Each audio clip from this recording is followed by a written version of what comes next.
off a little bit different. So you'll see some fun pairings today as well. Yeah, absolutely exciting to see what we have in the store for our viewers here. Yes, and so if we want to take a look, let's take a step back and see how we got here. There's been two DLCs already in North America. We had Chicago and we also had Atlanta, right? There's a couple players from either of those that have actually top 64 today. Yes, and there's one player that I was watching in particular playing at the feature match table that actually was top 8 Atlanta, top 16 in Chicago, and is now in top 64 of the DFW Lorcana Challenge. Yeah, so it's exciting to see some of these same or familiar faces come up in the top 64 here. I'm excited to watch some of those games. But of course, we also have Las Vegas coming up on sale Monday. Toronto is going to be slightly before that, but it's already sold out. People are trying to play Disney Lorcana. So if you do want to come to a Disney Lorcana Challenge, I highly recommend looking to get those tickets on Monday. Yep, I already have my ticket for Toronto, and I know I'm going to be waiting eagerly on Monday to try to get my ticket for Vegas. Hitting that refresh button. So we want to go over the tournament structure. I mentioned earlier that yesterday these players had to go through 9 rounds of 2-game format. Do you want to explain what that is for everyone watching? Yeah, so 2-game format is a point-based format. You can see it up there. So if you win one game, if you split one game with your opponent, each player will get 3 points. But most critically, if you go 2-0, one player goes 2-0 in the match, you will get that 7 points. It's actually very, very important for reaching day 2 and top 64 of a 2,000-player tournament, which is what very close to what we had today. So players are playing 2 matches against their opponent and then moving on to the next round after that, and they do that for 9 rounds. At the end of that, we cut to our top 64 for what was, I believe, a 45-point cutoff. Yeah, I believe it was exactly at 45 points. Everybody that got to that or higher made it into day 2, which they'll be playing a best of 3 single elimination format, which means instead of playing the 2 games like you normally would in 2-game format, they'll be playing 3 because we have to have a winner so that they can move on and move further up into the tournament. The first couple of rounds will be 70-minute. We'll have a 70-minute time limit until the quarterfinals, and then those will be untimed because we want these players to have as much time as they need to think about the best plays, consider their options. These are some of the best players. These are the best players here. They made it all the way up to here, so those will be untimed. But they've already earned a lot of cool prizes. I think we should look at some of what they've already earned. Anybody that played in the tournament yesterday received this Dragonfire promo card. Depending on how many points they were able to accrue, they got some fun prize tickets for the prize wall as well. And then anybody that made it into the top 128 or had even points with the top 128 was able to walk away with this Let It Go promo. Yeah, I'm really happy they decided to extend that down to people outside of the top 128 with those equal points. It makes it feel a lot better when you do happen to bubble out of that top 128. I absolutely agree. And everybody that's already made it into the top 64 has earned themselves a very beautiful Cinderella Stout-Hearted promo. They've already secured that. But these players are fighting for more than that. They're fighting for this Rapunzel promo as well if they make it into top 32. And then these players are going to have to go the distance if they want to make it to the North American Championship all the way up to top 16, gain their invite, and earn this foiled promo playmat.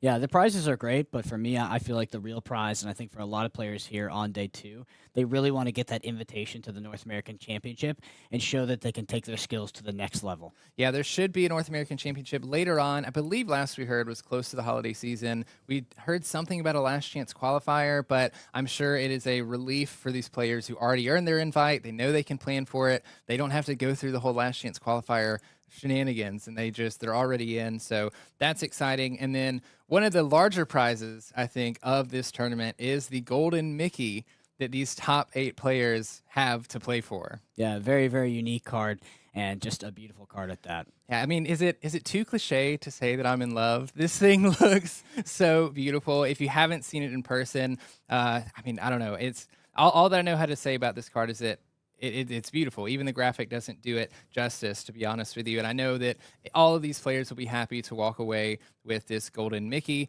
And then, of course, once we move past the top 8 into the top 4, then players will be earning 2 boxes of Ursula's Return and 100 prize tickets they can go spend at the prize wall. There's all kinds of fun things there. Same thing for top 2. They'll get an extra 2 boxes of Ursula's Return And 100 prize tickets. And then, Brendan, what happens for the champion? You get a full, complete foil set of Ursula's Return, but that also includes the enchanted cards. I have seen this. Actually, a friend of mine, Frank Karsten, was able to win this over in Europe for one of these Disney Lorcana challenges, and I'll tell you, it's quite a prize to get. It's pretty fun to watch the ceremony. They bring everything out in one of those nice new Lorcana binders, and just that whole page of shiny cards all foiled out with the enchanteds are beautiful. It's a sight to see. But we're talking about everything that the top 64 players are earning today. There's still plenty of things for players who didn't make it into top 64 to earn today, too. We have an entire prize wall, tons of side events going on today. A pretty large constructed tournament started earlier this morning. I know there's drafts. I know there's Pack Rush is another thing that they've been playing. And with these points that they earn, they can earn, or with the prize tickets that they can earn some of these prizes here on the prize wall, starting with a Cinderella Stout-Hearted playmat. This is foiled. It's one of the more expensive things on the prize wall, and something that I know a lot of people are gunning for, putting tickets together just to earn this. It looks beautiful up there, but there's a bunch of other stuff on there as well. Yeah, absolutely. I've definitely been, sort of hanging around the tables, hanging around the prize wall, and trying to find a way to sneak myself a T-shirt. Actually, I'm very, very jealous of the T-shirt. It's been added to the prize wall since Atlanta. And I feel like I have to have one. I know. I want it more than anything. I'm the same way. We're behind here talking all day. We don't get to go out and earn these prize tickets for the shirts. Since we've known about Lorcana, I've wanted Lorcana merch. I was very excited for them to see that. So happy that other players have an opportunity to earn that here. And also, you might recognize these promos from earlier. These are the non-foil Rapunzel and Cinderella promos that players can earn as well. I was very happy that they are giving other players an opportunity to earn these cards. They're too beautiful to be locked behind a top 16, top 32, or top 64 wall, because let's be honest, the best players in the world are going to be the only people gaining those. Absolutely, and I love the art on these cards, and I find when you have it on something like the prize wall, it's much more accessible to actually acquire 4 of them and then put those in your deck and actually play with them. Yeah, I definitely am looking to get as many of these as I can for that exact reason. I love playing Amber, and just being able to play one of those Amber promo Rapunzels across the board. I don't know, it feels good to have some extra special cards in your deck. But before we get into this match, like I said, I wanted to take a step back, look at the previous challenges. In Chicago, Emerald Steel took that one, right? We just got done with Bochum last weekend. Ruby Amethyst took that one as well. It was actually the 2 decks in the top in the finals. And we actually have a pretty fun match coming up here that is going to be a Ruby Amethyst and an Emerald Steel match. What are your initial thoughts going into that matchup? So I think that the first player advantage is significant in the Emerald Steel versus Ruby Amethyst matchup in particular. It's not overwhelming, but as the Ruby Amethyst player, you really would like to go first. Because the main thing is there are some threats that the Emerald Steel player can put onto the field that when you're on the draw can be particularly hard to deal with. I think about Beast. When we think about Emerald Steel, we're always Bucky, Diablo, but that Beast coming down when the Emerald Steel player is on the draw, it just comes down so early that you don't have access to things like Madame Medusa to actually deal with it in a timely manner, and is going to get value, particularly if you've been forced to discard cards before that. You actually will have a hard time inking up 2/6 to be able to deal with that card. It feels like it can run away with the game. So for this matchup in general, I would say is unfavored for Ruby Amethyst. That being said, all the Ruby Amethyst players that brought that deck to this tournament knew that Emerald Steel was going to be one of the most played, if not the most played deck in the room, so they're absolutely prepared. Yeah, and they need to be, because I think roughly half of the top 64 is actually Emerald Steel and ended up converting pretty crazy into this day. And actually, Ruby Amethyst, the deck that I think would have been second on most people's list as one of the strongest decks coming into this tournament, didn't convert in the same way that it was day 2. Let's just break that down real quick, because Ruby Amethyst was actually the most played deck. I'm kind of looking at the stats here, and it looks like Emerald Steel had a drastically better conversion rate than Ruby Amethyst. That's actually incredible. The one thing that you can fault Emerald Steel for many things. Maybe you don't like playing against Diablo. Maybe you don't like playing against Bucky. But you cannot deny the statistics behind the conversion with this deck. It is absolutely incredible. 45%. Wow. Yeah, it's just so much. It's a monster. It's a beast. But we have an entire day to get through. We've talked about the matchup. I think we should go ahead and watch it, see if Emerald Steel can make it past this Ruby Amethyst and go on to the top 32. All right, and down to the table here, we actually have Alberto Garcia versus Andre. Andre's going to be on the Emerald Steel. Alberto is actually a local of mine, was top, I believe, top 8 in Atlanta, top 16 in Chicago, and is now running their third day 2 at the Oh my EFWES. gosh. So I was actually talking to Alberto, right? I walked by the feature match and I said, Alberto, if you top 8 this tournament, nobody can deny you. Nobody can deny you're a great player. One of the things that I love about these DLCs starting up, this being the third one, is we are starting to see some familiar names and familiar faces. People are starting to make names for themselves as some of the better Lorcana players around, and Alberto is certainly one of those. We're going to see him start by inking a Queen's Castle and playing a Chernobog's Followers. I've actually been playing Alberto's been playing Ruby Amethyst since set 1, and I've been playing Ruby Amethyst Mirrors against Alberto since set 1. Has been on this deck actually since the very, very start of the game, and is just a master of it.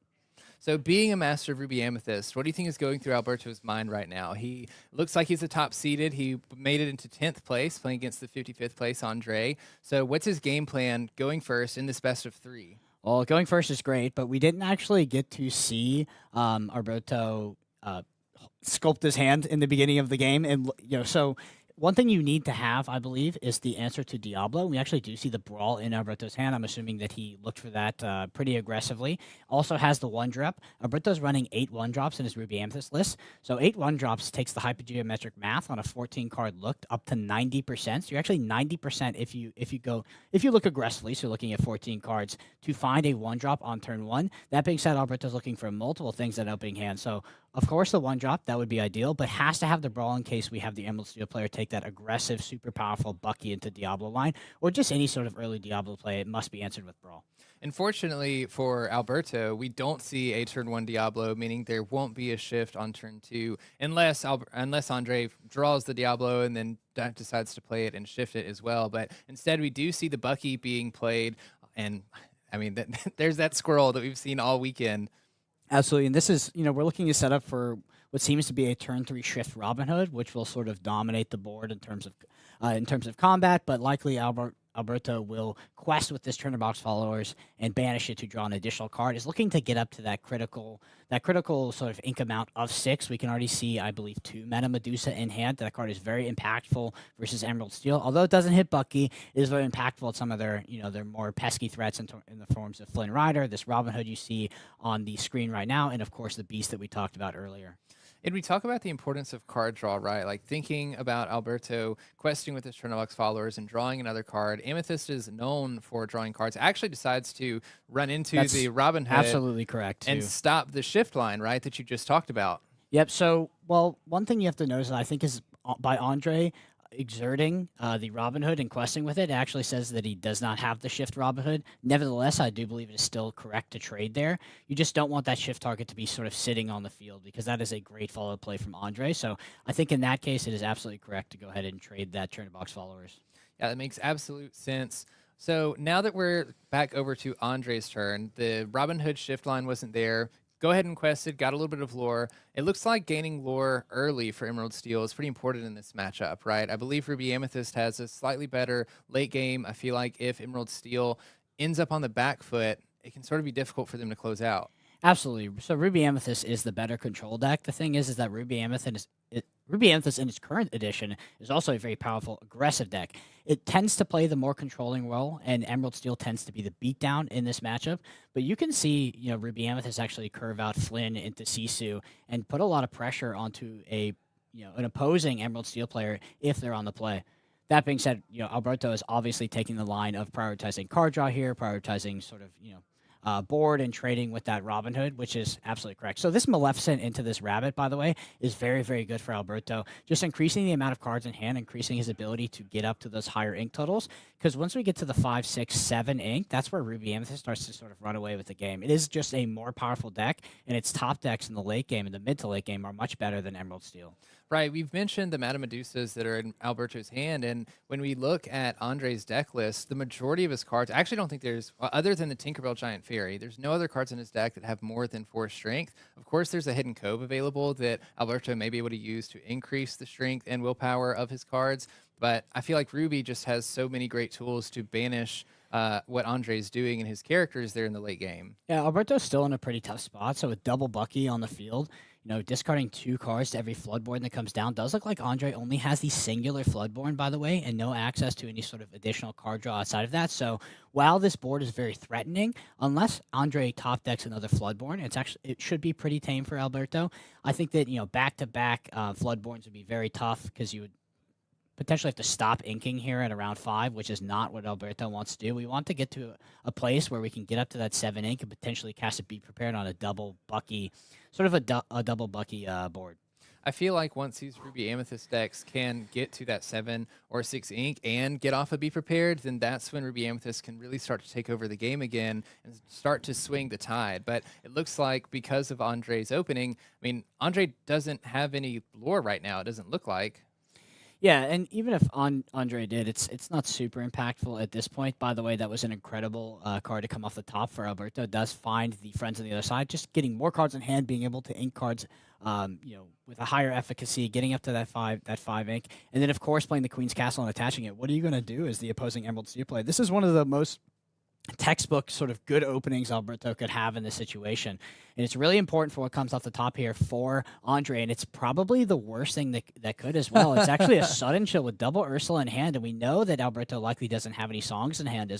So this is a tough spot for Andre. Really had actually a pretty decent opener, and then we kind of see it peter out here a bit. Yeah, this Queen's Castle is going to allow Alberto to draw an extra card for each character that is at the location. So if Andre doesn't have a way to get rid of this Merlin Rabbit, Alberto's going to be drawing some extra cards. Extra cards in hand means he's more likely to be able to ink up to that 6 or 7 ink total that we've talked about, just how important it is. But we do see Andre challenging the Maleficent with a Jafar, which should allow Andre to draw an extra card. Finds another Bucky off the top, which is, it could be good in some situations, but triple Bucky, obviously very threatening, especially at some point in the game. But at this point, really not what you want to see. You really want to find that Floodborn, because this is just a tough spot for Andre to be in, especially with the 2 Ursulas in hand.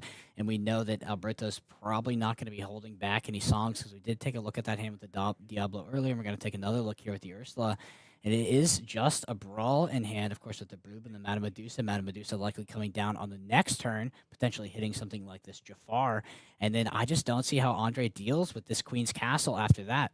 Yeah, there's at least 2 inkable cards in Alberto's hand between the Brawl and the Magic Broom, so Alberto should definitely be able to make it up to 6 ink, very likely get to 7 ink too, meaning at that point we're just looking for a Be Prepared to clear these 2 Buckies, and especially with the Queen's Castle on board, if Andre's not able to clear this Queen's Castle and Alberto's able to play a Be Prepared, then that Queen's Castle is gaining 2 lore every turn, threatening extra card draw as well. Yeah, it's absolutely going to get the card draw. So I don't know what cards are going to come off the top, but I can only assume Alberto's follow-up play here is to play the Madame Medusa and get rid of that Jafar, and then via it with the Merlin, actually potentially hit into that Diablo. Just kind of control the board more and more and more, because this Queen's Castle is going to run away with the game. All of the characters on the field right now have one attack, 2 attack, except for that Jafar, which is likely going to get Medusa in this situation, because it is actually a relevant threat on the field in terms of exchanging with other characters. So knowing that Be Prepared isn't in Alberto's hand, but is definitely a threat for Andre, we talked about the 3rd Bucky in hand. 3rd Bucky coming down. If Andre's able to find a Floodborn, forces Alberto to discard 3 cards. What do you think about this play? Overextending, or is it what Andre needs in order to keep? I think you have to play to your outs. I mean, if you're in Andre's position, you are going to lose to this Queen's Castle currently from this board state. It is a very, very rough position to be in. And I'm sure that Andre knows that. So I don't think keeping anything back is particularly good, because right now you sort of have to take risks as Andre, because despite what the field looks like right now. I know it looks like Andre has a lot going for him, but Andre is definitely in a losing position against this Queen's Castle with the Merlin Rabbit attached. Because we know, especially these Bucky decks don't like questing or exerting these Buckies either. Yeah, I'm not sure if you saw what Andre did there. It is sort of a OG tactic, is that when you take the card off the top of the deck, you give it a little rub on the table. A little bit of good luck. Hopefully it finds something that you need. Unfortunately, it wasn't in the cards for Andre. Andre finds a Let the Storm Rage on, which can dig to another card, but likely will not have enough ink to actually follow up with a Floodborn after that. So really not the card you're looking for. It's better than something like another Sudden Chill. Don't get me wrong, it's not the worst card in the deck, but Andre really needed to find this Floodborn. And off the top again, I didn't catch the card, but Andre is definitely sitting here with Beta Breath to find that Floodborn because it will have a triple discard. Okay, it is a Beast Tragic Hero, and we are at 4 ink. So on the following turn, we do have a follow-up with a relevant Floodborn. It's looking like Andre still not able to answer this Queen's Castle, though. Like you mentioned, all of these characters only have 1 strength. We're going to see another Ursula come down, see if we can find any songs in hand, which we don't. There's another Queen's Castle, also a Maui Snake, and a Brawl. So I feel like any threatening cards that Andre can play, I mean, the Beast is going to have enough strength to get around the Brawl, but if we see another Queen's Castle comes down, Andre's going to have to do some work on these, or else I feel like Alberto's just going to run away. I feel like Beast is by far the best Floodborn to draw in this situation as well. Of course, Alberto could have the follow-up answer. Alberto will also be discarding 3 cards once that Beast is played. That being said, Beast is kind of what can get Andre back into this game. Andre needs to be looking at more cards in the deck, find more Floodborns to start to lock Alberto out, because that's what Bucky is. Bucky is sort of a lock out of the game. It basically says you can hold no cards in hand. You must exist off the top of your deck for the rest of the game. Right. I mean, one of the best ways to remove threatening cards is just to put them in the discard, right? Can't discard the top of the deck, though, and with Alberto sitting at 6 ink and now soon to be 7 ink, we can find very impactful cards off the draw step here, which can deal with this board, whether it's be prepared dealing with all the Buckies, but also just finding a Madame Medusas to hit that Beast. Right. I feel like we're going to enter a place in this game where it's going to be very important. It might be decided, the game may be decided on who top decks the best cards. I mean, Alberto looks like he has a super healthy hand. I think there's 4 or 5 cards in hand. But after Andre plays Beast next turn, 3 of those are going to go away. And then if there's no way to answer that, Andre finds another Floodborn, then at that point, Alberto's hand would be gone. So even if Alberto has 0 cards in hand, I still think this Queen's Castle is extremely menacing on the field right now.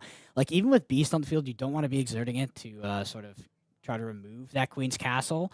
So you're trying to remove it with all these 1-attack characters. You don't want to exert the Buckies. Like, you're in a really tough position, even if Alberto is discarded down to no cards in hand. So despite the Beast being potentially the best character to come down, the best draw, and the best way back into this game, I still think this Queen's Castle is actually running away with the game right now. That being said, Alberto only sitting at 5 lore, so not too close to actually, closing it out with Queens, but it really stacks up when you think about sort of the Emerald Steel and what it has access to in terms of actually removing locations.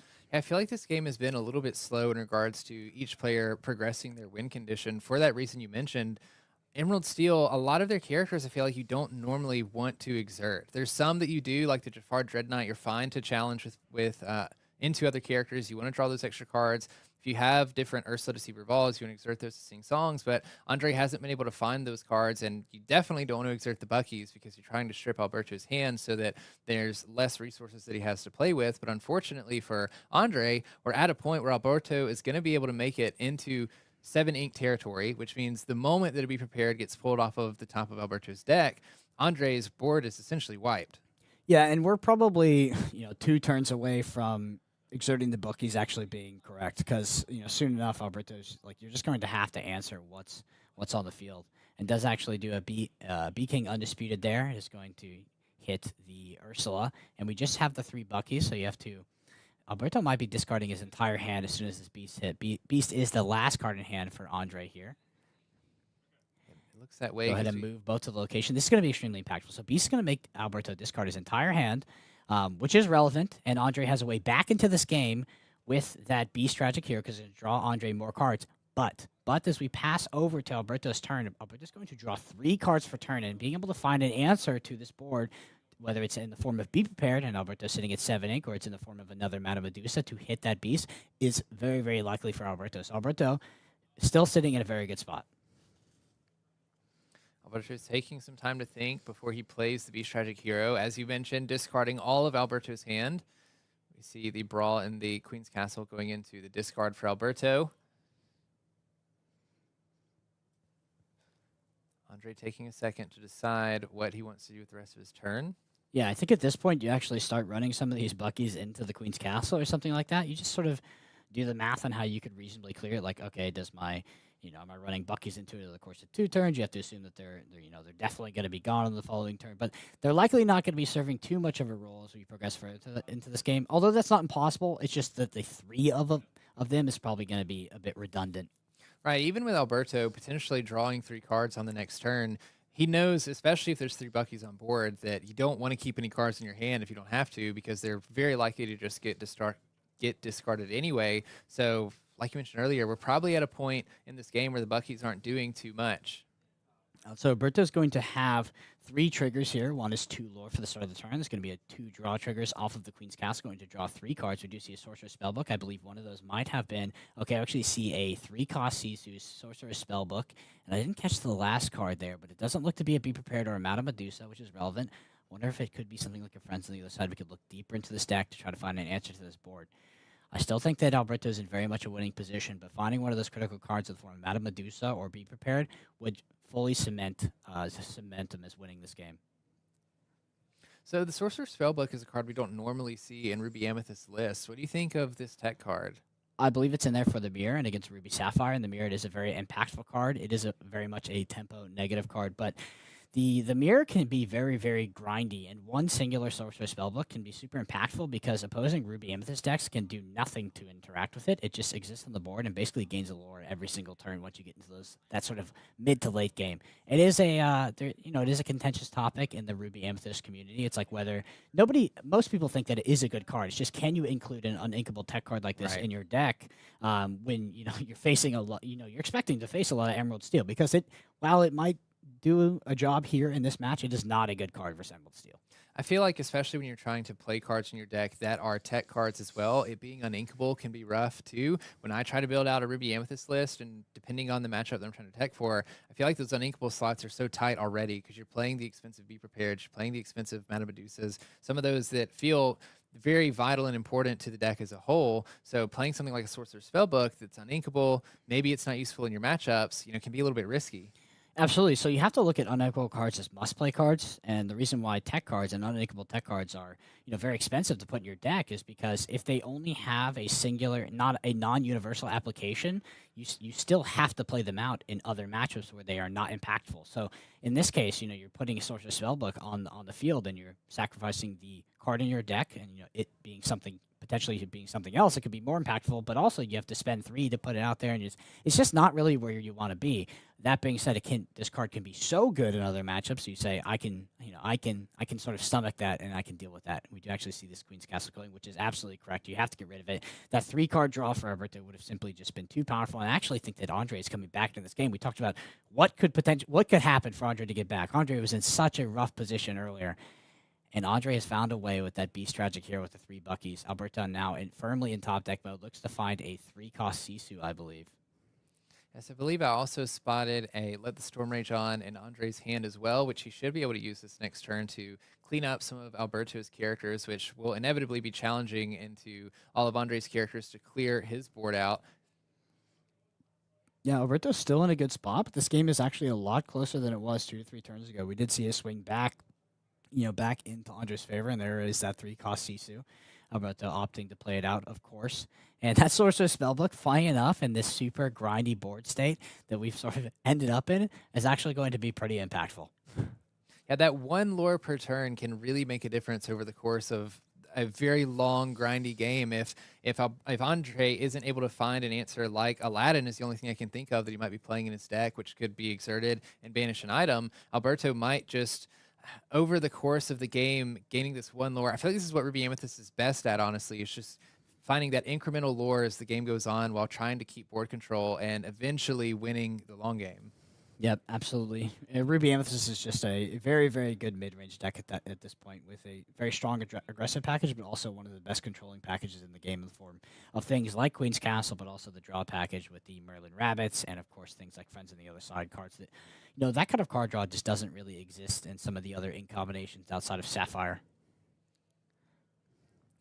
So we do see Andre holding on to this Let the Storm Rage on. I imagine we're going to see him play it. It is played on the Maui. He'll get to draw a card.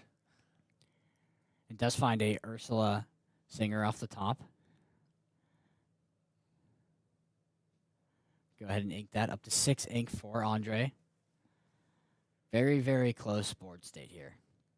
Andre has one of the best characters in the game that can be on the field in terms of like exerting and trying to banish other characters. That's Robin Hood, going to get 2 lore. And as well as if it is banished in a challenge, it will also draw a card, which is exactly what Andre wants to be doing at this point.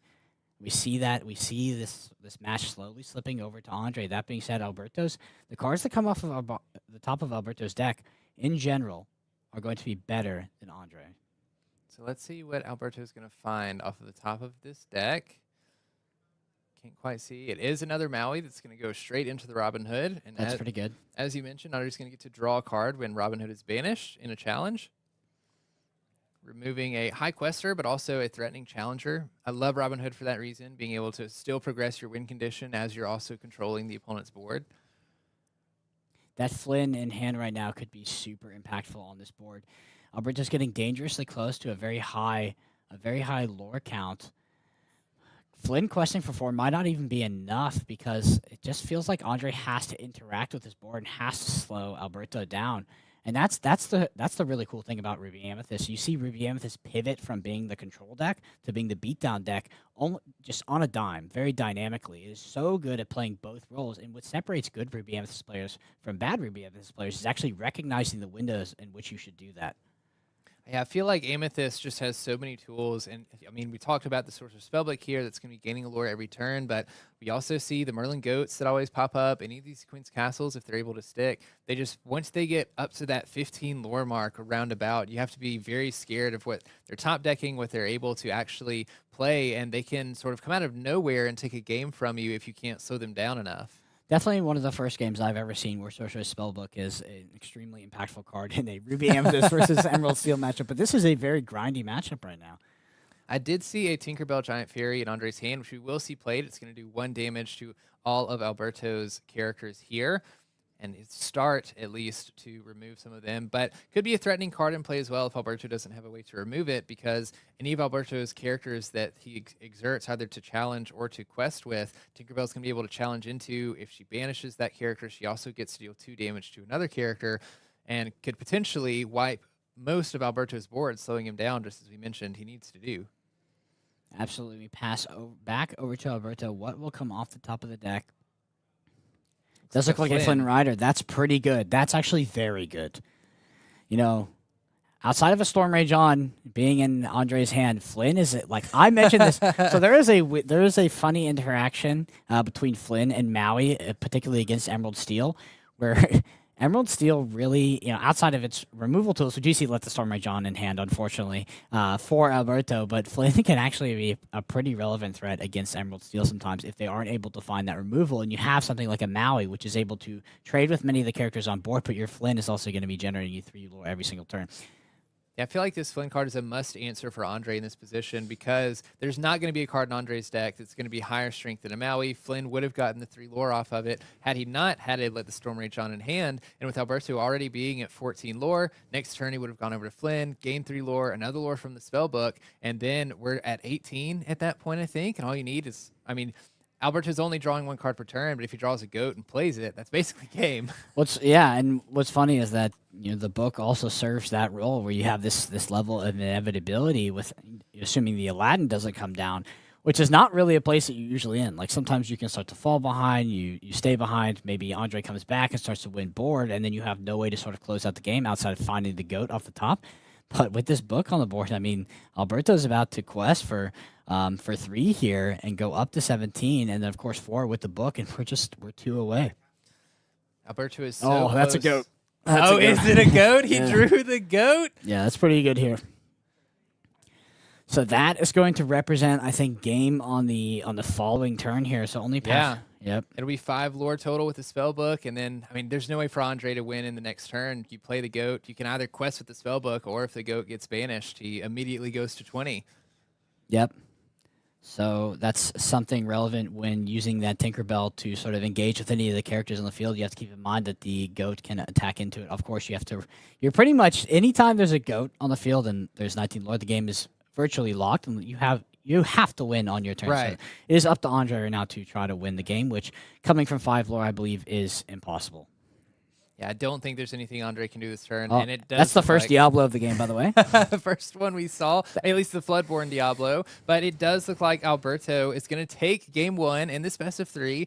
We'll just go back over the game a little bit. Alberto did go first, did a pretty good job of playing this turn box followers, and like you mentioned, a pretty early play, challenging the Robin Hood, not allowing that shift early, letting to let the Bucky discard any cards early. I don't think there's Robin Hood in hand, but of course stopping that from happening. And then Alberto, it feels like for the first multiple turns of the game, just set up cards that just continued to put cards in his hand, even with the double Buckies on board, not allowing them to discard all of the cards from hand and playing to his outs, building a strong board. That's Queen's Castle, did a ton of work, pushing him all the way up there to a point where he could utilize the Sorcerer's Spellbook, and there at the end, squeak on into 20 lore. Yeah, I think that the story of that match was the Queen's Castle play, the Queen's Castle onto the Merlin Rabbit. Alberto was able to draw many, many more cards, also was able to hit an early Friends on the other side, and was able to insulate his hand against that Bucky. We did see, double Bucky, even triple Bucky at one point, but Alberto had just gotten a bit too far ahead. I believe that beast draw by Andre was a way back into the game, and the game did get a lot closer there.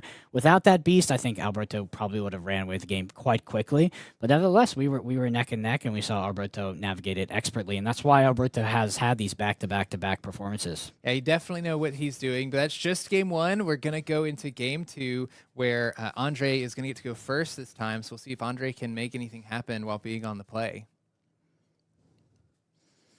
I would say this matchup feels significantly different as the Ruby Amethyst player on the draw. Like I mentioned, some of those cards like Beast Tragic Hero can be particularly hard to deal with. Also, the Diablo play can be much harder to deal with when you're on the draw, because basically you have to think about everything coming down as a turn later, and in the course of Diablo, that's a significant amount of time.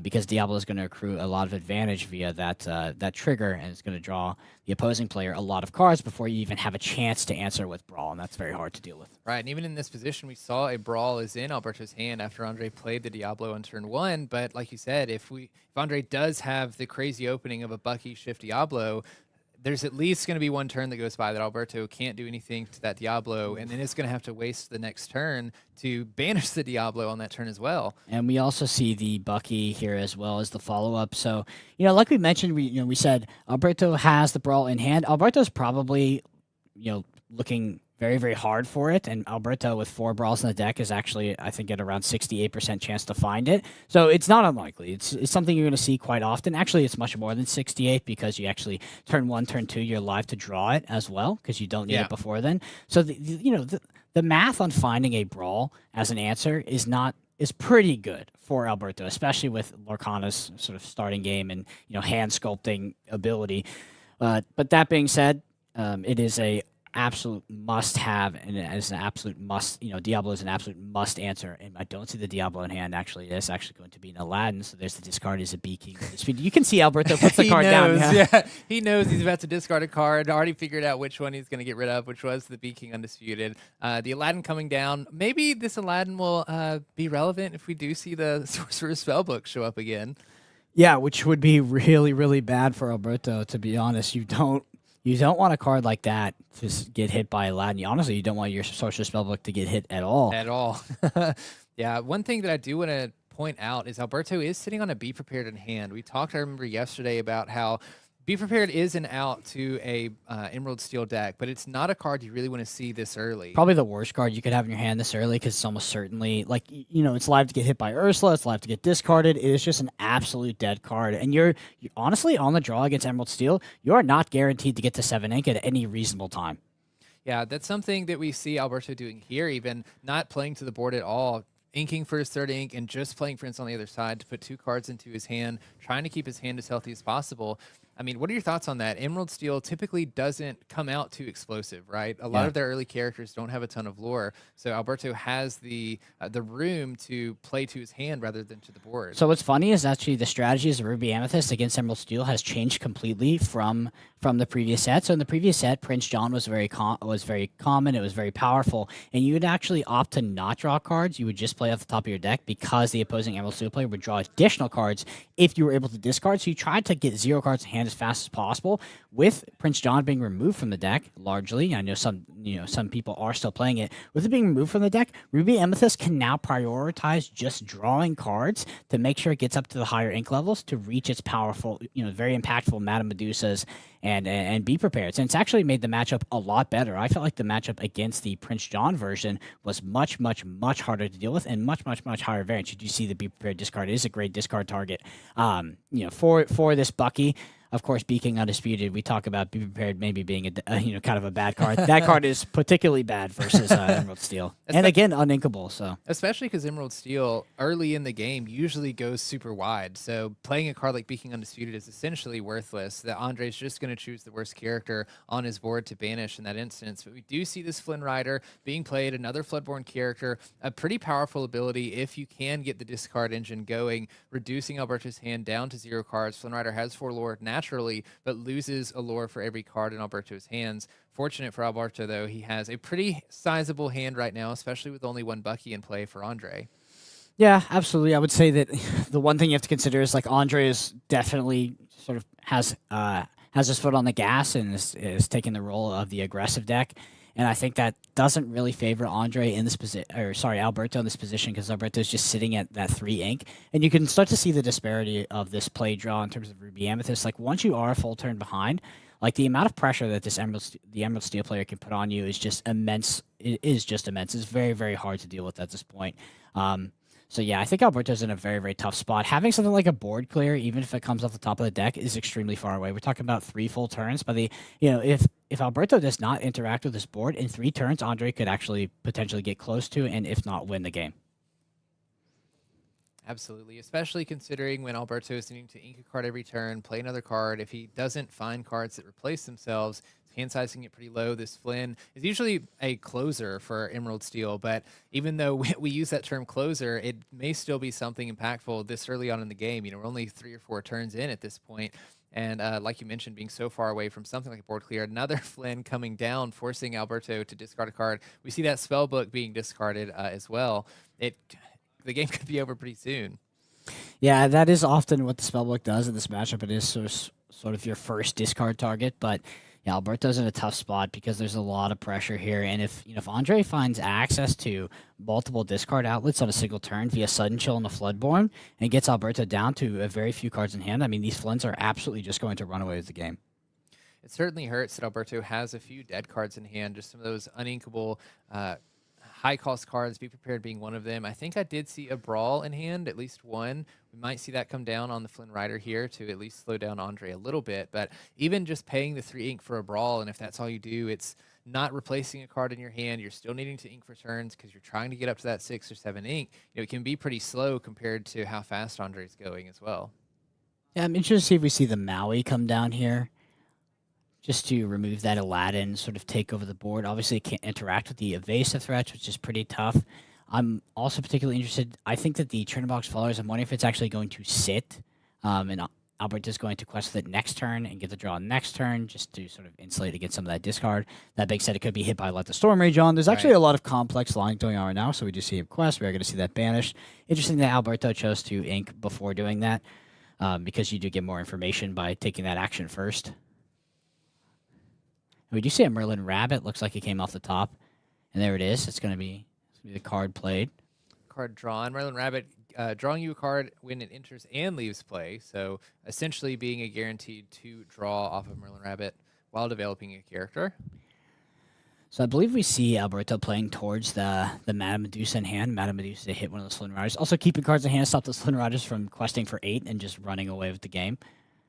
Is prepared to discard here. And like I mentioned, the really scary part of this discard is Andre finding multiple instances of discard on their turn. That would be harder to deal with because we see Alberto keeping that hand size healthy to stop those Flynns from doing anything. You see the triple Flynn, so I think we're going to see Alberto prioritize that even more as we progress through this game. So that card draw is just very, very impactful. Finding that Merlin Rabbit off the top is actually super important. Okay, that is what we didn't want to see. Luckily, Alberto didn't sort of, by finding the Merlin Rabbit, the play was clear. I wondered if Alberto was going to tempo out the Brawl and play it against the Flynn, because often that can be correct, and you just have to hope your opponent doesn't have the Diablo. But Alberto did keep it in hand, so we'll have an answer for this Diablo, which it is a must-answer card, especially at this stage of the game. I actually feel like, with if Andre hadn't dropped Flynn into Diablo, which is basically worst-case scenario, Alberto would have sort of more of a window to kind of come back, where right now it does feel a bit overwhelming because Alberto is 2 full turns away from, at least, from a Be Prepared, which is it is absolutely necessary to enter this board. If you can find a way to sort of get go into Andre's turn with 4 or 5 cards in hand every single time, you can turn off these Flints. That is irrelevant. Okay, we do have the Madame Medusa on the, so we're going to keep those 2 cards in hand. The Madame Medusa on the Diablo, yeah, that was, I did actually miss that when I was evaluating on the previous turn. That is a much better play than the Brawl. Yeah, it makes sense. I mean, everybody has a dream, including Flynn Rider, and I think his dream is just to discard your opponent's hand as much as possible so you can get all of that lore by developing a Madame Medusa. Getting rid of the Diablo, as you mentioned, is a must-answer card, especially playing against a deck that is trying to draw a bunch of cards. That is brutal. So that Ursula having a target, which I think was a top deck, you can see the anguish in Alberto's eyes. Yeah, because now this game is, it's in a really tough spot because we're questing for so much. And Alberto really doesn't have a way to get more cards in hand to turn off these Flints. Probably has to find Be Prepared off the top. Even if he does find Be Prepared, I think he's still in a losing position. All right, and just to show how much Andre understands about this matchup, Alberto is sitting at 6 ink currently, knowing that next turn he's looking for a B Prep, playing the Ursula Deceiver just to see if he has it to discard it. He didn't. We don't see the B Prep. But it does look like we're going to double brawl the Flynn's this turn, getting rid of 2 of them so that it slows Andre down a little bit. But goodness gracious, Andre just has to quest for game on that turn. Yep, you can see how tough that is for Alberto in some of those positions, being on the draw, just being that full turn behind. Like, you can be punished from, anywhere from 5 to 10 more lore than you would if you were actually on the play. Like, that 1 turn difference is extremely significant against these Emerald Steel decks. And this is why I think something like seeding for day 1 is super important too. A lot of players will sometimes get to a certain point knowing that they can make it in, and then will decide to split matches with some players. But being a higher seed, giving you the opportunity to be on the play for the majority of the day, can end up being a big payoff. The game's not over yet. It's still 1-1, but we talk about how important it is, especially in this matchup, that it is to be on the play. And that may end up making the difference. You can debate the sort of the efficacy and the advantage you get by being on the play all day long. But if I was in the position of competing for day 2 and I didn't have to split in order to have this, basically guaranteed way of getting in, because sometimes it's a position where if you win, you get in, and if you lose, you don't. But if you go 1-1, everybody gets in. So so it makes more sense there. But if I was undefeated, I would definitely play for seeding. Keep playing. We can talk about the advantage all day long, but one thing you cannot deny is that the advantage is non-zero. It is non-zero. Yeah. And we can have the debates on how significant it is, but it is non-zero. And playing for seeding and going first is a huge advantage. Absolutely, but we still have another game to look at. We have Andre and Alberto. We'll see if this play draw disparity means anything in this match going into a game 3. Let's check it out.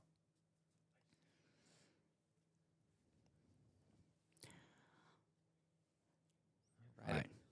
Looks like the players maybe starting their altar, drawing from the top of the deck, looking at the 7 cards, able to put any of them back that they want, and then draw that many cards from the top of their deck, which is a very generous way of sculpting your opening hand. I'm sure Alberto is looking for those brawls. You've mentioned that earlier is something you need to find. Super happy to see this, by the way, because I was very interested to see how Alberto was going to do that hand sculpting. Does look like he kept a brawl in hand. Throws a full 5 back. It can seem like the Ruby Amethyst player in this matchup is throwing a lot of cards back. Maybe they're 5, maybe they're 6, maybe they throw a full 7. But it comes down to is you need an answer to that Diablo. It is super important. Also, you want to find inkables, but more than anything, we have to have an answer to the Diablo curve because we pretty much never win those games. And so I'm sure for Andre, looking at his altar, he's just looking for the Buckies, those Diablos, those very aggressive early cards to shift into, especially being on the draw here to try and get Alberto down to 0 cards before he can get up to 7 ink, especially knowing that Alberto is going to basically be 1 turn ahead. Mm-hmm. Absolutely. Interested to see if Alberto has the 1-drop. Again, Alberto is playing 8 1-drops, so is very, very likely to have one in the starting hand. Almost certainly above 80%. We do see the broom there. I love the Magic Broom card. I believe it was released at Ursula's Return. When you play another character, you can banish the broom and draw a card. It's kind of not an inverse of Chernobog's followers, but a very interesting version. So, of course, we have the Diablo on turn 1. It does look at the hand, but what's interesting is that if Andre doesn't have the follow-up of the Bucky, the Ursulas are very live to hit relevant targets here in the form of 2 friends on the other side. So that information was actually pretty helpful for Andre if he doesn't have the Bucky on 2. We do see Alberto inking a Maui here. I did see a Flynn in hand. We'll see if he decides to play out the Flynn. Interesting. So Alberto, knowing that the opponent has seen his hand, knows that he has 2 friends on the other side going into turn 2, opts to not ink the friends on the other side because, of course, if you have 2 in hand, you're still going to keep the 1. It's a very interesting ink decision that I think could be overlooked quite quickly. You might snap ink that. It's just that's probably where most of the very, very hard decision points in Lorcana are in these ink decisions, because if you do make a mistake there and you have to make that decision with very imperfect information, those mistakes actually cascade into one another more and more as you progress through the game. It is hard to go through an entire game actually inking perfectly every single turn. It's probably virtually impossible. It feels like there's 1,000 micro decisions you have to make in this game, inking being one of the more important ones. And having talked to some of the players in the top 64 today, a lot of them said stuff very similar to that of they saw the cards that they needed to see, but also there were some games they felt like they had to play perfectly to get to this spot. When you have when you have over 1,800 players in a room playing each other, you have to play as close to perfect as possible. Yeah, so this is super important, by the way. We did actually see the Ursula inked, and we see a morph played out on 2 instead.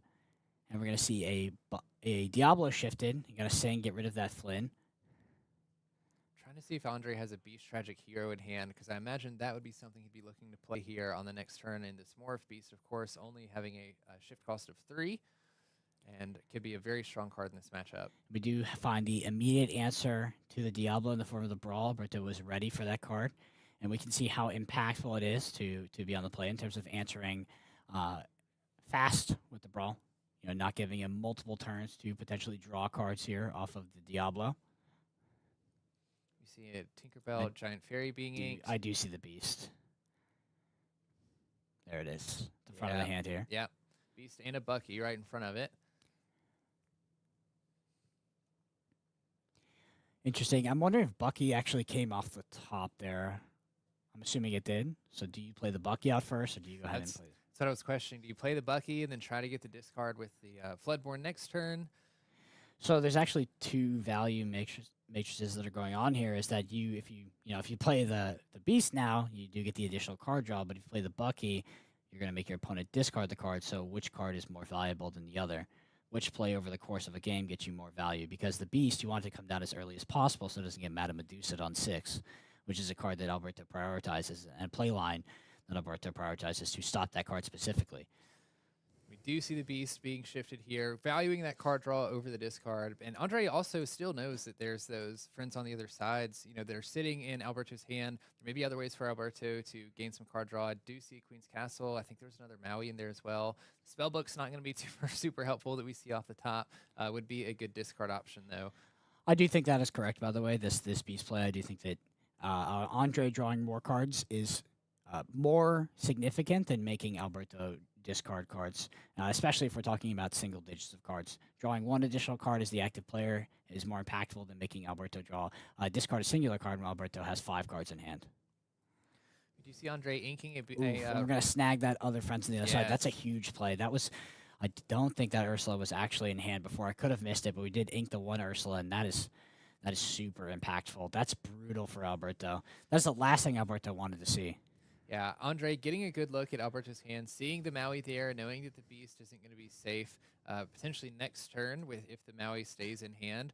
Alberto being at 4 ink currently, knowing you could play the Maui next turn, but also getting a look that Alberto's hand isn't great. You had the Sorcerer's Spellbook, we're getting rid of the friends, also just has the Queen's Castle after that, so really no way to interact with Andre's board outside of the Maui, and we do see Andre not questing with anything in response to that. So we did top deck the Merlin Rabbit, because we have to find the answer to this Beast Tragic Hero. Like, that is just where we're at in the game. Is like we have to find the answer. We have to get the 6th ink. We have to Madame Medusa it. We cannot let Andre just draw 2 cards every single turn. An interesting fact about Alberto's deck, too, he's only playing 3 Madame Medusas as well. So I know sometimes, I mean, I feel like 3 is pretty standard for a Ruby Amethyst list, but having 1 less copy of the card, making it slightly less likely to see the card, you know, but that's essentially the only answer for Beast Tragic Hero here, unless we can get to 7 ink and play a Be Prepared. So it's actually a very contentious subject on how you split the Madame Medusa and the Lady Tremaines specifically. Some players prefer 3-2, so 3 Madame Medusa, 2 Tremaine. Some prefer 4-1, so 4 Madame Medusa, 1 Tremaine. And some actually go as far as to do 4-0. It's very, very interesting. I'm not sure what Alberto is running specifically because the list I have for him doesn't have Sorcerer's Spellbook in there for it. So I actually think that the list that we're looking at, may be wrong. The list might be wrong. So I wouldn't be surprised because we haven't seen Lady Tremaine if Alberto is actually on the 3-0 or 4-0 of Madame Medusa.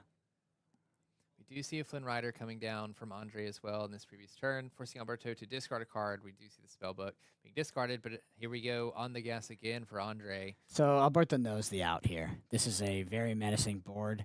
Alberto has to get up to 6 ink and ideally wants to get up to 7 ink to clear this board. Andre now has 3 cards in hand. Alberto is just playing the controlling role of this matchup. And you can see him prioritizing card draw over everything else. Yeah, just digging deeper and deeper for that answer that we keep talking about. And that's how you know Alberto is a good Ruby Amethyst player. Alberto knows how he's going to win this game, and he's focusing on how he wins the game rather than how he stops himself for losing. And they're very, very different things. Playing to not lose and playing to win are vastly different things in Lorcana. Get a good look on Andre's hand. I do see a sudden chill in there, and then if we have a Floodborn, we could be discarding 2 cards this turn. Definitely have a Floodborn. There also is a Zeus, so there's removal in hand as well.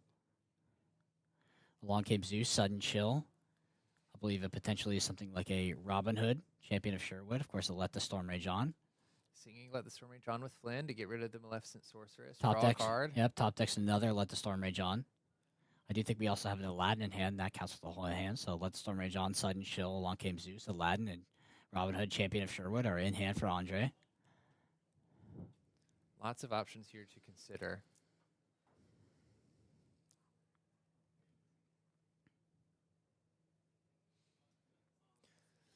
Looks like he's flicking through. He was flicking through the Aladdin and the Along Came Zeus.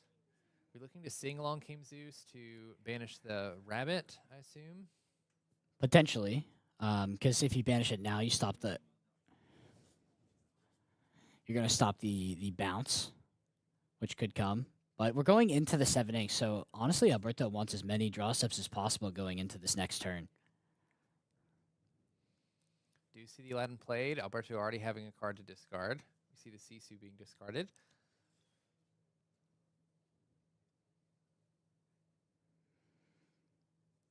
Starting to feel like Be Prepared or Bust on this board.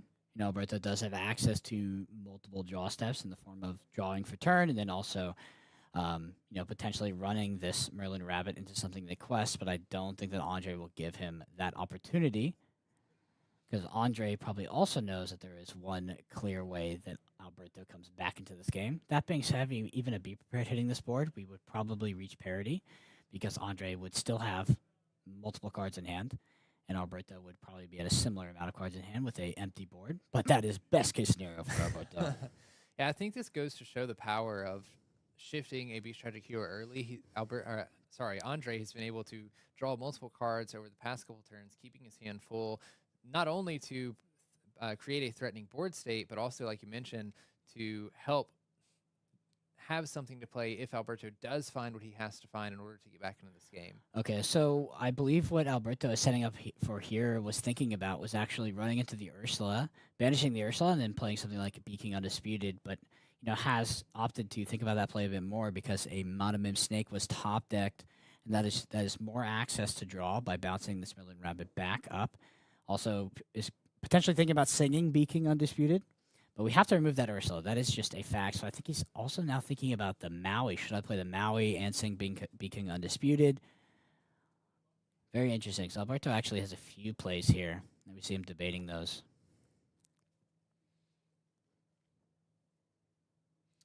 exactly why in these later rounds of the game, these players have extra time to play with. There's a lot on the line for these prizes, so they need to have a little extra time to make sure they're playing the most optimally.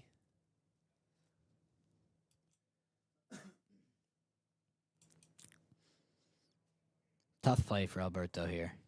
Yeah, this is tough because if you play towards the board, right, playing something like a Maui, challenging into the Ursula, singing Beacon Undisputed, forcing Andre to banish a card, I mean, you're getting there, but the Beast Tragic Hero is still going to be around. I imagine the Flynn is also going to be around as well. We do see him challenge into the Ursula with both the Rabbit and the Maleficent, opting instead to just bounce the Rabbit back with a Madam M Snake and draw an extra card. Okay, still have the 4 for the potential. Oh, another Merlin Rabbit. So it is very, very clear that Alberto knows there is a almost singular out here and is very much trying to dig deeper into the deck. But once again, when we pass back over to Andre, Andre's going to be drawing 2 cards every single turn, and that is just so hard to deal with, considering that a lot of those cards inherently 2 for 1 as well, because when Bucky's on the field, every flood board is going to make Alberto discard. So Andre's just accruing so much value with this current board state. Alberto, again, just preparing to have a card be discarded, it looks like.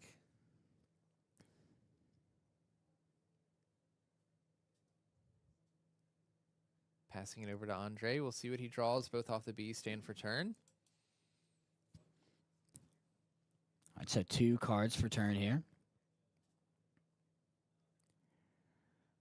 Floodborn plus Floodborn, another Flynn. Flynn. Yeah, the Flynn pairs can be pretty intense with Bucky on the field. Of course, Alberto does currently have 5 cards in hand, so that Flynn is not doing much. No, and without any other way to discard a card, I'm sure Alberto will continue to try to keep his hand full so that Andre can't get any value out of these Flynn Riders, at least not for questing. Interesting. So does Alberto have 6 cards in hand? Because I see the upside down card, which I'm assuming is sort of a preemptive discard. I think so. Yeah. There we I go. was thinking that I was like, that doesn't seem super safe.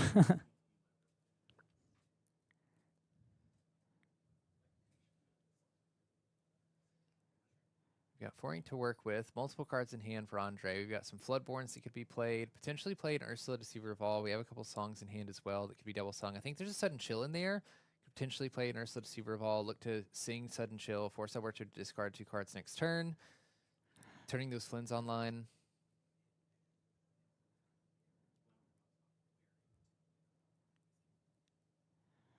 All right, so Andre considering here, likely going to play out a Floodborn, trigger that Bucky, going to be a discard. It is the Jafar that we saw draw this turn. We see the Flynn Rider go to the Banishstone for Alberto.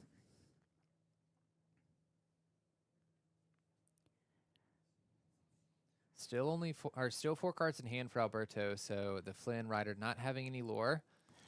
Noticeably, Andre is still only at 4 lore. Surely that will change this turn, but it still feels like Alberto has a way back into this game. He's able to find that board sweeper in the form of Be Prepared. I know we focus on it a lot, but when you get to these board states where Emerald Steel has many characters on board, has the Bucky that's just accruing value, has the threat of the Flynn, and of course the Beast Tragic Hero that's drawing 2 cards a turn, it feels like that board sweeper is just exactly what you need to come back into this game. Because soon enough, I'm just going to start running away with it. Right, and the longer the game goes on, the more time Alberto has to find this Be Prepared as well. So I feel like Andre has to play this balance game of not wanting to overextend, but still needing to play Floodborn characters to force Alberto's hand to go down with the Bucky, potentially turning on these Flynn Riders. But the moment, if he overextends too far and Alberto does find to Be Prepared, then it does give Alberto a chance to take over this game. Okay, we do have a Bee King Undisputed being sung by this Merlin Rabbit.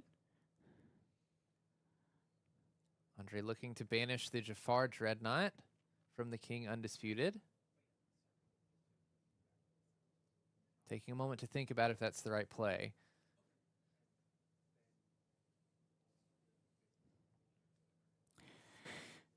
Yep. I think that is correct, is actually the Flynn, because you can see that Alberto's prioritizing those cards in hand. Potentially, you could make the argument that Flynn is forcing Alberto to play in that way, is forcing him to play in a way where he keeps more cards in hand than he would originally like because he wants the Flynn to be turned off.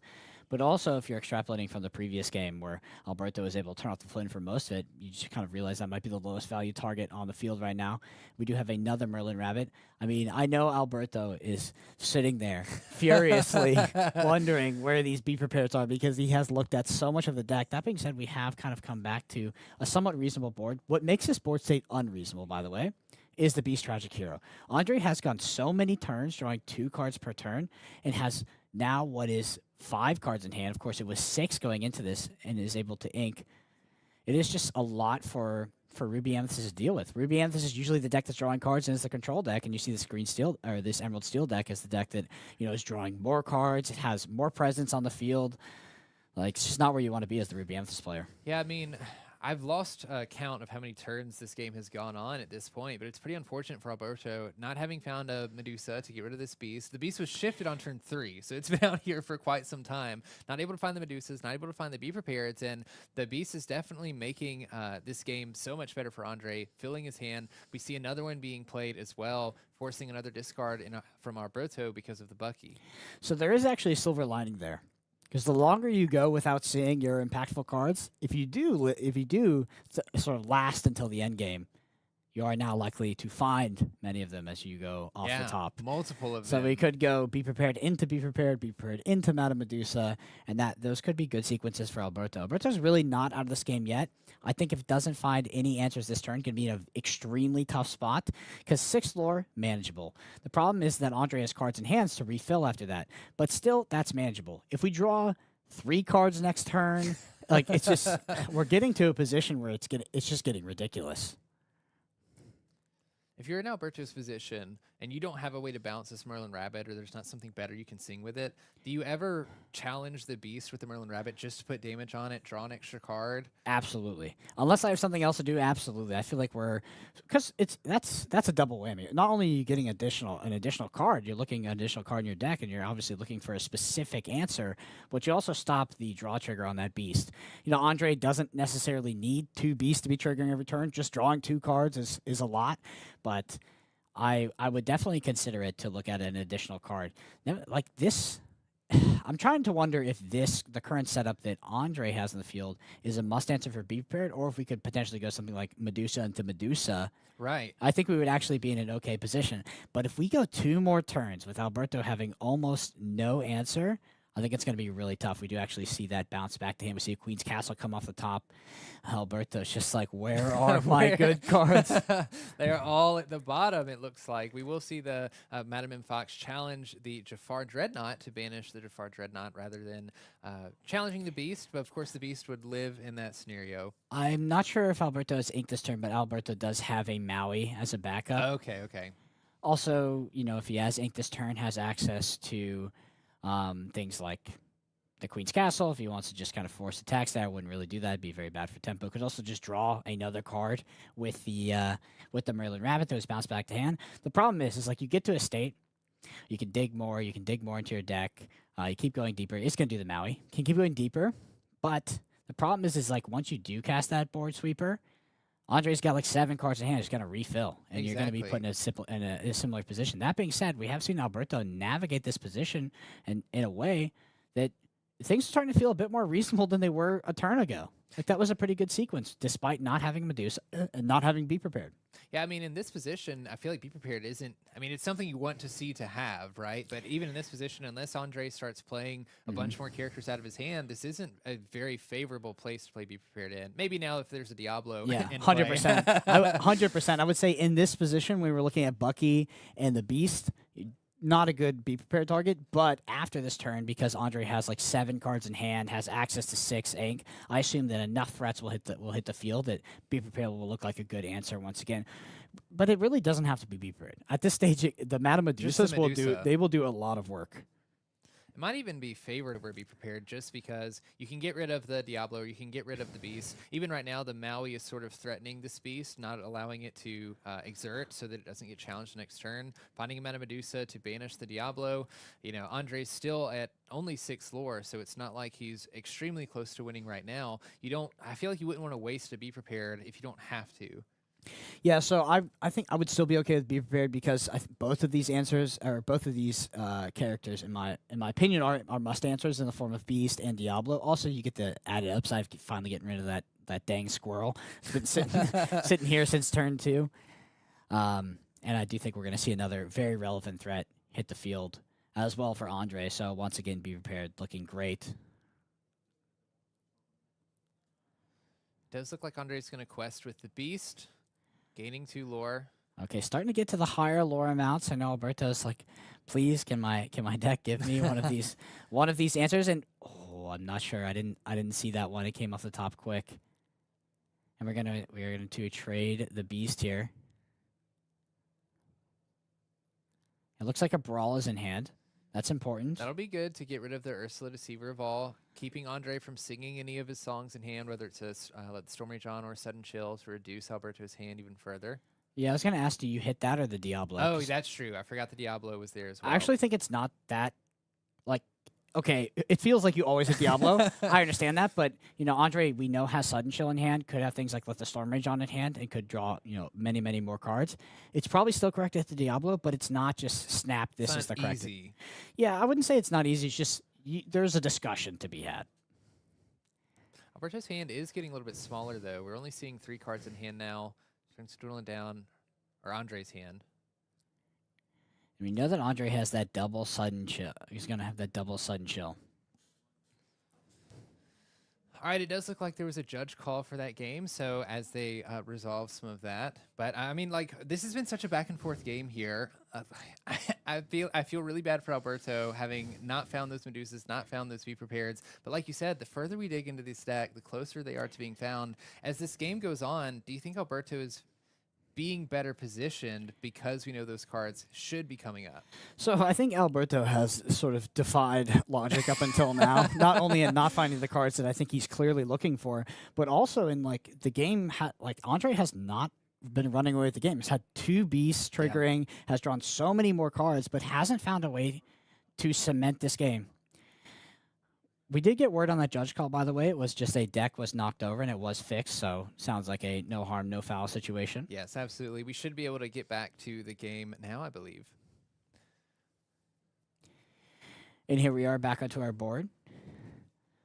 Looks like that Flynn Rider was the play for Andre, causing a discard. We also had a double Sing Cycle Chill. Look at the banish zone. Yeah. So exactly what we talked about. We put Alberto into a really tough position, and Alberto still has not found our Be Prepared off the top, which is this is where you want to have it. So that Flynn's going to start questing for 4. We could sing some pretty nasty songs with Ursula.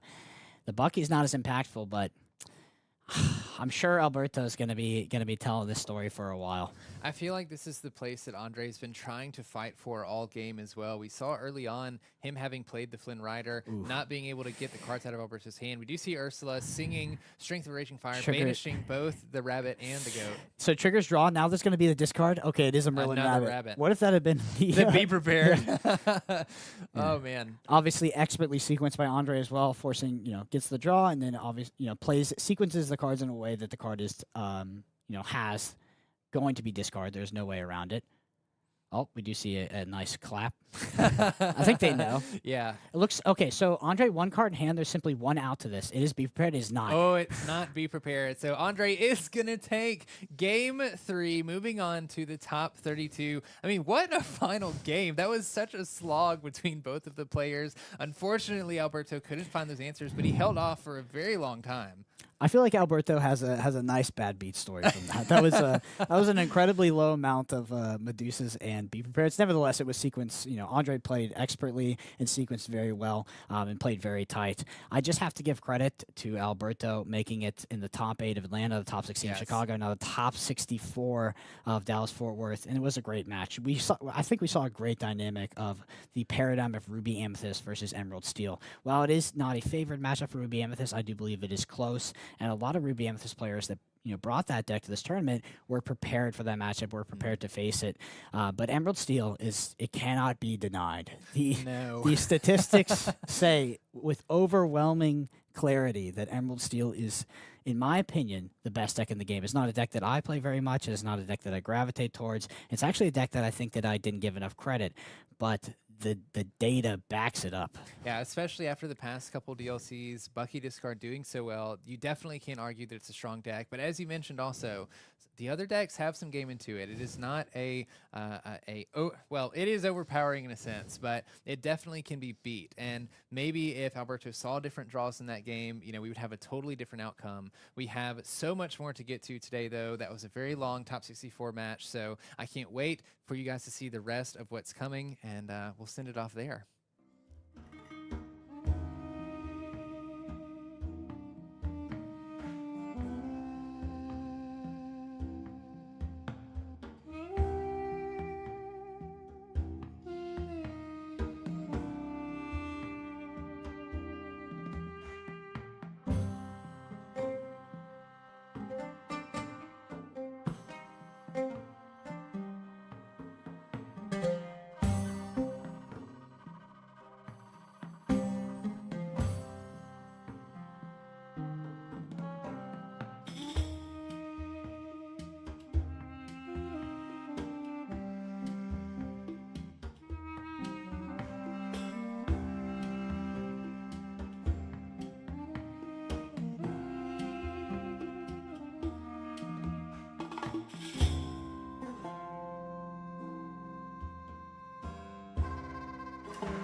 Welcome back to the booth here in Dallas-Fort Worth. I'm Brendan Patrick, joined by Rebecca. Rebecca, we're into day 2 of our tournament, our top 64. How are you feeling? I'm feeling pretty good.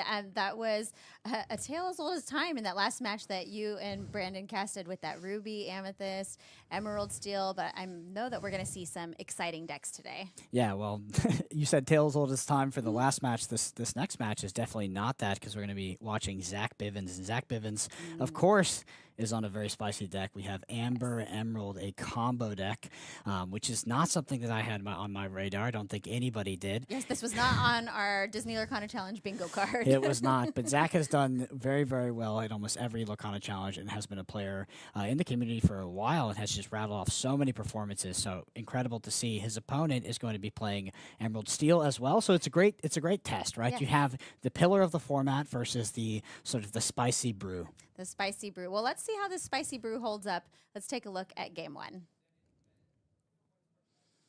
So Kevin Barrington is going to be playing that Emerald Steel deck over here on the left, player 1, and Zach Bivens on the right with his Spicy Brew Emerald Amber deck. Talk a little bit about this deck. You said the word combo in there. What is really the strategy with this deck that Zach is bringing to the table? So this deck is really centered around a card called Under the Sea, which is an 8-cost uninkable emerald card. It is an action song. It has Sing Together 8.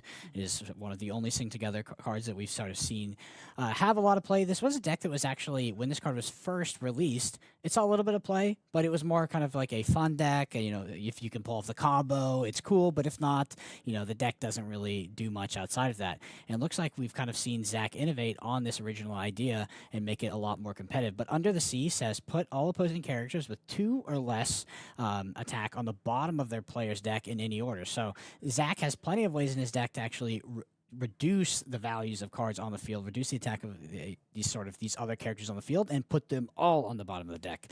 So that's kind of what you're trying to do, is in one sort of swoop, whether it's through Kita or some other effects, you want to sort of be putting all those characters back onto the bottom of the opposing player's library. And by doing that, this is sort of a tempo deck as well. It has access to other ways to do that outside of the song in the form of the muses. The muses says when you play a song, you can do the same thing, but for an individual character.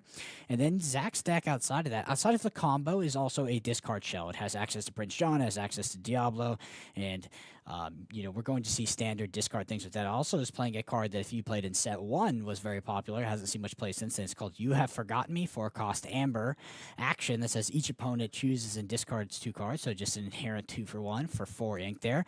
Very, very good. A very, very good card back in the day, and looks like it's made its way back into the competitive scene here. Yeah, every time I see that card, I go, oh, yeah, I have forgotten you. I forgot that this card was here. And we see it now in Zach's deck. Both players have altered their opening hands, and we're getting ready to start. It looks like Kevin is on the play here. What do you think, Kevin, you know, going into day 2, it's open deck list, so all the competitors know what they're playing against. What do you think Kevin is thinking going into this match? I'm sure that Kevin knew what Zach was on, even if it hadn't been open deck list. It's hard to be on a deck like Zach's and not just be the talk of the room, because this is very much a spicy deck that people were not expecting. But in terms of game plan, I can only assume that Kevin is just going for the standard Emerald Steel game plan. It does just do one fundamentally powerful thing, and that is Bucky into the discard cards, into the Floodborns, into potentially something like Diablo. And I have to assume, especially being on the play here, which Kevin is, that he just wants to execute the primary game plan of Emerald Steel, which we've seen time and time again across the weekend on stream. Sure, and we do see that Bucky did come down on turn 2, so Kevin feeling pretty good about his opening here. And then, of course, Zach has the Surhis, which is a fun card. It's a 3/1, but it has evasive, and my thinking is that this is a Diablo answer. This is absolutely a Diablo answer.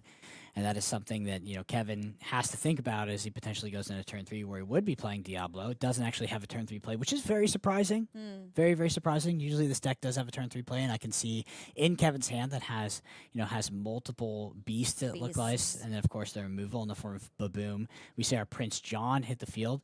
We're going to actually take a look at that hand with the Bare Necessities. Go ahead and snag that Baboom.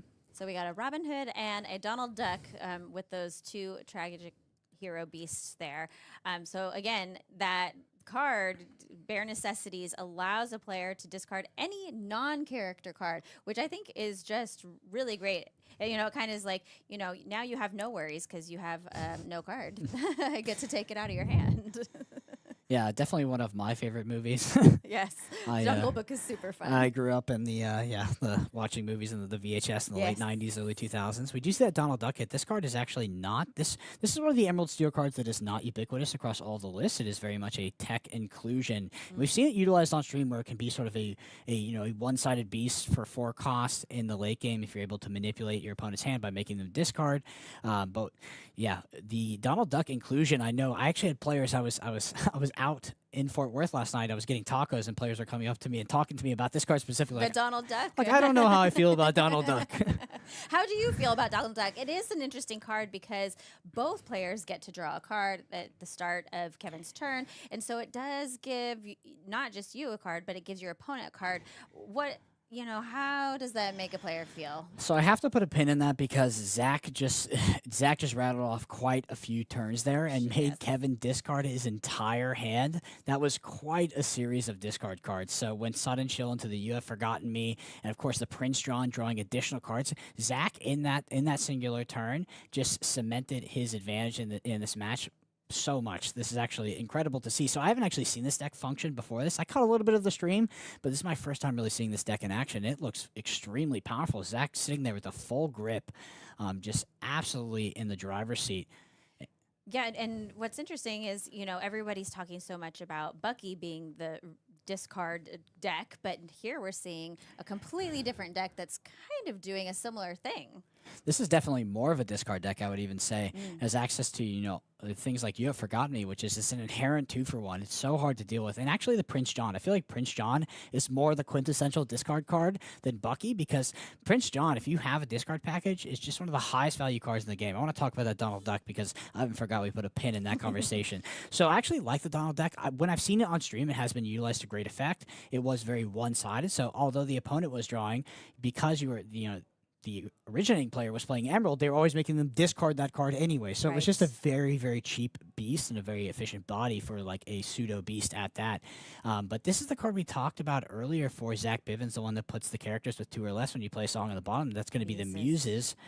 So I think we're going to see our first instance of that. Keep in mind that the critical combo card that Zach is looking for in the form of Under the Sea is a Sing Together 8. So you can count up the ink cost of those characters as we progress through this game and see when he gets to that specific combination of cards. It sometimes is comboed with Kita. Kita reduces the attack of everything on the field. So that is sort of a 2-card combo to put everything on the bottom of the deck. Yeah, I don't know that we have Kita in Zach's hand yet, but it's still his turn right now. He played the Muses. What do you think he's thinking through here? Well, I think he's thinking about singing a song here. So there's the Sudden Chill. Some more discard, and then, of course, that puts the Muses' ability into effect. Pretty amazing. I'm kind of wondering how people miss this deck right now, and I'm assuming it's because it just wasn't on their radar. But this is a very, very powerful deck. By the way, the Muses does not put it on the bottom of the deck. It puts it back to the hand, but then you make them discard, and wow. I mean, this is just such a good tempo deck. Like, Zach has so much in the driver's seat, and is just controlling every aspect of this game right now. Yeah, what do you think Kevin's answers are here to this situation? He has no cards in hand, so top decking at this point in the game. What are his options? Honestly, I don't know at this point. It's very, very tough. It's starting to look like this Amber Emerald deck has a very good matchup into Emerald Steel. Because what Zach is doing is completely dismantling Kevin's game plan. I think that Kevin wants to draw a song, probably wants to draw something like Let the Storm Be Drawn, draw 2 additional cards, and go ahead and draw those 2 cards, clear some of the board. I think that would have been a good draw. Nevertheless, we do trade with the Prince John. We do have the Jafar. It's going to be a trigger on the Bucky. It's going to be a discard for Zach. Yeah, and Kevin also didn't find his Diablo, which is a key piece in that Emerald Steel deck for card draw, and he did not find it. Yeah, so the problem is that Zach just has a lot of answers to Diablo as well. So we talked about the Sir Hiss coming down, but also Diablo has 2 attacks, so it can be bounced back with the Muses. It can be put on the bottom of the deck with something like Under the Sea. So Zach's deck is very tech to beat this Diablo. Yeah, and that Jafar coming down, it did force Zach to discard 1 card, but it didn't really put Kevin ahead at all. Yeah, interesting to note that the lore totals are what they are. So Zach's sort of kind of trying to build the advantage, have the draw engine, get ahead on card advantage, and then probably will start progressing the win condition via questing. But this Jafar is actually decently menacing. Jafar is just very, very good at exerting and challenging other characters. It has a great effect. It draws a card when it banishes them. So it is a hard threat to deal with on the field. Also, this Ursula is relatively threatening. You don't want to really leave an Ursula up Yeah. because you don't want to give them the chance to sort of double sing something like Let the Storm Rage On, draw 2 more cards. You give them a window to come back into this game. Yeah, if Kevin could top deck Let the Storm Rage On, that would be really nice if that Ursula stays on the board, especially. But he needs some more cards in hand to find some answers here. But Zach has really taken control of this game at this point. Yeah, absolutely. And we see the power of Amber Emerald. Oh, we see another Muses coming down. That's really fun. The Muses is a great card. And they do quest for just one, but the other great thing about it is that they also have ward, which means something like Let the Storm Rage On, they couldn't be the target of even. Yeah, absolutely. So actually, we'd only be able to hit the Sir Hiss and then hit probably our own Jafar with Let the Storm Rage On. We'd still probably do that to draw the 2 cards, I would assume. But yeah, the Muses having ward. Ward is just such a hard thing to deal with in Lorcana at this point of the game. Yeah, Steel does have some answers to get around ward, where you have maybe a Grab Your Swords. I'm not sure what other cards in Kevin's particular deck list that he would have to take care of those Muses, though. And besides challenging, and that Bucky's not there to challenge. It is not. So we do see Zach get rid of that Ursula, send it to the banish zone to stop that potential top deck on what could be a song. We have the Diablo finally making its way onto the board, and good timing there too, because that Sir Hiss was taken off the board, banished in the last turn, and so now that Diablo is safe. I have to imagine that the only thing that Zach really didn't want Kevin to have was the Diablo.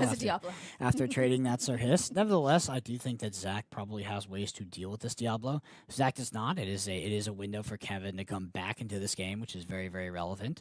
Double Muses, so I think we want to combo the Muse with something like a Sudden Chill, and I believe the way those triggers work is that you get to stack them as the active player, so you can bounce back to hand and have the discard triggered. I think we saw that earlier as well. Yeah, like you said, this deck really is it's a combo deck. A lot of cards working together to get that strategy. Paint the Roses Red. I know I saw this in his list, but that's a card. Sing Together. There we go. That's it. That's the Sing Together. Wow. Did that? That's actually incredible. So we're putting them all on the bottom. Everything. Yeah, so Sing the Rose and Red reduced it. Everything went under the sea. Wow. I think the Sing Together mechanic is really interesting. Like you said, there are a handful of cards that have that, but Under the Sea is the only one that we've seen make it into the more competitive decks. What are your thoughts on how that Sing Together works? Well, some of the other ones are very good. The issue is that a lot of them are uninkable. So if you are able to fall behind on board, they can just get stuck in your hand. You really can't do anything with them. I think that's why we haven't seen them. They are very, very powerful cards, but you can get into a state, especially in a metagame that's dominated by things like Grab Your Swords, Be Prepared, where your board can get removed, and then you have a card that just you actually cannot do anything with. That being said, when it depends on the upside, right? If the upside of your Sing Together card is to look at 7 cards in your deck and pick 2 of them, that's one thing. If it's put every single character on the bottom of your opponent's deck, that's another. So you're willing to take a higher opportunity cost for that higher payoff. Yeah, and I think we really saw that payoff here for Zach. We do see a Tinkerbell come down, which took care of that Sir Hiss, because he only has 1 willpower, 1 damage. We did get around the ward there with the Tinkerbell coming down, but still not enough to take care of any of those Muses on the board. Yeah, the Muses as well have the 4 willpower, so they're not super thin at this point. But what this Tinkerbell says is that you cannot quest, because Tinkerbell is just too efficient at challenging other characters. Yeah, talk a little bit about Tinkerbell's ability. And this is a card that, we saw in a lot of decks early on. She kind of went away. She's now back in the game. And how has Tinkerbell made her way back into these competitive decks? So Tinkerbell's really good with dealing things like Bucky. It's also a Floodborn, but in particular, its ability. So when it attacks something or when it challenges into something and it banishes it, it's able to deal 2 more damage to another character as well. So that can be super relevant. And unfortunately for Kevin, though, he cannot do 2 damage to another character because the only characters Zach had out were all those Muses with the ward. Exactly, and that's why ward is such a powerful ability. We talk about it being good against Bucky. It's not because of that ability. It's because when it enters, it does deal 1 to everything. Yeah. So we did see Ariel get played, which of course allowed Zach to search the top 4 cards for his deck, and he pulled We Don't Talk About Bruno. Do you think he is looking at using that on this Tinkerbell or saving it for another big threat that he thinks might be coming on the other side of the board? I think it depends. So we don't talk about Bruno. It's just going to return it to hand, then they discard it. I think that's a totally fine play. You can see he's going to trade the 2 muses into it. And I guess, like you said, so the next threat, whatever comes down, is just going to get bounced back to hand and discarded because it's very unlikely for Kevin to draw more than 1 card a turn at any point in this game. Could obviously find the Beast, could find the Donald Duck, and could change that up. But more than likely, based off all the cards in the deck, is likely to only draw a single card a turn, which makes We Don't Talk About Bruno actually pretty good. I think we're going to see this Diablo sent back as well, sent back to hand and then discarded. Yeah, I can't see the other card that Zach has in hand. So he only has 2 now. He has that We Don't Talk About Bruno. Oh, it looks like an Ariel. Yep, another Ariel who is quite a spectacular singer. She has the most beautiful voice, as Sebastian would say. And unfortunately, it looks like we missed on that as well. So it looks like the top 4 does not find a song. Going to go ahead and sing that We Don't Talk About Bruno. Showing another one of the powerful aspects of Ariel's, that is actually a singer 5. Okay, so that's interesting. He chose the target for the Muse's ability is to, send a chosen character with 2 strength or less back to its player's hand. He chose his own Ariel to send back to his own hand, which I know the bouncing a card back to your opponent's hand can be really strong, but choosing your own character is a really smart strategy at times. Talk about that. So when your character, when it comes in, if it draws another card, which Ariel often does, this is just a form of card draw for Zach in this position. Yeah, and it's actually a very heads-up play. It shows that Zach understands his deck very, very well. And he did find a song that time, thank goodness. Yep, Ariel found a Bare Necessities. Of course, there's only 1 card in Kevin's hand right now, so not probably the song that Zach was hoping for. Yeah, but what's interesting is that Bare Necessities, even if it has no target in the hand, it is going to trigger that Muse. So it is relevant as Kevin looks to commit to this board. Is there anything that Zach would not want to see from Kevin at this point in the game, or do you think that he's feeling pretty confident with where he is? Maybe a Beast Tragic Hero. So Beast coming down, potentially drawing more cards, and you don't really have a way to bounce that back to hand because the Muses, I believe, is conditional on two attack or not, or 2 strength. Yeah, 2 strength. Yes. Yep, so Beast, unfortunately, could not be a target for the Muses, so that would present a little bit more problem, like you're saying. Yeah, and that card is also very, very relevant because it would draw Kevin more cards to get back into this game. And Kevin, without card draw, seems like he's very, very far behind. A Robin Hood, how do you feel about that? So it's another 3 strength, so very, very relevant. Might slow Zach down, stop him from questing. Yeah, and Robin Hood could take care of both the Ariels, but not the Muses still. Where do you think he's going to... Oh, we got Akita.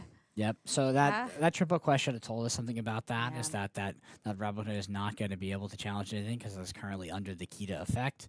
We do see the Tinkerbell come down, so 1 damage counter distributed across these characters. And Zach actually getting pretty close to just kind of alpha questing to win the game.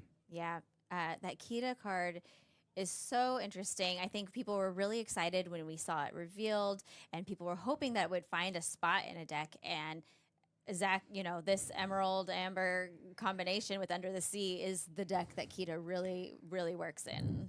Absolutely, and one thing that's better than 1 Kita is 2. 2. Absolutely, why not? Yeah, because Zach is effectively making Kevin sort of kind of skip his turn because he can't actually attack into any of these things very well. And so now this is gonna so now we're just going to keep questing potentially, and then we're gonna get to sort of too much that I don't know what Kevin can do about this.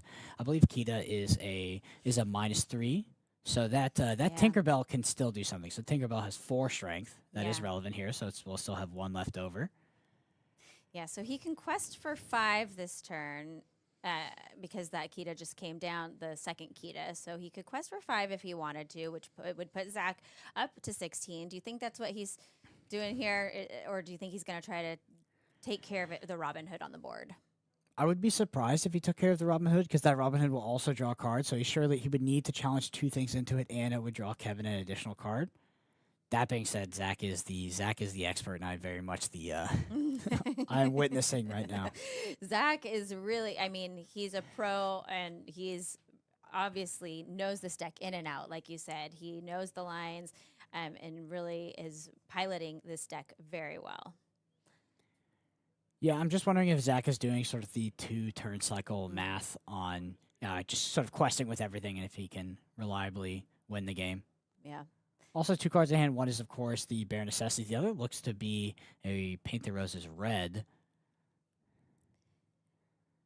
which maybe he's thinking about Paint the Roses red. No, that would just be this turn. So, Bare Necessities. See what's in hand. A Jafar Dreadnought. And, of course, we are going to... Oh, so with the Kita... Yes, because he sung a song, Yes, so the then he trigger. was able to send that back. Very, very impactful there. Yep. And yeah, Zach looking. So we do have the Kita token, I believe, still on the Robin Hood, and we're going to scoop it up. So Zach's going to go ahead and win the game. Wow, that was a fantastic game played by Zach. Kevin could not keep up on the other side of the board. What do you think that he's thinking going into game 2? I don't know. It's tough. I felt like Zach's deck very much dismantled the Emerald Steel game plan. Like it, really did. it looked really well positioned against Emerald Steel. Like I said, I do think that the Emerald Steel player likely just wants to sort of do the thing that Emerald Steel does. Emerald Steel is a linear deck. Like it wants to do one thing every single game. If it doesn't do that, it can still win. It has secondary win conditions, it has tertiary win conditions, and the deck can sort of grind value over the long sort of mid to late game. That being said, you have a specific opener that you want to hit every single time, and I'd be surprised if that has now changed when you play against something like Amber Emerald. Yeah, you also, in order to do those things, you need to have cards in hand, and Zach was just able to strip every card out of his hand that game. So it'll be really interesting to see how the second game plays out. You ready to jump in? Let's get into it. All right. So looks like players might be altering their opening hands. What are they looking for? What is Kevin specifically looking for going into game 2? He's going to be on the play, I believe. So it is best of 3. So yeah, I do think that Kevin losing that game will be on the play. Looks like so Kevin tossed a full 7. That's full 7. That's quite He's looking rare. for his Bucky, probably being Diablo. Absolutely. So it's funny because it's almost always incorrect to keep the 7, but sculpting the full 7 or sending the full 7 back is a bit more okay. Just digging deeper and deeper into that deck, looking for that Bucky, looking for that Diablo. If you have a 4 of in your deck and you do look at 14 cards, so that's the top 7 plus a 7 under that, assuming that you're on the play, if you're on the draw, you look at 15. Your percentage to find a 4 of is around 68%. It's actually quite likely. If you're looking to find a combination of 4 ofs, like you want to find the 1-cost Diablo, the 2-cost Bucky, and the 3-cost the 3-cost Diablo, the math gets a little bit worse. But to find the Bucky, at least, Kevin is quite likely here. Yeah.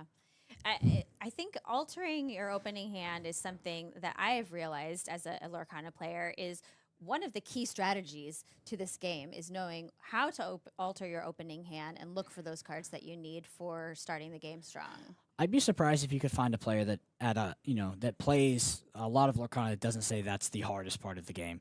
I think one of the other hardest parts that's a bit more innocuous, it's a bit harder to recognize is inking. So inking is extremely challenging. But the altering the hands at the start of the game is one of the most important aspects of Lorcana. It is one of the most powerful parts of Lorcana, and when utilized correctly, it is quite the tool. And you see players like that really, I feel like that's one of the key decisions that separates players, the good players from the great players, is knowing how to do that. Yeah. So Kevin does get a look at Zach's opening hand here. He has that Diablo on turn 1. Zach has quite a hand there. We do see Under the Sea. We see Ariel. We see the Muses again. You have not forgotten me. You have forgotten me, excuse me. And how do you think Kevin's feeling about that? I'm not too sure. It looks like Zach doesn't have the Sir Hiss in particular to deal with that Diablo, which I think is very, very relevant.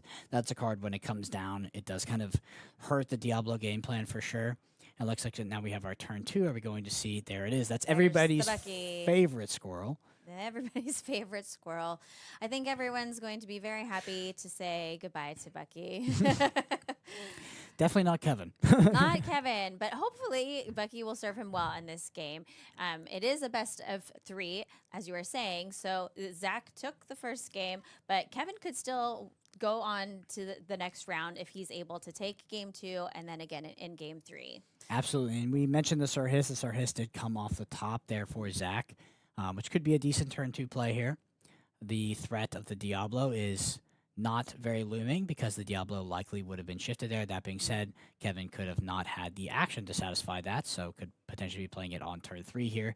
So it's possible, but what you're really scared of is the turn 1 Diablo, the turn 2 Bucky into the shift turn 2 Diablo.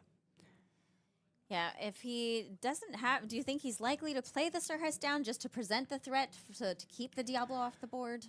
I would have. So that's the thing is, what's the other turn 2 play? The other turn 2 play here is an Ursula, which is actually going to discard a card, which was a risk, right?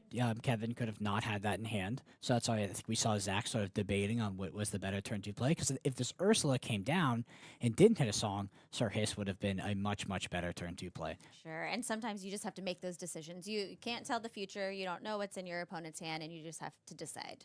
Yep, absolutely. We do have a discard trigger here for Kevin off the Bucky, so Zach is going to be having to pick one of these cards to get rid of.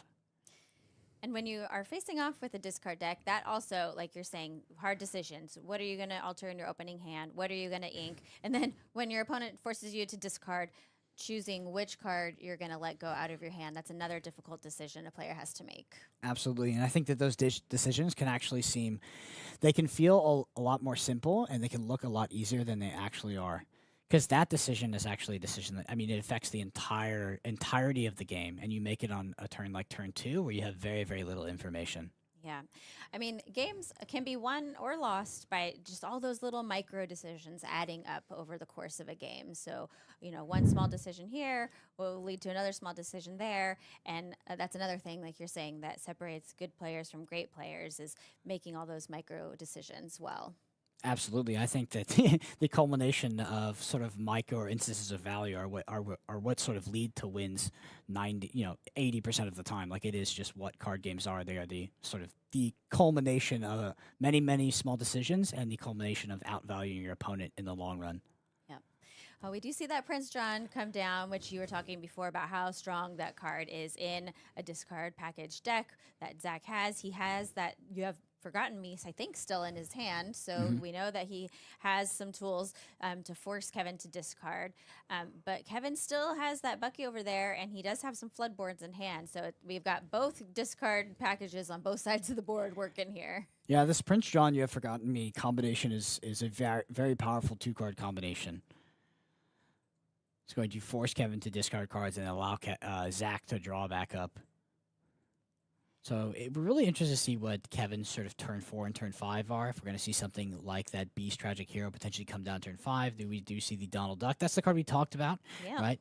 So it's going to be interesting to see how it is utilized this game. We're going to be drawing cards for Zach. I would say most likely because Zach is about to make Kevin discard his entire hand, which is just the 1 card. So not getting the full value of You Have Forgotten Me if we do end up playing that. And that's relevant for Kevin as well. So if you want to minimize the potential value that a player can get off Prince John, not having cards in hand can stop them from drawing additional cards, which is actually one of the dynamics of the previous metagame before the set, is that when playing against Prince John, sometimes you would opt to not draw off of May triggers and not have cards in hand. Because it's one thing to discard a card. You basically don't, like whether you discard it or you don't draw it, it's pretty much the same. But if you are discarding it and your opponent is also drawing a card, that is very advantageous for your opponent. Sure. Yeah, that makes a big difference. That Donald Duck, he's a really interesting addition to the deck. I'm glad to see him make an appearance, though. I do love Donald. He just celebrated his 90th birthday, as you know. And it's been really interesting seeing how he is affecting these Emerald Steel decks. I don't think we saw any Donalds that I can recall from the Chicago challenge. So between then and now, there's been some shifts in this Emerald Steel deck for sure. Yeah, the card has definitely been in Emerald Steel for a while, but it's just a very debated topic on whether it is actually a good card or not. And I just want to point out we saw Zach's turn 4 there and opted to not play the You Have Forgotten Me. At that point, Kevin did only have the singular card in hand, and decided to go ahead and play out the Muses as well. And I think we're kind of seeing Kevin do what Zach did to Kevin last game, which is sort of developing the board, locking Zach out. Zach has very few cards in hand, is only sitting at 4 ink. It's a really, really tough position. I would say Kevin is firmly in the driver's seat right now. Yeah, and unfortunately, we did see a floodboard character come down, which triggered Bucky's ability, and Zach was forced to discard You Have Forgotten Me. So he won't be able to play that here and get the card draw off of the Prince John. Well, the thing is with the You Have Forgotten Me here, Kevin's actually manipulated his hand to have no cards in hand, so Zach would not be able to draw off that card. So while that is an impactful card, and I'm sure Zach would love to get the draw triggers off You Have Forgotten Me, unfortunately in this position, Kevin's manipulated the game state to a place where it's just not that good. When you're playing against a discard deck, I have seen that as a strategy where a player will empty their hand on purpose by inking, playing as many cards as they can, just so that they aren't discarding anything and they're using every card in every possible way they can. Yes, and I would do that in particular against the Prince John decks. It's very, very good and it's very common against non-Prince John discard decks, but Prince John in particular, you really want to have as few cards in hand as possible, even 0 cards. But, from our previous matches, we do see Ruby Amethyst players in particular actually prioritize as much draw as possible when Prince John is not a threat that exists in the deck. Yeah. Let's talk about Kevin's side of the board here. He has 6 characters on board. He has quested now. He's up to 12 lore. How do you think Zach is feeling right now? So we can just, very, very good. Very, very good. So we can count it up. So we're at 2, 3, 4, 5, 6, 7, 8 being threatened, which is game. So Zach does need to engage with some of these characters to remove them, or Kevin will win the game on the next turn. Yeah, Zach does not quite have. What answers are available to him? So in terms of the Ursula, so that's 2 plus the Prince John plus the 4. So I think we can only sing together 7 right now. So we couldn't even do our Under the Sea. Yeah. So we don't have enough enough ink for Kita to sort of string that combo together as well to potentially put the 3 cost down. So yeah, Zach sort of just has to kind of slow Kevin down. Challenge the characters, and in terms of what is Zach's out back into this game, it's really tough. I mean, Zach is at 0 in terms of lore, and Kevin is at 12, threatening a lot more. And Kevin can just get to a state where, even if Zach removes the entire board, puts it all on the bottom of the deck, Kevin can just play every character that comes off the top and just get that one instance of quest value out of them, and then just kind of sort of slowly make it to 20 lore. Yep. Yeah, we did see a Diablo come down on Zach's side, but I don't know if that's going to be enough at this point in the game. Yep, so Kevin's going to gain 2 lore off of this because of the Robin Hood trigger. Going to go up to 14, then we're going to quest up to 17, I would assume. 17, I think. I'm assuming the Bucky is going to quest.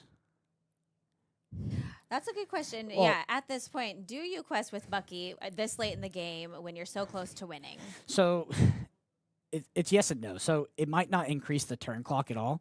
So if we just assume that, the one Robin Hood sits there, it's it doesn't really matter if the Bucky quests or not, but it's also probably not going to get the value. Yeah. Well, this time around, we really saw that Emerald Steel deck take off, do what it was meant to do. We didn't see it in the first game, but it really was able to control the board, control Zach's hand, and get the win this time. Yep, and now Zach is going to be on the play. Emerald deck versus Emerald deck. It is very significant to be the first player, and we sort of saw the disparity there. I think that Kevin's draw in Game 2 was a lot better than Game 1, but Zach being on the play, his deck is going to be able to do what it wants to do with a lot more efficacy. Yes. Well, let's see. So we're going to Game 3, and whoever wins this Game 3 is going on to the top 32. So good luck to both players. Let's take a look. So Kevin and Zach both have seen their deck do what they wanted it to do. Zach in game 1, Kevin in game 2. Zach being first to play this round really is going to give him a little bit of an edge here. Is there anything that Kevin would be thinking differently going in, being on the draw this game? Potentially, I'm trying to think. So unfortunately, I'm not too experienced as an Emerald Steel player into Emerald because that is a that is a new deck for this weekend. I'm not sure if there's anything on the draw in particular that Kevin is looking for. But I know Zach just has a primary linear game plan that he wants to execute, which is to probably get out that discard package with the Prince John and just curve out to that turn 4, You Have Forgotten Me, and draw those 2 additional cards. Just such a powerful thing to do. And Kevin being on the draw by Zach's turn 4 will have those 2 cards in hands almost certainly to be discarded. Yep. I didn't see how many cards that Kevin altered. I saw Zach had 4 new cards that he drew. Kevin, we saw last time, was digging for, he took all 7 cards, brand new. But this time it looks like maybe just 2 cards. So maybe he already had some of those cards that he wanted in hand. It's definitely quite scary when when the opposing Emerald Steel player only puts 2 cards back, because it tells you that they likely have the 1-cost Diablo into 2-cost Bucky and to shift Diablo, and that is a very powerful thing to be doing. Well, I cannot wait to see how these decks play out. That I'm so excited that Zach brought this deck. It's been really fun watching him play, and he does it so well. And I think that this just goes to show that, people feel sometimes like the game is figured out, in the current meta, but there's always something new out there, a lot of creative combinations, so many people on Ruby Amethyst, on this Emerald Steel deck, but here we see this really fantastic Emerald Amber deck making it here to top 64. Yeah, it's pretty rare, but occasionally in games you'll have these outliers of deck builders that will just kind of break the mold and will consistently innovate above the meta or past the meta and consistently bring new decks and consistently do well. There's a trifecta there. There's one thing is building new decks, one thing is building innovative decks that don't exist in the meta, and then the third is actually doing well with them. Most people don't have all 3. Yeah. Wow, we have 2 Prince Johns in hand, 2 You Have Forgotten Me's. Yeah, so that is a bit of a slow hand, but is a very powerful hand if we do get to that turn 4. Yeah. You don't talk about Bruno comes off the top. I think you can take a slower hand as well on the play because Kevin is more likely to have those cards in hand that can be discarded. We're going to take a look at Kevin's hand here with the Bare Necessities. Yes. And we do see that Bucky and the Diablo in hand, which are, of course, are the cards that Kevin really wants going into this game. What do you think he's choosing here, that Hidden Cove or the Baboom? It's interesting because the Baboom is facilitating the Shift Diablo play, which is, again, this is a perfect example of why Kevin only threw 2 back, because he has the perfect curve. So I think you have to take the Cove because the Baboom just doesn't have much impact because that Diablo is getting shifted almost no matter what here. Yeah. Yeah, if there was just maybe one action, 1 Baboom in hand, he could have had him discard that to prevent him from shifting Diablo on turn 2. And to be fair, the Cove is pretty decent against a deck that is predicated off of you having a certain amount of strength. Yes, we've seen the Painting the Roses Red, the Kita, all of these cards that are working together to reduce strength, but if he doesn't have that and Hidden Cove is out on the board, it really limits his options with some of those cards that he has in the later game. It's actually a really tough spot for Zach. So we talked about going into Zach's turn 4 that, Kevin would almost certainly have 4 cards in hand. What breaks that mold is Bare Necessities and then to the Bucky Shift Diablo, so discarding that action. That, Kevin might not have cards in hand by the time we get to Zach's turn 4, and Zach basically only has access to Prince John, You Have Forgotten Me, nothing else really in hand at this point. And on the other side, Kevin has the most ideal curve possible. Yeah. And Zach didn't find that Sir Hiss, which is really one of his only answers for Diablo as far as challenging goes. Absolutely. Yeah, what do you think Zach's best play here is on his turn 3? Well, I'm not sure he has one. Like, it has to be the Prince John, which is a Definitely a non-zero threat. Also, quest for 2. Kevin will likely have cards in hand in the future because of the Diablo. How fast Kevin can get those cards out of hand and utilize them is interesting. I also think the Diablo trigger is a May trigger, so there could be an instance where Kevin opts to not draw the card. If Kevin thinks that he will almost certainly discard it to the Prince John, and Zach will get the value off of that, which is going to be a very interesting dynamic. I'm really keen to see how that's played out. I would really love to see Prince John on the board and Robin Hood come out and banish him. That would just be very on theme. So Baboom is going into the Inkwell. Of course, he does quest with Diablo, so that then Diablo has to be exerted in order to get that card draw off of your opponent. But he didn't play anything else. Yeah, so no turn 3 available for Kevin. But do you feel like that's okay with where Kevin is and the other cards he has in hand? Well, not anymore because Zach has access to the You Have Forgotten Me plus the Prince John. Yes, which Kevin did see that. He knew it was coming. He had Yes. 2 in hand. He saw 1 go into the discard, but he knows there's another one waiting. And again, those actions, You Have Forgotten Me is an action. It's not a song, so you can't sing it. It is 4 cost, but in this combination with the Prince John, it's really valuable there, even though it does take up your ink for the turn. So it's clear why Zach felt like that card had a place in this deck.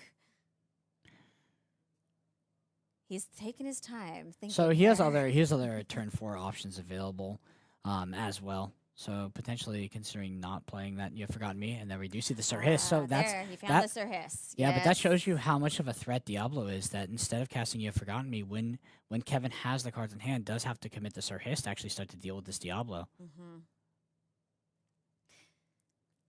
And he says, no, your Sir Hiss cannot stay, and I am going to baboom that away. It's very possible we're going to actually see the full power of Diablo this game, because Diablo is a card that often does not get to sit on the field for too long. Yes, and that Hidden Cove, it did get discarded earlier, but Kevin found another one, and now Bucky is there at the Hidden Cove, increasing both his strength and willpower by 1. And Hidden Cove is particularly good versus Zach's deck, because Zach is not able to actually remove that Hidden Cove because of the 6 willpower. That is just a big ask out of a Amber Emerald deck. And at the same time, it sort of counters his combination of cards to try to put these cards on the bottom or bounce them back to hand.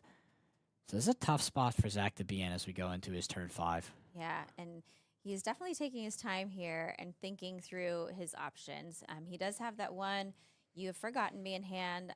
Can't quite see what else he has in hand. But yeah, it does not seem like he has a lot of options right now.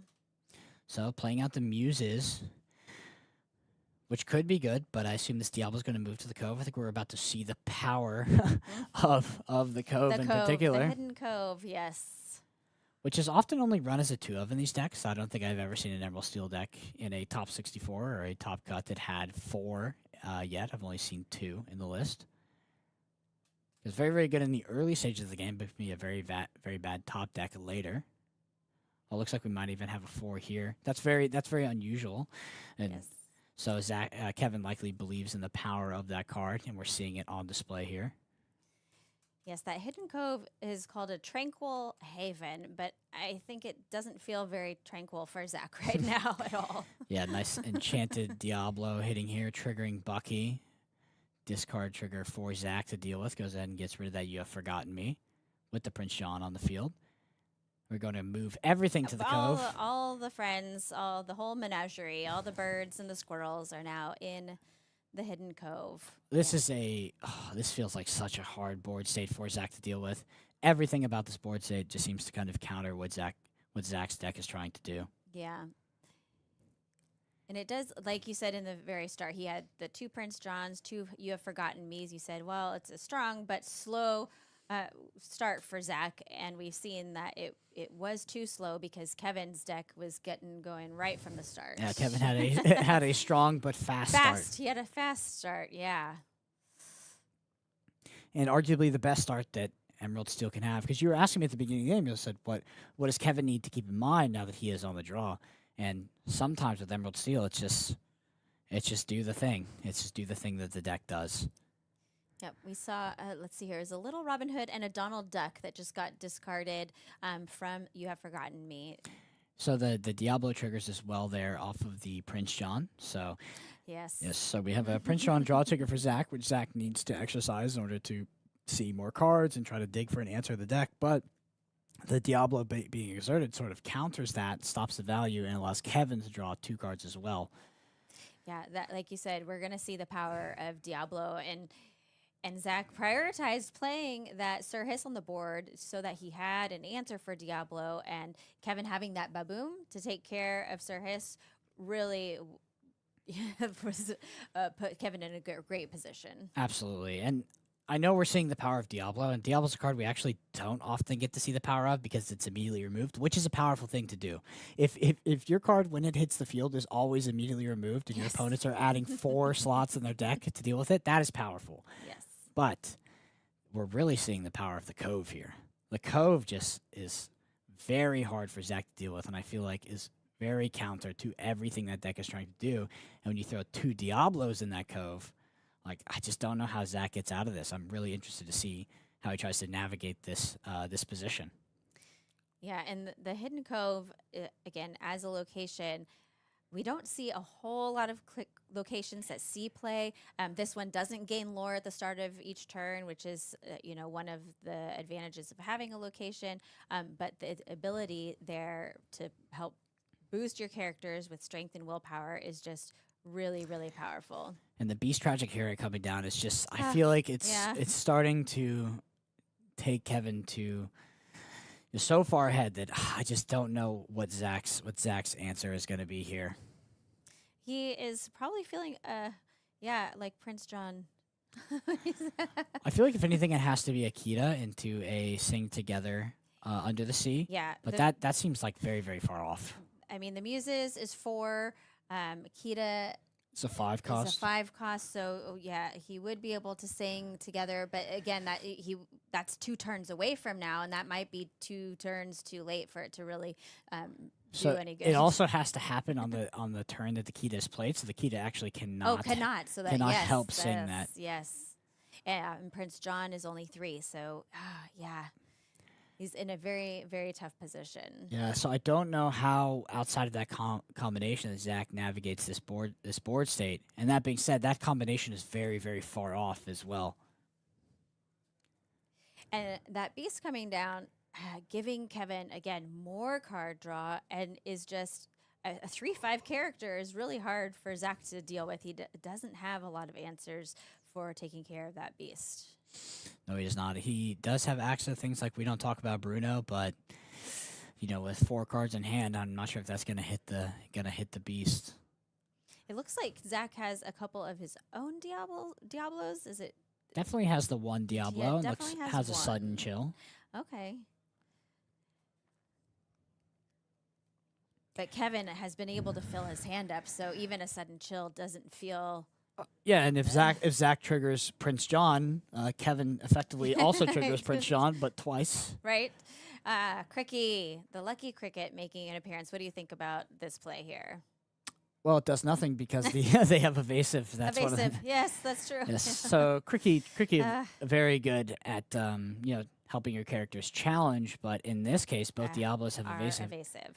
I mean, it's non-zero, right? The Cricky does count as a singer for that potential sing together play that we talked about, but yeah, ultimately these Diablos are just sort of they're kind of running away with the game. Obviously, it's in combination with the Cove, it's in combination with the Bucky, and the Beast is doing work as well.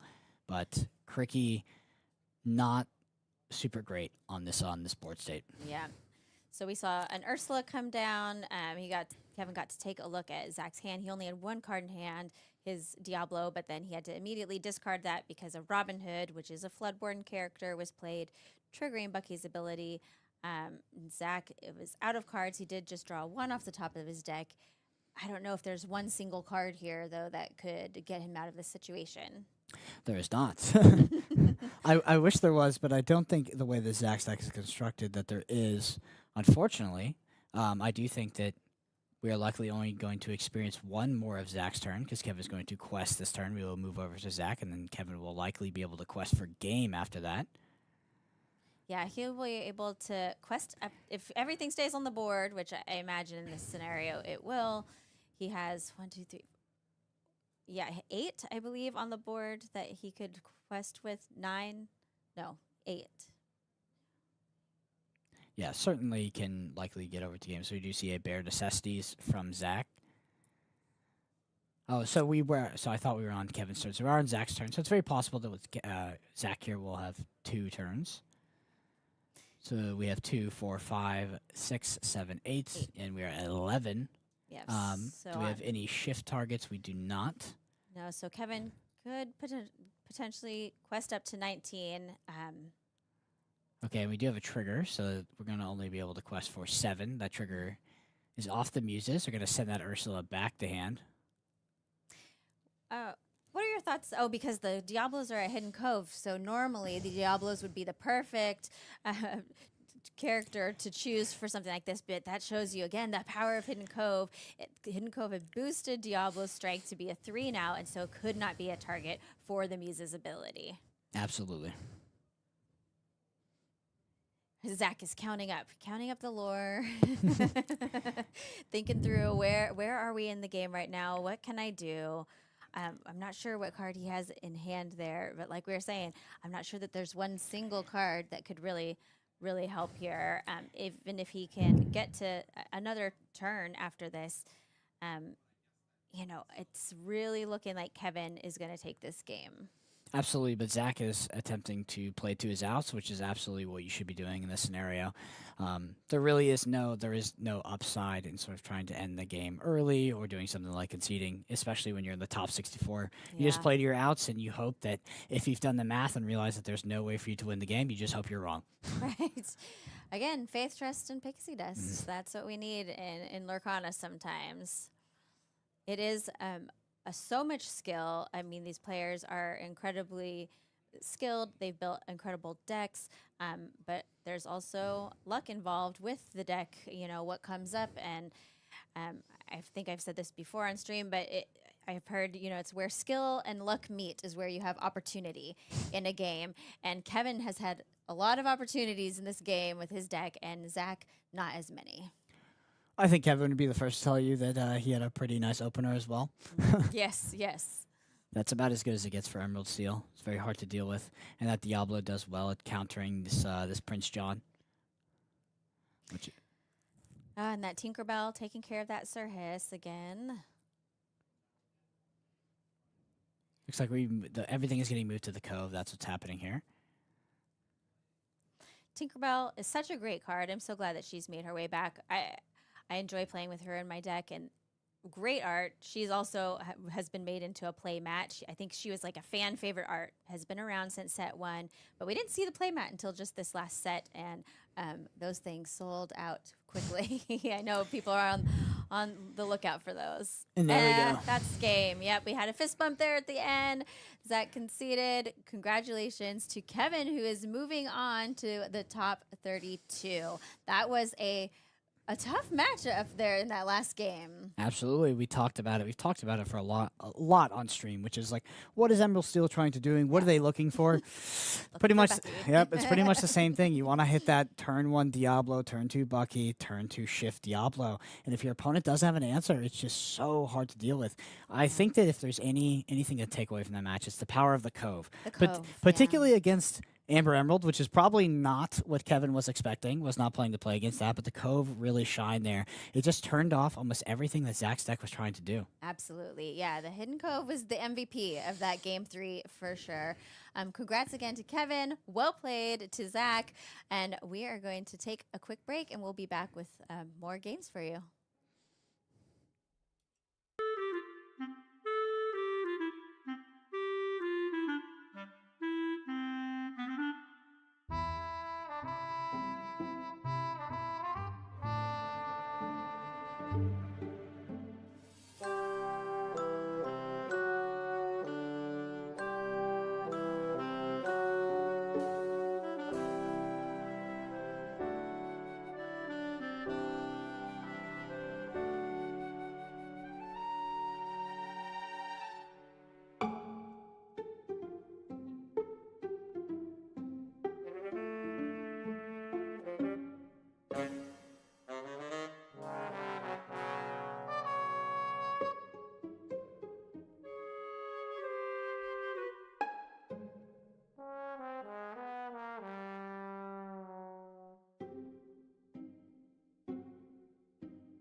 Kevin Barrington here, fresh off a win in our round of 64 here on day 2. And you've played a couple of challenges. This is your first day 2. You got to be kind of walking on clouds right now, right? Yeah, no, it's been fantastic.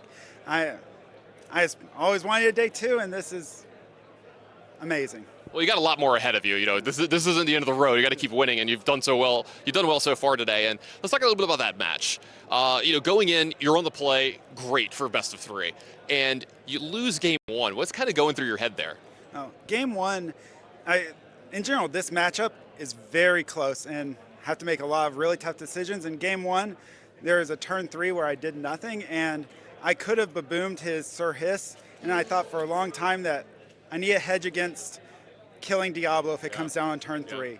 And turns out in that game, Sir Hiss was the correct thing to kill, but if I had to, I'd save the baboom again against that situation. Yeah, hearing you talk about it, it absolutely makes sense. I was wondering that myself. Talk about games that weren't close, that game 3 draw in you getting to play Diablo 1, seeing his hand, what's going through your head where the game might actually just be over there? Yeah, no. When I got my opening hand after altering in game 3, I was very happy. It had everything I was looking for. I only had to send back 2 cards, which for the most part, I almost thought of just keeping them to make sure I had ink. Yeah. And then seeing his hand after playing Diablo, I knew that it was going to be a very good game for me. Unless he drew very well after that, I figured this game was probably over, and I just had to have clean, crisp play and make sure I got all my triggers in. Well, it looked like you had some good, clean, crisp play there, got those triggers in. Kevin, thanks for the time, and best of luck the rest of the day. All right, thank you very much.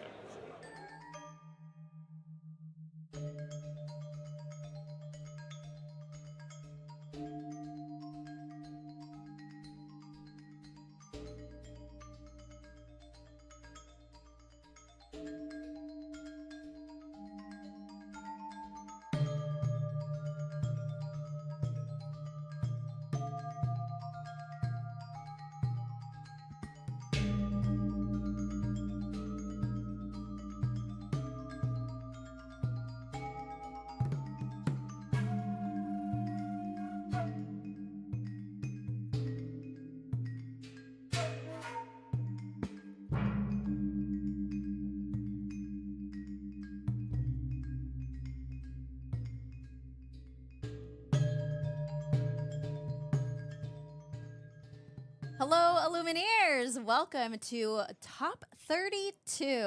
Liam is here with me. Hello. Hello. I'm so glad that we get to cast I know, together. this is our first time together in the booth, so I'm really excited about that. It is. It's very exciting. I'm also really excited to see some more great matches. Oh, me too. I mean, what a wonderful day. I've had the chance to walk around a bit. The energy is still really high out there. You have side events going on, but everybody is talking to the top 32 players, interacting with them, seeing, talking about their game plans, watching some of the matches. So everybody's excited, and yes, I'm excited as well. The room is all abuzz. Yes. That's for sure. 2 rooms. I mean, this event is quite large. We've had over 2,000 people that are here participating in the main event and the side events.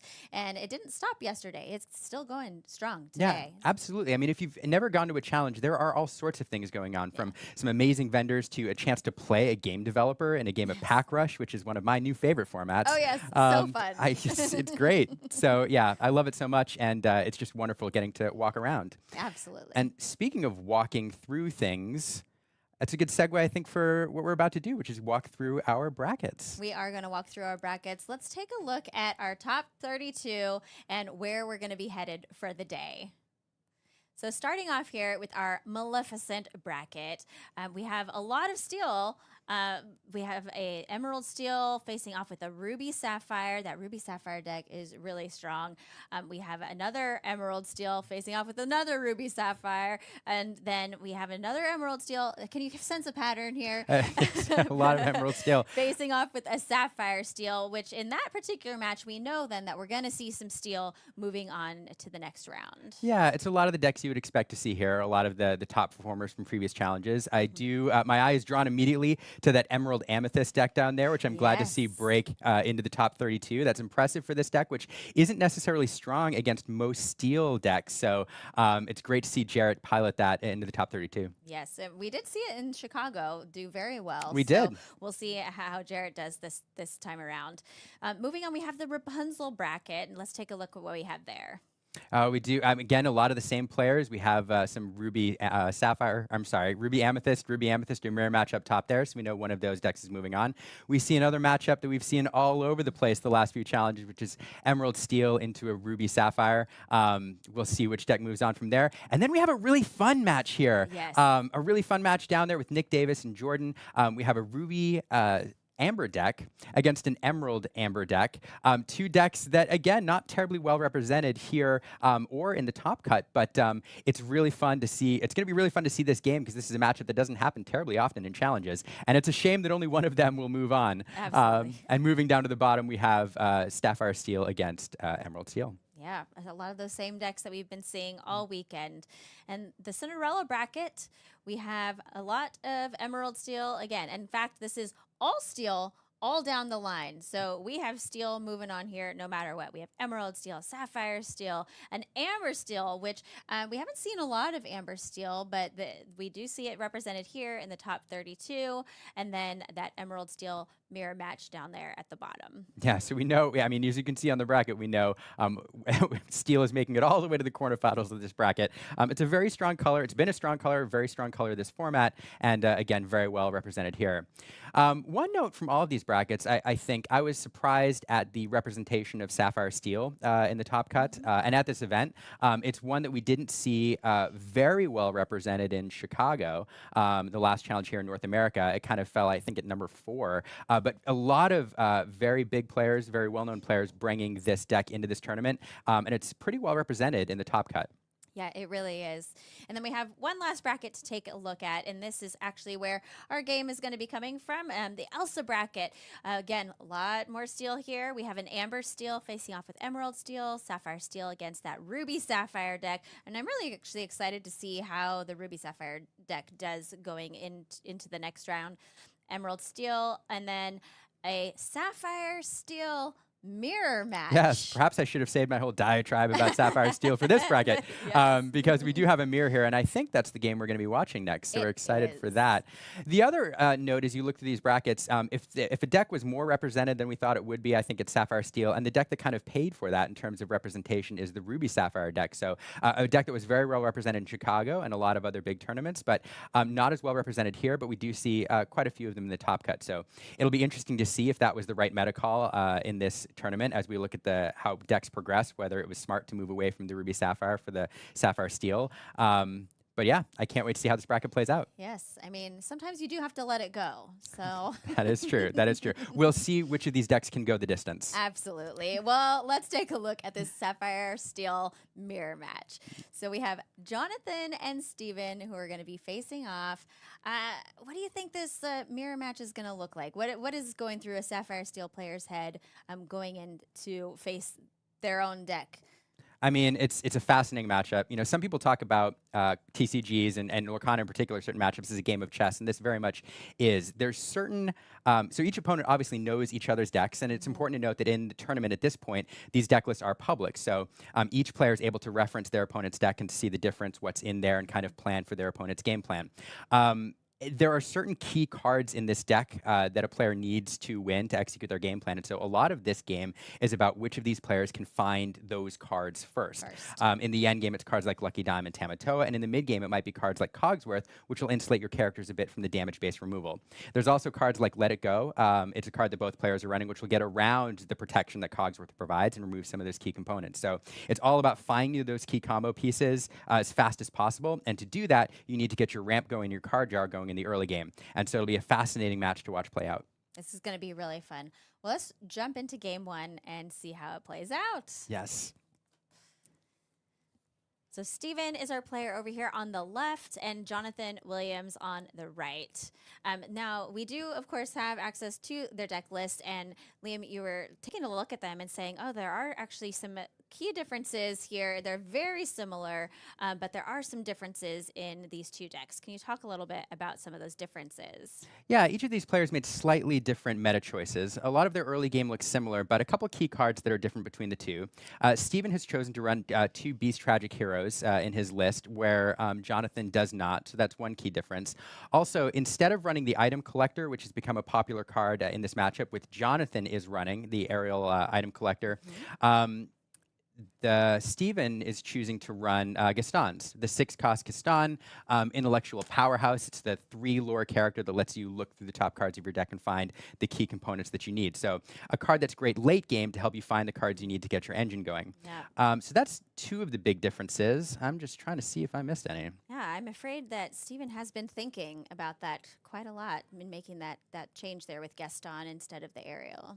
Yeah, the only other big difference I'll note is Steven or Jonathan does work into Beast Hardheadeds into his list, which is an anti-item card. So against item-based opponents, like in the mirror, that card could come into play. Banishing items in this matchup is always tricky because you know that your opponent can just recur them with the Tamatoa.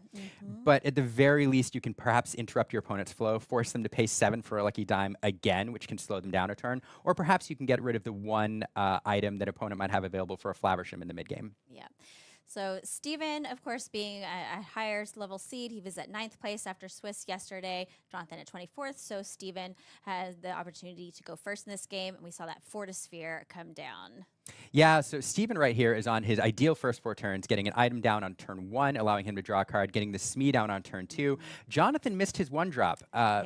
Would love to have a Popsicle or a Fortisphere down there waiting for Flaversham. But he does answer a Smee with a Smee. That is true. So Steven will not be able to quest for that Smee with impunity. Mr. Smee is such a fun card, and you know when he was first being played a lot, you saw Captain Hook and Smee being played together. But people have found a place for Mr. Smee even without a Captain Hook or another captain. And his ability says if you don't have a captain character in play, you deal 1 damage to this character at the end of your turn. But in these decks, there are no captains. They do not care about the captains. They do not. So Mr. Smee is always going to damage himself pretty much in this deck. You can do a little healing with Popsicles and get cute, but in general, they're there because they're very well statted for a turn 2 character, which allows you to do some things. And they also have 2 lore. So worst case scenario, you're questing for 4 or perhaps 6 lore and getting a jump on your opponent in the early game. Yeah, 1 jump ahead. 1 jump ahead. Which is another card that we often see in Sapphire Steel decks. But interestingly enough, Steven and Jonathan, neither of them are running 1 jump ahead, but they are both running that Mickey Mouse Detective that we did see Steven play there. That's a great note, Rebecca, because usually in these Sapphire decks, we see a 1 jump ahead as kind of the ideal turn 2 play to get that ramp going. But it's kind of fallen out of favor in the meta. One of the reasons is because Mickey Mouse is available on turn 3, and you get a character on the board out of it. But also, there's other things that some of these decks want to be doing on turn 2, especially with Flynn Rider Frenemy around to threaten some lore game if you don't get a character on the board in turn 2. Smee or Argus in these lists is a great character to play on turn 2, and so there's really no home for 1 jump ahead sometimes. Ooh, and we have a Cogsworth coming down. Now, this, again, is one of the shows the power of the Sapphire ramp, that Cogsworth is a 5-cost character, but now we're only a few turns into the game, and he's already being able to be played. Yeah, that is true. And Cogsworth, I think, is one of the key cards in this matchup because the preponderance of the removal is damage-based. Of course, when you have a 5 damage Along Came Zeus against a 3 willpower, you get around the resist there. Yes. But you're having to use cards perhaps less efficiently than you would like. Here, a Beast Tragic Hero being played is interesting. Jonathan used that Along Came Zeus, which would be the perfect answer for that. For that beast. Well, I say it would be the perfect answer, but Cogsworth, again, providing some insulation against it. So that resist. Yeah, so Cogsworth here is a perfect example of we're seeing the work it can do because there's an answer for it to prevent that card draw that Jonathan has, but he just can't use it unless he pairs it with something else. Yeah. What are your thoughts here about Jonathan on his turn, his last turn? He used all his ink to play and Along Came Zeus, which is a song. You can sing it. He didn't have any characters to sing it. So he had to use all his resources just for that, and he wasn't able to play a character on his last turn. I mean, he got rid of the Smee, definitely worried about the lore engine that would get going. One thing to note with Smee is he does do damage to himself at the end of every turn if there's no captain on board, but if he has resist 1, now he's not taking that damage anymore. So yes. Smee would have been able to quest in perpetuity unless, and not subject to removal from Jonathan Smee, because again, the resist 1 would mean they wouldn't trade. So at that point, that Smee was going to continue questing for 2 every single turn, and so Jonathan choosing to get it off the board. Yeah, and of course, Cogsworth also has Ward, so very difficult to get around. Tinkerbell is nice because it does do some damage there on Cogsworth. How many players are, are exerting Cogsworth? Not many, because they No. want to keep him on the board. Not many, true. Any character with ward that you can just sit there with a static ability becomes very frustrating for your Yes. opponents to deal with. But so this is an interesting scenario here because we talk about these decks as if they're trying to get these end game engines going with the Tamatoas and the Dimes, but they also have a lot of mid game high lore characters. So in a mirror match like this, it is possible to take the game simply by going wide, especially with Cogsworth there protecting your characters, preventing damage based removal. So. Yeah, 2 Cogsworth on the board here now. So that's giving all of Jonathan's characters resist, and it's also giving each other. The Cogsworth are giving each other resist. That's right. Cogsworths don't give themselves resist, but they can give each other resist for sure. Yes. Yeah, so this is a challenge. Now, Jonathan, has to be thinking about ways to remove multiple characters. Doesn't have a lot of damage on the board, and unfortunately for him, both Tinkerbell and Beast Tragic Hero have decent willpower stats, so be difficult to remove. Steven, I'm sure, is going to be happy to keep questing for 2, 4, perhaps even 6, unless Jonathan can find an answer. There is, as we noted earlier, there is a Let It Go as an option in these decks, which gets around resist by simply, sending a character to the Inkwell. So that is an option, and the Cogsworth could sing it to get rid of perhaps Tinkerbell or Beast Tragic Hero. But now that Beast Tragic Hero was exerted, and I have seen players sometimes choose to challenge into Beast just to put even 1 damage on him, because that card draw from Beast can be so beneficial for your opponent. It does, of course, trigger the ability where he gains extra strength, but it takes away the card draw. Jonathan chose not to do that. What is the thought process about challenging into the Beast or not? I mean, I think it says something about how much Jonathan values the Cogsworths. He doesn't have a lot of cards in hand. It's going to be hard to develop much more of a board state. If one of those Cogsworth becomes vulnerable to a challenge, it's likely that Steven would choose to remove it during his turn. And also, Tinkerbell is well, I say Tinkerbell's a fun card to remove things with because you get to do damage to something else, but in this case, the resist kind of insulating Jonathan's characters from that. So, but it does say something about how he values the Cogsworth here. Yeah.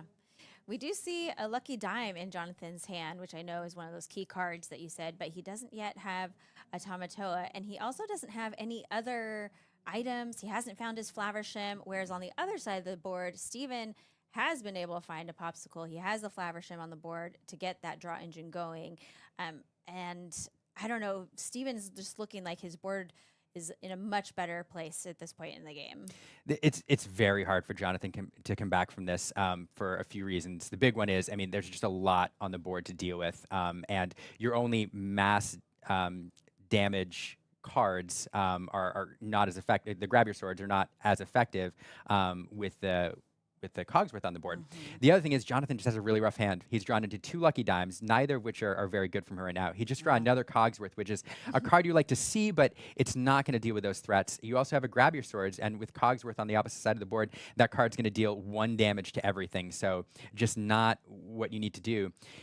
Right now, it's a simple math problem. You total up the amount of willpower on Steven's side of the board, and then you total up the amount of strength on Jonathan's side of the board, and unfortunately, the math isn't great for Jonathan here. It's really not.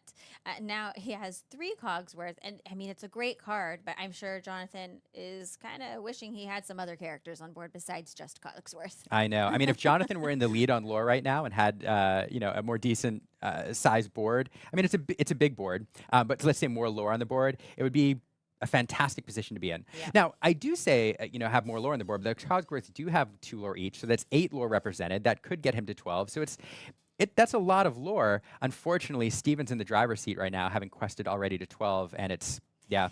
Yeah, and there's 8 lore on Steven's side of the board right now, so he could win on next turn unless Jonathan is able to take some of those characters and put them in the discard pile. Yeah, absolutely. He does sing Grab Your Swords here, so that's going to put 1 damage on everything.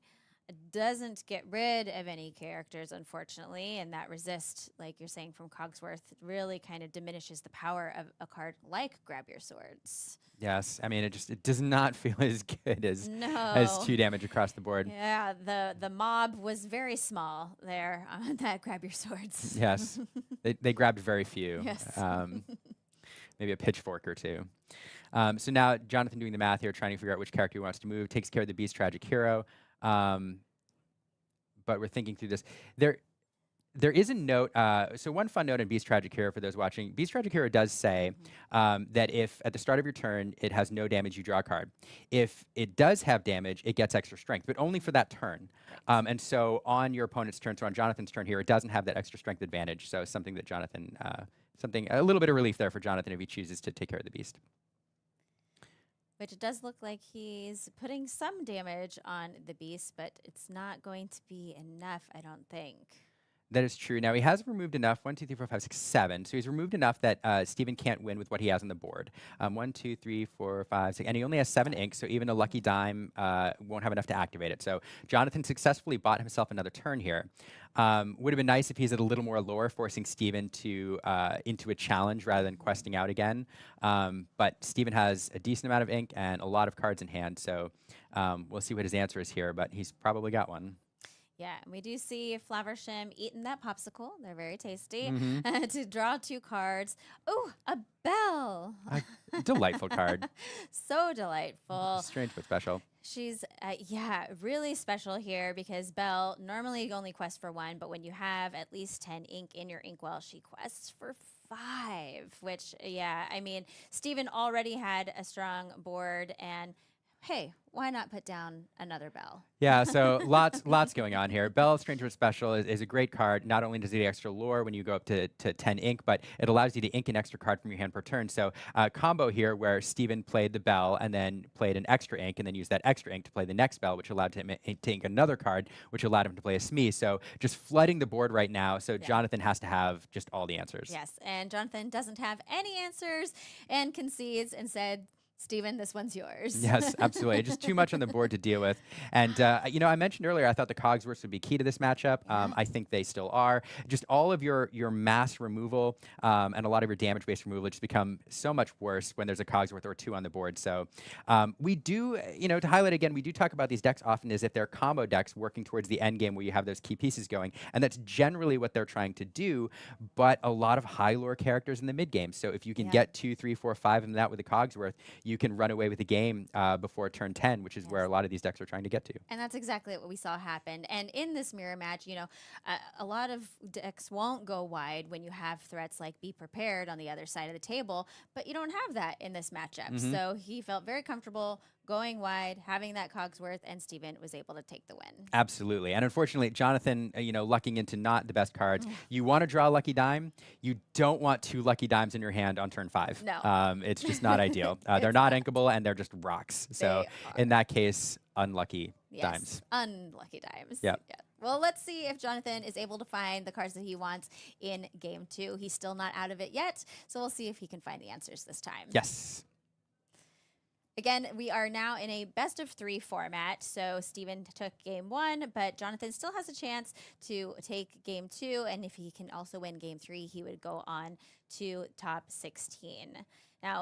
Now that they've seen each other's decks, do you think they are changing their strategy up? Jonathan's going to be going first this time. What are they both thinking going into this second game?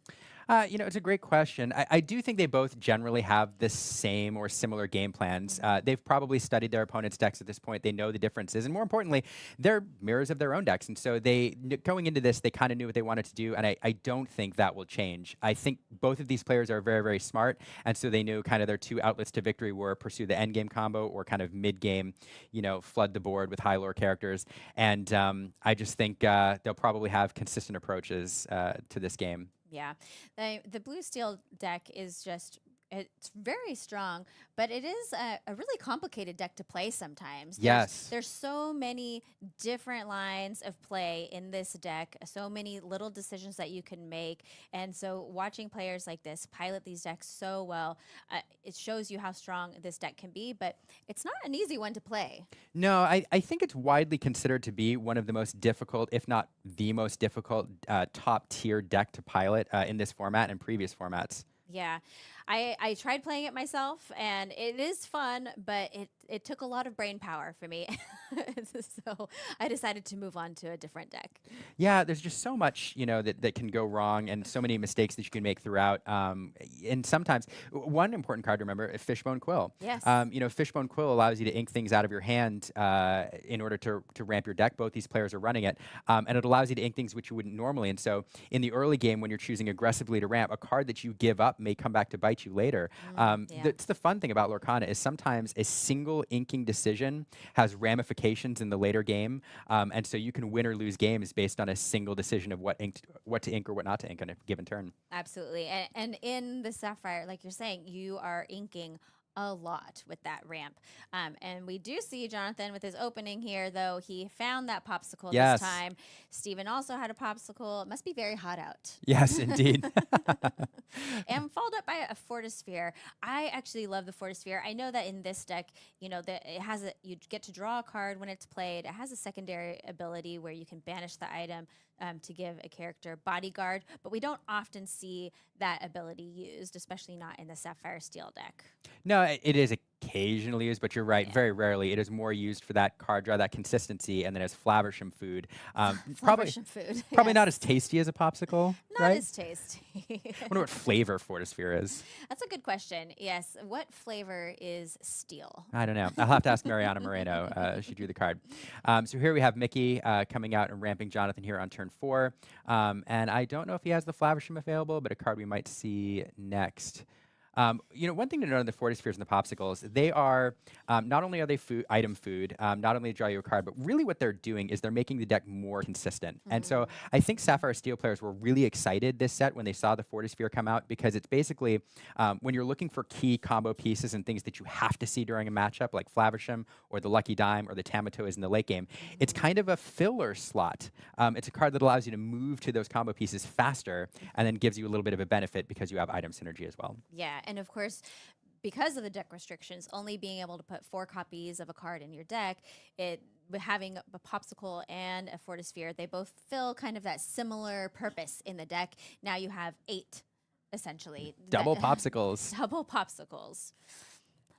So we do see that Fishbone Quill, which you were talking about earlier, come down on Steven's side, which has really been the first ramp card that we've seen on Steven's side of the board. He hasn't been able to ramp as much as Jonathan so far, but that Smee being able to start questing now is going to be really great, because Jonathan, right, with that Mickey doesn't have an answer for Smee. No, I mean, at the very least, he could choose to challenge into the Smee, deal 1 damage, and then make Smee vulnerable to removing himself next turn. But then there's the popsicle there, which could heal Smee if he chooses to do that. So, yeah, there's really no answer. But Beast Hardheaded coming into play, one of the item removal cards that Jonathan runs, which Steven does not, and coming into play here and taking care of that Fishbone Quill, which I'm sure Steven would have preferred to use as the game goes on.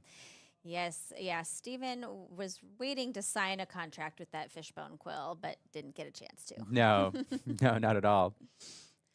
Oh, we see a beast going into the inkwell for a Cogsworth. What are your thoughts here on that? I mean, it just speaks to how Steven values Cogsworth in this particular matchup. It did work last format. Yeah. It's going to do work here.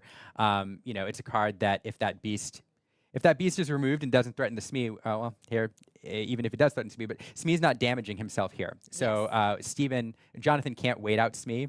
Smee is now going to be able to quest every turn and keep the damage counters from piling up. So so Steven choosing the Cogsworth here over the card draw. It's also worth noting, though, Steven is sitting on a whole new world in his hand. And so if he's gearing up for that, perhaps doesn't want to draw into extra cards that he'll just have to discard with the whole new world. So choosing to get the Cogsworth on the board in this matchup for that reason. Now, with having that whole new world in your hand, of course, you have to discard any cards that are in your hand to draw your new 7 cards. He also has that Tinkerbell. Do you think that's something that he's thinking about playing and getting on the board before he plays Whole New World? Perhaps, we'll see here, because that would take a whole. If he's thinking about playing it, that takes a whole nother turn to get to a whole new world. And Well, he could sing it with Cogsworth. he could, but I think in that scenario you'd rather. So here, to your point, here's the Tinkerbell. So playing it before, but I think you'd rather play the whole new world and then have the ink available for whatever answers you draw into, rather than expending it early and then singing the whole new world. But as you suggested, here's the Tinkerbell. Of course, now the Tinkerbell does 1 damage across the board. So 1 note, there it is. Okay, I was going to say, Cogsworth, and Cogsworth does use that damage because he doesn't protect himself. So there it is. And Jonathan, let's note again, has drawn into, once again, 2 lucky dimes. So it's a card that you need to find, but at this point in the game, without a Fishbone Quill, they're just sitting in your hand for the late game. So it looks like, I thought maybe I saw Jonathan also had a Whole New World in He does. his hand, which, really tempting to play here, I think. I was going to say, with having just those 2 lucky dimes sitting there doing him no good at this point in the game, does he, say, yeah, I'll go ahead and do Whole New World. If these lucky dimes go into my discard pile, that's fine, because if I can play a Tamatoa, I can get that lucky dime back out. Yeah, no, I think that's right. It's funny. A lot of Sapphire Steel players, or even Ruby Sapphire players who play the Tamatoa, refer to their discard pile as their second hand. Yes, and so, yes, absolutely. in the early game, you're just sending items there with Flavisham or discarding, however, and then in the later game, your Tamatoa just pulls them right back because he loves shiny things. He loves shiny things. That scavenger. So we see we healed up the beast, and he's going to use beast here to. Let's see. Maybe he's just questing. Yeah, it looks like we're going to quest for 3, get on the board. And so healing that beast, beast is susceptible there to being challenged by the Tinkerbell and removed, except it has resist 1. And so now the Tinkerbell not able to deal with that beast on its own. So Stephen will have to be forced to use multiple cards to deal with that if he wants to do that. Yeah. I haven't had a chance to look at Steven's hand. Do you know what he has over there? I have not either. Yeah. I've been staring at Jonathan's side of the board. Well, Jonathan's side of the board is pretty strong right now. I mean, Steven does have a Tinkerbell and the Cogsworth, 2 really great cards, but Jonathan's board presence right now is something that Steven has a lot to think about. Yeah, no, it is fascinating. Kind of the reverse of the last matchup. Jonathan drawing into the cards he needed a little bit better. Okay, so I take a break quick to talk about Gaston. Yes. Gaston, intellectual powerhouse, smart Gaston, STEM Gaston, as I've heard him described. STEM Gaston. I love him so much. So this is one of the differences between these 2 matchups. It's a card that's popular in some of these Ruby Sapphire builds, or it was in the initial builds and also in the Sapphire Steel builds. It's a card that allows you to look at the top 3 cards of your deck, pick 1, and put the rest in the bottom of your library, or the bottom of your deck. So as it helps you find the key cards you need, and again, Stephen choosing to run this where Jonathan does not. And it's also a nice target for the lucky dime. Gaston quests for 3, and so if you have a lucky dime out, of course, lucky dime, if you have all the items in Tamatoa, that's great. But like you're saying, instead of having the aerial item collector, this Gaston is another great option there for working with lucky dime.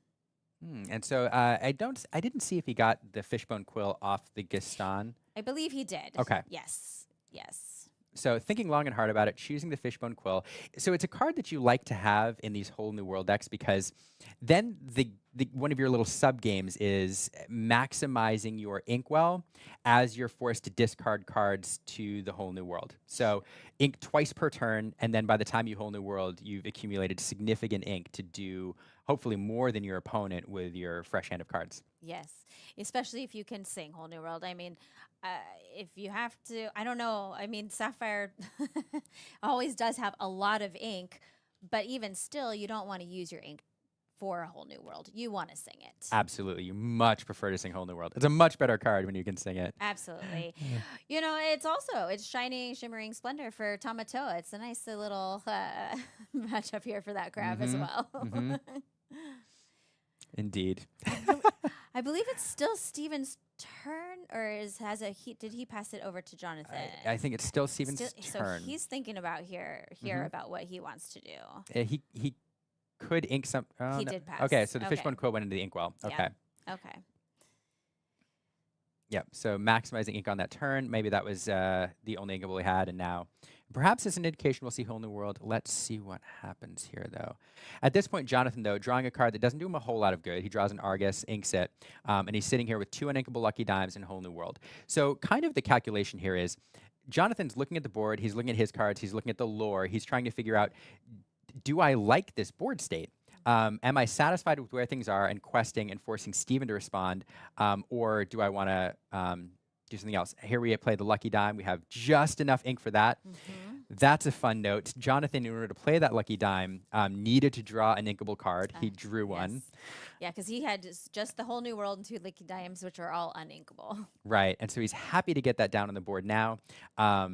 You know, when to Lucky Dime is always an interesting decision in these decks, because oftentimes, unless you're on, have 15 ink available, you have to take a whole turn off to do it, and so it's kind of waiting for the chance, waiting for the right moment when you can play that dime, maybe lose a little bit of momentum in your board state as far as your characters go, and then, yeah, when you can get it on the board without losing too much momentum. Yeah. Jonathan choosing to do that here. And he did play Lucky Dime, but he's still not choosing to use that Cogsworth to sing, which I think you said it multiple times. Both of these players really, really value that Cogsworth being on the board and staying on the board. Yeah, and so it is interesting here. Jonathan definitely in the driver's seat. Steven's not threatening. I mean, he is threatening significant lore gain. Steven could make the choice here to go 7 lore, pushing him up to 11 and kind of turning it into a race. But in that case, Jonathan is questing for more lore first. The value of being on the play there is apparent. So Jonathan being in the driver's seat is I think perfectly happy not to play the Whole New World. And in fact, there is a scenario here where he quests for, well, see now those Tinkerbells become a little bit more terrifying. I mean, she is giant. Yes. So this is interesting. There comes a point where Lucky Dime just becomes a finisher on its own, right? Because you play a character, you immediately get the lore out of it. If you have 2 Lucky Dimes in play, as Jonathan could take that route, then you can double a character's lore the turn it's played. And if you're within striking distance, you can win the game that way. But by playing the Tinkerbell, Steven is now, I mean, as far as stats go, his board is a lot more threatening. Steven here choosing to use the Gaston and the Tinkerbell to banish the beast. The order that was done in is important here, because if the Tinkerbell is the finisher, then we can assign a damage somewhere else. And unfortunately, you can't choose Cogsworth because of that ward. So what does he choose here? I mean, most likely the Smee is the most threatening character. But yeah, 1 damage available there to be assigned from that Tinkerbell if that's the finisher. Right, 1 damage because the Cogsworth reduces the damage dealt by 1. Yeah, so it looks like we may miss that though, and that is okay. It might be a May ability. So, and then Steven choosing to use the Popsicle to heal the Tinkerbell. It's a May. Yes.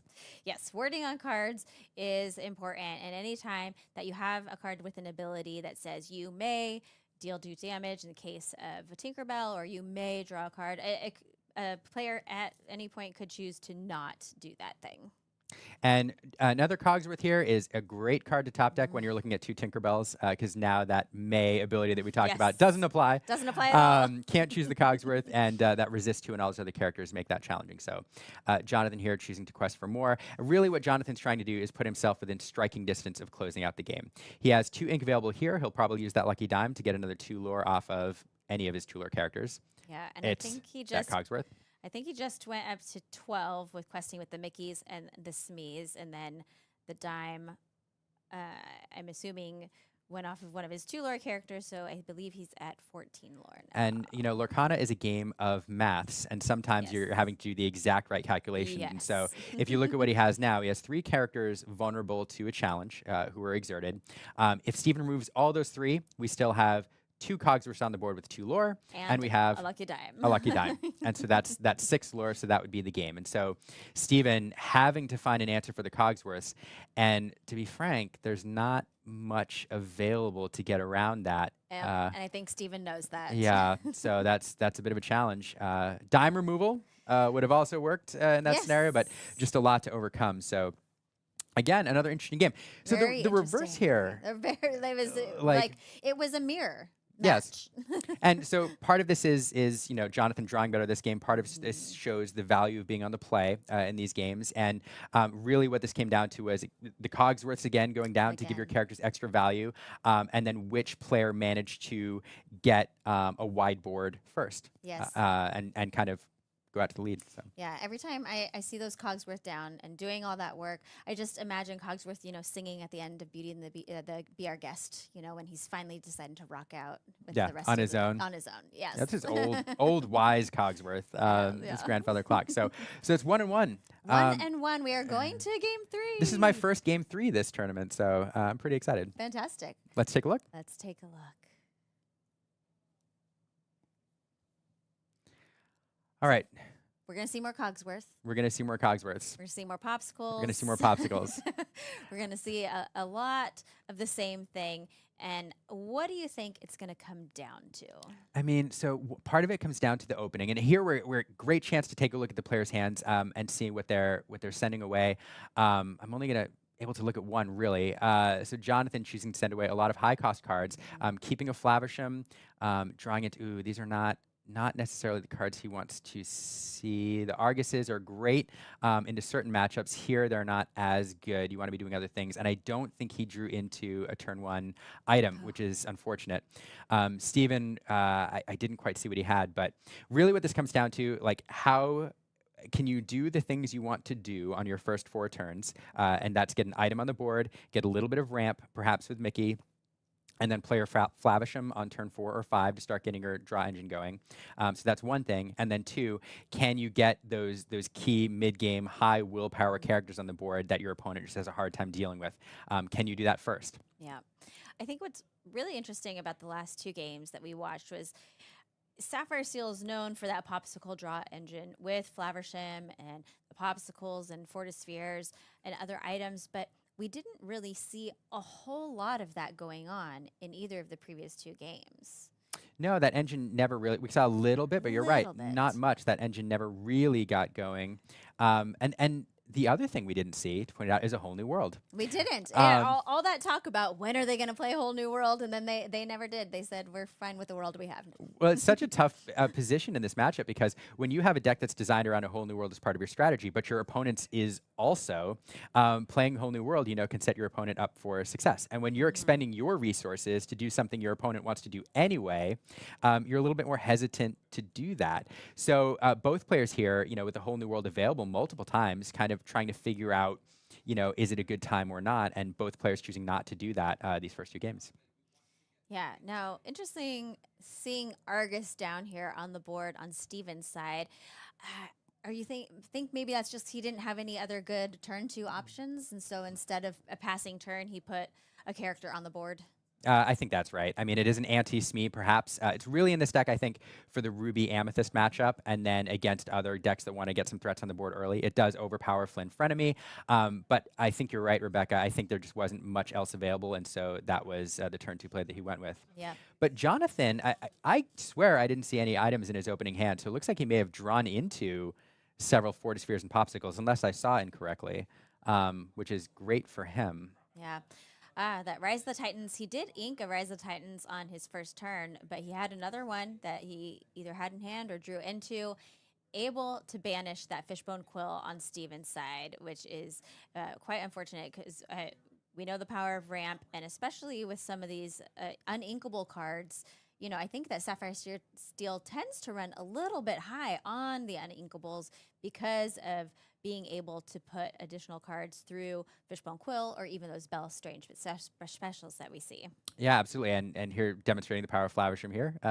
So the reason I mentioned Flavisham is that was Steven's only item. And so Jonathan looking at the Fishbone Quill too, available as you suggested for getting rid of those uninkables, but also as Flavisham food if there are no popsicles available, because Flavisham likes the popsicles better than the quills. Absolutely. Quills stick in your throat. Right. Yep. It's a little hard to go down. Very but here bony. we do see a whole new world. I think think Steven just was not happy with the cards in his hand. Steven was down to, I think, 2 cards, and so needed to refresh his hand. But and also Jonathan had the draw engine going with the Flavisham, so was getting extra cards anyway. So Steven was already at a card disadvantage, choosing to use the Whole New World here, and it's probably the right time to play it. Yeah, Tinkerbell, Smee. We see Let It Go over in Jonathan's hand, and also a Grab Your Swords, which again we already do have that Cogsworth down, so Grab Your Swords not as effective as you would like it to be. And now we have a Bell. Steven's board is becoming pretty strong over here. Yeah, I mean, we're seeing that go wide phase of the game here. Steven is the one in this particular game able to find the characters he needs early, also on the play, starting to go wide, and Jonathan's going to have to find an answer here. Steven immediately taking advantage of Bell's Strange but Special's ability, allowing him to ink an extra card this turn. So his ink, starting to gain an ink advantage. 1, 2, 3, 4, 5, 6, 7 to Steven's 5 at this point. Yeah, 5. And he just added to his inkwell because of that Mickey Mouse Detective, and answers with another Smee. But over on Steven's side of the board, he has that Cogsworth and Smee and Bell, who are all big questers. Yeah, so Jonathan here choosing not to quest with the Flavisham, which could have gained him 2 cards off the Popsicle, choosing instead to challenge into the Cogsworth, putting 1 damage on there. So Steven has to think a little bit harder about questing with it now and make it vulnerable to Smee.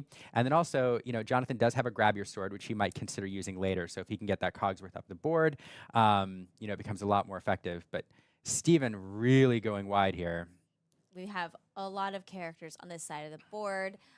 That Beast, we have the power couple on the board. Beast and Bell. Beast and Bell. That's Yes. true. If you reverse the order, they'd be looking at each other, I think. So Yes, yes.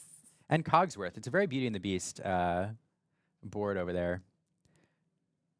Yes, and Grab Your Swords is another Beauty and the Beast card as well. My goodness.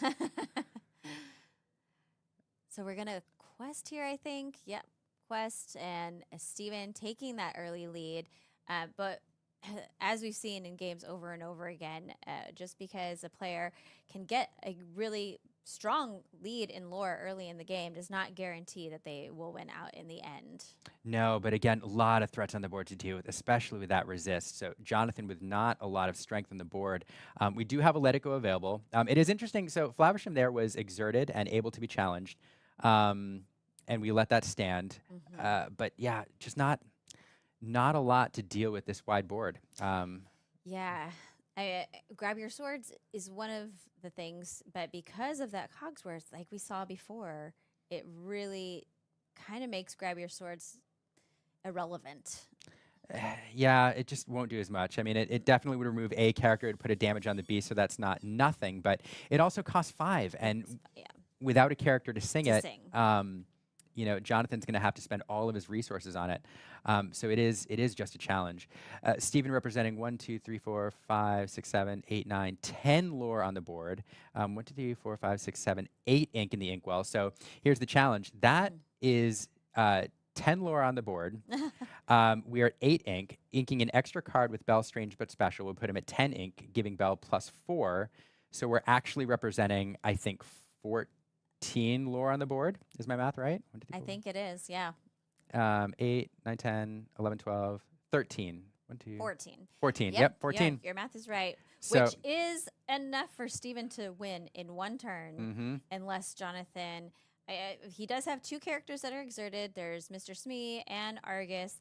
So Jonathan could... So there it is. We do have the Let It Go. Bell in the inkwell. Jonathan doing the math over there and saying that Bell's about to get a lot more lore. And Bell on her own, without that amount of ink is a pretty innocuous card. The Beast is probably feels like a better target, but representing 10 lore next turn, Jonathan just couldn't let that sit there. But still a tough spot to be in here. Steven's going to be able to accumulate quite a bit more, and with a lucky dime, gets very close to winning this game this turn. Yeah, not sure if he has a lucky dime in hand, but even if he doesn't, he'll quest for a lot. Oh, he did have the lucky there dime. It is. As soon as the 7 was exerted, I was like, that's got to be it. Yeah, that's got to be it. Even if he doesn't win this turn, I don't think that there's much that Jonathan can do to stop him from taking it on the following turn. No, I mean, at this point, we're going to quest for, we quest for 7 there, go to 13 with a lucky dime, bring you to 15. And that puts you, even if the entire board were removed, Steven now can play a character, immediately gain the lore, and that's probably about, 2 turns away from winning the game, so. Yeah, this go wide strategy, like you're saying, that Steven had, where he's just getting all these characters on the board, and Jonathan, unfortunately, not being able to have any answers, especially because of that Cogsworth, has really, we saw it happen in game 1, and here again in game 3, the same strategy coming through for Steven. Yeah, definitely. If I were to pick 2 MVPs for this game, MVP cards, one of them is Cogsworth, just making things difficult to remove. The other one is Smee. Yeah. Look at the work this little card is putting in. Absolutely. And that combo there with the Cogsworth and Smee is pretty incredible. Yeah, it's pretty effective. Allows the Smees to stay around turn after turn and force your opponent to deal with them with 4 damage worth of cards. This is a card that both these players have played on turn 2 at times, started accumulating lore, and then in the mid and late game here, the Smees continue to put in work as 2 lore questers. Just a very valuable card for both these players in these games. Absolutely. Yeah, Jonathan is taking a long time thinking, is there anything I can do here? This is, we talk about the concept of playing to your outs, and when Yes. you're in the top 32 of a Lorcana challenge and you can take your time, you just want to make sure that there's absolutely no, even the slimmest possibility that you can pull this out. Yeah. And so you continue to play on the off chance that something happens that you didn't consider. Sure. I mean, there's a lot on the line here. If you make it through this round, you go to top 16. You could get that beautiful playmat, but you also get the invite to the North American Championships. And that's, I think, the big thing here that Jonathan says, I want to make sure that I've done everything that I possibly can to give myself the most chance to make it to top 16. Absolutely. We do see a grab your swords come down. Yeah, so we did manage to get the Cogsworth off the board. The grab your swords now, a lot more appealing. Gets rid of the Argus there. 2 damage on the Smees, and the Beast will take some damage, so he no longer will be drawing cards. Steven now representing 6 lore on the board on characters, and another 2 with the dime. I missed it because I was looking at you. Can you talk about how Cogsworth got off the board? I also missed it. Twitch chat is down there telling us telling us what Cogsworth happened. must have been vulnerable and Yes. challenged into it. I think that's huge. Being able to get Cogsworth off the board, that was huge. And look at the board state now. Steven, a second ago, was about to win in 1 turn. He had so many characters out, and I think Steven actually can see. Well, so close because we had the dime and we had the Smee. So quest for the Smee, get 2 with the dime. That was it. Wow. So Jonathan just not able to remove that last character. Yeah. Steven able to take it there. So, really interesting matchups. Very interesting. Yeah, the mirror match is tough there with that one. And it really showed you the strength of being able to play first. It's not always an advantage, but it was an advantage for both players in this match. That's very true. What I like about this deck and the way it played is that this deck is often thought of as a control deck because it does have this endgame combos that it's working into, and it is a control deck. But oftentimes control decks are thought of as having a very specific script, like something you're working towards in the end game. And this deck's identity changes slightly when it's playing Ruby and when it's not playing Ruby. Because Ruby has all of the answers you need to remove some of these difficult cards. It's not damage-based removal, and you have Be Prepared, which can wipe the board. So you play the game, the deck's identity changes a bit when you're playing into a Ruby matchup than when you're playing a different matchup. And in the mirror, it plays like a more mid-range, go-wide deck than it does a serious control deck. Yeah, the blue steel deck is itself strange but special. Strange but special. Absolutely. Well, that was a great match. Thanks, Liam. We're going to go to a break, and we're going to be back with another round or top 32 match for you all.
Hey everybody, I'm with Stephen Brandt here, one of our fresh winners in the round of 32. So you've moved on to the top 16. Congratulations.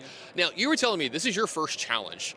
What was your preparation like coming into this? Are you, a big-time competitive player? Do you have experience in this kind of realm?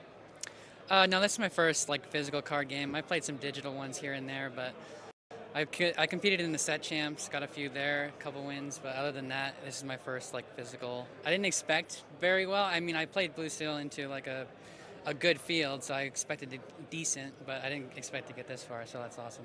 Yeah, I think it's a really good call for this week and some of the other challenges in the past. And speaking of Blue Steel, you had a really sweet mirror match here in this round, and your decks were pretty similar, but there were definitely some differences. And you were telling me you thought that his build might have actually been a little bit better for the mirror. Absolutely, yeah. I decided to drop any tech for blue decks and just go solidify green steel and red purple as best as I can. He had Hard-Headed Beast, the 5-drop, and the Ward Aerial, which are both very good in the mirror, and I didn't have either of those. I think the biggest determining factor here was probably being on the play. The higher seed really helped me out a lot, and at that point I was just going aggressive as fast as I could, yeah. Do you have that top 8 in your sights, or are you just kind of trying to take it one game at a time? Of course I have it in my sights. I have number 1 in my sights, but we'll see. Yeah, we'll see. I'm very happy with where I got, for sure. I can't really complain from here. Yeah, absolutely love that answer from you. Best of luck the rest of the way. Appreciate it. Hey, welcome back to the booth. We're here in Lorcana Challenge at DFW, Dallas-Fort Worth. Brandon, thanks for joining me again. Yeah, I'm excited to be casting along you, Liam. Like I said yesterday, going back to the OG, The roots. the roots, back to it feels like Atlanta, going back casting together for the first time. Yeah. So we have a really, really interesting matchup next. It's one that we're very excited for. And while I was casting the last game, you spent a lot of time studying these decks, and I'm really excited for you to tell our audience what they can expect to see. Yeah, so we have Nick and Jordan coming up for the top 32. Both of them are going to be battling to get that North American International Championship qualifier, which is a big thing. And I think this match is going to be a bit of a Hawaiian roller coaster ride. I'm not going to lie. We have two very fun decks here playing. I think Nick is playing the Amber Ruby Mufasa deck, and Jordan is playing an Amber Emerald songs deck, similar to the one that we saw Zach Bivens play yesterday. So there's a very, very interesting thing going on in both of these decks where the Mufasa deck isn't playing anything other than character cards, but there's a couple cards in the Amber Emerald deck that wants to discard songs and other non-character cards as well. There's a big draw engine revolving around discard. So it's going to be really interesting to see which deck can sort of do their thing and get their thing running, because the Amber Emerald deck can still force discard out of Amber Ruby. Amber Ruby historically has had a little bit of trouble when it comes to card draw if they don't find their Rapunzels along with their Mother Gothels to heal some of that damage off. So it's going to be really interesting to see. Also, we've got the Mufasas there that are probably just going to be bounced back to hand rather than banished. So I'm very eager to see what happens in this match. Yeah, it's really funny. You talk about people teching decks for decks they're likely to see. Neither of these players probably tech their decks expecting this matchup here. So it's really excited. And I'll tell you what, Brennan, if this is going to be a Hawaiian roller coaster ride, there is no place I'd rather be. Okay, I think we should move straight on into this match. I can't wait anymore to view it. Yeah, let's do it. All right, so unfortunately, we're coming in here on game 3. So both of these players have won a match each, and we're now moving into the third game of this 3-game set. So like I mentioned earlier, Nick is on the Amber Ruby Mufasa list, while Jordan is on the Amber Emerald. I'm just gonna keep calling it a songs list. I feel like it hasn't quite been defined. There's a bit of a discard synergy here, specifically towards non-character cards in some areas, but I think they're looking to play a relatively aggressive early opening. We've got cards like the Diablo. We also have some evasive Sir Hisses that could potentially be played. We see Jordan inking a You Have Forgotten Me, playing a Diablo, getting a good look at Nick's hand. We do see a Rapunzel, Mother Gothel, and a Gaston opening, which I think Yeah. is very important. The reason that's important is because if we can get the Gaston played on turn 3 and the Gaston stays in play, then we can ramp up to 6 ink, playing the Mother Gothel and the Rapunzel at the same time. We'll see Rapunzel, Mother Gothel being played here. She takes 3 damage when she enters play. Rapunzel would be able to heal that 3 damage off and let Nick draw 3 cards. And 3 cards is great, but if your opponent gets to draw 3 cards, it doesn't feel quite as good. So Jordan seeing that combo coming up, that makes the Diablo shift line, if he has that Floodborn Diablo available, a lot more tempting here before that Rapunzel comes into play. Yeah, it's definitely a weird situation for Nick if we do see the Diablo being shifted, and we do, it looks like, discarding a We Don't Talk About Bruno just to get it out in play. I'm sure we will see it exerted this turn. Yep, and that's exactly what's going to happen. Jordan is going to sing a Sudden Chill, force Nick to discard a card, but in Mufasa decks, they don't have access to a ton of draw. It's mainly through these Rapunzel lines where you're able to heal some damage off of another character, and so when you do have that available to you in hand and you don't have a way to get rid of Diablo, you may just have to take the draw line anyway, even though Jordan's going to draw off of it as well. Because like I said, in a situation where we're seeing Ruby decks like this, you would expect to see cards like Brawl. Brawl's a very popular card to get rid of Diablo, but Nick's not playing any non-character cards, which means Brawl is not an option here. Yeah, and I just spot check the list. I know we talked about character-based conditional draw. The Rapunzel, obviously we see it in hand, but a lot of people have started working Julieta in as a way to get that healing draw card combo, and that's not in this list. The only other draw available here is Pongo, which is not draw, is it? It's placing a card in your hand. Yeah, I don't think it's technically draw, so I don't think the Diablo would get a trigger off of that, but you could play a Pongo, pay the 2 ink to reveal a character card from the top of your deck, and then draw it. And of course, because Nick's not playing anything other than character cards, it's always going to hit and put a card into your hand. But we do see Nick playing a Sisu last turn, going over to Jordan. Jordan has played an Aerial Spectacular Singer to look at the top 4 cards of his deck. He can choose a song card out of those and put it into hand. This is a super the interesting part of the matchup that I was talking about, where there's a couple songs in this deck, like the Bare Necessities, where I can't have a hard time seeing what Jordan is actually looking at, but there are certain songs that aren't going to be very useful in this matchup at all, because if Jordan plays them, they're not actually going to do anything. Maybe if we see the Muses come down later, you could use it simply to activate a Muse trigger, but it does look like we're going to pick up a Painting the Roses Red, and then we're going to quest with Diablo, it looks like, with Jordan, going up to 1 lore, I believe. I think that's right. Yeah, it is fascinating. Talking about key songs in this deck, one card I think that you mentioned earlier is the Under the Sea card, the Sing Together card that we haven't seen played terribly much, except in these decks in this tournament, these Amber decks. This is a card that perhaps could make the difference in this matchup. There's not a lot of removal in Jordan's deck. There's some bounce removal with the Muses, etc. But if you can get an Under the Sea go off, particularly if you combo it with Kita or Painting the Roses Red to send all of your opponent's characters to the bottom of their deck, that could really win the game. And one important thing to note, with Aerial Spectacular Singer and her Singer 5 ability and Diablo on the board, that is a card that's available. So with other combo pieces, that's something that Jordan could do. Absolutely. You know, the seaweed is always greener in somebody else's lake, but in this case, it's looking pretty great, especially after seeing this Rapunzel getting the 3 draw off of Mother Gothel. But because that Diablo was exerted, you know, as we mentioned earlier in the game, while Nick is drawing 3 cards, Jordan is also going to draw some cards. So actually, the Under the Sea line, now that I look at it, is available here because with the Painting the Roses Red, you can reduce Mother Gothel down to 2, and all of those characters then susceptible to be sending to the bottom of Nick's deck. Yeah, depending on how many cards are in Jordan's hand, the Sisu may not be hit with the Under the Sea because that they is do true. have That to is have true. 2 strength or That's right. less. But even just getting the Rapunzel and the Mother Gothel off of the board, sent to the bottom of the deck, would be a pretty big play, especially because Rapunzel doesn't have a giant stat line other than the 2 lore that she gets to quest for, and the Mufasa decks tend to be a little bit more aggressive / mid-range. They don't like to go super late into the game. They want to gain a lot of lore early if possible, and if you can play something like Under the Sea, bouncing them back to the hand, then Nick basically just drew both players 3 cards, and then that was it that he did for the turn. Mm-hmm. So Jordan here taking a sudden chill off of the aerial, I believe. And looking at Nick's hand size, I mean, he still has plenty available. Of course, losing any inkable there, which he uses to advance his resource pool, or any of those characters, will sting a little bit.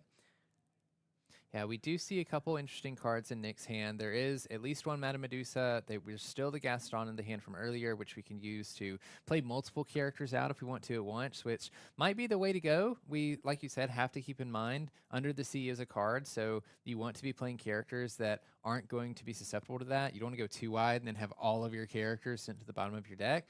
But it'll be interesting to see what Nick decides to do on this turn. Yeah, this game may come down at the end to card advantage. Both of these decks want to win through questing, and being able to build a wide board and get your high-lore questers on the board will be key. And so that Diablo, drawing Jordan an extra card, at least one every turn, may actually make the difference here in the long run. Yeah, and I think this Diablo has been in play since turn 2. So ever since then, every card that's been drawn by Nick, Jordan has been able to draw a card. And I don't know that there's going to be too many answers in Nick's deck to these Diablos outside of something like a Madame Medusa. Madame Medusa. We do see a Piglet Pooh Pirate Captain being played, which gains an extra 2 lore if there's two or more other characters in play, which of course there is. And we do see Nick quest out completely, sort of forcing Jordan into this situation where he needs to get rid of these characters. The issue is, as we mentioned earlier, Jordan's deck, the removal in it is either through discard or bouncing, basically. And you don't really want to be bouncing cards like Rapunzel back to the opponent's hand because you don't want to give them too much card advantage. Of course, it's a little bit different if we have the Diablo in play and you're also drawing cards off of that. But as we mentioned, there are cards like Madame Medusa that Nick could play to get rid of the Diablo, then maybe later play the Rapunzel instead and start creating an advantage in that way. Yeah, no, just a challenging situation here as we start to see the lore advantage pile up here for Nick, sitting at 9 lore. And I think that's the game that Nick is playing, is just drive the lore continually, 2 or 3 each turn, closer and closer to victory. Because I think Jordan's big out here is the Under the Sea or some sort of mass removal. Nick wants to draw that out of Jordan's hand if it's available, and with enough resources in his hand to allow them to replace his characters and continue to push towards victory. Yeah, I don't feel like Jordan really wants to be challenging with these characters either. We have 2 Aerial Spectacular Singers in play, which both have Singer 5, and a lot of Jordan's deck is built around actually singing songs, getting value out of those songs, both through just playing the songs for free, but also there are other cards in Jordan's deck that synergize with songs as well. Yeah, and let's point out, you pointed out before the Sisu gaining strength for each card in Jordan's hand. That may be one of the cards that makes the difference this matchup, because a lot of the removal, a lot of the bounce in Jordan's deck bounces cards with low strength. It's not only the Under the Sea, but it's also the Muses. And so a lot of the answers available will not work on that Sisu with Jordan's hand advantage right now.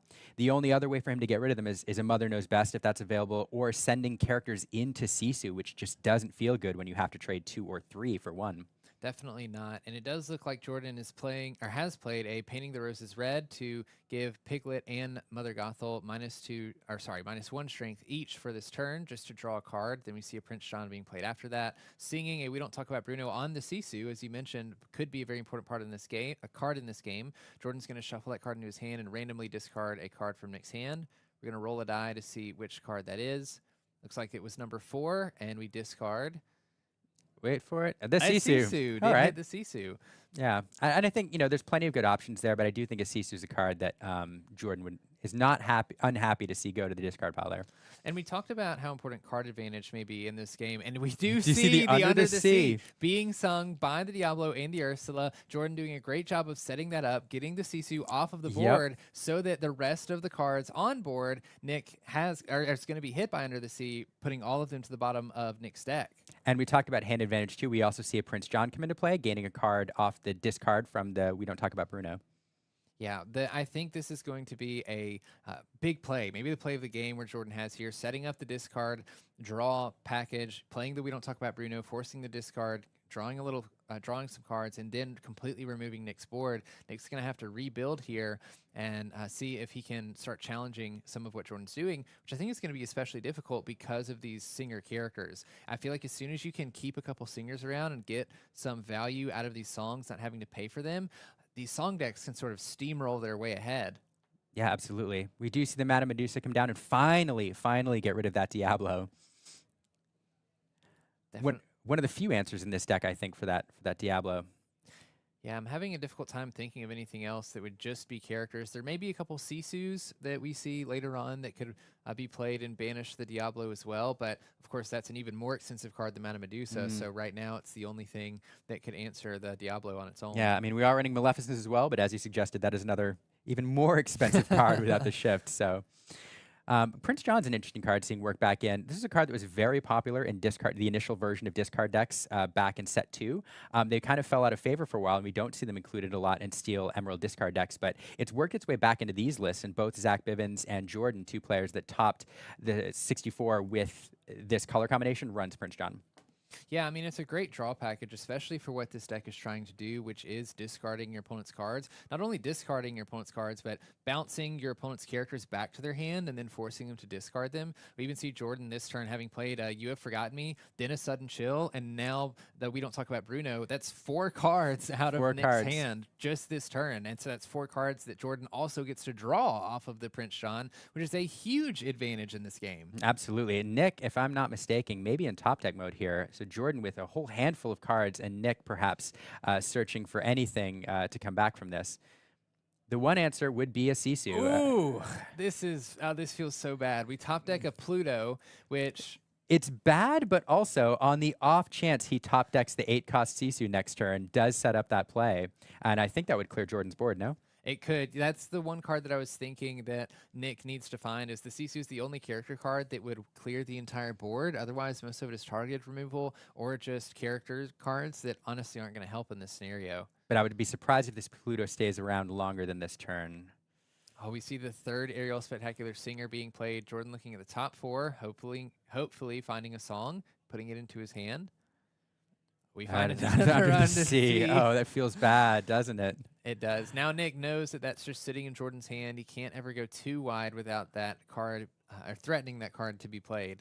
Yeah, but at this point, he is just drawing cards, trying to find answers. And here we have the Muses, another card which has not been played terribly much, but is very popular in these lists. What does that card do, Brandon? This card could be especially strong into this matchup because it does have Ward, which means Nick won't be able to choose the Muses if we play a card like Maleficent or a card like Lady Tremaine. But it has a ability that I love that says whenever you play a song, you may return a chosen character with 2 strength or less to their player's hand. And although some of the more expensive cards in Nick's deck don't fall under that category, a lot of them do. We see a Pluto being played and a Mufasa being played. Jordan's also playing a bunch of songs and character cards that reduce opponent strengths, which just gets them closer to the Muses being able to hit them. For instance, we saw Painting the Roses Red being played earlier in the game.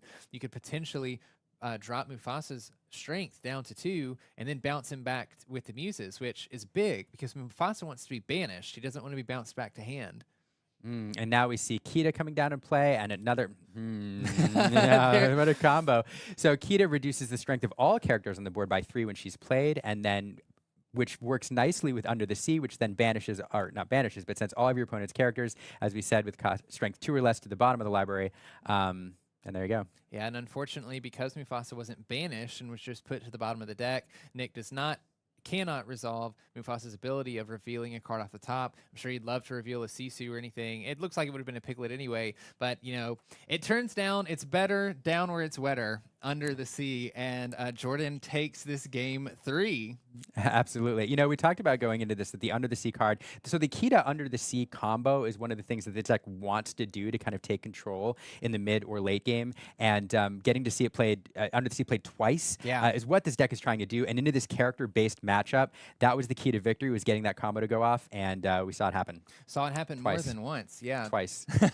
Twice, with some very powerful characters too, right? The first time being sung with Ariel, and because she has Singer 5, can add up with the Diablo on 3, which wants to be exerted anyway, so turning the Diablo sideways to sing that, remove all of the characters on your opponent's side of the board, and then after that we saw it being sung as well with the Kita being played, and you mentioned the synergy there. So very interesting match, very fun deck. Unfortunately, we only had the 3rd game, but it was exciting nonetheless. Yeah, no, to me it really shows the power of the Singer ability. We often think of them as cards that can sing single songs, not sing together cards, but single songs earlier. But in this case, with these sing together cards, which are just so powerful, we saw the Under the Sea available for play on turn 4 with Ariel and the Diablo. So just awesome. Yeah, and that just goes to highlight how strong song cards can be. I mean, that's an 8-cost card that you're playing for free on turn 4 to get some major work done. So, well, it was a pleasure casting with this game, Brandon. Absolutely. I love casting with you always, Liam. And I'm going to go walk the floor a little bit, I think, and see what's going on out there. Awesome. So we'll be back in a bit.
Hey everyone, I'm joined by Jordan Ciro here, one of our other winners from the top 32, moving on to the top 16. And Jordan, you were telling me that this is your second challenge. You played in Atlanta, you prized there, but we're doing a little bit better here in this one. Do you think the experience from the last prior challenge has helped you out with this one? Definitely, just to get experience in playing in like high pressure environments. It's definitely helping out. Yeah. Yeah, it's definitely high pressure here. Are you feeling that in your games, or are you able to kind of like channel that a little bit away while you're playing? I try to channel everything away and just try to be as based as possible. 100%. Speaking of based, let's talk about your deck choice here this weekend. You're playing a little bit of an off-meta deck. Is there a specific reason for that? I wasn't really happy with any of the decks in the format. I'm not a Bucky guy. I'm not a blue guy at all. And I found this deck, and it seems like it's good against everything, so I play it. Well, it looks like you're playing it pretty great, so best of luck the rest of the tournament. Thank you. Welcome back, Illumineers. We've officially moved on to the top 16 for the Disney Lorcana Challenge here in Fort Worth. My name is Brandon. I am joined by Brendan, and we have some exciting matches up ahead for you. Yeah, very exciting to play for the top 8 of the Disney Lorcana Challenge here in Dallas-Fort Worth. A huge achievement on the line for all of these players. Obviously, making top 16 quite an achievement as well, especially in a field of almost 2,000 players. You have to really keep that in mind when you think about what these players went through to get here at this point. It's really incredible considering how large-scale these Disney Lorcana Challenges are. Yeah, I mean, these players have had to play near perfect games sometimes just to make it this far. There was a hard cutoff on 45 points, and the difference could have been a single match. So kudos to these players that have made it this far. They're fighting for their Mickey Brave Little Tailors now, going into top 8, have already earned their invitation to the Continental Championship. So I'm excited to get into this next game. We have a Ruby Amethyst matchup versus a Sapphire Steel matchup. Absolutely, one of the pillars of the format here. 2 pillars of the format. We'll see how far they can go.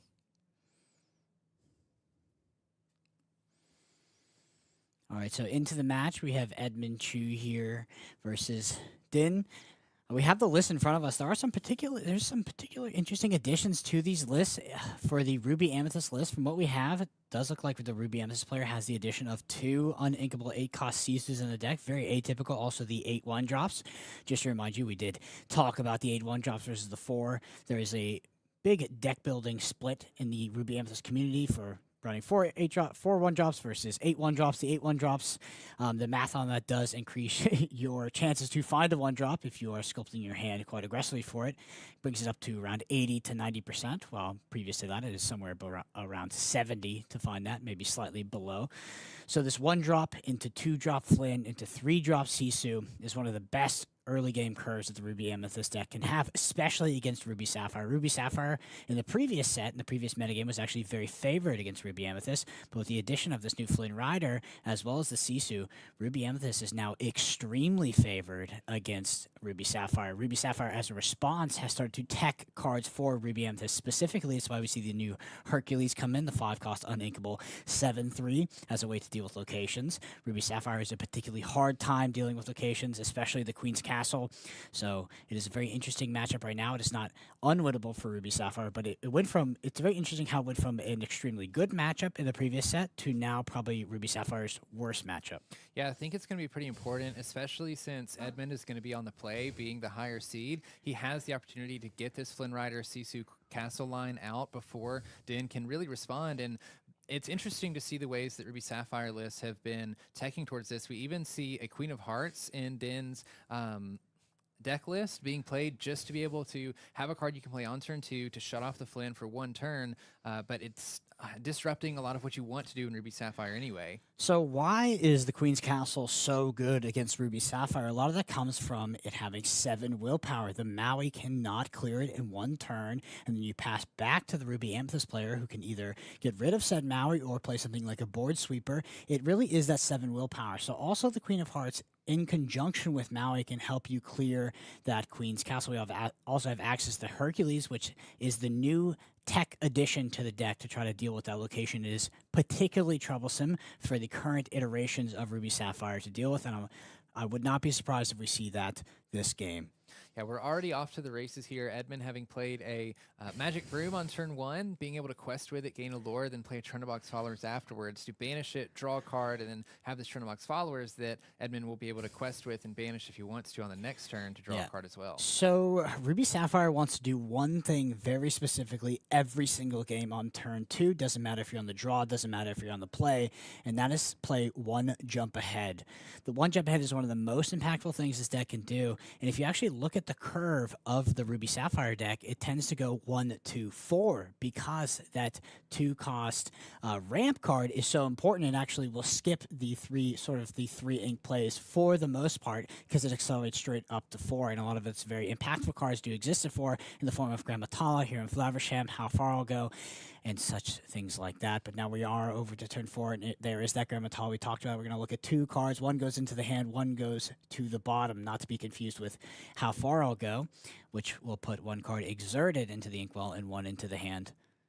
How Far I'll Go is another great follow-up to a card like Grammatala as well, doing those things like you mentioned that Sapphire wants to do, especially early in the game, of ramping, but also putting cards into your hand so that you have more answers. You also have more things to ink if we can get something like a Fishbone Quill down so that you're not diminishing your hand too far. Grammatala is also one of the better answers to Flynn by itself, so because you will be playing 1 jump ahead on turn 2 and you go into turn 4 and you can actually play that Grammatala to turn off the Flynn. One of the more disastrous things is when the Flynn comes out, maybe the Sisu isn't the follow-up, and all you have to answer is maybe a turn 5 play, maybe you have a Hiram on the battlefield, and there's really not, you're triggering maybe 3 to 6 lore, and that's a lot for Ruby Amethyst to get ahead on. Ruby Amethyst is a deck that gets up to critical maximums of lore in the 14, 15, 16 range, and they can close out the game via these goats and bouncing those goats back to hand. And speaking of bouncing, we see the Merlin Rabbit being played by Edmund in the previous turn. I believe there's some bounce cards in Edmund's hand too, and I feel like Ruby Amethyst is great at doing this, knowing that you're playing against a deck that has a very great late game. You want to be playing characters, questing with them, and then keeping them safe, especially your rabbits and your goats, by bouncing them back to him, getting the most value that you can out of them. Yeah, and speaking of, we see Vitalosphere hit the field for Din here. This is a newer addition to Ruby Sapphire. It has been in the deck in the past, but it is partly in there. Okay, firstly, it's in there because it's a 1-cost item. Hiram can hit it. You can draw 2 cards, but it does help you in desperate scenarios to deal with that Queen's Castle. It's not ideal, right? It doesn't draw an additional card. You have to get rid of this card in order to trigger that effect, but it is something. The Queen's Castle is often a must-answer card, and you're willing to play pretty much anything and everything that you can fit in your deck to help deal with that because it's the hardest card for Ruby Sapphire to deal with, and Ruby Amethyst, particularly at this tournament, or specifically this tournament, was the most played deck in the room. It also creates some interesting lines where if you have a Tamatoa and a Vitalosphere is in your discard, say you banished it with Hiram to draw some extra cards, if you have the ink for it, you can actually play a Tamatoa, then banish the Vitalosphere, and that's just enough strength on the Tamatoa to rush into a Queen's Castle. We talked about how important that card can be for the Ruby Amethyst player. Absolutely. Like, the Ruby Sapphire deck, looking at set championships, looking at Bahum, was struggling a lot versus this Ruby Sapphire list or Ruby Amethyst list in particular, and there's actually a reason to not play the deck. And I think a lot of Ruby Sapphire players realized that they had good matchups into pretty much everything except Ruby Amethyst, and it's a good reason to potentially not play the deck because if it's going to be the most played deck, that's a great reason to be, maybe I should pick something else. But what it came down to is a lot of the deck builders in Ruby Sapphire asked themselves the question, can we tweak the deck in a way that we can increase our efficacy to win the Ruby Amethyst matchup while keeping our other good matchups? And that's why you see cards like Hercules, Vitalosphere, and some of these other tech pieces make it into the list. Yeah, that's why there's something interesting with Din's list, and that you're not playing the Icebox, you're not playing the Sisus anymore. Those were staples in this list for other matchups as well. So it's interesting to see how Din has been able to adapt to this. And I feel like we're reaching a point in this game where tides are starting to shift. The Ruby Sapphire player is starting to get a bunch of ink in the inkwell. We saw Be Prepared played earlier to clear what Edmund has been doing. Edmund's been doing a great job, though, of not overextending, bouncing characters back into their hand, being able to replay cards like Rabbit, get value out of them, and just slowly creep up in lore. And Ruby Sapphire is the Sisu in Ruby Sapphire is a particularly good card, but the reason it's made its way out of the list in conjunction with the Ice Blocks, which are also great cards, is because you have to ask yourself, how many uninkables can I afford to play? More than normal, of course, because you have access to Fishbone Quill. Nevertheless, there is an amount in which you have to sort of cut back, and that's why we've seen that top end sort of removed in order to make room for some of these lower cost characters and some of these lower curve items that allow you to deal with locations a bit more. But anyway, back to the game, we did have the Madame Medusa hit that here in Flaversham. That is a critical engine for our Ruby Sapphire player. It is part of the core draw engine. It is a great target for Madame Medusa. Also, we saw the Lucky Dime come down on Din, and this is a really interesting board state, in my opinion, because Ruby Amethyst don't have any cards that interact with items. So as soon as this Lucky Dime is in play, as long as Din can land a character card with a decent amount of lore, every single turn I expect Din to be using this Lucky Dime, gaining a little bit of extra lore, and this is where Ruby Sapphire can jump from a very low lore total up to 20 in just a couple turns. Yeah, you're absolutely correct. Ruby Amethyst has absolutely zero way to deal with opposing items, and that dime represents a huge threat on the field. If we see something like a Tamatoa come down, we could see Din able to sort of take this game from what would be like a 5 to 6 turn clock to a 2 turn clock very, very quickly, even though Din is only at 2 lore. Ruby Sapphire can close the gap very, very quickly with this Lucky Dime and this Tamatoa combo. Yeah, especially with all the items that we already see on Din's side of the board. 4 items total. That means the Tamatoa would have 5 lore on total. And we see Edmund doing his best, just trying to play cards, get some value out of them, questing them, getting closer and closer to 20, going up to 11. Edmund has a ton of cards in hand, so just trying not to overextend into something like a Be Prepared so that he can maybe get to 20 before Din finds a Tamatoa, but we do see a Tamatoa in hand currently. Yeah, look at that grip that Edmund has. That is so many cards in hand to have at this point. So the one thing that happens is, as a Ruby Amethyst player, once you get to those higher amounts of lore, whether it's over 10 or you're closing in on 15, it's really hard for your opponent to stop you, not only because of the goat bounce, but just if your characters quest once, if they just get the pip value that is in the bottom right, that is simply progressing your win condition so much that it's so hard to deal with. And if you had, really that comes down to card advantage and attrition, right? You're willing that you can put your characters on the field, get the singular quest value out of them, and that is just going to be enough. And your opponent will just not have enough removal to actually get them off of the board before they get that 1 or 2 lore that is printed on the bottom right there. Right, we just see a goat being drawn off the top of the deck. There's also a couple of Queen's Castles in there, so not even characters, but if Edmund is able to lane to Be Prepared or force Din to play a Be Prepared, then follow up with some castles, we're in an interesting state because those 2 Vitalis Spheres that Din has on his side of the board. Previously in this matchup where the Queen's Castles might put in a lot of work, we've reached a point in the late game where the castles may not stick, or maybe you want to play them, forcing Din to have to react. Absolutely. So that Be Prepared castle line in particular is an 11 ink play, and Edmund is at 8 ink currently. Also, if we want to talk about some of the goat lines, Goat Bounce Goat, which is a 3 lore play, is a 10 ink play, assuming that you have the goat and the Mata Mim snakes in hand. It goes up to 11 if you have to replace that with a fox. But these are values that all Ruby Sapphire players sitting across from a Ruby Amethyst player that they have in mind. That's why they know that they actually need to slow them down long before they get to that 17, 18 lore value. Yeah, I mean, even just a couple turns ago, Edmund was only around 8 lore, maybe creeping up on 11. And we see as the game goes on, he's inching closer and closer to that 20 lore count. But I feel like we're still in a race here with the Tamatoa on board and the dime. It may look like there's a large lore disparity, but Edmund's at 7. The Tamatoa and Dime on board could quest for 10 total next turn if you wanted to, jumping him all the way up to 17. Din doesn't need that much more before he can steal the game away. Both players are actually presenting 2 turn clocks in this scenario, and this game is actually extremely close. I would say I would feel pretty uncomfortable being Edmund in this position, and I would actually think that I would be pressured to remove that Tamatoa. I feel like, to an extent, like you're asking yourself the question, should I 3 for 1 myself, or 4 for 1 myself, and go ahead and be prep this Tamatoa, because you can't let that Tamatoa get 10 lore, right? If you do, the next thing that hits the field is just going to get dimed and potentially close the game. That could be multiple threats, to be honest. It could be anything like 2 questers like Judy Hops, but also another Tamatoa hitting, and that could just represent game. So you have to ask yourself a question, do I have to remove this Tamatoa when it's the only thing on the field? And maybe the only thing I have to remove it is a Be Prepared. Yeah, I'm sure Edmund wishes that he had a Lady Tremaine or a Be King Undisputed, cards that we see pretty regularly in Ruby Amethyst decks. But the scariest thing for me as a Ruby Amethyst player is we are going to remove the Tamatoa, and Din could just have another Tamatoa that you could play the next turn. It feels like they're always there. Also, keep in mind, Edmund just 4 for 1 himself. I mean, that is an inherently poor exchange, but you are just in that board set. Also, Edmund has built his deck in a way that Tamatoa is a very strong threat. Doesn't have Be King Undisputed, doesn't have Lady Tremaine, which by the way, I love that deck building decision. I love the decision to play what is sometimes the more universal and objectively better cards in the form of Madame Medusa, potentially as Akasisu, and open yourself up to being weak to Tamatoa, but just saying, I have better coverage over the entire metagame rather than having better coverage over this small portion, which might be the Ruby Sapphire players. But in that,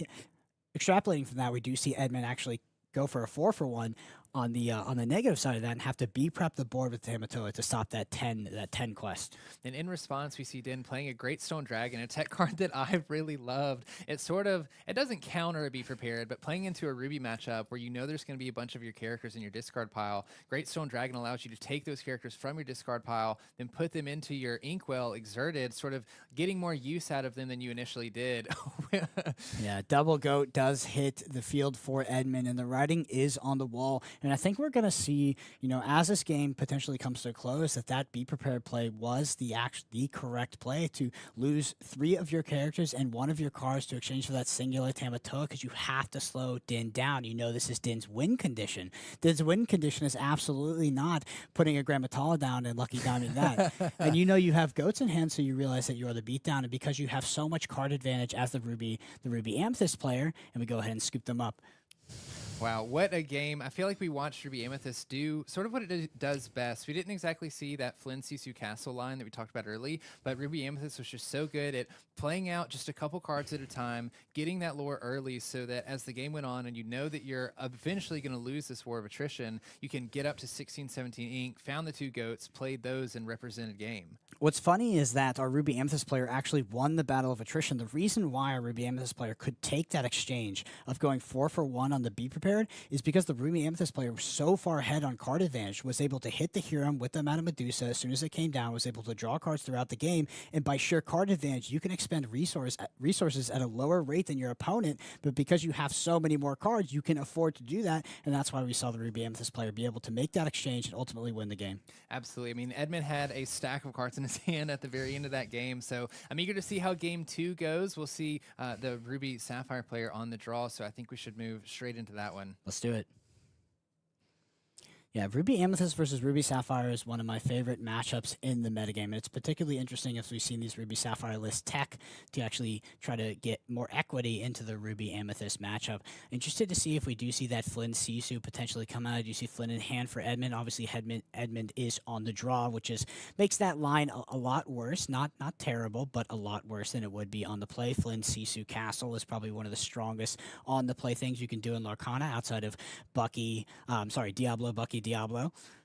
And we do see Din altering his complete hand, 7 cards back, drawing 7 cards again. So I don't think he found what he was looking for in that opener. Yeah, so some of the things you're looking for as the Ruby Sapphire player are ideally 1-cost item, ideally Flaversham to do that turn 4 draw. Maybe you want to back out Brawl for the Flynn just in case, but you really need that 1 jump ahead. And I think a lot of Ruby Sapphire players swear by having 1 jump ahead on 2. And the deck is really built around it. Like if you look at the deck, it has forgone the 3-cost inkable characters to actually just skip that and go to 4 because it looks to find this 1 jump ahead, this 2-cost ramp so consistently. We do have the Popsicle on 1, going to go ahead and draw a card. I see the 1 jump ahead in hand as well, so we're going to accelerate to 4 resources. Then once we get to 4, we're going to play the Grammatala, and then the Grammatala will sing that how far I'll go. It's kind of a perfect curve here. Yeah, pretty great opening hand for Din. We do see a Trinbox followers being played by Edmund, just starting this slow lore gain of being able to quest for 1, potentially drawing a card after that. Ooh, by the way, we had a very interesting ink decision from Din there. So Din actually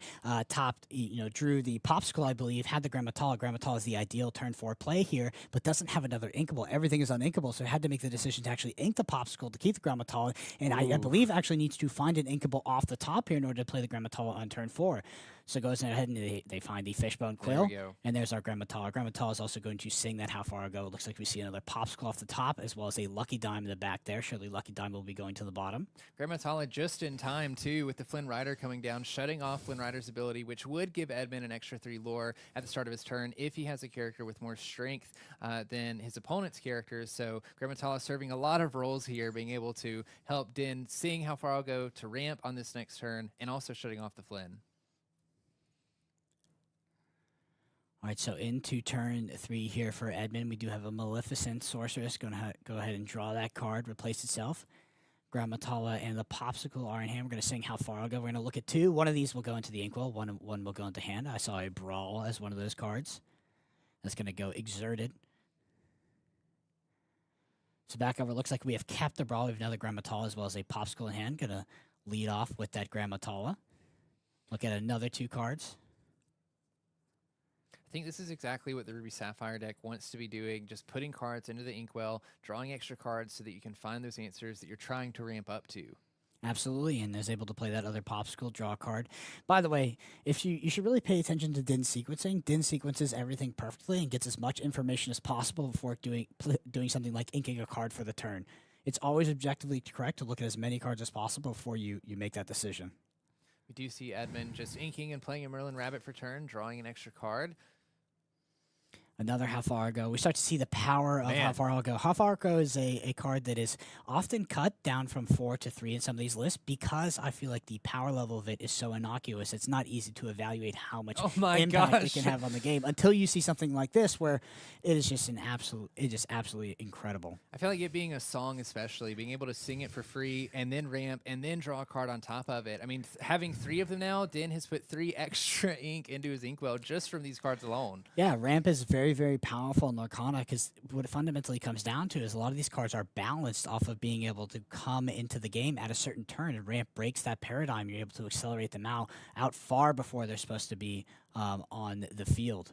We do see Din playing a brawl on that Merlin Rabbit, not wanting Edmund to get any value out of it or more than he already will. Yeah, it's an attrition. It's sort of an attrition thing. Doesn't want Edmund to actually bounce that back and play the longer game against him because sometimes Ruby Amethyst, when it has answers for Flaversham, can have a better draw package in the form of Merlin Rabbit plus bounce.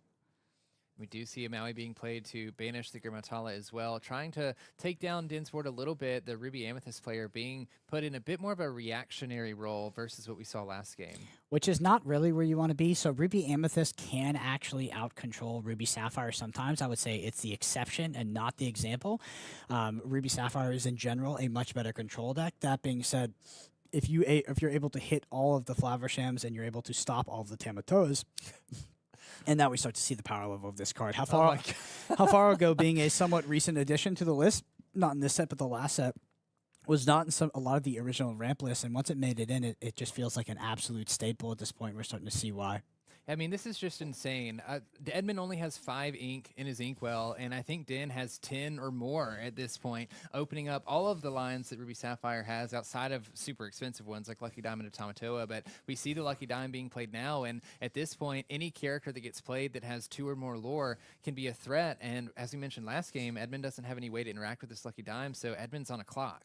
Absolutely. Once the Lucky Dime hits, you as a Ruby Amethyst player, you absolutely feel the pressure because we are now in a race scenario, and the Ruby Sapphire deck does have a somewhat level of inevitability to win the game.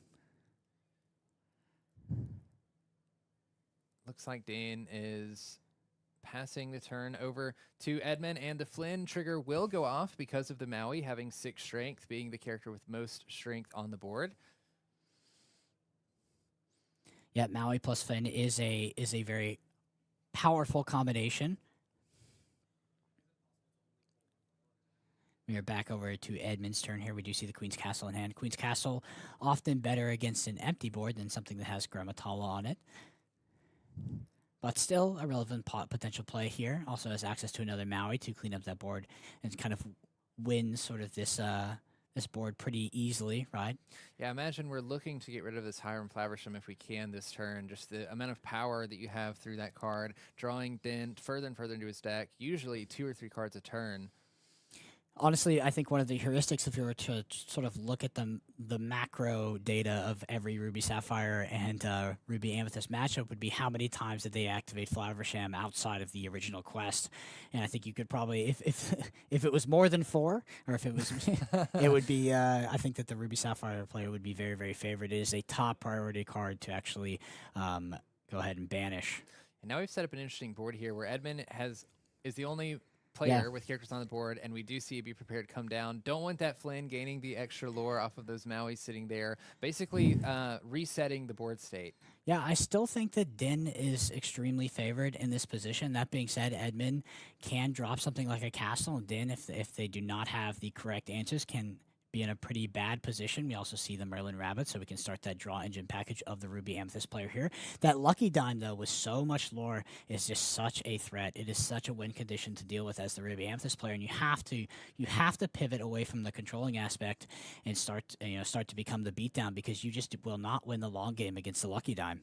I feel like at this point, you can't really be scared as the Ruby Amethyst player. The Ruby Sapphire player has a ton of ink. They've drawn a bunch of cards. They're likely to have answers, and so I feel like at this point, you just sort of need to try to pull as many of those answers out as you can, get as much lore as you can, try to get to 15 or 16 ink, and maybe you can land goats. We haven't seen very many of them in the game so far. Just find a way to get up to 20 before these larger characters like Tamatoa end up being played. But we do see another Hiram Faversham coming into play, drawing more cards. And there's a Develop Your Brain as well. We'll look at the top two. Oh, that was... yeah. Almost made a mistake there, putting it into the inkwell instead of the bottom of the deck. Yep, so that is a very common thing that happens. People will get it mixed up with how far I'll go, and they'll get the other one mixed up as well. How far I'll go, they will put that card on the bottom sometimes.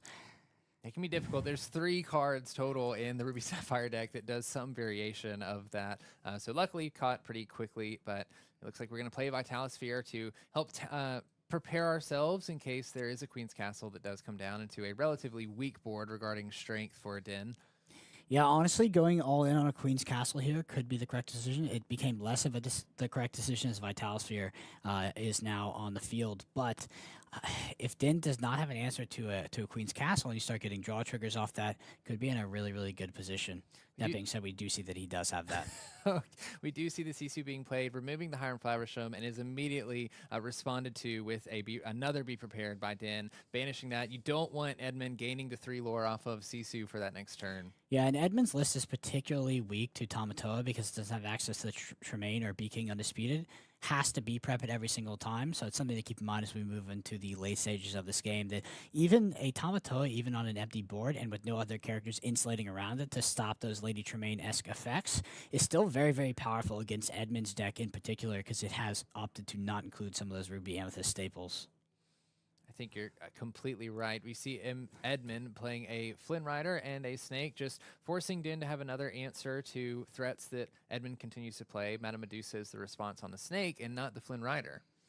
Yep, because I think we have some redundant cards that could potentially hit the Flynn Rider. Also, after seeing 2 Mauis, I'm not sure that we're worried about a character coming down that has more than 4 strength as well. Also, we know that Din also has a backup Be Prepared currently in hand. We see the Rabbit. That might be the 3rd or 4th Rabbit. And we see Be Prepared come off the top for Edmund. Another Rabbit in hand, and I believe that is the 4th Rabbit. But they could have been bounced back and forth many, many times. That is what this Ruby Amethyst deck does in order to draw cards. Is that, the draw engine in set 1 was actually the Magic Mirror, which is really funny. Yes. It's a 4 cost. It's a 2 cost unmakeable card that you could pay 4 and tap it every turn to draw cards, and that quickly made its way out of the list as this Madam Man package came into the game. Yeah, it's just a little too slow for what we have now with the Merlin Rabbits, and it gets hard to keep up with them as they bounce them over and over. So one of the universal paradigms of TCGs is if you can find a card with a downside, you could turn that downside into an upside. And these Madam Mims, those are looked at like as downsides. These are overstatic characters, but you will see the way the Ruby Amethyst deck utilizes them, it is often an upside, actually. Yeah, especially paired with the rabbits and the goats. We saw Edmund drawing a goat off the top. Might be useful later in the game to push him over the edge. Looks like we're thinking about inking a Queen's Castle here from Edmund. So while I do think that that Din is very favored in this game, it could turn out that some of those characters that Din needs in order to progress that win condition quickly are not at the top of the deck, because really it is only Tamatoa. Maybe there's a Maleficent there. There's a Judy Hopps that can quest for 2. Everything else in the list actually quests for 1. So a bit all in on trying to find this Tamatoa to progress the win condition quickly with the Lucky Dime. Lucky Dime hitting a one quest character like Madame Medusa. You could potentially get tempoed out by a Ruby Amethyst deck. This is actually very interesting as we start to realize that there's no 8 cost unmakeable Sisus or something like that. That's what I think. It's an interesting decision by Din to not play the Sisus, because although it does play as a great removal card into decks that are running lower strength characters, especially paired with the Ice Block, you're also removing a 3-lore character that you can hit with Dime helps you finish those games a bit faster. And Edmund is just accruing so much card advantage here with these rabbits bouncing them back and forth, so many cards in hand. Can now potentially afford to expend resources at a sort of negative rate here against his opponent, because his opponent just can't keep up with the card draws. The Huron Flowershems, every time they hit the field, are immediately removed. We're starting to see the power of Ruby Amethyst as it matches up into Ruby Sapphire. Yeah, and those Hiram Flaversham engines really are the bread and butter of these Sapphire Ruby decks, especially if you can't get Automatoa pulling back popsicles and drawing many cards. You eventually run into this situation where it's difficult to keep your hand full. You're constantly trying to answer cards on your opponent's side of the board, and if you can't make 2-for-1s or 3-for-1s regularly, then sometimes your hand can get too low. Wow, this is incredible. I think in the context of this match, in the context of Din's deck, I actually think that Edmund has turned the corner here now, is very, very favored. Because Din, even finding the Tamatoa off the top with so few items on the field, could lose to the pressure of Edmund, especially if, you know, some of these goats are bounced back and forth. We could drop a castle. There's a Be Prepared. We're going to draw 2 cards off this. We have 2 triggers. We do find a Madam Mistake plus a Friends on the other side. I just don't think that Din can keep up with the card advantage that's being accrued by Edmund, and usually that would be offset by the Lucky Dime, because the Lucky Dime is sort of a win condition, and it is very much an aggro card as you go into the late game and have all this ink. But Din just doesn't really have the targets outside of Tamatoa, and Tamatoa is only going to be for potentially for 3 or 4 once it hits here. And something else to mention, you know, we talk about how strong cards like a Queen's Castle could be. If we see Edmund triple Queen's Castle. If we do this, let's say Din responds with a Tamatoa or something strong, Edmund's holding on to a Be Prepared here. I don't think that Din can do anything about this. Does have the Maui in hand, does have a Madame Medusa, can do Maui can hit something, the Vital Sphere can give something else rush. But triple, that's about as it gets. That's a 12-ink play, and those have probably been sitting in hand for a long time, waiting for the Be Prepared. That's like one of the best backup plans against Be Prepared. Yeah, Be Prepared's not going to do anything, and even Edmund holding on to a Be Prepared, anything that Din plays this turn can just be wiped if he tries to respond to this. Those Queen's Castles are representing 6 lore a turn, and over the course of the next 2 turns, Edmund's going to take game. So funny enough, Din actually has one of the better hands to deal with this. I think an additional Tamatoa in hand plus the Vital Sphere would be great, because you could clear 2 of these, but he's gonna be able to clear a singular castle. The problem is that as we go back over to Edmund's turn, Edmund does have a Be Prepared in hand. It's gonna clear both of those and can actually just walk these 2 castles to a win condition.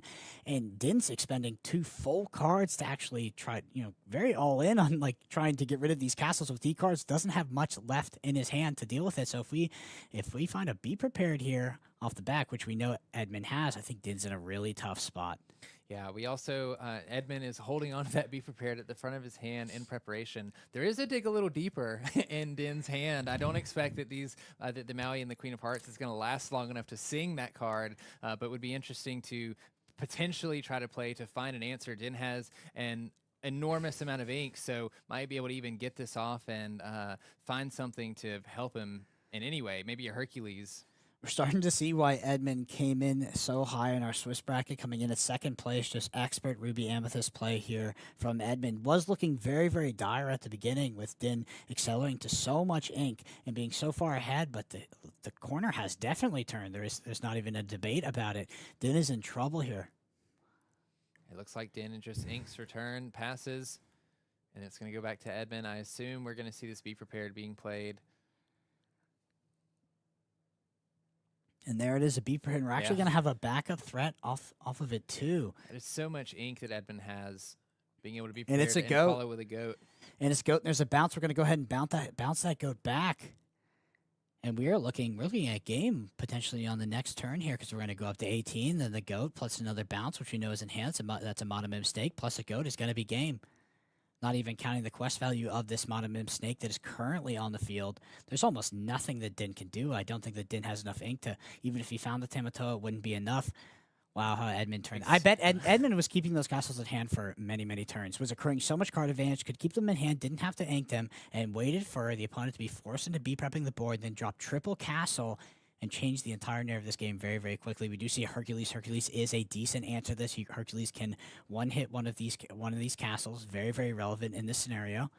Yeah, so dig a little deeper. Then we'll be able to look at the top, I believe, 7 cards of his deck, choose 2 of them, and put into his hand. Finding the Hercules, which, as you said, is one of the better answers for Queen's Castle. Being able to immediately be played, have Rush and Reckless, has exactly 7 strength, which is just the number of willpower on the Queen's Castle. And does for the Tamatoa, so the game is a little bit closer, but the Tamatoa needs to do about 7. It needs to do about 11. It needs to do about, he needs to gain the 11 lore, because I don't think we're going to go through 2 turns of Edmund's turn. I do think that Edmund is not going to win the game on this turn, but it's going to get very, very close. I mean, this game is actually neck and neck. Oh, yeah. Yeah, Just there had we the go. goat bounce, and it looks like Edmund is going to take that in the second game. Wow, so we went 14, 15, 16, 17. Wow. Yeah, so had the goat bounce goat, which is the three lore play.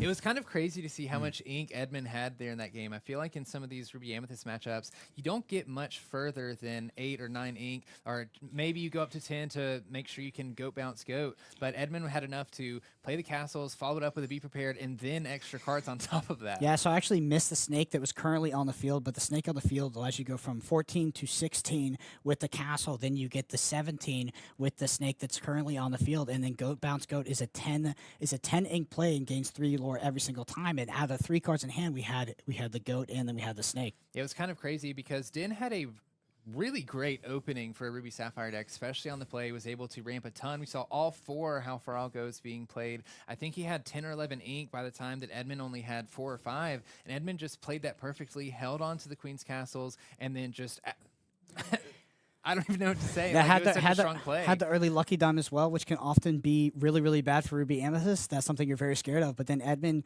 took the route of card advantage, was able to draw so many cards, get so far ahead on card advantage than the opponent, and then was able to make that massively impactful play with, the opponent cast Be Prepared, and then you drop triple castle, and then the tides turned. Yeah, I mean, these are some awesome games. I love seeing some of the best players here playing this out. We've got some extra special games coming for you as well. Congrats to Edmund for making it to the top 8, and also congrats to Dan for making it to top 16. Both of these players are going to be at the Continental Championship, so eager to see what else we have for the rest of the day.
back down to the feature match here. I'm joined by Edmund Chu. And Edmund, look, you've been through all of the challenges so far. You did really well in Chicago, came up just short of top 32. That's not happening here today. Congratulations on making top 8. How do you feel? I feel really good. I feel very confident in my deck choices today. I brought the spice, the 2 big Sisus. A lot of people, got caught off guard by that. And one of my favorite plays is to, turn 6, shift Sisu, turn 7, bounce it back, reuse it on turn 8. It feels really good. Yeah, so feeling really good. Let's talk about the record that you've had in today, because look, you've gotten the first goal out of the way. You've achieved the golden Mickey. That's in your back pocket, and no one can take that away from you. Your record in this tournament is pretty spectacular. You've only got 1 loss all day. You've been 2-0ing everybody here today. Is the finish line like you actually just want to get first place? Yeah, definitely the Mickey was definitely the goal. And honestly, like I, fell short in Chicago, and my main goal was to get the invite. I think that's worth a lot to me personally. And I didn't even expect to come this far, but now I'm here, I got to take it home. And are we going to see you at most of the challenges? Look, you've been to the first 3. I have to guess you're going to go to at least a few more. Yeah, I've signed up for Toronto, and I also want to go to Las Vegas and Seattle. So it's really fun. Like, I'm here for the fun aspect, right? Well, Edmund, I'm hoping to see you at every event, but I'm hoping to see you maybe take home that trophy here today. Best of luck. Cool. Thank you very much. And welcome back to the booth here in Dallas-Fort Worth, the Disney Lorcana Challenge. I'm Brendan Patrick, joined by Rebecca. And Rebecca, what a game we got to witness. Edmund is an absolute master of Ruby Amethyst, one of my favorite games I've ever seen on stream, actually. A true back and forth. Yes, really fun. And congratulations for him to making it to that top 8. He got the golden Mickey, which is really exciting. All the players, of course, who are making it through to this top 16 are able to secure that really fantastic and unique card. Well, we have another great game ahead of us. We have a Ruby Sapphire versus a Sapphire Steel. 2 more pillars of our metagame. Yes. Ruby Sapphire actually being one of the less played decks than I expected on the sort of the aggregate. It did convert pretty well into top 64, considering how many people showed up with it. But I actually expected it to be the 2nd most or 3rd most played deck, and ended up being the 5th most played deck. Wow, yeah, Sapphire Ruby is one that it was being played a lot, and then it kind of fell off a little bit, but it has some really great representation, not just in the weekend overall, but here, even making it to the top 16. So it'll be really interesting to see how this matchup against that Sapphire Steel deck plays out. Well, let's head down and take a look. Absolutely. So we have Pierre-Marc over here, Pierre-Marc Duguay playing that Ruby Sapphire deck, and then Stephen Brandt on the right-hand side of your screen playing Sapphire Steel. Yeah, big fan of Pierre's list here. We are coming into game 3, by the way. Pierre's list does have a lot of tech for both the Emerald Steel and the Ruby Amethyst matchup. Has access to 2 of those 5-cost Uninkable Hercules, a card that was not even in the list, I believe, 2 weeks ago, maybe 1 week ago, start to come in there and set championships to help deal with that Queen's Castle. And the Pegasus there to help deal with Diablo, also is another character on board to deal with the Queen's Castle, and also helps insulate against Lady Tremaine and Bee King Undisputed effects. So very interesting Ruby Sapphire list indeed. Yeah, so altering their hands there, what do you think each player is really looking for? Well, there's a lot of things they're looking for, but in particular, the Ruby Sapphire player is looking for 1 jump ahead. Also would like things like Popsicle and here in Flaversham with 4, but 1 jump ahead is critical to the game's core game plan. You look to have it every single time on turn 2. For Sapphire Steel, also looking for that early game ramp. I'm not sure, I haven't looked at the list if it has the whole new world or no whole new world. That is the key question we have when we talk about Sapphire Steel. Is there a whole new world there? Yes. Absolutely. So we have a Steven who did win game 1, and then Pierre-Marc won game 2. So we're going to go into game 3. But before we get into this matchup, we're going to take a look at the standings and where we are here in the top 16. So let's take a look at, starting with our Maleficent bracket. We see we have an Emerald Steel face-off that's happening here between Eric and Omid. And then we have another Emerald Steel deck facing off with Ruby Amethyst. Absolutely, and a very diverse metagame there, starting from the round of 32 and progressing forward. And of course, we see sort of our usual suspects of the metagame there. Absolutely. Yes, in the next bracket, Rapunzel bracket, we have more Ruby Amethyst, but we do have some of these other decks making an appearance. We have the Ruby Sapphire, who's going to face off there with Ruby Amethyst, and then we have one of the Emerald Amber decks that has made it here to top 16 that's going to be facing off with Sapphire Steel. Amber Emerald is one of the stories of the tournament, right? When people think back to Lorcana Challenge in Dallas, they're going to remember Amber Emerald as the breakout deck of that tournament. Absolutely. And on to our Cinderella bracket here. We do have, this is a very steel-dominated bracket, so Lots steel of is steel. the combined color in every single deck here. But we do see one Amber Steel. That was a deck that was not very much expected, but did show up in force. I think it was more played than Ruby Sapphire. But yeah, we see an all-steel bracket. That's quite interesting that this bracket ended up being all steel. It's kind of aptly named with Cinderella bracket as well. Yes, absolutely. And so we do know that we're going to see an Emerald Steel deck here in the quarterfinals on this bracket, but it is up to this top 16 to see if Eric or Cross are going to make it there to the quarterfinals. Let's take a look at our last bracket here, our Elsa bracket, and that is a lot more steel. Steel seems to kind of be one of the more powerful color combinations in this metagame, which makes sense. We have a metagame that's very much dominated by Emerald Steel, and that's because of those Emerald cards in the form of Bucky and Diablo. So Steel pairs very well into dealing with some of those threats. And once again, we see another Amber Steel into this round of 32. So Chris sort of representing that deck with the other player in the Cinderella bracket. So particularly interesting to see Amber Steel and Emerald Amber make it far into day 2 of the Lorcana Challenge here in Dallas. Yeah, a lot of exciting decks. We are going to take a look at Pierre, Mark, and Steven's game. But before we jump in, one last thing is you're going to want to bring all your odds and ends and bric-a-brac and stick around after this game because we have a brand new card to bring you. It's really exciting. So let's get into this exciting game, and then we'll take a look at that card a little later. So again, this is Game 3. We're 1-1. Steven won Game 1. Pierre Mark won Game 2. So whoever can take this game here is going to be moving on and earning that golden Mickey. And Pierre Mark, a very well-known Ruby Sapphire player, very well-known for innovating on the deck build and one of the biggest champions of this color combination. So what does an ideal, we've seen some of the Sapphire Steel decks and the ideal turn 1, 2, 3, but what does that look like for a Ruby Sapphire player? So for Ruby Sapphire, you're looking to have the 1-drop popsicle here as well, and then but most importantly, you want to have that 2-drop 1 jump ahead to actually accelerate because your deck is built around doing that.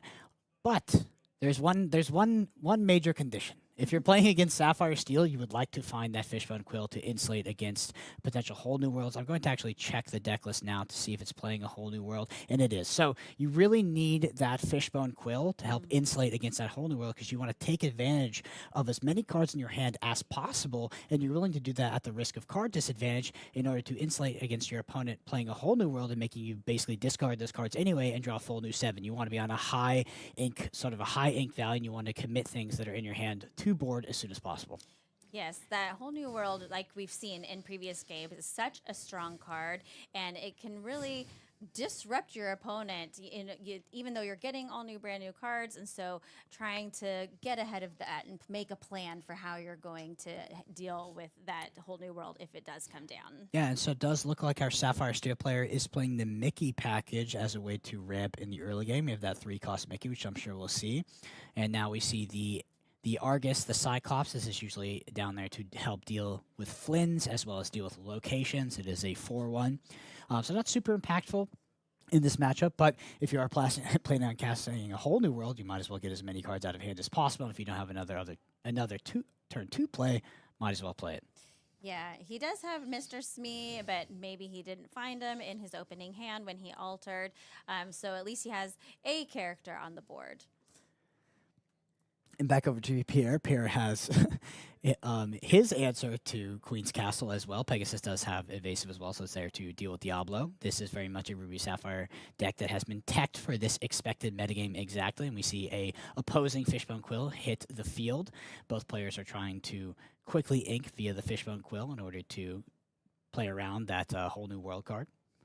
Yeah, I love that Pegasus has evasive. Of course, he is a flying steed. And so, how could you have a flying horse without evasive? It's just very on theme.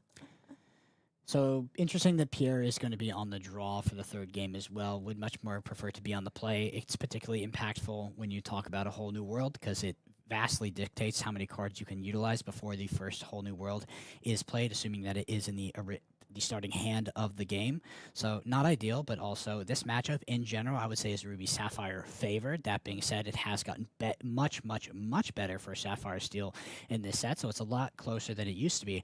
The idea of why Ruby Sapphire is favored into Sapphire Steel actually comes down to the fundamental card quality of the deck, and Ruby Sapphire has the highest card quality of any deck in the game. So once you get to those later turns and you are doing things like refilling your hand with a whole new world, and both players are on high ink totals, the Ruby Sapphire card quality just off the top of the deck should, in the aggregate, be better than any other deck in the game.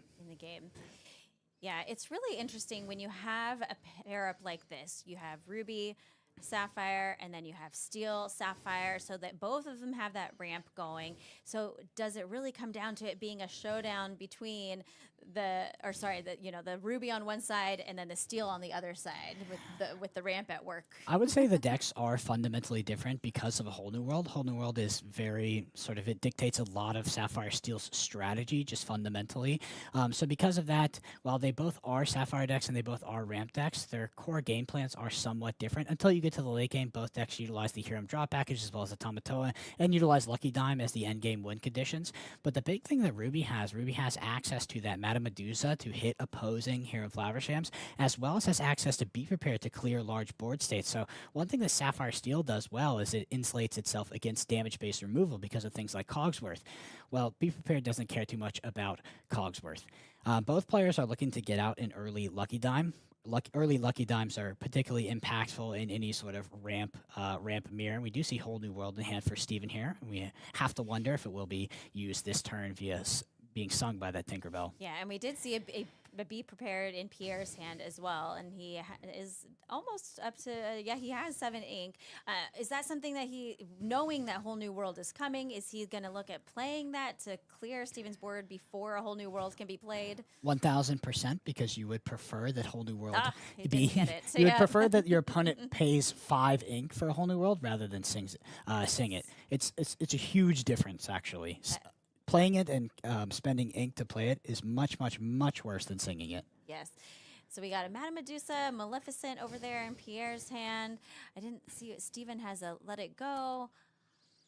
So one thing that it's interesting because there's always this mini game going on where you need to actually prioritize your draw engine. Hiram is very impactful, but you also need to mitigate the Whole New Worlds, and you don't want to get too far ahead on card advantage because it can all be for naught once the Whole New World is cast. But if you think your opponent potentially doesn't have the Whole New World, you do need to accrue card advantage, actually beat them via the Flaversham draw engine. We do see another Whole New World in hand for Steven, though, so has gone runner on those Whole New Worlds, I believe. Yeah, and we haven't seen a Flaversham yet from either player, but Pierre Marc does have one in hand, so hopefully he can get that down because I feel like that's going to be really key for him. It's actually less impactful in this matchup than it is in all the other matches because of a Whole New World. Because of Whole New World. Yeah, but it's still non-zero, right? That's the sub-game you're playing. If your opponent doesn't have the Whole New World, it's extremely impactful. But if they do, as soon as you play your Flaversham, you draw those 2 new cards, they're going to go to their turn, utilize those 2 Fishbone Quills, dump their hand, sing a Whole New World, and then you're in a pretty bad spot because basically you expended the tempo of playing your turn, you expended your ink, and you expended your cards in a way that was somewhat for nothing. Yeah. So instead of letting your heart decide, you're letting your opponent decide what's going to happen there with playing that Whole New World. Yeah, I think that Pierre would really like to have a Be Prepared for this board state to stop Steven from being able to sing the Whole New World. Like I said, if Steven ever goes to his turn and has to spend 5 ink in order to play a Whole New World, that's a pretty good exchange for Pierre. That being said, the Cogsworth does have Void, so it's going to exist as a way to go ahead and sing that Whole New World. We have double Fishbone Quill as well, so at this point, Steven's board is set up in a way where Steven can get more value out of his hand than Pierre can, sort of in general. Yeah, and like you said, that ward is really hard to get around, which Cogsworth does have, and there's not. I mean, he has to be prepared, but he in his deck, but the one that he had in hand, unfortunately, went into his discard. And just like we talked about, we It's see another whole new world. Yep, we see Steven dump his hand and go ahead and sing A Whole New World, which is about as good as it gets. Steven was left with 0 cards in hand at the end of that. You actually cannot ask for a better exchange. And now Steven has all of that ink to work with, so has the full new hand of 7 plus all of that ink. And we do see the Forest Sphere here. Now we're going to see the combo-esque part of this game, this deck sometimes with 4 popsicles and 4 Forest Spheres. It can absolutely just turbo through its deck. We see the Lucky Dime. That's a critter piece. Yeah. Yeah, I think that Steven is up to 12 ink already, which is pretty incredible. Pierre-Marc has a lot on his side, but Steven definitely ahead as far as resources go. Steven ahead in pretty much every single way right now, and is very, very advantaged to win this game. After the last 2 turn cycles, it was really that pivot into utilizing A Whole New World as well as you can, also making Pierre discard that Be Prepared, and being able to sing that Whole New World with Cogsworth, and now just has so much ink, as well as the sort of item suite to take advantage of it. Is this going to be our Be Prepared moment from Pierre-Marc? Potentially. So it's possible, because if you're thinking about another Whole New World, also, I think the biggest question you're asking yourself is, are you singing Be Prepared with the Maleficent, or are you actually spending resources to play it out? And there is a Flaversham in hand, so I wouldn't be surprised to see it sung, and then the Flaversham deployed behind that to draw 2 additional cards. Looks like we're going to start it off with the Develop Your Brain. We want more information before we do that. We see another Flaversham and a Madame Medusa. Yeah, what's interesting with the Sapphire Ruby deck is in a lot of other Ruby decks, like the Ruby Amethyst, you don't have a character that can sing Be Prepared, but because of the ramp with Sapphire, you can get that Maleficent out, and it allows you to sing Be Prepared, and then still have all of that ink to be able to play something else on your turn. Yeah, so the Tamatoas can always sing Be Prepared, but it's really not what you want to be doing with Tamatoa. Tamatoa is there to quest. Yeah, Tamatoa is always there to quest, not only because its quest value is so high, but also it has that recursive ability to go ahead and grab an item out of the banish zone and put it back into your hand, which is just so much value. Yeah. Also, I don't know. I mean, Tamatoa is a pretty good singer, but yeah. Super interested to see Pierre's play here on how we're going to navigate this board state. It looks like we are going to go ahead and drop the Hiram now, so that would tell us that there's going to be no Be Prepared on this turn. Going to go ahead and draw 2 more cards, which I do think is correct. I think that Steven is actually representing game right now. Believe it or not, I know you're like, oh, Steven's at 6th lore. What do you mean? We're a few turns into the game. All Steven needs is to find another Lucky Dime and a Tamatoa, and even finding a Tamatoa by itself, and he can close this game out in 1 to 2 turns. Yeah, he has 5 items on board, so if he is able to find a Tamatoa, that Tamatoa would be questing for 6, and then he could Lucky Dime for another 6, and that's 12 lore right there just by bringing 1 character out onto the board. And Pierre just always has it on his mind that that A Whole New World is a possibility here.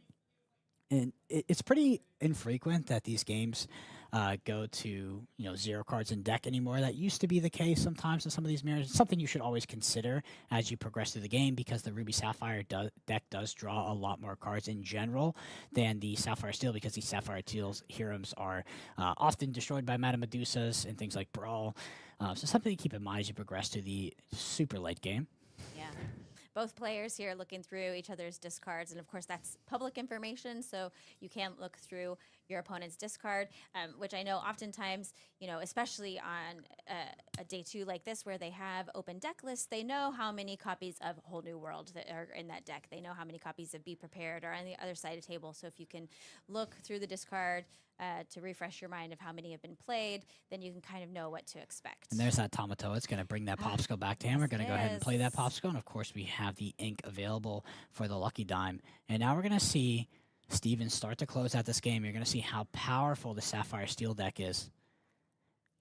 Yep, we got the Lucky Dime, 1, 2, 3, 4, 5, 6, 7 ink that he's, or 7 lore, excuse me, that he's going to get off of that Lucky Dime from Tamatoa. Yep, and Steven is absolutely representing game on the following turn, unless Pierre is able to do something about that. I think Pierre does have a Be Prepared in hand.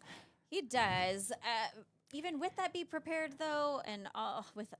Steven also has a bell, by the way, so if Steven ever gets close to 15 ink, he will simply win the game with the bell plus Lucky Dime combination, far above 10 ink at this point. So really just needs to accrue 2 more points of lore, and then we'll be able to close out the game quite easily. The question is can you do that this turn, or is it going to take 2 more turns? That's really the big question here.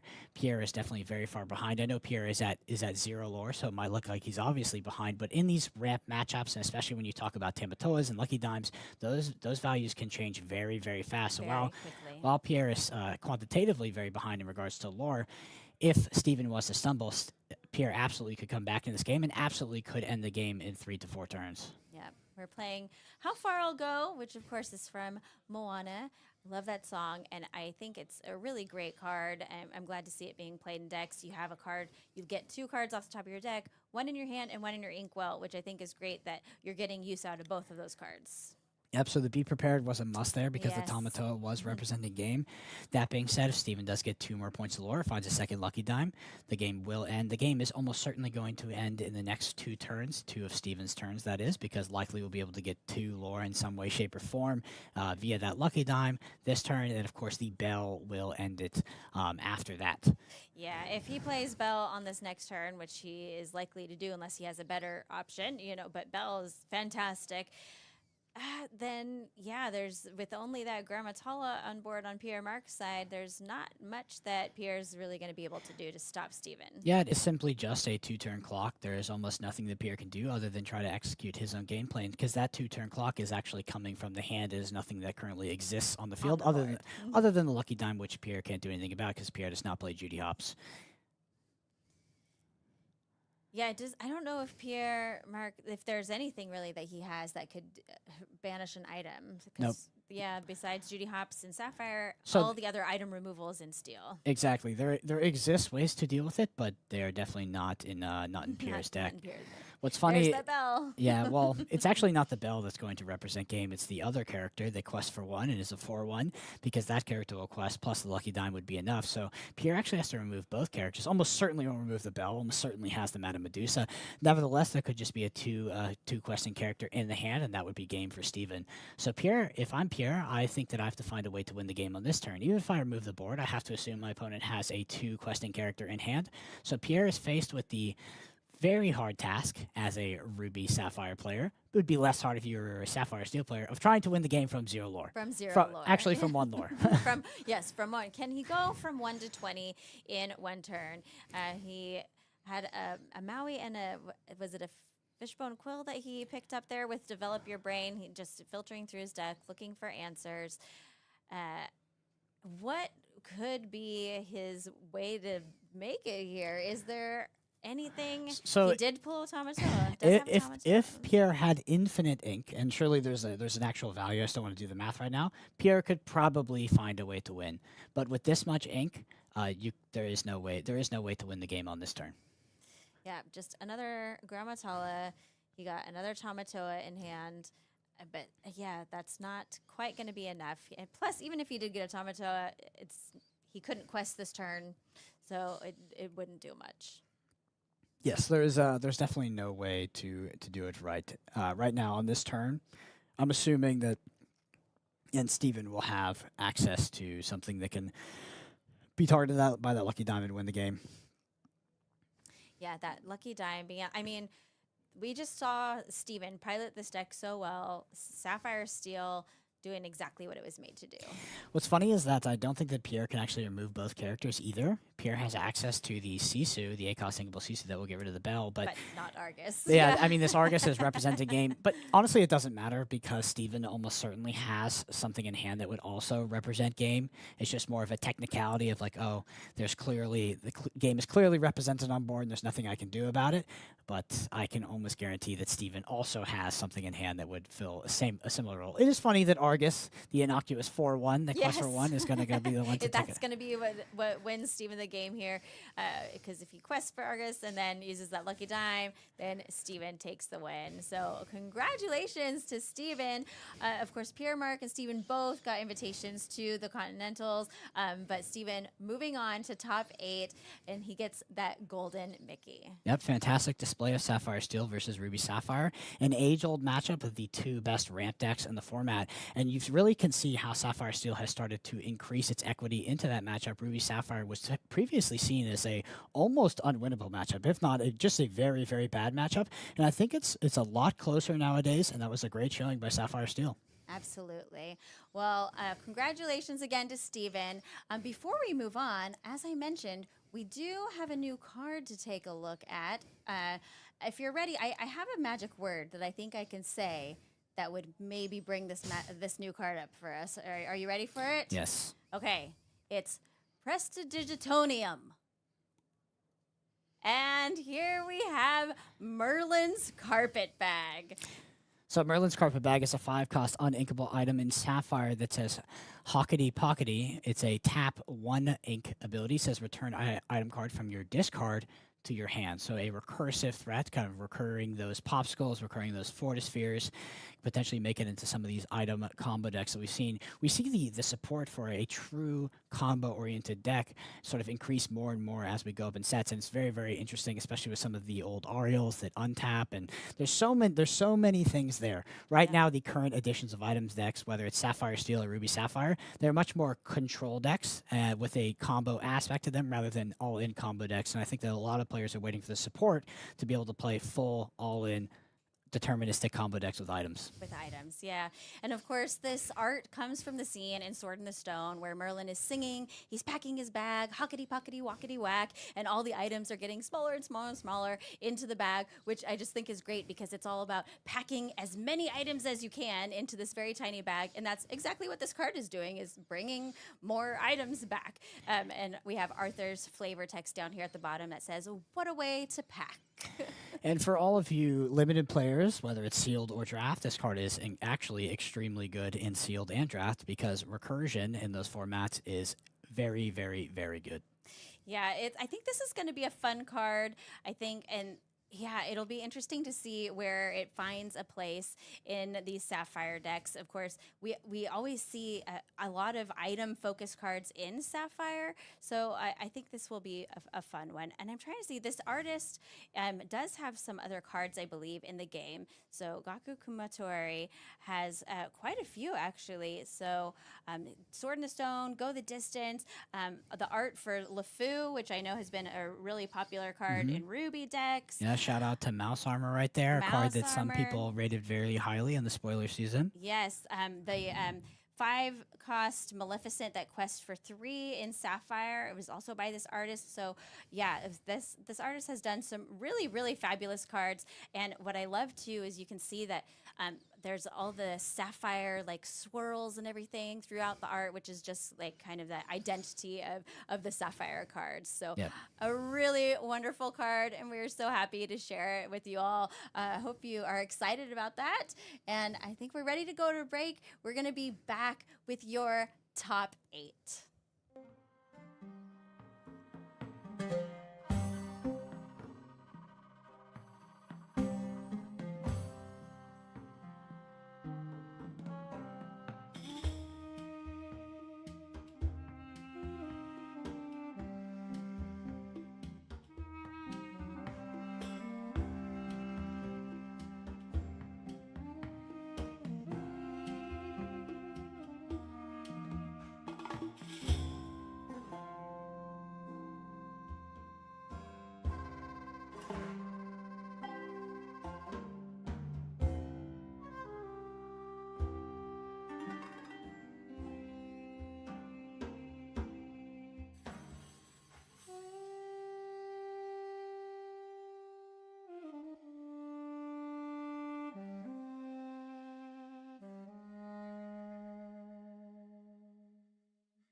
Hey everybody, welcome back down to the feature match area. I'm joined by Steven yet again. A little bit happier this time. Not that you weren't happy last time, but you've now secured a golden Mickey. What's going through your head? I'm ecstatic. I can't even, like I said earlier, I just didn't expect to get this far, but it's amazing. It feels good. Yeah, it's got to feel amazing. And let's talk about these last two matchups. You said that, into the Sapphire Mirror decks, you probably weren't favored. Now you've got 2 in a row at 2 of the biggest matches you've ever played in your life, and we've got 2 wins.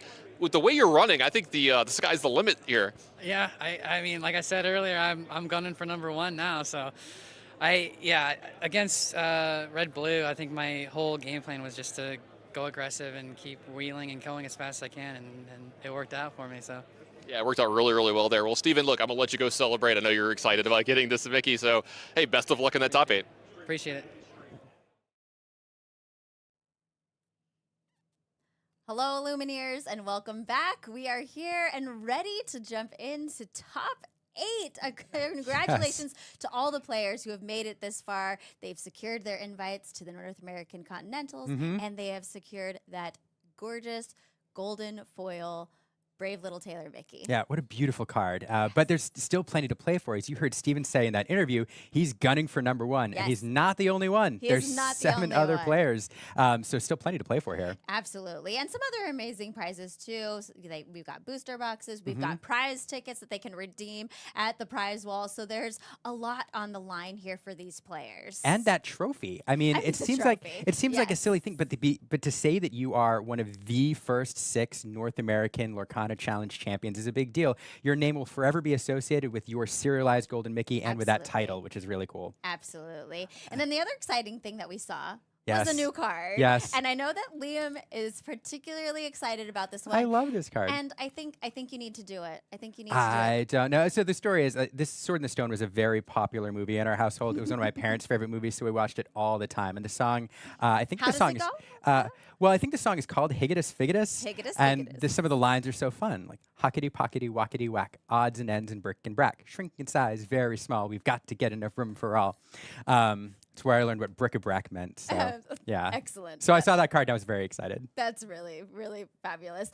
It's a lot of words that you got to do there. So many words. It's a tongue twister, It that is song. a tongue twister. So to see that card in the game with a really fun effect that bringing items back, I got to look at it briefly, but it brings items back from your discard pile to your hand, correct? Yes. So a fun tool that people will enjoy tinkering with. Yeah, there's so many cards that you can work with around items, and I think that as we get more and more cards, it's just going to become a lot of fun, and that we might even see some of those cards in these really competitive decks. We see already that these item decks, 2 sets ago, a Tamatoa item deck was not a competitive deck, but here we are. Yeah, here we are. And Sapphire Steel representing very well in this event. We'll see a little bit more of that later in the day. And so I'm glad to see the item decks get more tools. Absolutely.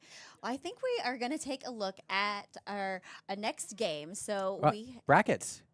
We're going to cut the brackets. All right, next game. Yes, next game. Sorry. We have our first top 8 match. So Edmund Chu and Jordan Serio. So this is Ruby Amy, which of course is a deck that we all knew was going to make an appearance here. But facing off with a deck that I think we were not expecting. Yeah, no, this Emerald Amber deck is a deck that we've seen already in the tournament here. We've seen it on the stream, but it's a deck that kind of people were playing with in this new season and tinkering with, but it never really broke into the competitive meta in the way that a lot of these other decks have in the top 4 or 5. And now we see it represented in the top 8 here. Yes. 2 of them made it in the second day. 1 of them is still around. Absolutely. It's really fun to see. I kind of like seeing those outlier decks, it's always making fun. it through. It's really fun. It's like you're rooting for the underdog. So Kind of, yeah. we will see. And really, it's playing against this deck that has been kind of the top dog since the beginning. It is. I mean, Ruby Amethyst has been like the top dog since set 1, the deck that everybody loves to play or hates to play. It's changed its identity, or hates to play against. Yes. It's changed its identity several times over the last few sets. This latest iteration is a lot of fun. It's a little more aggressive. And so I think that that deck here is the 2nd seed. And so we kind of have the underdog coming in against the 2nd seed at Ruby Amethyst deck. And I don't know. I'm excited to watch this match. I'm excited too. Are you ready to jump into it? I'm ready to jump in. All right, let's Rebecca, go. there is a smile in my heart, and you know what they say? When there's a smile in your heart, it's the perfect time to start a game of Lorcana. Excellent. Let's start. So we have Edmund Chu over here on the left, player 1, and Jordan Serio on the right, player 2. And what do you think these players are thinking here in this matchup? I know that Ruby Amy, that perfect start to the game is that Flynn Sisu combo, and then this Emerald Amber deck, though. What is Jordan looking to do here? I mean, he's looking to execute his game plan. The interesting thing here, in this dynamic is Edmund, or Jordan, this is a deck that he's planned to play. It's a very popular deck, and so Jordan has probably worked numerous reps with this deck against a Ruby Amethyst deck, and so he kind of knows what his game plan is going to be.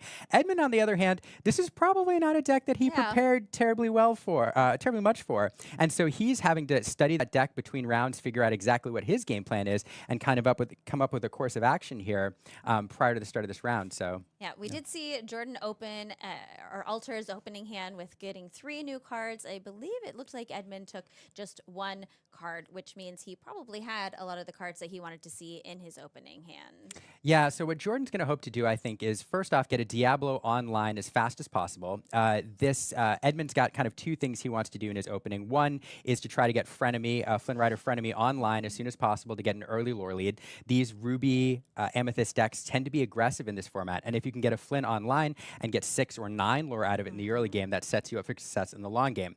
And so Jordan rather, doesn't have many cards that will deactivate that Flynn Rider, interestingly enough.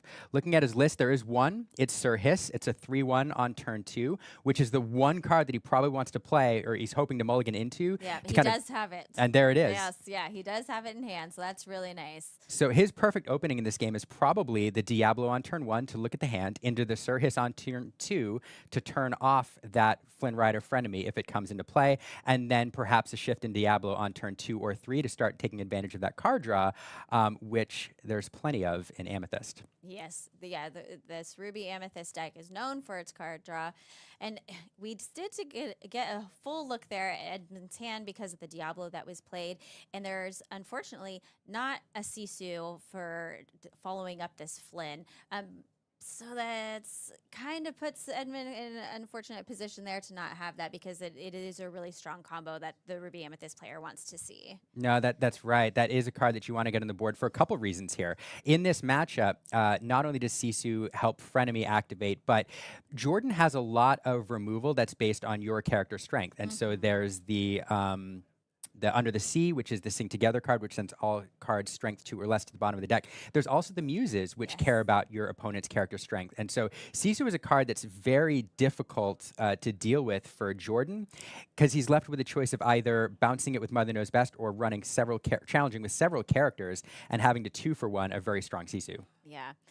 So we did see Maleficent being played over here by Edmund. He got Be Prepared, which is not a card you want to see necessarily this early in the game.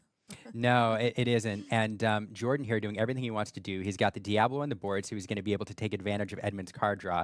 Here he is able to look for different songs. He found that Under the Sea. That Under the Sea. It's an interesting choice because that's a card that he wants definitely for later game, perhaps in the mid game. But unfortunately with Ariel, you have to telegraph it. So now Edmund knows that is 100% available to Jordan. Edmund is able to play around it a little bit. So, Edmund knows what Jordan has, and Jordan knows that Edmund knows what Jordan has. So we'll see how they play around that. Yes, and then of course Jordan knows what Edmund has a little bit too from playing that Diablo. So they both have a lot of information. A lot of knowledge here. Yes, a lot of knowledge. So tale as old as time here. Maleficent on turn 3 into Friends from the Other Side on turn 4. Unfortunately, for Edmund with Diablo on the board, it's you draw a card, I draw a card. So Jordan getting to draw an extra 2 cards off that Friends from the Other Side. Yes, and of course that Flynn is just sitting there not doing much, unfortunately, because Sir Hiss with that 3 strength, and then of course you have Diablo and Ariel that both have the same strength as Flynn. He's not able to kick off that extra 3 lore. That's right. And it's the importance of teching and thinking about matchups, because I guarantee that Sir Hiss is in this deck 90% of the reason is for Frenemy, and to shut that down on turn 2. So we're seeing exactly the reason that card was meant to be put in this deck. Yep. Oh, there we have Ariel singing together with Diablo for 8 to sing Under the Sea, and we say goodbye. All of your characters are going down under the sea, Under the sea. To the bottom of your deck.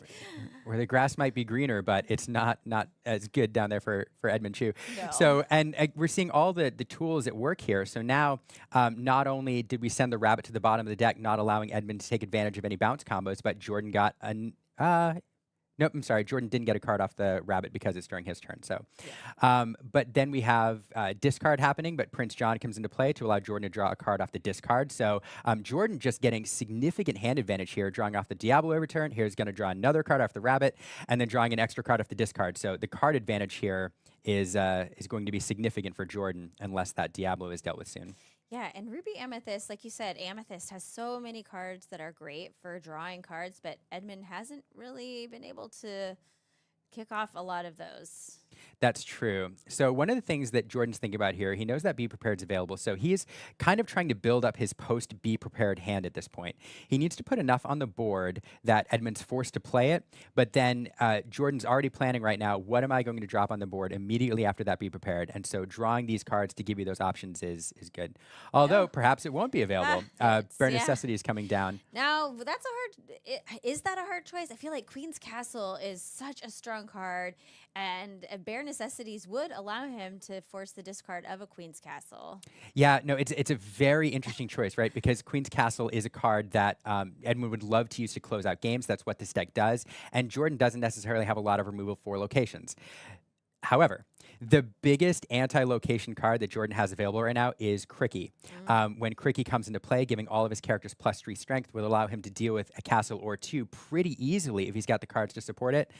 In this case, it won't matter because we see You Have Forgotten Me forcing an empty hand there and just attacking the hand of the Ruby Amethyst player there shuts that game down pretty quick. So, wow. Wow, that was pretty incredible. That Emerald Amber deck is really surprising me. Yes, it does two things very well. It discards a lot of cards in the early game. It does not use Bucky, which is the card. Bucky, which is the card that we've associated with discard in this meta. Yeah. But it uses a lot of targeted discard cards and cards that bounce cards back to your hand to control the board. Sometimes that's a great combo. Send a card back to your hand, make you discard it. Sometimes you can do it in one card, like we don't talk about Bruno. So a really fun deck to watch in action, and the underdog deck dismantling the number 2 seed there in game 1. Yes, and one of the top decks. So it'll be interesting to see how game 2 goes, if the Ruby Amethyst deck can get ahead, find that Flynn Sisu combo, get some Queen's Castles down. But I don't know. What do you think he's thinking going into game 2? It's tough. It's tough. I think we'd like to see a Sisu on turn 3 for sure. That's definitely one thing. And gosh, it's going to be a tough matchup. Let's see how game 2 goes. Game 2, here we are.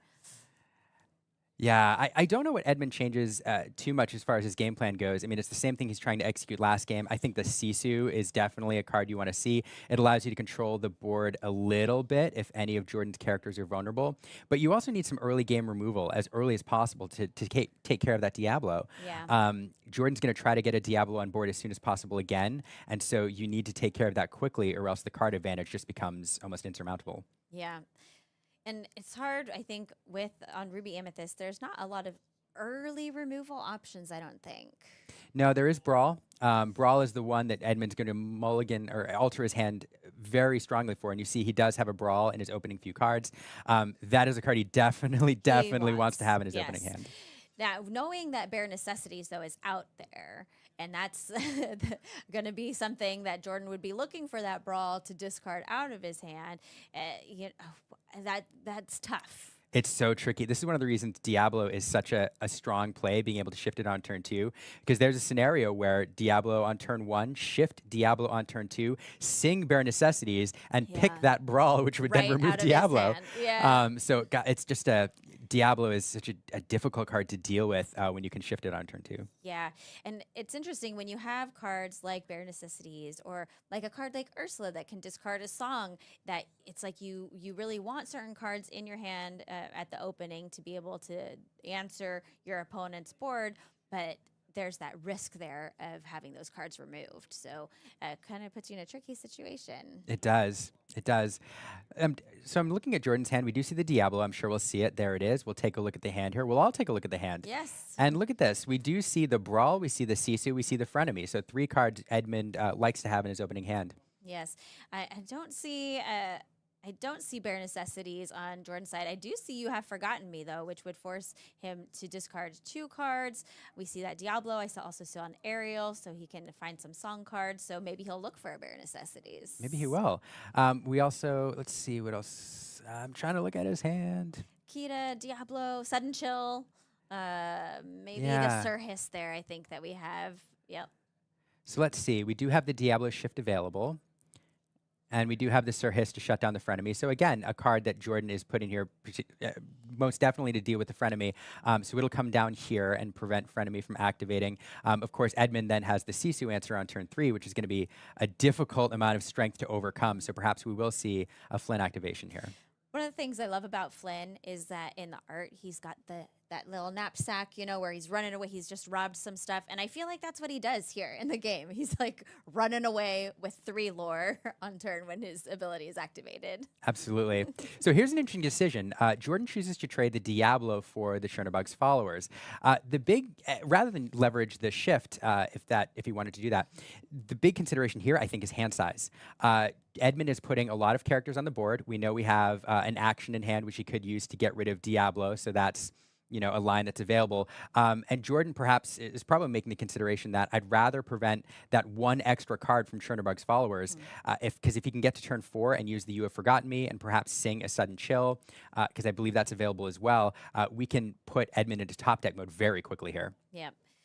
We do see that Ariel went into the Inkwell, and we're playing that Prince John, which, man, that Prince John has done a lot of work in these both the Emerald and Amber decks that we've seen play today. Oh, yeah, 100%. Prince John is a card that was very popular in the early discard meta back in set 2. Fell out of favor. It's back now. It's a card that says whenever your opponent discards a card, you get to draw a card. So we're definitely seeing Jordan set up that discard combo coming up with Sudden Chill, You Have Forgotten Me. And we did see that Edmund did find that Sisu, which is great for him because that really helps with the Frenemy and that ability kicking off. So he did get the 3 lore from Flynn on this last turn, which is really, really fantastic for Edmund to take that early game lead. Of course, as we've seen, having that early game lead does not always guarantee you a win. No, that's true. So it is really interesting here because I think Jordan is setting up to empty Edmund's hand. But as you pointed out, Edmund able to gather 6 lore here with the Flynn Rider. The Sisu is a very strong character, very difficult for Jordan to deal with. He's going to have to trade several characters or find the exact right removal card in order to deal with it. So Edmund, in this deck wants to get into the late game. If it wants to collect lore early, as it's been doing, but then it wants to get to 10, 11, 12 lore, get into the late game where it can use castles to close things out and perhaps goat and go bounces. So Edmund kind of doing what he needs to do to drive the lore total here in the early game with that Frenemy. It is setting himself up for success later, although we're going to have to do it in top deck mode potentially because we're about to lose the majority of our hand. Yeah, he did just have to discard 2 cards there with the You Have Forgotten Me action being played. And he had to get rid of that Brawl, which I know he would have liked to have kept in his hand. And I didn't see what the other card was that he put down. He has a Friends in hand, and that might be it, or does he have another card behind No, I think that is it. So the rabbit represents a card when it's removed, and we do have the Friends able to recharge the hand a little bit. So we'll sing Friends with the rabbit, draw 2 cards, draw into another Brawl, and we also draw into a Snake, which can bounce the rabbit and give him another card. So this is a game of card advantage at this point, and Edmund drawing into all the right cards to keep his hand alive here. Here we are bouncing the rabbit, drawing another card. The rabbit's now available to be played. So kind of drawing into the right things, questing for 2 of the Sisu, pushing himself to 11. So looking very, very good here. Yeah, and again, he did get that 3 lore off of Flynn at the beginning of his turn. So yeah, up to 11 already, and Jordan just sitting at 2. Yeah, that again, I'll point out that Sisu is one of the critical cards in this matchup for a variety of reasons. Jordan just doesn't have a lot to deal with it. And particularly when you play it with the Flynn Rider, it's representing 5 lore a turn, 3 off the Flynn and then 2 on the quest. And Jordan just is looking for ways to answer it right now. Yeah, last game, Jordan definitely had all the cards that he wanted when he wanted them. And this game, he's not quite there. He has some answers, just nothing for the Sisu, unfortunately, that I can see. And I think so. It's interesting. Jordan has ways to win this game. Last game, he won by attacking his opponent's hand or impacting his opponent's hand and removing those cards, removing Edmund's options. This game, he pursued a very similar strategy, I think, setting up for those discards. But Edmund just drew into the right cards. And so Edmund able to recharge a little bit, give himself just enough to keep this game going.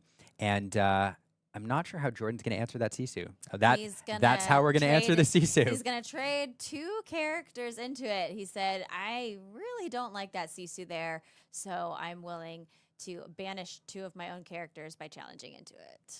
It is really the only answer. There's one other with the hand size the way that it is right now, and that is Mother Knows Best, which is available. But at this point in the game, that makes the Sisu available to be played again. So that bounces back to the hand. Edmund would be able to play it. So here we do see the Kita. Kita is a great card from Atlantis. I love the art on this. Atlantis, I know, is not a really popular Disney movie. It kind of was in a time, I think, when people weren't, I don't know, it's not a musical, but it's such a great movie, and I'm so glad that we've gotten some characters from that in the game. And Kita is just fantastic and is fantastic in this game, in this deck. You're right. Beautiful art. Fun movie. Kind of played in an era where some people were falling away from Disney, but it's a wonderful movie. I love it so much. Yeah, if you haven't seen Atlantis, Great one-liners. If you're watching, some of the characters we need more of the Atlantis characters in this game for sure. I love it so much. Watch Atlantis. Watch Atlantis. But Kita's a fantastic card in this deck. When it comes into play, all characters get -3 strength until the start of your next turn. So it's somewhat of a defensive card, but it also sets up nicely for a card like Under the Sea, which cares about the strength of your opponent's characters. Unfortunately, not enough resources available for Jordan to take advantage of Under the Sea. We know that is in his hand. But we will use Kita to sing We Don't Talk About Bruno. And you can't talk about it. I have to talk about it. We just played it. So We Don't Talk About Bruno, a card that sends a character back to your opponent's hand, and then that player discards a card at random. Yeah, that's why you saw them rolling the dice there, which really does help make it very random. And unfortunately, he lost that Madame Medusa, which that's such a great card in the Ruby Amethyst deck. And, will we see the Flynn come down again, or is Flynn now ink? Flynn might be ink. Sometimes you see players set up the frenemy in the late game after a Be Prepared, once they've cleared their opponent's board. So we might save it for that, but it is a very tempting ink target. Madame Medusa, probably a pretty nice hit for that discard. Friends on the other side. His friends were at work there.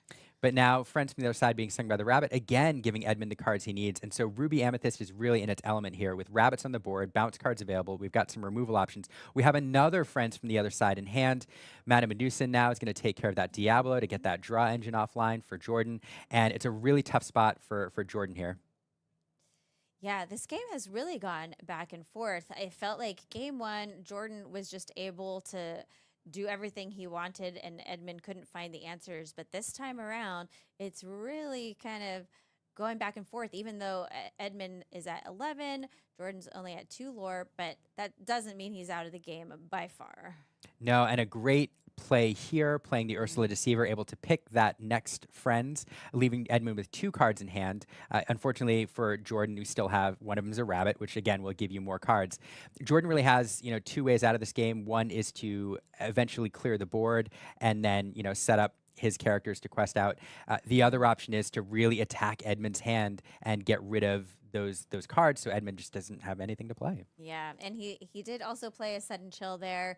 Another card from all the way back in set 1. Sudden Chill, of course, coming from the Cruella de Vil song. Such a great card, and the art and everything, but forcing Edmund to discard down to just 1 lonely rabbit in hand. 1 lonely rabbit, but a good card to have. The rabbit is one of the best cards in the game, I think. It gets you 2 cards, potentially more when you pair it with bounces, and it's exactly what Edmund wants to be playing in the end game here, to draw cards to get him towards his answers, and we drew another one, so yes. Rabbits everywhere. Rabbits everywhere. He also has a Queen's Castle in hand, which we haven't seen. Now, does he have 2 Queen's Castles? Queen's Castles in play much from any of the Ruby Amethyst deck today that I've seen, and it's going into the Inkwell. Does he put the Queen's Castle down so that if he can get a Be Prepared or something, that he can keep that location on board? It's an interesting play because one of the end games that this deck likes to do, and we've seen it in other events, is get to the end game, build up a couple castles in hand, and then play 2, sometimes 3 castles simultaneously, which is just way too much willpower for your opponent to deal with to close out the game. And of course, Jordan doesn't have a lot of answers. He does have Cricky, which I think is his castle answer. But here choosing to ink it instead. And I think what the game plan here is, Edmund's at 12 lore. The closer you get to 20, the closer you are from a goat being able to close you out the game. So Edmund is perfectly content to take 1, 2, 3 lore a turn from his characters, and wanted to get that rabbit on the board to recharge his hand a little bit and perhaps get a lore off of it before drawing another card. Yeah. Now, he did just sing Painting the Roses Red, which is a card that reduces the strength of a chosen character, and then the Muse's ability kicks off so that he can bounce a card back to hand. And on Edmund's side, he did actually draw that Be Prepared on this turn. So he has that ready to go when he feels like it's needed. Yeah, an interesting choice there. Bouncing the rabbit back to hand gets that quest off the board, and although Edmund does get to draw a card off of it, which doesn't feel great, but now Edmund only able to quest for 2 rather than the 3, so getting closer and closer here to goat range. And there's our Be Prepared. Be prepared. There it is. I don't sing it as well as a Baker does. Yes, yes. But just too much there. Jordan, knowing the writing's kind of on the wall there, looks like decides to scoop the Be Prepared, clearing the board. And we talked about card advantage and how important it is. Yes. In the early game and in game 1 with that Diablo and the King John, or Prince John, getting Jordan some significant card advantage. It kind of swung in that game, and we saw all the card advantage was with the Ruby Amethyst deck, with the rabbits, and with So the many friends, rabbits. so many rabbits, and then Jordan down to just a few cards and not the ones that he needed. So what a back and forth. Very much back and forth. Very different from game 1. So it's going to be interesting how game 3 plays out. We're going to game 3. They're trying to get to the or to the semifinals. There's a lot on the line here. I mean, all these players, they want to get into the finals. So there's 1 game between them and top 4. Let's do game 3. Let's jump in. So as we highlighted last game, I think one of the big differences last game was the Sisu on turn 3. Absolutely. I mean, that... Yeah, having Flynn down and then without that Sisu in game 1 just really didn't help Edmund at all. Flynn was not doing anything out there on the board. So, yeah, that Sisu really made the difference. The Sisu represented, I think, when you consider the frenemy lore and the quest lore, it must have been 10 or 12. I don't know. But it was quite a bit of the lore that Edmund accumulated at the end of the game was off that 1 card, combined with frenemy. Yeah. So I'm sure as he's altering his hand, that's really Edmund is looking for Flynn Sisu. That's true. Flynn Sisu. The other one is the Brawl, and not because it was ever played, but I do think the fact that Edmund had the Brawl in hand meant that Jordan chose not to use the Diablo in the early game because it was an easy target for Brawl. And so perhaps that affected his thinking. So even just having the Brawl and Jordan knowing the Brawl is available made his decision-making a little different. The other problem with Brawl is it's an action and not a song. So Jordan does have Deceiver, which can take care of songs in Edmund's hand, but cannot take care of the Brawl as it can't be sung. Yes. Which is why that Bare Necessities comes in handy on Jordan's side, because that allows you to discard any non-character card. Yes, and so here we do see, speaking of Deceiver, we see a couple there. We are going to hear Inca Diablo rather than play the Diablo. So without the shift line available, Jordan decides, I'm not going to take a look at your hand. I'm not going to threaten that. I know the Brawl is something you probably altered your hand for. So inking the Diablo instead of playing it on turn 1. Yeah. It doesn't look like Edmund has that Sisu. He does have a Flynn in hand. He also has a goat, some rabbits, but yeah, not finding that Sisu here at the opening of the game. That's true, and I also don't see a Sir Hiss, which again is Jordan's ideal turn 2 play to take care of that frenemy. So instead, we'll see an Ursula Deceiver. So rather than taking a look with the Diablo, we'll take a look on turn 2 with the Deceiver. There are no songs available, but we do have some of the cards that Edmund needs to keep his hand going. We have, particularly the rabbit. Rabbits, yep. Those rabbits, again, they're everywhere. But no turn 3 Sisu. No, and now he does have another Flynn. Yeah, that not having that Sisu is might make the difference between this game going Edmund's way or Jordan's way. It's definitely a different game. I think both players are not on their ideal draw, Yes. but it's also worth noting that Jordan, without that Sir Hiss, of course, the aerial will come into play and shut down the frenemy on its own, so that isn't a worry. But yeah, not having that Sisu is definitely going to make this a different game. Yeah. Mother knows best over here, and let's see here. What else does he have? Is that we don't talk about Bruno? I think it's we don't talk about Yes. Bruno. I will say Mother Knows Best is a great card for Jordan to have. It is the one like unconditional removal option as far as actions go. Most of the others care about the strength of Edmund's characters, and so Mother Knows Best is the one answer for strong characters. Yeah. Yeah, it's so interesting. All these cards that they have an action that is dependent on a character's strength. It makes it a very different game. That's true. So here we have, we'll see There's Baroness. that Bare Necessities. And we'll He grabbed that with it. So he played the aerial and he took Bare Necessities into his hand. And then Yes. Now we did have the option to sing it there, but which we did not do, which Jordan did not do. So passing the turn back to Edmund. This is going to be a challenging game. Part of the problem is I think the longer this game goes, the more it favors the Ruby Amethyst deck. So Jordan won that first game by aggressively forcing Edmund to discard cards. And without that line, it's a little bit more difficult of a game for Jordan. Edmund knows that Jordan has that big combo with Kita and Under the Sea available, and so he's going to be very careful about overextending and becoming vulnerable to that combo, the same way that players are used to playing around Be Prepared. So Jordan has to start thinking about gathering lore, I think, in the early game if possible, and trying to set himself up for success, because Edmund, as the game goes on, is just going to draw more and more cards, and I don't know, it's going to be difficult to overcome Edmund's advantage there. Yeah, I think it's just going to be really interesting, back and forth. There's that Prince John again. Yeah. That is true. So that's perhaps why we didn't see the Be Prepared or the Bare Necessities earlier. Mm-hmm. Okay. Okay. We don't talk about Bruno sending the fox back, and then we will discard a card. Sure, which makes sense because that fox with the 4 strength, that was going to allow Flynn's ability to kick off, so to gain the 3 lore, and so by returning that back to his hand, that guarantees that Flynn won't kick off at the start of Edmund's next turn. Absolutely. And there's I think a fantastic hit on that. We don't talk about Bruno. Getting rid of that rabbit is Edmund wanted to play that mid-game for sure to get that hand advantage. I think the one way that Jordan gets out of the scenario is card advantage. He has plenty of cards with Diablo and with Prince John, which will allow him to draw a lot of resources to perhaps flood the board and then deal with Edmund. And so if he can get a Diablo online here in the next little bit and continue to take advantage of Prince John's ability, perhaps that card advantage will allow him to overcome the advantage that I think Ruby Amethyst has in the late game. Yeah. What do you think that Edmund is looking for at this point in the game? Another rabbit. Another rabbit, yeah. he needs friends. He needs friends. That is true. Friends or rabbits. So there's a couple things he's got going on here. One is he does have the frenemy on board, and so if he can play anything with 3 or 4 strength, that forces Jordan to respond. And speaking of a card with 4 strength, here we have Madam and Fox coming down and taking care of that aerial spectacular singer. And again, it'll be available to activate frenemy, so Jordan has to deal with it unless he wants to give Edmund a free 3 lore. Which the fox does have 2 damage on it, so it's possible that Ursula could maybe challenge into the fox.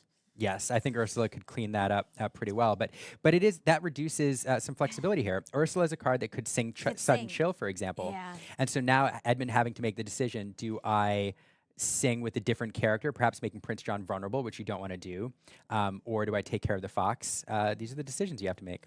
All these small decisions that all add up. I talked about it with Brendan earlier. It's all those little tiny decisions that add up that help somebody win or lose a game. And that's the interesting thing about Lorcana. Sometimes, this simple decision about what to ink in a particular turn, it's this card or that card, can have huge ramifications in the late game. And you can often point back in a game that you've lost to a very specific moment, to an innocuous decision, and point to that as the one where the game turned. Now, this is interesting. He inked Bare Necessities, actually, and then used the 2 ink available to him to play Sudden Chill instead of singing with Prince John, and did go ahead and challenge with his Ursula into Madam Mim Fox. Yeah, Jordan is definitely looking at Edmund's hand. He knows he got rid of the rabbit, and so definitely trying to put as much pressure on Edmund's hand as possible. And we have Edmund with 1 lore on the board. Yeah, there's the goat lore. The goat lore. Merlin Goat, of course, a card that everybody loves. Again, loves to love or loves to hate. Very thematic since we saw his carpet bag revealed. Absolutely. But this is a card that gains the lore whenever he enters and leaves play. Critically here, though, it's a card with 4 strength, which will turn on Frenemy.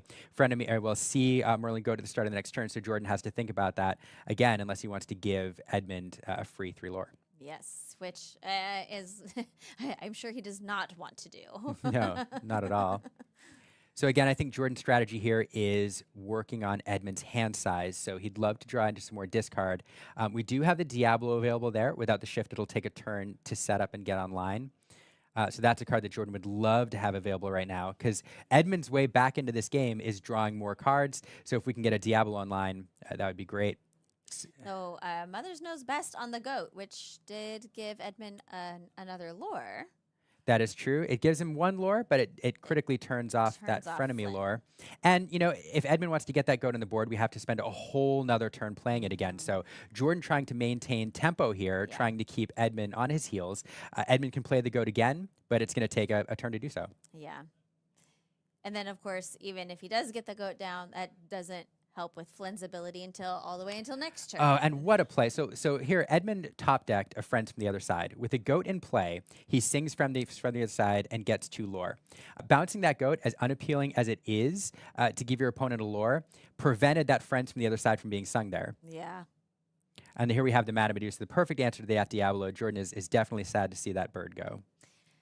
Yes, Edmund's very happy though. That bird can be quite a nuisance, flying around looking for all the trouble it can find. All the cards. You get All a the card, I cards. get a card. You get a card, I get a card. Yes. So fun fact about Diablo, he appears in pretty much every scene that Maleficent is in the movie, in Sleeping Beauty. Fascinating. Yes. I didn't know that. I have to take a look. Definitely a malevolent presence, though, throughout the movie. Yes. And a strong presence here in the Emerald deck. Indeed. So here, unfortunately for Jordan, not a lot he can do. He does have the Under the Sea card. Unfortunately, with the current board, it only affects Frenemy if he wants to sing it. The other option is Cricky, a card with that can come down and give 3 lore. Also gives strength to Jordan's characters, but there's nothing to challenge into. So Jordan questing here with Sir Hiss for 1, inviting the challenge there from Madame Medusa perhaps, and passing the turn back over to Edmund. Which Edmund will get that 3 lore off of the Flynn Rider this time because of Madame Medusa having that 4 strength. So finally Flynn was able to run away with some lore here in this game. Absolutely, and Madame Medusa there available to sing that friends from the other side, getting Edmund those cards. Again, Jordan would love to have Diablo in play right now, but Madame Medusa taking care of that. So I think this is a critical few turns here with the bounce of the goat, followed by removal of Diablo. The removal of Diablo really might be one of the key plays for this game. Yeah, interesting. He's inking another goat there and played the Maleficent to draw another card. Just looking for more answers to make sure he can stay ahead in this game. Just watching his hand size, making sure that what matters more to him right now is hand advantage, not lore. But speaking of which, with 3 characters on the board with 2 strength, it feels like the perfect time to send them to the bottom of the library, or the bottom of the deck, rather. So Jordan singing Under the Sea, and then challenging into Madame Medusa after the Cricky play. So cleared up Edmund's board there pretty effectively. Yes, those cards are going to be on the boss's plate for sure. For dinner. So now, wow, things have swung as far as the board state goes. Yes. With Prince John and Cricky, we're representing 5 lore on board, 6 with the aerial. So Jordan could start to chip away at the lore lead there. Edmund, of course, with the rush character there, Madame and Fox taking care of Prince John. Not a card that Jordan likes to see go, but forced to use it in that scenario. Yeah. Yeah, that Cricky really came down at a lucky time for Jordan. That is true. It is a lucky bug. Lucky bug. Cricky, if anyone doesn't know, is the lucky cricket from the movie Mulan. I love that these literally very tiny characters in this case showing up in Lorcana, characters that, aren't, it's not the Mickey Mouse or the Simba from Lion King. You have Cricky, showing Yeah. up here in the game. Super fun. Some of the most innocuous, Yes. small, fun characters doing the most work. Yes.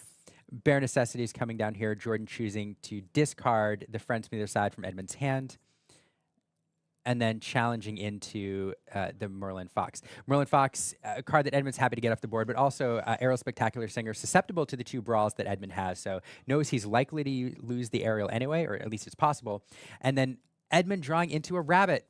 There's another rabbit. A rabbit. Yes. It's one of the cards that he wants to see. So where Edmund was down to just a few cards in hand, a couple cards in hand at one point, now managing to regain that card advantage and having gotten rid of that Diablo, it's just, you see the advantage swing the other way here. Yeah, and then putting down that Queen's Castle and moving Rabbit over there. I love having rabbits in the castle. Did you know that rabbits like to hang out in the Queen's Castle? I did not, but apparently it's true. He looks happy there. Yes, very happy. Because if you somehow, if Jordan's able to banish the rabbit, Edmund gets to draw a card. But if it stays there, he gets to draw an extra card at the beginning of the turn. So it's kind of nice for the rabbit to just hang out there at the Queen's Castle, because either way, you're getting a card. And that's absolutely true. And Queen's Castle here doing double duty. Not only is it a difficult card for Jordan to deal with, forcing to devote resources to removing it, otherwise Edmund advances his win condition, getting 20 lore, or it draws him a card at the start of the turn. Yes. But Jordan with the cards in play to deal with it. He does have bare necessities, and a brawl goes into the discard there. Yeah, double check. Cricky with 3 strengths, or Hiss with 2 strength, and Ariel all could get rid of that castle to prevent that card draw. But Jordan now having to devote characters to getting rid of the castle, or quest or sing. So Edmund forcing him in a position there to deal with the castle and the card draw, or to quest for 4 lore. Jordan there opting to quest for 4 to even up the lore total. Yes, and so he did get to draw 2 cards there at the start of his turn because of the rabbit being at the castle. And I believe it looks like Jordan's hand got emptied out on his last turn, so he doesn't have any options right now, at the mercy of the top card of his deck. Yeah, we see and then we see a broom come into play. Magic Broom, Illuminary Keeper is a fun card. That is a fun card. Whenever you play another character, you may banish that character to draw a card. So Edmund choosing to use that immediately after playing Frenemy, drawing another card, and we draw into a Maui, which will make quick work of Cricky, banishing Cricky and sending it to the discard pile. Yes. Maui is another one of those cards that it's been around set 1 and has always had a strong place in any Ruby deck. It's one of those automatic includes when you're building a Ruby deck. It's a very good card, and this one's a particularly beautiful card, the enchanted version there in play. I love to see it. So Jordan thinking about his outs here, not a lot available. I didn't see what's in his hand, but it's going to be difficult to come back from this. Really what he needs is a Diablo or something to draw more cards. Unfortunately, he knows that Edmund has brawls available, unless they've been inked, which I didn't see. I think we also have a Be Prepared, so it's a challenging position to be in. Yeah, I think he did. Oh, there's You Have Forgotten Me. So the 2 cards that Edmund did have in hand going into the discard, another broom and that Be Prepared. So the Be Prepared is gone. That's nice. So Edmund forced into top deck mode. Unfortunately, going to draw an extra card from the castle there. So 2 cards at the start of the turn, maintaining that card advantage he's had, it seems, for the last few turns. And then he also gets the 3 lore for Flynn, of course, having that Maui on board with the most strength between the 2 players. And the 2 from the castle. So things are really getting out of hand here. If Jordan wants to rein him in, he's going to have to do it soon. Brawling the aerial, and it just escalated so quickly there. And the Ruby Amethyst deck walking away with a victory. Wow. That was a game. Yeah, that was a fantastic game. Wow, what a series. It's so fun. I loved that series. It was great. You had the Emerald Amber deck in the first game taking advantage of one of its strategies to force the Ruby Amethyst deck into top deck mode, and it did it very effectively. We saw the game end very quickly. Tried to do it the next game. Unfortunately, the Sisu made all the difference. All the difference. And the Sisu is what allowed the Ruby Amethyst deck to run away with the game. And then in game 3, no Sisu, so that wasn't an option, but drawing the right draw cards at the right time enabled the Ruby Amethyst player to get back in the game, to get get away from that or overcome that strategy of the discard that the Emerald player is trying to run, and it was a lot of fun. That was a lot of fun. It was a lot of fun. There was rabbits, there was friends, it was Queen's Castle, everything that Edmund needed to make it to top 4. I love everyone. This is why Lorcana is great. It's All so right. great. Yes. Okay. I'm sorry. Well, that was a great match. We are going to have our next game coming up after this break. I'm so excited.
Hey everybody, welcome back down to the feature match here. I'm here with Edmund Chu, fresh off a win here in the top 8. Look, you've already got that Mickey secured. You're going into the top 4. How does it feel to be this close to a victory? I mean, after the Mickey, honestly, like, it just feels like a free roll. So I'm not really pressured that much, so it feels good. Yeah, now going into your next match, you're going to be playing against Emerald Steel. How are you feeling about that matchup so far? I think you've done pretty well so far in the tournament against that. Yeah, I faced 5 Emerald Steels so far, and I've 2-0'd all of them, so I feel confident. I think the extra 2 Sisus definitely help a lot, so it feels like there's like 6 be prepareds in the deck. Yeah, absolutely. And, you know, I can't wait to get this matchup going. I'm really excited to hear it. And actually, hold on one second. I'm getting told by production right now that I got to go cast this match. So, tell you what, can you take over here? And Yes, then, sir. Okay, I'll see you in a little bit. Back to you. And welcome back to the booth here in Dallas, Fort Worth, the Disney Lorcana Challenge. I'm Brennan Patrick, joined always by Mr. There he is, Mr. Tan and Grace. A little warm in here. Oh, it's a little warm in here. Sorry, a little warm. All right. I made it, though. I made it. Thank you for joining me, Tannen. Hey, Brennan. How's it going? On your own time. Hey, look, I'm doing what I can, okay? look, I know that we've got the semifinals coming up here, and I'm really excited here because, look, all these players have already kind of achieved their #1 goal coming into this tournament. They've gotten a hold of that golden Mickey, but now we've got some bragging rights on the line here. Let's be real. The #1 goal is glory at these tournaments. You've locked your top 16 invite. You've gotten your top 8 Mickey, and for right now, it's glory on the line. Absolutely, I would love to be in the situation myself. No, you would not. You would get second place. That's very, very true. But here's the thing. So these players at home, they've got a lot of pressure on them. I know you've been in these situations before yourself. What do they have to do to make sure that they play their best? To make sure they play their best, you got to take it game by game. That's really what matters, and you have to look at it like any other game that you played this weekend. I mean, the stakes are higher, but the fundamentals to win do not change. You have to play tight. You have to play to your routes. You have to know your game plan, and you just have to play. You do what you've been doing all weekend. Nothing has changed. Yeah, speaking of nothing that's changed, let's go ahead and take a look at this top 4 bracket that we've got here. We see the 2 players on the left there in a mirror match. That's an Amber Steel mirror match. That's going to be the next match that we've got coming on after this one. The one that we're going to be doing is on the right here. I will tell you, an Amber Steel mirror match was not on my bingo card for the weekend, but a Ruby Amethyst into Emerald Steel leading to this finals was, and I'm very excited. Edmund Chu has showcased that he is an absolute master of Ruby Amethyst, and I can't wait to see what Kevin has in store for us. Yeah, I will say both these players have been watching their matches all weekend long. They've played exceptionally well. I can't wait to see how this matchup plays out. I expect to see some very high-level Lorcana played here because these players have earned their spot here, and I can't wait till we move down to the feature match area to play it out. How do you think this matchup's going to play out? So this is a fundamentally unfavored matchup for Ruby Amethyst. That is just a fact of the tournament. But you better be sure that these Ruby Amethyst players came prepared to play against Emerald Steel. It was the expected most played deck in the metagame. It has the best data behind it in terms of conversion rate and performance. So people who brought Ruby Amethyst to this tournament knew that this would be representing the metagame, knew that it might be a bad matchup, and came prepared. Now, you said it might be a bad matchup. They've come prepared. Is there anything particular you're looking at in the decks, like any changes that you've seen, specific cards you should be looking out for that can really help them in this matchup? So I would say the most standard is the 4 Brawl on the Ruby Amethyst list. That is stock standard. You're going to see that in almost every Ruby Amethyst list. That being said, some do play additional cards to deal with Diablo. So sometimes they play the Peter Pan Shadowfinder. I know Edmund Chu does not. Edmund does actually play the 8-cost uninkable Sisu, which can catch some of these Emerald Steel players off guard. So that's going to be interesting to see. In regards to the Emerald Steel, it wants to do what Emerald Steel wants to do. It wants to find Bucky on turn 1, or sorry, Diablo on turn 1, Bucky on turn 2, and then go ahead and shift that Diablo. It can be very hard for Ruby Amethyst to deal with, and you're going to see Edmund aggressively sculpt his hand in the early game to try and find that brawl and find that answer, because Diablo simply cannot exist on the board unanswered. Yeah, absolutely. It'd be too much card advantage going one way, not the other for these players. I think they're going to be heading down to the feature match area very, very soon to go ahead and get that started and get that match started. For me, I don't mind being on either side of this matchup. Like you said, it's just like you were saying, I think it's really important to understand that you have to understand this matchup from these 2 players. And we're going to see that demonstrated from these players here, I have to believe. Both these guys been through this tournament a ton. They've played this matchup a numerous amount of times, so I expect this to be very close from this as well. Absolutely, it should be. While I said it is an unfavored matchup for Ruby Amethyst, it is not unwinnable, not even close. It is a very close matchup. I do think that the matchup got better in this set, but is still very hard. Also, going first is quite important because there are certain threats that will come down onto the board that you want to be able to answer a turn faster rather than a turn later, and that is fundamentally the dynamic of going first or going second. So you'd rather be able to answer that Diablo immediately with the Brawl. You'd rather be able to answer that Beast immediately with the Madame Medusa. But when you're on the draw, that is not necessarily the case. So you will see a bit of a disparity there. Doesn't mean that the game is unwinnable, but there is a big advantage for each player going first here. Well, we've been talking about the match a lot. Let's go ahead and get down to it, and let's watch and see how the semifinal plays out. There you see Kevin on the right, Edmund Chu on the left. I watched Kevin play quite a bit here this weekend, same with Edmund Chu, and I've been impressed with both these players play. It's very crisp, very clean, and you could tell they know what they want to do. They have a plan, and that they're trying to execute it as often as possible. Yeah, I did get to watch a few of Kevin's games, and I did particularly watch Edmund's game very, very recently, and I'm confident to say that Edmund is an absolute master of Ruby Amethyst. I saw perfect play, played very tight. I was extremely impressed, so interested to see how he navigates a somewhat bad match with the form of Emerald Steel. Taking a look at some of these opening hands, I see a Be Prepared over on Edmund Chu's side. Maybe that one's going to get put away. Over on Kevin's side, I do see what looks like a turn 1 Diablo, maybe possibly leading to a shifted turn 2 Diablo as well, depending on how this scopes out. Yeah, so happy to get rid of that be prepared, but does keep the friends on the other side, which depending on who the first player is here, which I believe is Edmund, potentially. It's interesting, the idea of do you keep the friends or do you not? I'm definitely in the party that you do keep it, because your opponent in the current iteration of Emerald Steel, if they do play the Ursula on turn 2, guess what? That's kind of a win, because it's not a Bucky. Yeah, absolutely. You know, I've seen some players take some interesting lines in exactly this matchup, especially when they have that turn 2 Bucky, like you were talking about. You know, we got to see some players early in the tournament play really slow against the Bucky, to where they can start to protect the important cards in their hand and make sure that those get into play instead of always just rushing out your 1, 2, and 3 drops. Looking at Edmund's hand, we do have that critical brawl card that's going to be able to deal with the Diablo if we do see it quite early here. We're starting off with the 1-cost Diablo. Going to take a look at the hand. That's 2 friends on the other side, so guaranteed target for the Ursula here potentially cannot be inked away. Nevertheless, with the Bucky, or sorry, with the Diablo, we're worried about on turn 2 is going to be that Bucky. Prioritizing card draw is very impactful in this matchup. That's why you're going to see this Tournabox Followers quest banish itself, then draw an additional card for Edmund. You want to be able to get over to those higher ink totals and the 5 ink and 6 ink, so you can get access to things like Madame Medusa and ultimately things like Be Prepared in the later game. If you discard too early, too often, you'll find yourself with no cards in hand at somewhere 4 to 5 ink, and you're in a very, very bad position if that is the case. And we do see Bucket coming down, everybody's favorite squirrel here.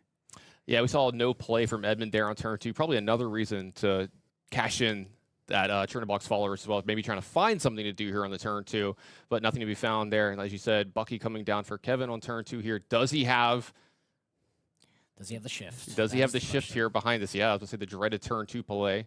Look, he's taking this long. Either he's got it, he's slow rolling. I think that is a Diablo in his hand. Maybe he's deciding what he wants to discard. Absolutely is an enchanted Diablo with a discard target in hand, so we're going to see that perfect opener from Emerald Steel. It's going to be a discard trigger for Edmund Chu. Not what Edmund wanted to see in this matchup, but at least it's with Edmund on the play.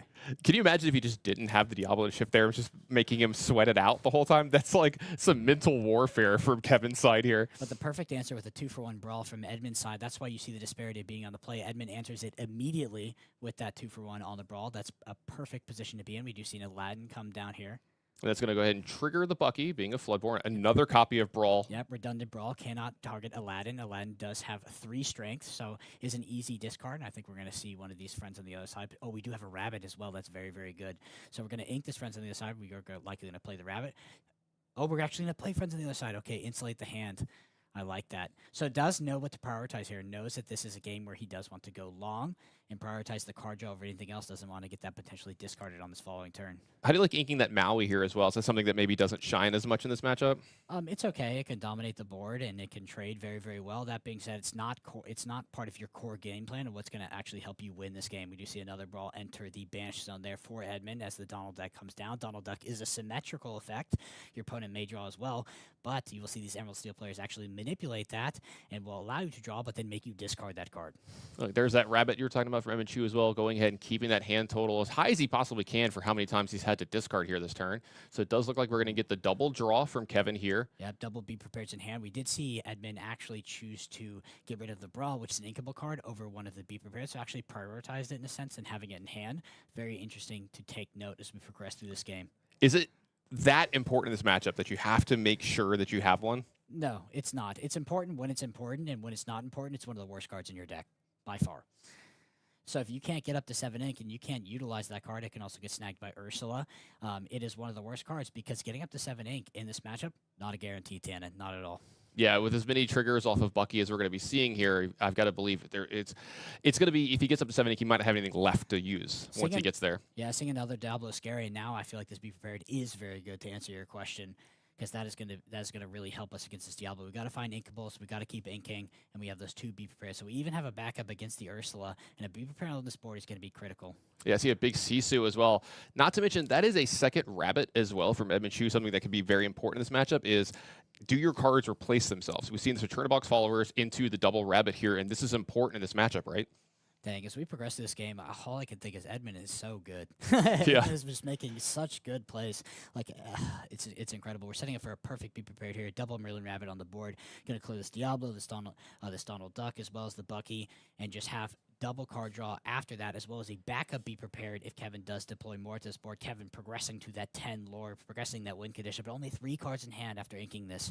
So Edmund's going to be vastly up on cards at that point, and we're going to lose many of these really relevant threats.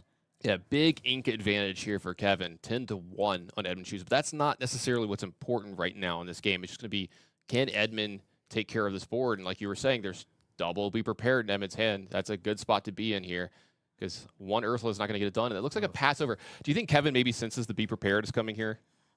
Potentially, but I think that's almost certainly why he didn't deploy at all onto that board. That being said, the be prepared is still good, right? Because Kevin's working with 4 cards in hand. The Diablo did trigger, but Edmund's going to have after this. So we have 1, 2, 3, 4, 5 cards in hand. We're going to play the be prepared, and then we're going to draw 2 cards. We're going to have 7 cards in hand.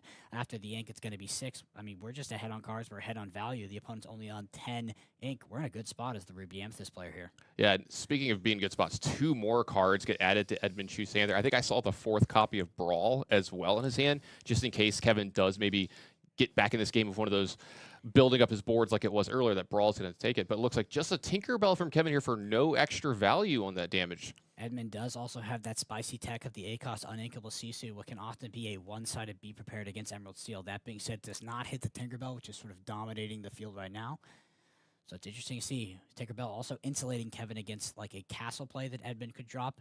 Tinkerbell will be able to provide a relevant amount of damage counters onto that castle. Nevertheless, we are going to pay for it. We are going to see that castle come down, a tempo-oriented play here. Yeah, absolutely. Possibly getting him some extra cards future, definitely getting him extra lore here. Something that sometimes the Emerald Steel decks have a hard time dealing with. You have to attack it multiple times with a bunch of different things as well. Yeah, and a lot of Emerald Steel's characters do not have high strength, so they can't even deal with it efficiently whatsoever. We do see the Gochem done as well. So this Tinkerbell has to most likely... It's also good. So in terms of tempo, it is going to likely slow Kevin down in terms of progressing his win condition and questing up because he needs to deal with the castle. The castle on its own, getting 2 lore per turn is not that threatening, but once you attach a character and it starts drawing an additional card per turn, that is extremely threatening. Yeah, Kevin's going to go ahead and lore up here with his Tinkerbell. I think Kevin knows how he wins this game, and it's not through attrition, so it's going to take the aggressive route, and is now the beatdown in this matchup. We do see 5 paid. There is a Robin Hood there, Champion of Sherwood, as well as the 1 drop to follow it up. Are we going to see another Be Prepared out of Edmund Chu here? I believe Duz has the second hand. This looks like a prime board to Be Prepared. You're going to have that castle in the backup just sitting there, and Kevin surely won't be able to do much about it. And can we talk about how impressive Edmund's hand is from here? He's got Be Prepared. He's got Big Sisu. He's got Maui. He's got all the big, hateful Ruby cards there to be able to take care of stuff. And look, it doesn't even feel like he needs to use a Be Prepared. Maui's going to come down, take out that Tinkerbell, still be on the board, threatening to maybe take care of something else if it's not challenged into. I really like what Edmund's doing here. Edmund's prioritizing, so he deals with the high-strength character in the form of Tinkerbell, and is just deploying further onto the board. Very, very interesting. So we have the Robin Hood Champion of Sherwood, which can trade with the Maui and actually draw an additional card. There's a trigger there. We'll also gain a lore, so if it's banished in a challenge, it does draw that card. That is relevant.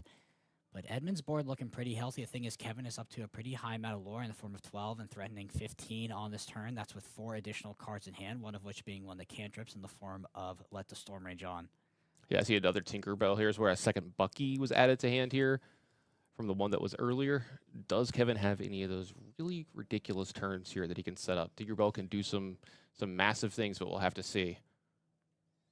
Where does he want to start? Let's start with the Let the Storm Rage On. And you're a pretty big fan of starting with the cards that draw an extra card, right? Absolutely. It's so not in this case is it objectively correct, but if you do have the opportunity to draw before you make a relevant decision like inking or playing cards from your hand, it is always correct to have more information rather than less, which sounds very simple, but it is more complicated than that. And this is actually a pretty strong play, it's especially in the terms of taking the aggressive line. Does go ahead and shift that second Robin Hood. It's going to quest all the way up to 16. That's a very scary amount to be facing against. We're going to go ahead and ink that Bucky, which I do think is absolutely correct. Thing is, Edmund Chu does have backup in terms of how to deal with this board. It does have the Queen's Castle. Makes you wonder if the Be Prepared might have been a good play on that board to stop the shift, but also once the Robin Hood Champion Sherwood came out, maybe you could have Madame Medusa'd it, traded 1 for 1. Because now we're in a hard place because we can't really challenge these characters because they have 6 willpower, which is just so much. They're also threatening lethal here, so we do have to end up Be Preparing anyway. We're going to gain another lore off that goat. Both those Robin Hoods were basically threatening lethal, so there's a must deal with. We have the Queen's Castle as backup, but we're transferring over to Kevin's turn. Kevin has 2 cards in hand, one of which is a Baboom, so one of which is basically a do-nothing card. The other which is is a Tinkerbell. I think it's a Tinkerbell, yeah. And Edmund doesn't have many things in the deck that can deal with Tinkerbell, but does find that turn box follower, attach it, going to draw an additional card for that turn, plus quest with that turn box followers, banish it, and draw an additional card past that. We do see Bucky, and here comes the Tinkerbell discard trigger. It's going to get that big... This is a huge play from Kevin here. Not only does it take off the turn box follower, it gets the last card out of Edmund Chu's hand as well. Yeah, as I went down that rabbit hole of what was going on, I forgot that the Tinkerbell was actually going to get rid of that turn box, which is really bad. We pass back, and we're going to quest for 3, and it looks like it's going to be Kevin's game here. Yeah, up to 19 from Kevin here. Edmund's going to be tasked with taking care of everything plus a location. I don't know if he's going to be able to do all that. I think that's only let's say it's a snake and the friends from the other side. So let's draw some cards. Maybe we hit something, but I don't know what it is we're going to hit that would get us out of there. Mini Sisu into pick up our cards. We're going to be going into game 2. And I believe that was with Edmund on the play. That's super, super relevant as we look at the 3-game set. Edmund doesn't win the game on the play, has to win the one on the draw now, and then ultimately game 3 will be back on the play. So has a tall order ahead of him. Yeah, absolutely. You got to feel good anytime you can kind of break serve when you're the one that's not on the play, and then you get the win and kind of break out of that. So we saw Edmund there. Not able, he drew a lot of the cards you were talking about. They were really important in the matchup, but not able to secure that into a victory. Is there something maybe different that he needs to do here or prioritize maybe a little differently with the way that game played out? Not necessarily, to be honest. Like, I think his fundamental game plan is good, and he is executing his game plan in a good way. His core game plan, that is. But, did need to control board a little bit more and slow down Kevin. Kevin simply just got to too much lore too fast, and that Bucky Tinkerbell was particularly rough on a board that had a turn box follower on it, where you could have potentially quested that turn box follower to look at another card in your deck and maybe find that be prepared that you would have needed in that situation. Nevertheless, I think that would have kind of only slowed down the game.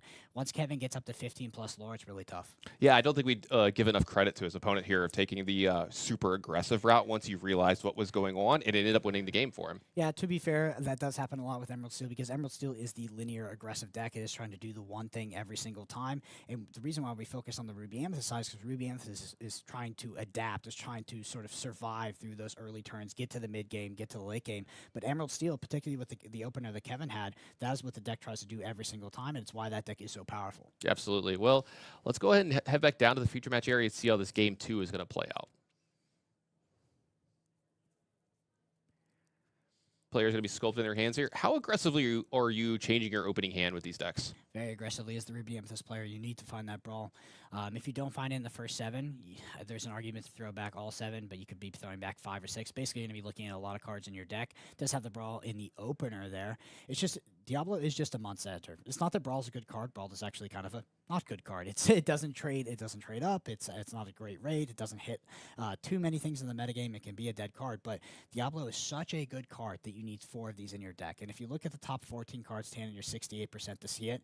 And if you look even more than that, considering the turn 1 and turn 2 draw, especially when you're on the draw, you're even more likely to see it. I'm trying to keep up with the math here. Look, I've got pen and paper. I'm trying to do what did you call them, the geometric calculations? The something. To something, yeah. Like I need the whole matrix drawn out for me here because I'm not very good at math. I run out of fingers and toes at some point and can't keep up. The secret is I just say it fast and make it up.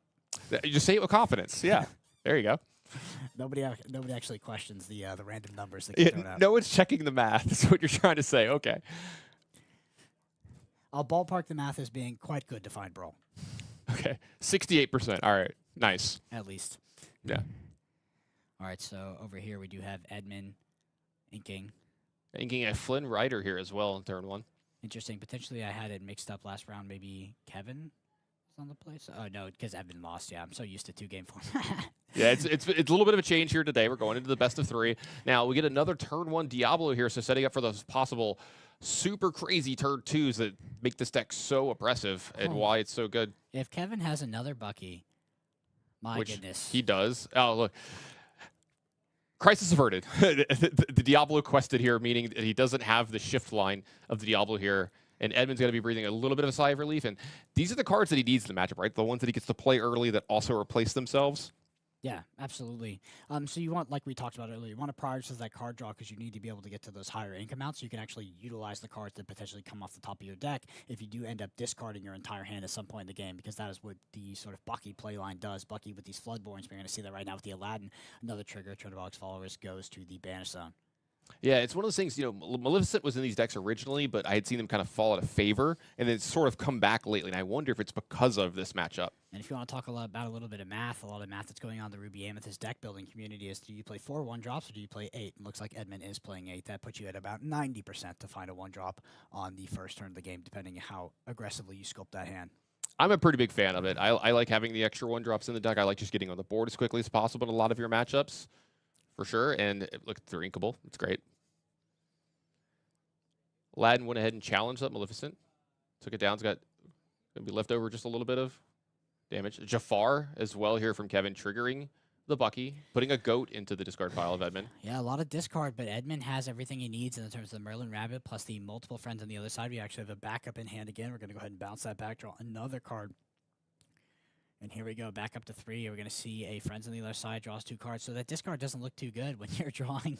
How many cards did we draw on that turn? 5? I think it's been like 7 cards over the last 2 turns. This is the best I've ever seen friends on the other side look. Sometimes I'm not a huge fan of it in some of these matchups, but in this one, it can shine. If you can get anything that can sing it to stay in play and then get some extra value off of it, like you saw that turn, the Madam Mim, huge play there, a huge turn for Edmund.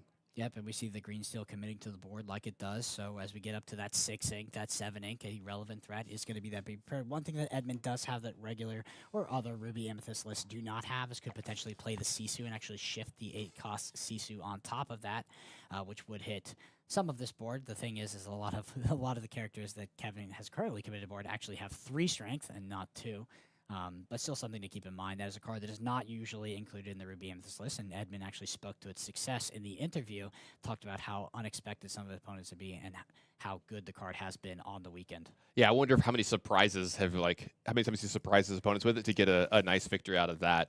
That is a Robin Hood out of Kevin. It's going to trigger the Bucky, get another card from Edmund here, and he's going to quest up here just a little bit as well. Be prepared off the top as we're at 5 ink. We're going to ink up to 6. That means turn after this we have access to be prepared, assuming no Ursula. A really heads-up play, if accessible to Kevin, would potentially be that Ursula coming down. I don't have the list in front of me, so I'm not sure if he has opted to cut that card, but could be very impactful at that 6 ink, taking that away, because that is a great out for Edmund now. Now, that's something that I've come into contact with in this matchup is sometimes when I have Ursula, I don't always just run it out there early in the game. I don't always do it on turns 2 or turn 3 if I have anything else to do. And sometimes I find myself wanting to save it before the 7 ink turn of Edmund. Is that something that you think should be done in this matchup sometimes? It's contextual, but I think it's absolutely correct in many scenarios because you're actually increasing the chance that they have it in their hand because they can't get rid of it. And that's when it's going to be impactful. Also, your turn 2 plays are in the form of Bucky are just stronger than playing that Ursula, unless you're trying to snag something with their friends on the other side. So if you have the opportunity to, and if it is ink efficient, absolutely. Second copy of Bucky, location in hand as well from Kevin here. And I don't know what the last card is. I wonder if the discard finally stops here this turn. There's the location. Going to move a bunch of the things to the location, and we're going to quest up with the whole crew here, getting that nice significant lore lead early for Kevin here, kind of like last game. But it looks like we're going into be prepared zone here this turn as well from Evan. Let's see what he's going to put in for his 7th ink. Yes, all those counters that we're seeing are representing everything at the Cove here. That location does not gain passive lore turn by turn. We are at the 7 ink. We have the Be Prepared. We also have the Merlin Rabbit on board. Just might look to quest here. We're going to quest up to 1 for Edmund Chu, and surely the Be Prepared comes. There it is. Draw trigger for Edmund. A Brawl going to the ink zone as well. A card that could be relevant when the new cards from Kevin here comes up. See how he wants to rebuild from this position. Maybe something that could come in, but I think we're getting to the point where the 6s, 7s, and 8s are going to start coming out of Edmund's decks. Yeah, so the 8-cost Sisu makes it a bit of a free roll to get rid of that Brawl because it's going to hit the same targets, but it's also going to area of effect hit them, so it'll hit multiple targets. It is very expensive, and it doesn't things like Tinkerbell, but I think you can go ahead and get rid of a lot of those Brawls now. And also Diablo in this later game is a lot less impactful when you have access to things like Madame Medusa and Be Prepared. A very authoritative play from Kevin there. Going to go ahead and put that Tinkerbell into play, but that Cove is going to get taken out by the Maui here. A nice little spot for Edmund to get some value off the Maui, and into a Maleficent going to draw another card. Kevin's dealing with, what is that, 6 cards in his hand after all of these Bucky triggers? And there is that Diablo off the top for Kevin. Edmund is firmly in the driver's seat here. Yeah, it looks like that Diablo is going to get deployed here this turn, and there are some answers waiting on the other side of the board for Edmund. Yep, so the two of Sisu likely to hit the field this turn. And there we go. 8 ink exerted, and we're going to go ahead and get rid of that Diablo, so just the Tinkerbell. And it is just, at this point, almost a fundamental fact that Edmund's deck can navigate this game a lot better than Kevin's from this position at this stage of the game with this amount of ink.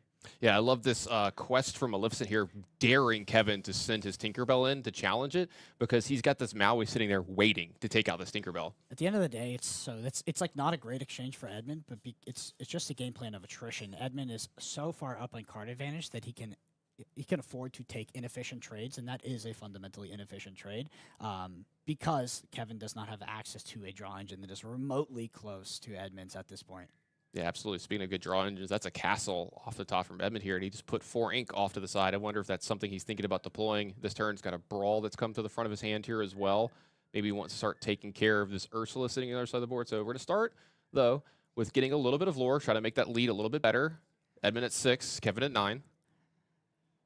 Brawl's going to make it into the ink zone here. Let's see, what is this? Is this a Madam? Madam Medusa, just sort of a tempo play, is going to hit that Ursula, potentially. Okay, unexert, so he might be thinking about the castle here in that case. Yeah, I think he has 10 ink here, and I was going to say Madam into either Goat or Castle seems pretty good, but it looks like he might lead off with the Goat here. Does he have any ways to bounce this? I kind of like the castle being played here because although there's 5 strength represented by Kevin, it is simply not enough for the castle, and then you move potentially a lot of these characters to that castle, draw additional cards in your turn, and you are in a fantastic spot to win this game. And this is a really good play from Edmund here. He's putting 2 different characters into this, so the odds of Kevin being able to take care of both of these characters since they can't be challenged is obscenely low. Yeah, both unexerted characters, so we're going to go ahead and hit that with Let the Storm Rage on. Then Tinkerbell will challenge a character on board and deal 2 more damage to that Goat. There's going to be a trigger for lore here on the side of Edmund.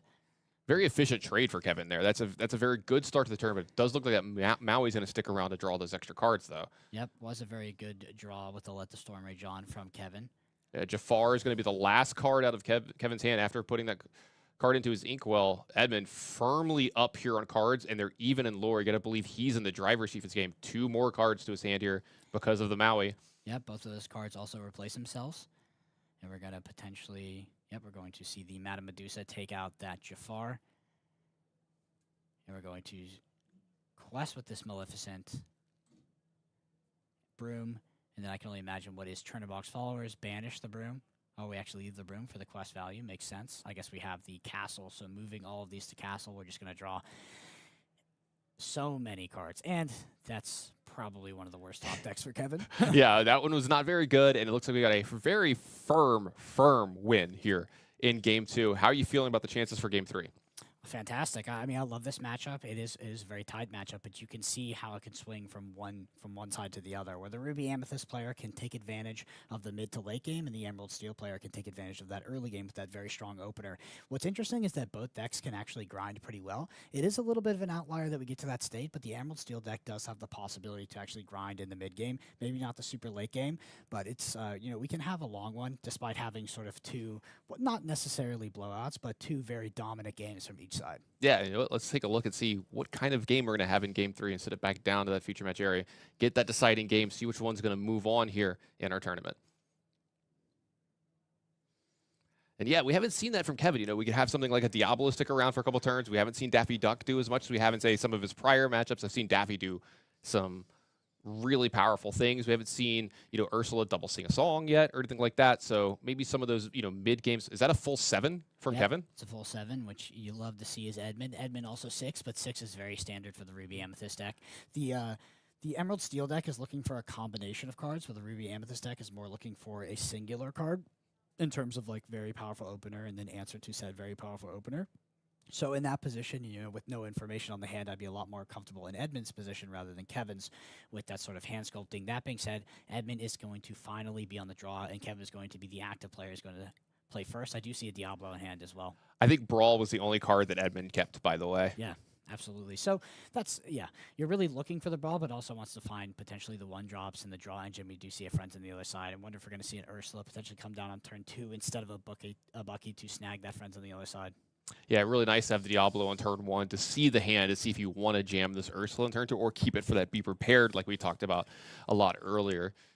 So it does look like a turn box followers is going to be the play here on turn 1. Back over to Kevin. Interested to see if we see the shift Diablo without the Bucky here. Let's see. We're going to go ahead and play that Baboom. So that does stop the turn box followers from replacing itself, which was surely the plan of Edmund. Does trade 1 for 1 though, so not ideal for Kevin. Kevin having a much lower start than usual.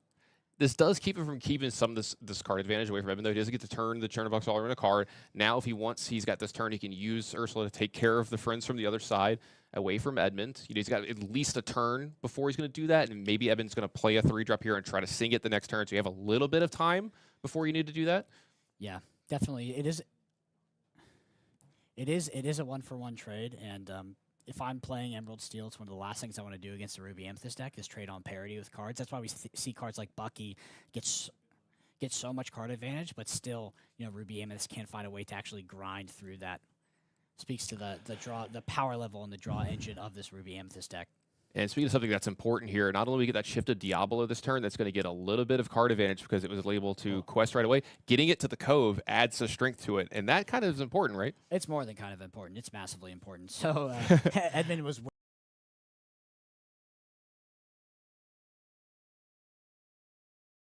waiting with the Brawl there, was ready to go, but that Cove completely changed the context of that. It is now has 3 strength, and it cannot no longer be targeted by the Brawl. We're actually going to see our first Diablo that goes unanswered, and that is a scary. See how much strength does the see who I think it has 3 strength right now, so no easy way to take care of that just yet. Yeah, it needs to find a way to deal with the Cove. I was going to say the Cove had a Maui in hand, but it's not going to come down turn 5. So, I mean, if we talk about card advantage and value, this Diablo will accrue so many more cards than are actually going to be invested into it. So it's great. Even if next turn we do find a way to deal with the Cove, not only is it potentially not Edmund's ideal sort of play pattern,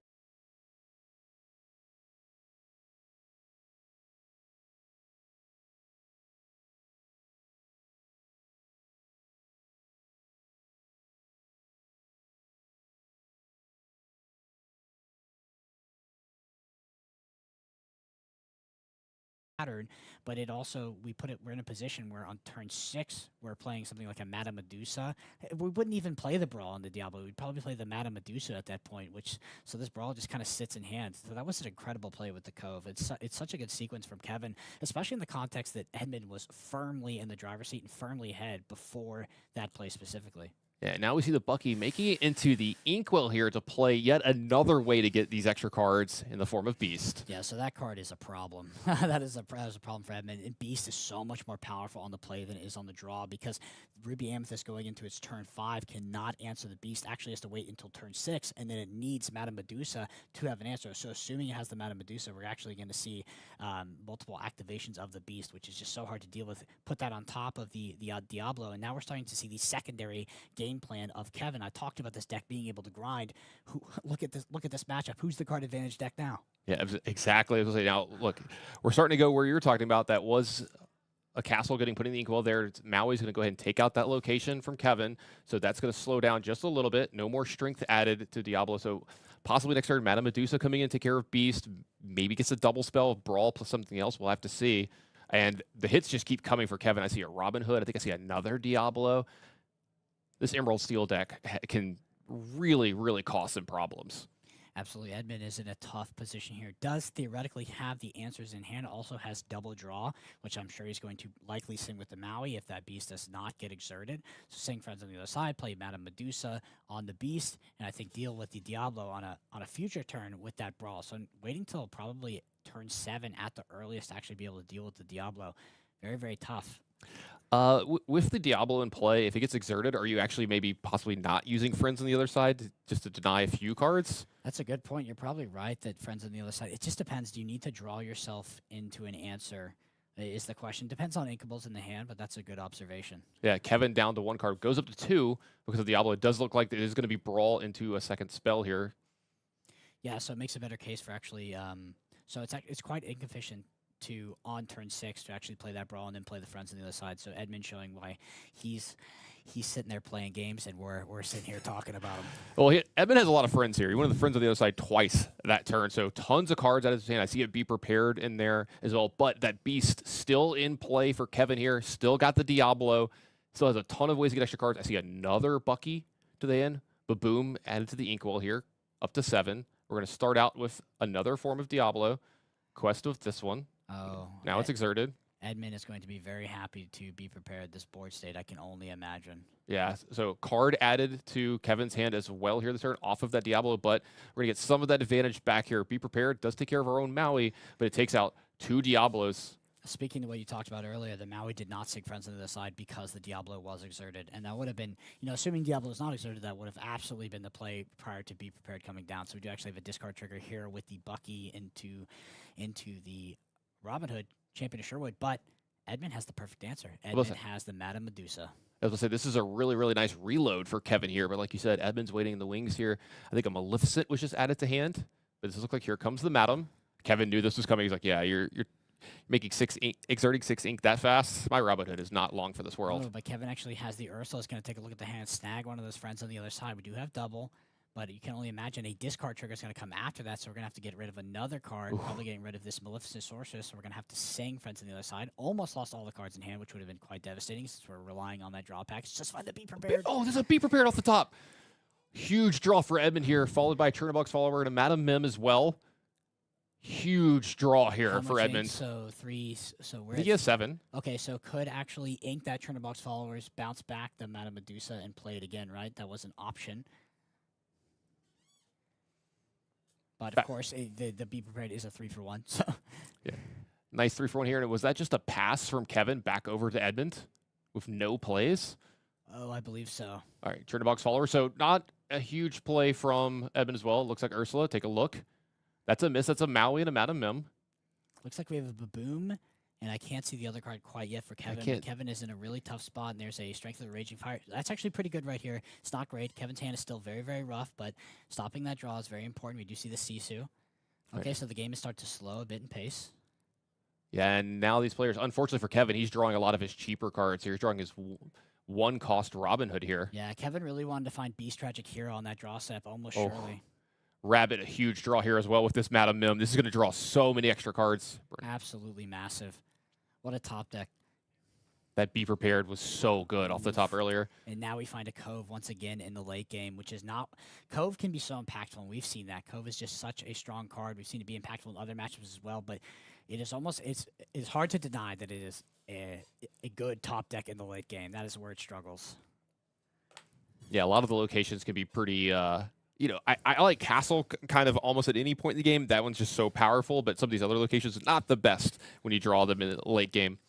But this Madam Mim with this this Merlin Rabbit off the top the last couple turns was really good too. So Baboom's going to put 2 damage on the Madam Mim. So taking that card out of hand, maybe reducing the attack of that Sisu as well. Yep, the strength went down to 1, and that's a double trade, double challenge into Sisu here to getting it off the board. Madam Mim still staying around though. Oh, man, we found a Madam Mim Fox. It doesn't get any better than that. We're going to go ahead and draw a card here. We've got the Madam Mim Snake off the top. We've got the whole entire draw engine going. We're bouncing it back. We have Rush. We're able to attack into that Cove. We're actually going to remove it this turn. And you see Edmund pull farther and farther ahead in this match. Yeah, and is this where the deck really starts to sing, really starts to hum, is when you get to this much ink and then you start to have all of your bounce stuff? 100%. We see Let the Storm Rage on as the top deck for Kevin. Going to go ahead and potentially remove one of these characters. No, deal 2 more damage. Gives himself the out of potentially top decking something like a Tinkerbell. Yeah, I like playing for your best possible draws there, and playing for a Tink top deck would have been really good here. Ursula. They'll snag the Be Prepared, which is non-zero. That's something. Looks like the double challenge here is going to remove all the characters but except for the Ursula from the board. But Kevin, no cards in hand. Edmund, a full grip as we go into his turn. Finds another Rabbit. And so is this where Edmund's deck really starts to pull away, is the fact that if it gets to a top deck war, he's got 6s, 7s, and 8s, while Kevin can sometimes draw 1s. Yeah, 100% Ruby Amethyst does have better top decks than Emerald Steel as we get into the late game. And that's a pretty good one. It's okay. I think that if you need anything, you need Beast Tragic Hero to draw more cards. You also need Beast Tragic Hero without a immediate follow-up with something like a Madame Medusa. Does find a Brawl off the top here for Edmund. An embarrassment of riches here, actually, for Edmund.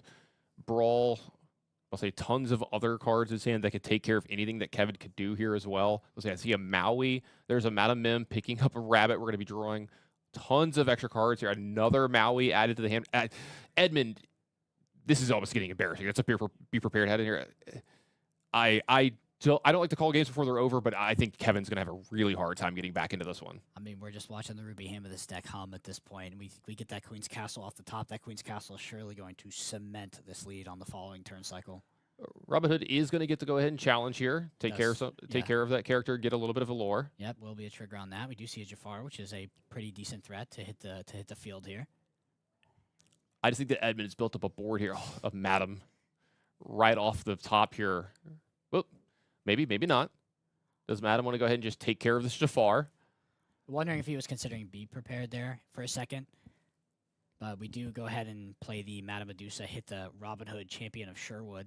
And there's the castle we talked about to back it up. I have to say, I don't know if Edmund can lose here. Madam's going to go ahead and move over to the castle. We're going to lore up quite a bit here. The lore was at quite a disparity. I think it was 10-1 at the start of the turn. Now it's 10-5, but I think that's going to start jumping every single turn on Edmund's side. Okay, Kevin going to go ahead and draw a card as well off that Jafar trigger. We're going to redeploy with a Tinkerbell. 1 damage onto the characters of Edmund here. But now we're going to go to Edmund's turn. We're going to see that Queen's Castle trigger, so we're going to draw 2 cards for the turn as well as gain 2 lore. Yep. Lore count up, draw 2 cards for the turn, and man, this deck is really humming from here. A Broom added to hand. Another bounce card. I wonder if it's even going to hit the rabbit at this point. Yeah, man. All right, you got to rearrange. This is what you know it's beginning. Let me rearrange all my ink, make sure I know exactly how much I have because I have so many options. And Kevin's sitting over there with 1 card in hand or 2 cards in hand every turn, and being like, "I'm just playing what I've got." Yeah, and at this stage, Kevin just has to play to his outs. And even if Kevin looks at the current state of the game, realizes that out may not exist. At that point, you just keep playing and hope you're wrong. Mm-hmm. Yeah, I mean, when you're in this situation, you can't look for monsters under the bed. You have to just act like it doesn't exist. You have to play to your outs, play to win. You can't play not to lose from this point. And look, Madam Mim's number 2 coming in, picking up a rabbit, going to draw an extra card. Another Broom added to hand. Here comes back that same rabbit, I believe. Oh, wait. Yep, there comes back the same rabbit. And there is a Madam Mim Fox off the top as well to bounce that rabbit back. I mean, the way these cards are coming off the top for Edmund, I wonder if he could just draw his entire deck. Just looping this Merlin rabbit. With the way some of these cards are going off against off the top of Edmund's deck, I don't know if anyone can stop him in this challenge. Picking up the rabbit yet again, draw another card. Sisu added to hand here. Just pure embarrassment of riches. Yep, Madam Mim going to go ahead and challenge into Jafar here, take that off the board. And we have a double move to the Queen's Castle, so looking to draw 4 cards at the start of Edmund's turn. Going to go ahead and ink that 1-drop Broom. Does he have a Turtle Box followers here as well? It might as well. Or no, sorry, another Broom here as well. Back over to Kevin. Yep. Kevin does find that Beast Tragic Hero, but too little too late, I think, in this situation. Yeah, also no character for Tinkerbell to challenge here, so it doesn't get to, pick off a nice little 2-for-1. Yep, Edmund casually going to his draw step, and it's going to be a 4 cards. Sisu, off the top. I think Sisu, Goat. Sisu, Goat, Maleficent, Broom. Yep, pretty good. To add to the full grip that he already had. We'll say here. Okay, now I think this is where we start to wrap it up. Go ahead and quest up to 13, 14. Does he? As we'll say, is this going to be a be prepared into something? Yeah, just go ahead and clean up. This is when you're like, look, I'm losing out on this be prepared. It's a 5-for-2, and I'm completely okay with this. Completely okay with it. That's where the card advantage comes into play, is that you can trade down but still be ahead. And this is when you know everything's over but the crying, when the goat starts to come in, and we're going to get to start questing up with that. Broom behind that as well. Move it over to the castle. Goes up to 15 lore. This might be the last card Kevin draws in this challenge. Does find the namesake Diablo of this tournament. A good send-off to Emerald Steel here. We have Diablo and Jafar hitting the field, and we're going to draw 2 cards off this Queen's Castle. And up to 17, 18, 19 lore. Does he have a goat or a way to bounce a goat? The game would be over, and it looks like we do. Second goat. Another goat.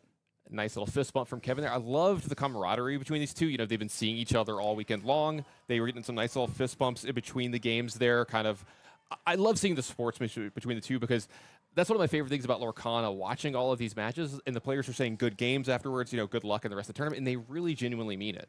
I mean, honestly, I just can't be more impressed by Edmund. Just such a good player, such an expert of Ruby Amethyst. We've seen him navigate these matchups flawlessly. Is going into a very hard match. We talked about Emerald Steel being a hard matchup. Historically, Steel Song, Amber Steel is one of Ruby Amethyst's hardest matchups in the game. It did sort of fall out of the metagame for a while, but has resurged back in this tournament, was actually more played than Ruby Sapphire, and now we have 2 in the semifinals and 1 going to the finals.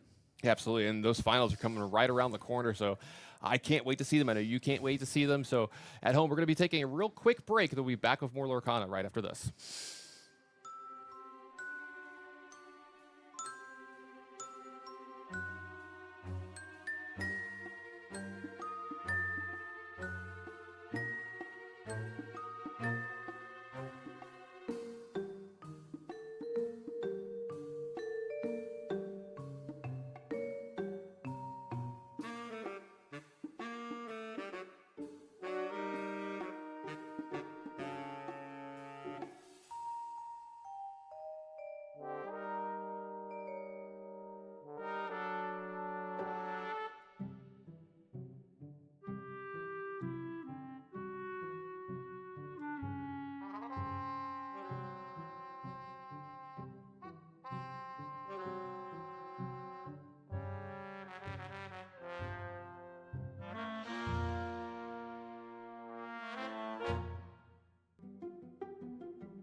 Divine Relic is a bunch of charged combos.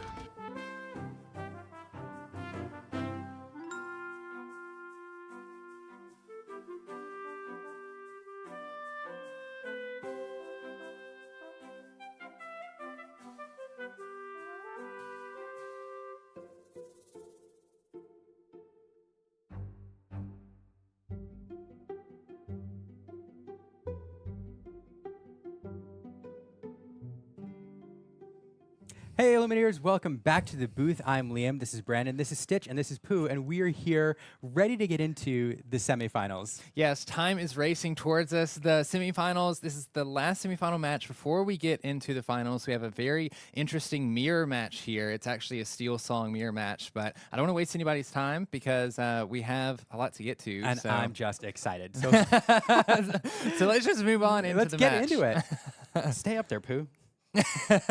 Pooh's excited too. Yeah. So we have Chris versus Chris here. We have Chris Croy versus Chris Oyola, and both are playing Steel Song. Chris is playing a pretty normal version of Steel Song, it being a bit more of a mid-range list, to be honest with you. A lot of stuff we normally see, but Chris Oyola is playing something very spicy. In the deck list, I saw a couple Golden Harps, which... if you they're 1/4s with 2 lore. If you don't play a song at the end of the turn, they get banished. Then we're also playing some Partitas in there as well. So I'm eager to see if we ever see those golden harps being playing. But we're starting very quickly. Chris playing out a Cinderella Ballroom Sensation, and then Chris Croy playing out the Ursula as well. Yeah, Ursula, this Vanessa version, is a card that popped up in this latest set. It's a fun card because it allows you to play it on turn 2, and then it unlocks several different songs on turn 3, including Let the Storm Rage On, Strength of Raging Fire, and then also Along Came Zeus. Yeah, so that's one thing that I think is going to be kind of interesting in this matchup. Oyola's deck list, they are playing Cinderella's. Chris Croy is not. There's actually no Cinderellas in the list whatsoever. Oyola's also playing the Shift Cinderella as well, and so... I think that these removal cards in Steel, especially being in a Steel Mirror match, end up being really important. I feel like the players that get the most value out of these songs, and we see Oyola singing Let the Storm Rage On with Cinderella to deal 2 damage to Ursula, drawing an extra card, playing a Smee, whoever can get the most value out of these songs might end up being the victor. No, that's right. And that's what these Steel Songs deck really do. We're used to thinking of resource accumulation as accumulating ink in your inkwell. Well, these decks accumulate resources by getting strong singers on the board that can sing powerful songs, so enabling them to do many inks worth of things in one turn, and they're not just limited to their inkwell. And speaking of songs, we do see an Aerial Spectacular Singer being played, and look at these songs, aren't they neat? There's 3 of them in Croy's hand right now. We have an Along Came Zeus, World's Greatest Criminal Mind, and A Let the Storm Rage On. There's actually 3 World's Greatest Criminal Mind in Croy's deck list, which I think may end up playing a role here because of those Cinderella Stouthearteds, if we ever see them being played by Oyola. And it's just extra removal. Croy's not actually playing any Strength of a Raging Fire, which is kind of an interesting thing to do. It's a removal card that we see very normally in these Steel Song decks, because the goal of these decks is typically to play out your hand as wide as you can and then sing Whole New World, refill your hand so that you're ready to go the next turn. And it looks like we are resolving this Along Came Zeus with the Ursula singing it, Ursula being a singer 4, to banish the Smee before Oyola is able to get any lore out of Mr. Smee. Yeah, it's a really, the Whole New Worlds are a fascinating card to consider in this deck because, or in this matchup. It's a card that each deck wants to play as part of their strategy, but they also know that their opponent also wants to play that card. So I think what this becomes a game of is board control, with each person trying to control the other singers, because the first person who can get a significant board of singers, a significant advantage in singers, and then is able to sing the Whole New World and play cards immediately afterwards with those resources at their disposal, definitely gets an edge. And this definitely puts Chris Croy on that edge, being the person who was able to go first, being the highest seed, being the first place seed after yesterday's day 1. But as long as this aerial stays in play, then Croy should be able to sing a Whole New World if he has it. If not, I did see a Whole New World in Oyola's hand in which this aerial could sing as well. And as you mentioned, I think whoever gets these off first gets the most value, forcing your opponent to dump their hand, draw new cards that you can play because you're not paying for that song. They're going to gain a lot of advantage there. Yeah, absolutely. So here we see the Robin Hood come into play, not terribly strong on its own, but it is a shift target for Floodborn Robin Hood, and we see Chris taking advantage of the shift to play that 5-cost Robin Hood for 4 using the shift target. Yes, I love this play. Robin Hood normally costs 5, the Floodborn one does, but if you have the 2 cards of the 1 cost and the 5 cost, it's only a shift 3, so you can get it out a turn earlier by just paying the 4 ink to shift it. And we do see Croy singing a Whole New World with Ariel, refilling his hand and forcing Oyola to discard and drawing 4 cards as well. Or sorry, 7 cards. Yeah, so we'll see how Chris responds here. I'm trying to get a look at what he drew into. We see a Storm Rage on, a Rapunzel Cinderella.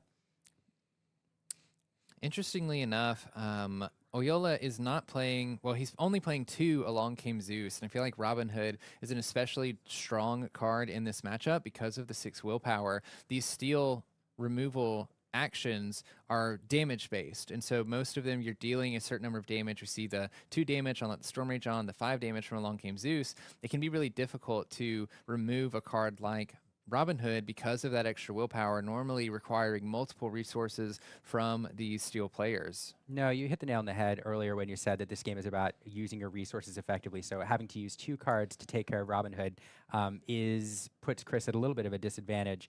And the Robin Hood represents a bit of a threat here too. It's a card that can gain 2 lore when it banishes a character in a challenge. And a lot of Chris's singers, a lot of his cards in this deck, in fact, have a little bit lower willpower. And so both of the cards on the board are threatened by that Robin Hood, meaning that Chris can't use them to sing without dealing with the Robin Hood during this turn. Yeah, I mean, I think it's an especially important card in this matchup for the reasons you just said. Like, both of these players want to be singing with their characters, which means they are exerting them. We see Oyola singing Let the Storm Rage On with Cinderella, dealing 2 damage to Robin Hood. And if the Robin Hood does not banish this turn, then it will be able to challenge these characters that are exerting themselves and singing. And so Robin Hood being able to progress Croy's win condition by challenging Oyola's board, removing those characters, and gaining 2 lore is a serious problem.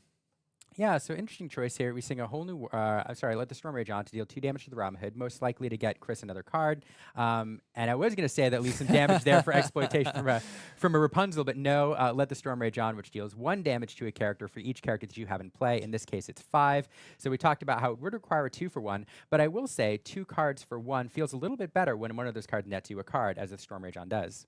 Absolutely. And we talked about this earlier with how powerful Strength of a Raging Fire can be in this deck and what it's trying to do. Throwing your cards onto the table, seeing a whole new world. When you can get a bunch of characters in play, you're dealing a ton of damage with the Strength of a Raging Fire. But Chris Croy responds with a Grab Your Sword on his own, which doesn't board wipe, but gets rid of the majority of cards on Oyola's side of the board.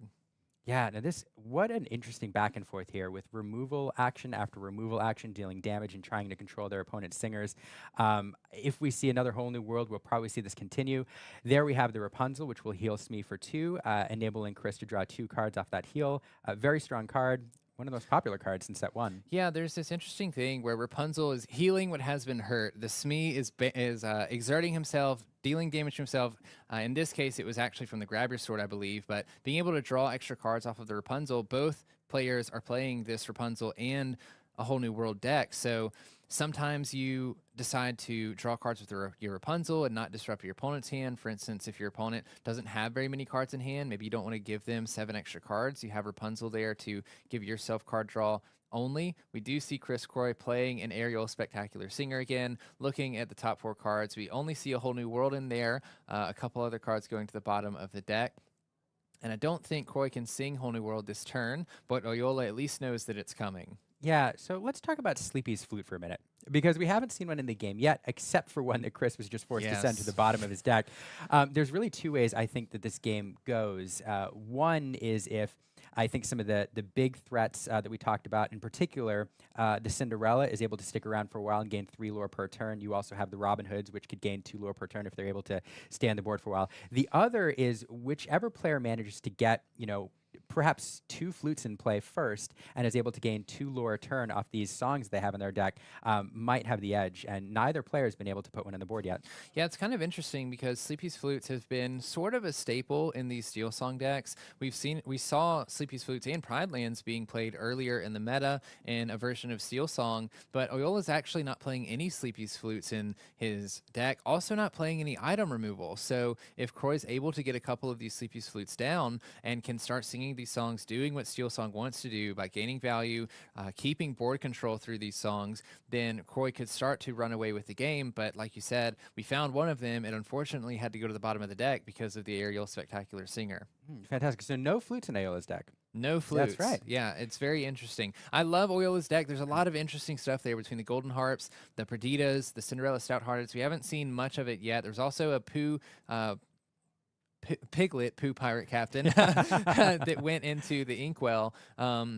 So 2 very different decks here. I feel like Oyola's is geared a little bit more towards the aggressive side, trying to get some low-cost, high-lore characters down, while Croy's is a bit more mid-range. Croy's playing characters like Tinkerbell Giant Fairy, playing a couple more copies of Grab Your Sword than Oyola is, and Croy being able to go first, that might make the difference in this game, just having the opportunity to respond a little bit earlier to what Oyola's doing. And typically, Steel, especially Amber Steel and Steel Songs, has been favored into more aggressive decks, or at least lower to the ground decks.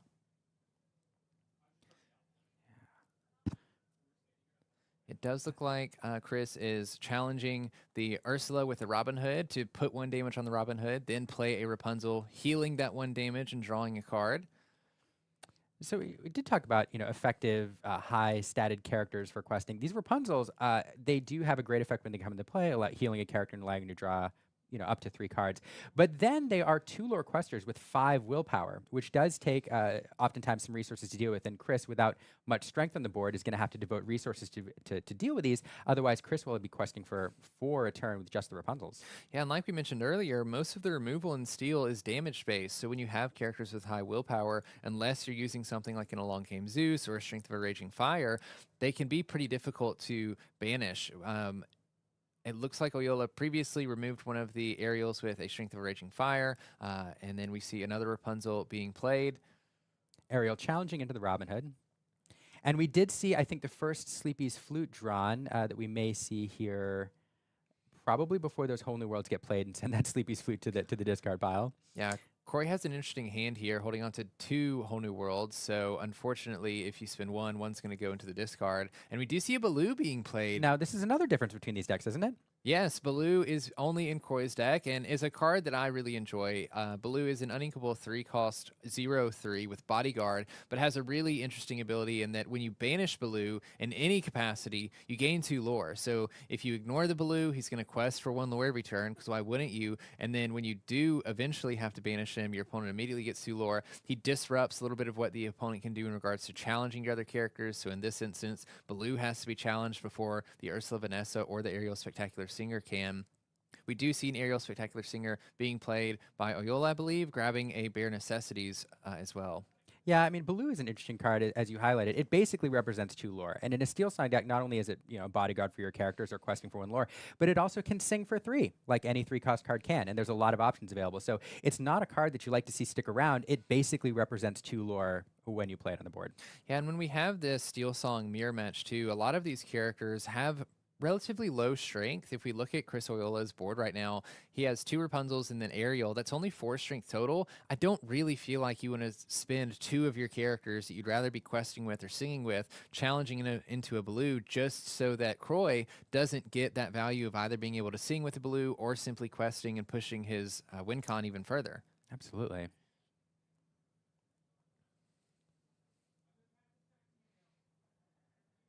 So definitely discussion here. Yeah, it's worth noting, again, both these players, we're not on a clock here, and both of these players, having qualified for the top 4, are going to take every opportunity to think through every single move to make sure that they don't misplay anything, and they've thought through all the options before they finally decide on what course of action they want to take. Chris Oyola deciding to sing Bare Necessities with Rapunzel, seeing both of those whole new worlds and the world's greatest criminal mind, opting to remove the world's greatest criminal mind for reasons we understand. He has some larger characters in his deck, like the Cinderella Stouthearted, and then also an interesting card you can use with the Queen. If a Queen is out on board, you can boost an opposing character's strength high enough so that they would be banished by world's greatest criminal mind, and deciding that, look, those whole new worlds in hand, if I get one of the whole new worlds out, that's not going to stop him from being able to sing the other. So that's the thing. Whole new worlds do not get better as you accumulate them. They're pretty much the same thing. 2 is the same as 1. We do find a Grab Your Swords from the top of the deck, though, which is an interesting thing because I think we've seen 2, maybe 3 Rapunzels from Oyola, but we've talked about how important this high willpower is. If we do see the Grab Your Swords being played, which we Corey does decide to do, you've now put damage on all of Oyola's characters, which opens him up to, if he has a Rapunzel, being able to gain more value out of that Rapunzel, healing them, or Julieta, or any of the other characters or cards in the deck that allows you to draw cards from healing characters. Yeah, it does open that up, but it does do one thing, which is let's talk about Lawrence for a second. Lawrence is a card that gets 4 strength when he has no damage on him, and it's the strongest character Chris has on the board, able to get over Baloo's willpower on its own. And so putting that damage on it now prevents Baloo from being removed by Lawrence. And we do finally see the Sleepy's Flute being played. Of course, can be exerted this turn and gaining a lore with the Grab Your Sword being played for Kroi's turn, passing it over to Oyola.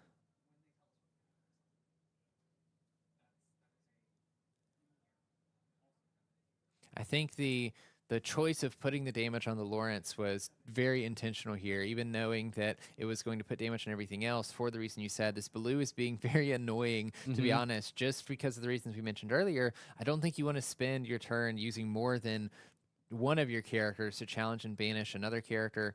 And of course, right now, Oyola would have to challenge with the Ariel and the Rapunzel, unless there is a action or song in his hand that could banish it instead. Yeah, it definitely makes the removal a lot less efficient. Let's see. But we do have the Rapunzel. So let's see if it heals the Lawrence. And this is the line I think that you'd mentioned, Brandon. Yeah, this is exactly what I was scared for Kroi. If Oyola had the Rapunzel, could heal the Lawrence, drawing 2 cards, then now Lawrence has 4 strength, is able to challenge the Baloo finally, and now we're able to make some trades into Kroi's board, banishing the Baloo, also banishing the Ariel that was exerted and had 2 damage with the other one of the other Rapunzels that are on board right now. There's a lot of golden hair Yes, on the so table much. right now. Yeah, and this is definitely, this is kind of some of the math, the calculations that you make. You say, I've seen 2 already. Chris has seen this many of his cards. I can't remember if we've seen a 4th that's been banished yet, but we've seen at least 3.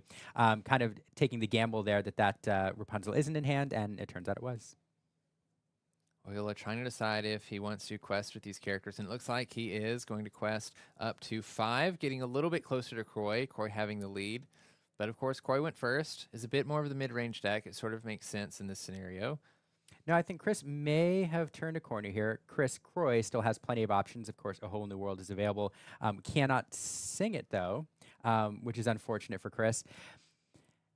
And I think that is a very important topic I want to talk about, again, this matchup. You mentioned it earlier, both players want to remove the opposing players' characters that they can sing with, because the value that this deck generates is from being able to sing those expensive cards, and sometimes the not expensive cards, but we're looking at the Whole New Worlds in the hand. I'm sure Croy would like to sing these once he can lower his hand, refill the hand, and then of course with the Sleepy's Flutes, you're trying to play a song every turn. So Oyola, knowing that he needed to get rid of the aerial last turn so that Croy couldn't sing Whole New World because it's the only 5-cost singer, we're seeing how that disrupts Croy's game plan right now. Yes, and so we just had another Rapunzel come down. I think we've seen at least 6. There are so many. But that was a crucial draw, drawing 3 cards. Then we saw a couple cards that are really important. One is the second Sleepy's Flute. Most of these decks run about 18 songs. I've talked to some Steel Song players, and they say around 18 to 20. Frank Karsten, who won Lille, said 18 songs was his sweet spot. And so you can expect you'll see a song about every turn, and that's what these decks are designed to do. So with 2 flutes on the board, that really starts a clock to the end game here. Yeah, we're in a really interesting position right now because Oyola is presenting 2, 4, 6, 8, 10, 12 lore on board currently just with what's there, but the majority of these characters, again, having a lot of willpower. There is a Tinkerbell Giant Fury and a Grab Your Sword in Croy's hand, so could do 3 damage total if there is the ink. I'm not sure that there is available to him. We're going to start with a Grab Your Sword dealing 2 damage to everything, and it doesn't look like we're going to have enough to play the Giant Tinkerbell, but we're at least going to do as much damage as we can to as many of the characters as we can, and then I'm sure Croy's going to have to challenge into this Lawrence and Rapunzels to banish them and slow Oyola down just a little bit, because I feel like Croy, if he can gain control back and then start finding songs, we know there's some Whole New Worlds in his hand, which means he's much more likely to find some in the next couple turns. He's getting 2 lore a turn off of these Sleepy's Flutes for every song that he plays. So if he can keep up this pressure on Oyola, stop his characters from questing too much, then he may be able to come back from this slightly behind position. Yeah, no, I think you're exactly right. We're seeing Chris Croy. We have to specify every time. We have Chris with a K doing that exact thing, making some trades here, trying to keep some of those high lore characters from questing again. Let's see how we trade this out. Okay, so we'll get rid of the Rapunzel there, and then quest into Lawrence, who now has no strength due to the damage. And let's talk about Perdita for a second, Brandon. This, I think, is one of the key cards that Chris Oyola wants in the end game here. This is a card we saw used very effectively in the finals of Atlanta. I'll never forget. I feel like people sleep on Perdita a little bit, but this is twice now that we've seen this beautiful dog in the at least top decks of the game. Perdita is an unequal 6-cost card that when you play her, you can get a card that costs our character card that costs 1 or 2 back and play it immediately. So it's really good for just bringing characters back that you may want to shift onto. For instance, we see Oyola playing the Robin Hood that went back into the deck. There's also a couple other 1-drops in Oyola's deck that he may want to grab back, or 2-drops like a Mr. Smee, just things that quest for a lot of lore. Yeah, and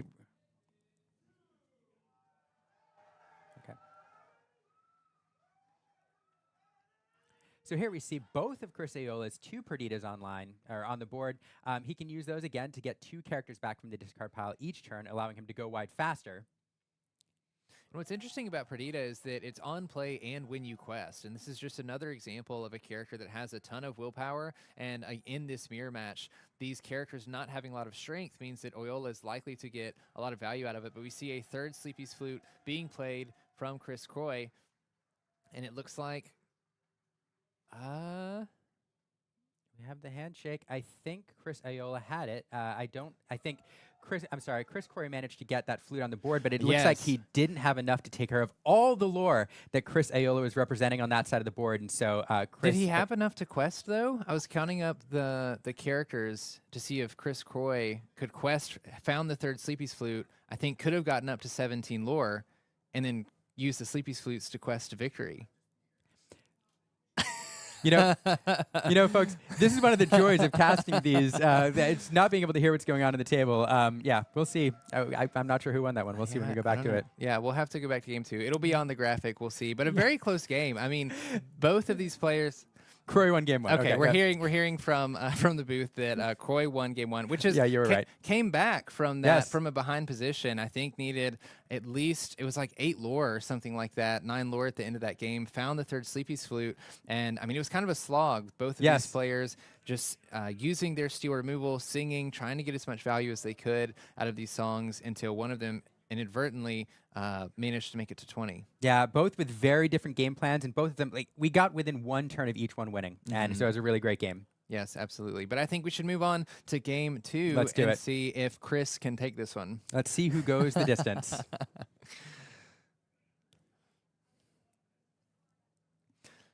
All right, it looks like both players, I think, is finishing their altering step. Yeah, I'd love to see how many each one's sending back. I think we're past that, though. Let's see. I am excited to see some of these cards in Oyola's hand. I feel like we didn't get to see his deck work exactly the way it wants to sometimes. We see that Pooh, sorry, I keep calling Piglet Pooh. It's in the title. The Piglet Pooh Pirate Captain. It is going to go into the Inkwell, but I feel like Oyola's deck wants to come out pretty explosive. He has a lower curve than Croy does and has cards like Perdita to be pretty aggressive in his questing, not care too much about whether his lower cost characters get banished because he can just bring them right back. So I'm eager to see if Oil's able to create an explosive opening in this game going first. Yeah, it's definitely designed to work faster than Chris's deck. Than Chris Croy's deck. So here we have... Chat knows who we're talking about. Chat knows. You know, one of the lines that I really love in these Steel Song decks, and we'll talk about why it's weird in the mirror here, is the second turn Whole New World. And that's because of the altering your hand mechanic in this game allows you to find the cards that you want for your opening, you know, first 3 or 4 turns. And so oftentimes players have set up their first few turns and have a good game plan. And when you're able to play Queen, Regal Monarch here, and then shift it into Queen Commanding Presence, a 5-cost card on turn 2, it opens up playing a Whole New World immediately. And so here we see one part of that combo.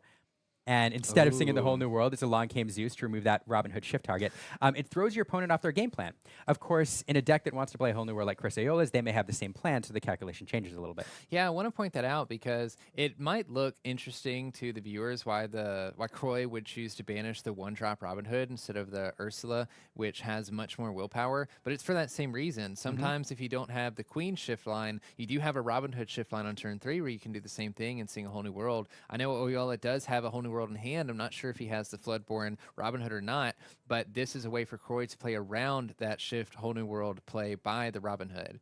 No, that's exactly right. It's one of the things that makes Lorcana really interesting and a little bit difficult sometimes is when your opponent has a shift target in play, you always have to consider that that's an option. And so sometimes innocuous cards represent bigger threats. And we even see Oyola respecting Croy's Queen here by hard playing Let the Storm Rage On, paying for the 3 ink to deal 2 damage to the Queen, and then banishing his own Ursula by challenging it into the Queen, knowing that the Queen's a 5-cost character. So as long as the Queen is around, that opens up Croy to sing pretty much any song that he wants to.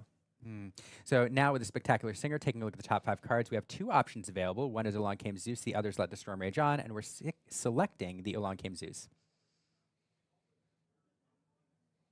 We're going to see Oyola draw for the turn.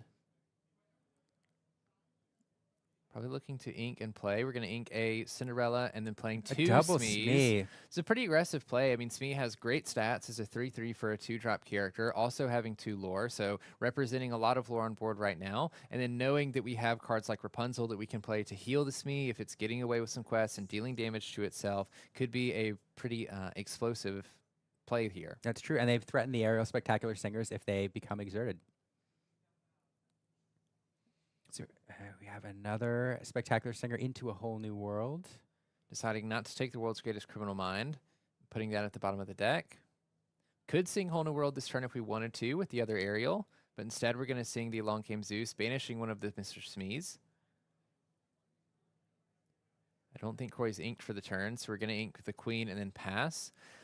Yeah, a whole new world at this point with what he has in hand starts to become pretty tempting. I do wonder, Brandon, is he tempted to put that Sleepy's Flute into play before discarding, before Whole New World? Yeah, that's exactly what I was thinking. Looking at his hand, we have the Sleepy's Flute. You don't really want to put that into your discard because there's not a way to get it back, and it's part of Corey's game plan. We saw how much work the Sleepy's Flutes did. Exactly having 3 on the last game was able to get him to 20. The turn before Oyola was going to be able to win. So I imagine Chris Corey's hoping that this aerial sticks around so that this turn we can play the Sleepy's Flute, sing a Whole New World, and then maybe even play a couple more characters. There's also a Baloo that he has in hand that you could use to protect the aerial singer on the next turn, knowing that we're trying to play a Whole New World this turn. So here's the 2. We'll see if we see the Baloo. We do. And do we sing the Whole New World now? Interesting we don't put in the Baloo exerted. Yeah, that is a great point. Okay. So we are going to exert it. There we go. Makes sense. And we do sing the Whole New World. So there it is. It's exactly the line you suggested. So that is interesting because we do get rid of an aerial spectacular singer and a Whole New World for Oyola. And the Whole New World is, it's good to get rid of for Oyola, but I think even bigger is the aerial spectacular singer. A lot of times in these mirror matches, whoever plays the most aerials and gets most value out of them can end up winning. It's a little bit of a competition between that and Rapunzel, because Rapunzels can also add a ton of value as well. But even just getting rid of that one aerial, I'm sure Corey's happy to see. Yeah, a card that replaces itself is always good. A card that replaces itself with perhaps allowing you to pick the tool that you need in that particular moment is very good.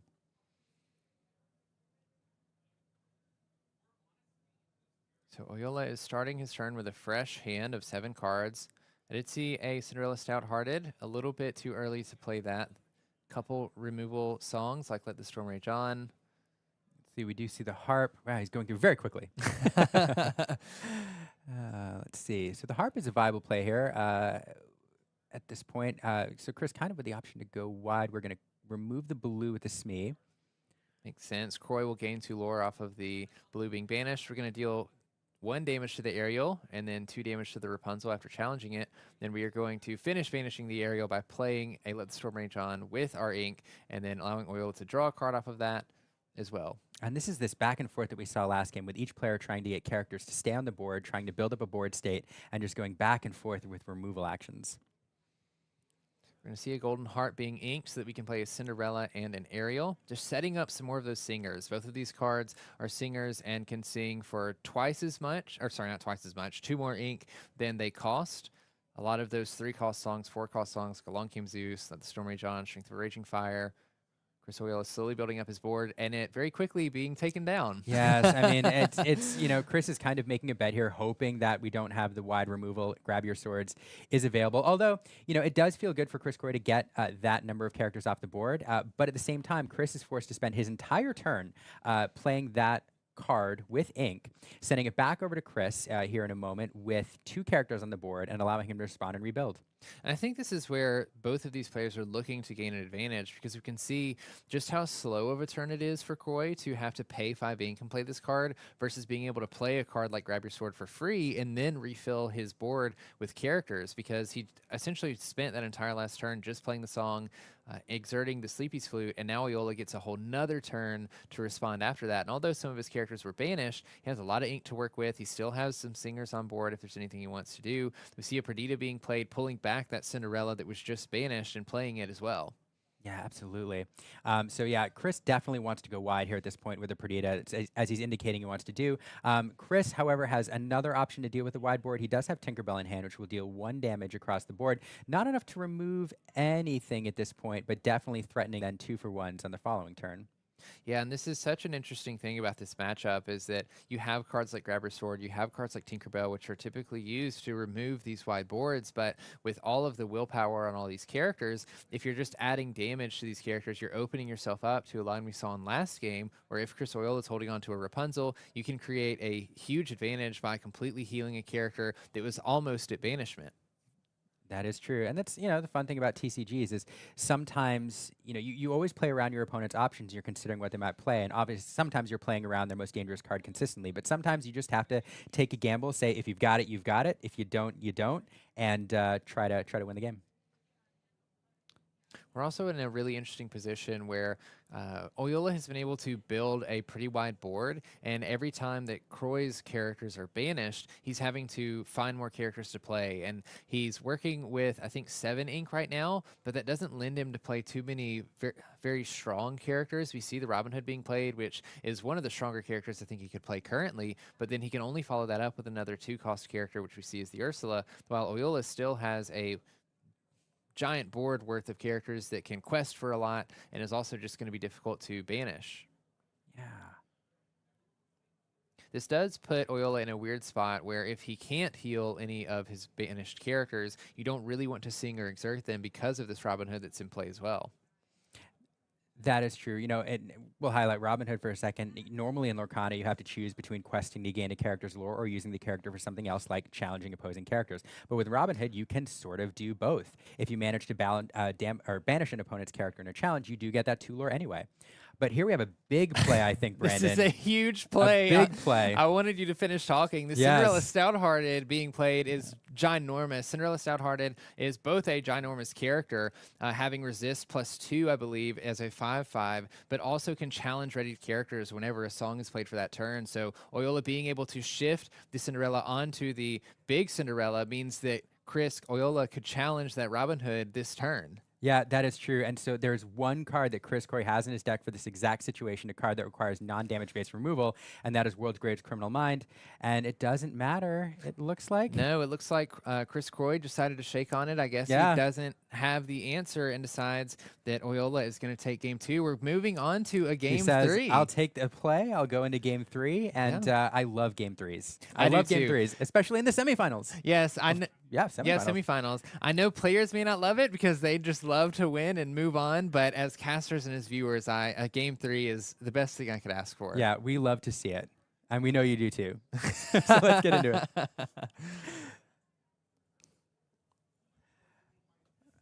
All right, so game 3, Brendan. So, usually we kind of ask each other, do either of these players' strategies change having, experienced one game or won one game each night? I don't think so. In my opinion, I think they both knew what they wanted to do coming into this game, and I think both of them are trying to execute the same game plan here, hopefully with a better draw. Yeah, I mean, even though both decks are not exactly the same, the game plan is relatively the same, which is just play characters and gain value out of singing your songs for free. So we talked in last game about how powerful a queen shift line into a whole new world could be, and we see Croy has that in his hand, playing the 1-cost queen, having the Floodborn queen to shift onto, and a whole new world if he wants to sing it this turn, or having access to other removal cards like Let the Storm Rage On. Oyola didn't play a character last turn. Maybe playing around the potential shift line of it being removed? Yeah, I don't know. So I think perhaps he's not on his ideal draw. I have to take a look and see if we have any 1-drops, and I don't think we do. So it's an interesting here because Chris Correa did have the whole new world play available. And so one thing I want to talk about is I like to think of these games or these decks as having scripts. Each player has a script that you want to play, a story that you want to tell with your deck, a series of plays that you want to make. And generally, if you've played long enough in a particular meta, you know what the script of your opponent's deck is too. And so you go into a game planning to execute your script and then watching out for your opponent. And when your opponent does something that's off script, you start to wonder, perhaps there's something off here. And so not having that turn 1 play indicates to Chris Croy, I think, that Chris Ayola might not have his ideal opening hand, and so perhaps choosing to let him sit with that hand rather than draw into something better. Yes, we see Chris Oyola trying to play the Mr. Smee in response for this queen, expecting the queen to maybe not expecting it to exert, but if it does exert, knowing that Mr. Smee can challenge and banish the queen in one turn. But Chris Croy had, and along came Zeus, that the queen was able to sing to banish this Mr. Smee, and we're already seeing just how powerful it can be to get such a strong singing character that you can use to sing your songs with out this early, because virtually every song is opened up to Chris Croy right now to sing. Every song in this deck. And of course, there was not a one cost that Oyola was able to play, but from here on out, every character that Oyola is playing is subject to removal. You know, there's the queen there that can potentially sing another song that Oyola doesn't know if Croy has in hand or not to remove it. And on top of that, Chris Croy holding on to this whole new world, only having 2 or 3 cards in hand right now, is very incentivized to make a play next turn where we do sing whole new world with the queen, playing it for free, and then having a fresh 7 cards to play out into an even wider board. Yeah, absolutely. Not having that 1-drop here, just highlighting the importance of that. You know, there are 2 damage removal options in this deck with Let the Storm Rage On, which is a card that we often and that Chris has available. Having a 1-drop that Chris, Chris was forced to remove the Smee. Having a 1-drop on board on turn 1 means there's perhaps a character in play which could finish off the queen, but that's not available right now. And so that missing that turn 1 drop may be the difference here in this early game. Yeah, it certainly doesn't look like Oyola has a great opening hand. We see on turn 3 him playing a 2-cost Piglet, which then is going to immediately get removed by the Let the Storm Rage On that the Ursula sings, and then we do see the Queen singing A Whole New World, forcing Oyola to discard his hand and drawing 7 new cards. Yeah, playing Piglet, a card that the last 2 games he was happy to ink in the early game. And now, again, just going back over the strength of songs and the mechanic in this game, Chris Croy hasn't spent any ink this turn and was able to play that A Whole New World for free. So now Chris Croy, having new cards in hand, is able to play those out. We see the Baloo being played, being a bodyguard, playing it in an exerted manner, and then also playing a Robin Hood, potentially threatening a shift Robin Hood on the next turn. No, exactly right. Having those singers on board is crucial. And when you do the math, let's say Chris Croy has 4 ink in the inkwell, I think. We have a singer 4. We have a cost 5 card, a 3-cost Baloo. You do the math, add that up. With songs, that's how many ink essentially Chris has available, or ink's worth of cards, whereas Chris can only do 4 inks worth of things. Yeah, it's a great way of looking at it, because in these decks where you are utilizing songs, you don't really need to ink that much, at least if you don't have characters that you're trying to play that are very expensive, and being able to gain the value out of singing those cards is ink that you're saving, basically. We do see an Aerial Spectacular Singer being played, Chris Oyola grabbing a Strength of Raging Fire from the top 4 cards in his deck. Just trying to stick anything, trying to get anything on board, singers on board that can stay around and help Oyola get back into this. Looks like we're going to ink Rapunzel, play a Cinderella. Strength of Raging Fire, probably not the card Chris wanted to grab. It's a great card to deal with threats, but it relies on the number of characters on the board, and with only 1 there now, 2, it's not going to do a whole lot for him in the moment. Yeah, and Croy has the ability to sing Let the Storm Rage On, banishing one of those characters, Cinderella, as well. We are going to shift the Robin Hood, though, onto the small Robin Hood. I don't think we've inked for turn. There's also a Sleepy's Flute that we could see being played. Here it is. And this deck just doing all the things it wants to do. Now with the Sleepy's Flute in play, several high-cost singers, a lot of willpower to deal with, and it's just an uphill battle here for Chris Oyola. Yeah, this is the tough thing about this mirror match, is that I just keep going back to the value of these songs. When you have one player that gets as far ahead as Croy does, it's very difficult for Oyola to stick anything on board and it stay around, just because Chris has the ability to utilize all of these removal spells, or sorry, these removal actions in Steel to banish all those characters, and denying Chris Oyola the same value that Chris Croy is gaining from songs because he doesn't have the characters to sing them. Yes, and if let's hypothetically say that Chris manages to go wide here and get 3 or 4 characters on the board, again, the power of singing A Whole New World against playing it with several other singers on the board is you can sing Whole New World, and now you're drawing into a hand full of removal options that then you can sing immediately to deal with all of your opponent's threats. Not only that, we talked about how Chris Oyola doesn't have any characters or cards in his deck that remove items. We already see the Sleepy's Flute in play, so now Chris Oyola is on a clock to even get back into this game. And as you mentioned, these decks like to play a lot of songs. If we do refill the hand with A Whole New World, regardless of who plays it, there's likely songs to be played. I expect this Sleepy's Flute to gain a lore every turn. Of course, as the wider the board, the more lore that's getting gained over the course of the game as well. And I'm struggling to think of how Oyola can get back into this game, especially having cards like Robin Hood and Ursula that have a lot of willpower combined with their ability to sing expensive songs. So here we see, I think, our first golden harp. Yes, we actually see 2 golden harps being played. So, and we'll have to sing a song if we want those to stick around. Yes, I imagine that we're looking to sing a song with Ariel so that they aren't banished at the end of Chris's turn. This is a particularly powerful 1-drop card if you can keep it from being banished. It having 1 strength and 4 willpower and then 2 lore makes it a very efficient quester in the sense of you're not spending very much ink for this character and it's gaining you a lot of lore. And combined with a card like Perdita, where even if they are banished and you can't sing a song, you can immediately bring them back on turns that you can help Oyola catch back up, at least in this lore gap. Now, what this will do is open up that Strength of a Raging Fire, which we saw him keep earlier, which will now do 3 damage to a chosen character, allowing him to remove the blue with Ariel Spectacular Singer. But of course, that leaves Ariel Spectacular Singer vulnerable to the return from Robin Hood, and so... Could also remove the Queen, which is another 5-cost character. That's true, I'm sorry. Could also remove the Queen. It's probably the better choice. And then you can challenge into blue if you want to remove multiple damage, or multiple questers there. Yeah, because I think we could still ink for the turn. Okay, so we can't do that anymore now that we've played the Robin Hood. I think we're looking to... There it is. Okay, yeah, just seeing Strength of Raging Fire, banishing the Queen, and passing the turn to Croy. Oyola building a bit of a board now at this point. Doing what he can to stay in this game, but exactly as we suspected, Robin Hood there challenging the Spectacular Singer, not only removing that character, but giving Chris 2 lore in the process. Robin Hood is just such a powerful card in this deck, especially when combined with a Rapunzel, being able to heal the damage that Robin Hood just took in that challenge to draw Chris 2 extra cards. And leaving Chris with another 2 lore quester. It's just challenged. You know, again, if I were to rewind and kind of see where things, started to go sideways a little bit for Chris Oyola and put him in this defensive position, it is missing that turn 1 play. The Strength of a Raging Fire was available from turn 3 onward to deal with the Queen, which just did so much work in this game. And although Chris Croy was able to sing Along Came Zeus, and so could have removed that 1-cost card, then Smee perhaps would have stayed on the board.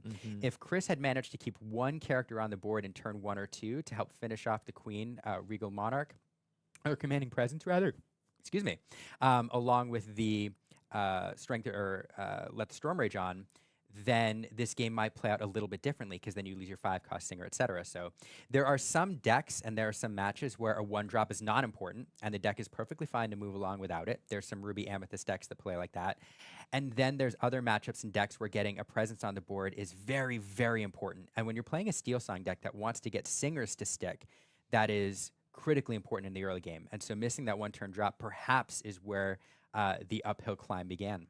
Yeah, we can see just how much Steel Song can snowball when getting an advantage and being to sing these songs. I think Croy right now on board has 19 lore just between the characters that can quest and the Sleepy's Flute. Of course, the Baloo will gain 2 lore as soon as it's banished as well. So I think Oyola is trying to find any line in which he can remove a fair amount of characters and try to get back in this game. But I think he only has 3 or 4 cards in hand, and it looks like he's going to give it to Chris Croy, Scoop. And Chris Croy is going to be one of our finalists for this Disney Lorcana Steel Challenge. Song in the finals. Who saw that coming? I was about to say, who guessed? Steel Song is not in the top, I would say, 3 decks that people were expecting coming into this this weekend, this tournament. Not even one of the most represented decks, at least in day 1.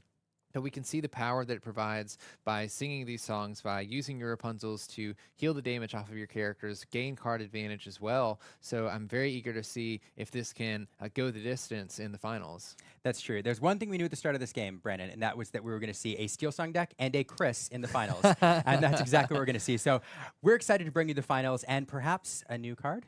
Yes, I think there's a new card, so don't go anywhere. It will. Don't go anywhere.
Welcome back to the booth here in Dallas-Fort Worth for the Disney Lorcana Challenge. I'm Brendan Patrick, joined by Rebecca, and we are about to head into our finals for the weekend. 2,000 players showed up, Yes. and now we are down to just 2. Yes, we are, as Tiana would say, almost there. These players have played for 2 long days, some amazing matches that we've seen yesterday and today, and here we are with our final 2 competitors. Yep, can't wait for it. We do have a Ruby Amethyst versus Amber Steel matchup. Amber Steel is a deck that I don't think a lot of people are expecting to show up, especially not in the force that it did to this tournament, and it makes its way all the way to the finals after a Amber Steel mirror in the semifinals. Yes, which was really exciting to see that deck make a comeback here in Dallas-Fort Worth. But before we go into the final match, Brendan, we have something else pretty exciting to share with you all. What is it? It's a brand new card. A preview card. Let's go ahead and take a look. Let's take a look. We have a new Ruby card. This is a 3-cost uninkable item called the Sword Released with an ability Power Appointed. At the start of your turn, if you have a character in play with more strength than each opposing character in play, each opponent loses 1 lore and you gain lore equal to the lore lost. Yeah, so I think reading through the lines here, you can see that this card definitely gets a lot more powerful in multiplayer, but I would say this is a very interesting effect to have on an item in the game in general. We see a sort of similar effect on a very powerful metagame relevant card in the form of Flynn Rider, but while we can currently make our opponents lose lore, I don't think there exists a static effect that does that right now. It is more if you challenge or if you get rid of something, you can make your opponent lose lore. Of course, there's enter effects that, when the character enters, like the original item from set 1 will make them lose lore. This seems like potentially a very good control card. It is a 3-cost uninkable item, but has potential item synergy along with, being sort of this static effect that exists on board that forces your opponent to interact with it, either by having a character with more strength or by removing the item in some way. Yes, and it is pretty powerful. We see that it is a rare card, and it also has some beautiful art by Mario Oscar Gabriel, who's done some other cards for Lorcana, Minnie Mouse Surfer that we've seen, and he also has done another Sword in the Stone card. He did the Arthur Trained Swordsman in Emerald, so we have some other really great art from this artist. I love the lightning bolts coming out of the sword after Arthur's pulled it out from the stone, but it's a really, really interesting effect, especially like you're saying, it's a static effect. You don't have to exert, you don't have to pay any ink, it's just there. Yeah, could be a very, very good control card in this game. And I'm interested to see if we can sort of expand more into the control archetype in Lorcana. Right now, we have decks that resemble control decks, but they're mostly mid-range decks as well. We don't have any sort of hard control decks that focus sort of solely on removal and solely on these sort of singular win conditions. I think the closest we get towards that is the Sapphire Steel and the Ruby Sapphire decks that currently are running around in this metagame. Yes, well, that's a really exciting card, a really exciting preview card. So we got 3 cards this whole weekend, all of these coming from Shimmering Skies, which is coming out on August 9th in hobby stores and Disney parks. So it's just a couple weeks away from this new set. So it's going to be a whole new world very soon for Lorcana. We're going to have a whole new set to play with. But for now, we are still in Ursula's return, and we're here at Dallas-Fort Worth for the Disney Lorcana Challenge to find our next champion, and it's going to be one of these 2 players, Chris and Edmund, who are facing off here in our finals. And I do believe these players came in at the 1st and 2nd seed after Swiss, which is pretty unheard of, especially after a top 64. I've seen it before in a top 8 cut, a top 8 single limb cut. The statistics on how that would happen in a top 64 cut are pretty incredible. Assuming it was random, which it is not. Both these players have worked very hard. They're both very skilled, and they're here for a reason. I think that's why we see our 1st and 2nd seed make it all the way to the finals here. Absolutely. So Chris was our 1st seed, Edmund seed 2. So we're going to take a look and see what these players can do. I'm ready to see this matchup. Are you, Brendan? Let's do it. The finals of the Disney Lorcana Challenge here in Dallas-Fort Worth.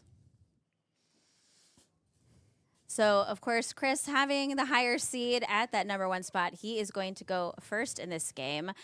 Knowing them matchup here between Amber and Steel, Ruby and Amethyst. You know, we know what Ruby Amy is looking for, that Flynn, that Sisu. But on this Amber Steel side, what is Edmund looking for? So a big part of Amber Steel is finding a whole new world. It Chris. Yeah, it is finding a whole new world that is very critical to the deck's strategy. You want to see it shift characters out early and cast that whole new world via that shifted character. Also dump a lot of the cards in hand, whether it's onto the field or putting them in ink. You want to increase that card advantage that you would get from casting a whole new world. You want your opponent to be discarding more cards than you to be effectively netting more cards than them on the draw.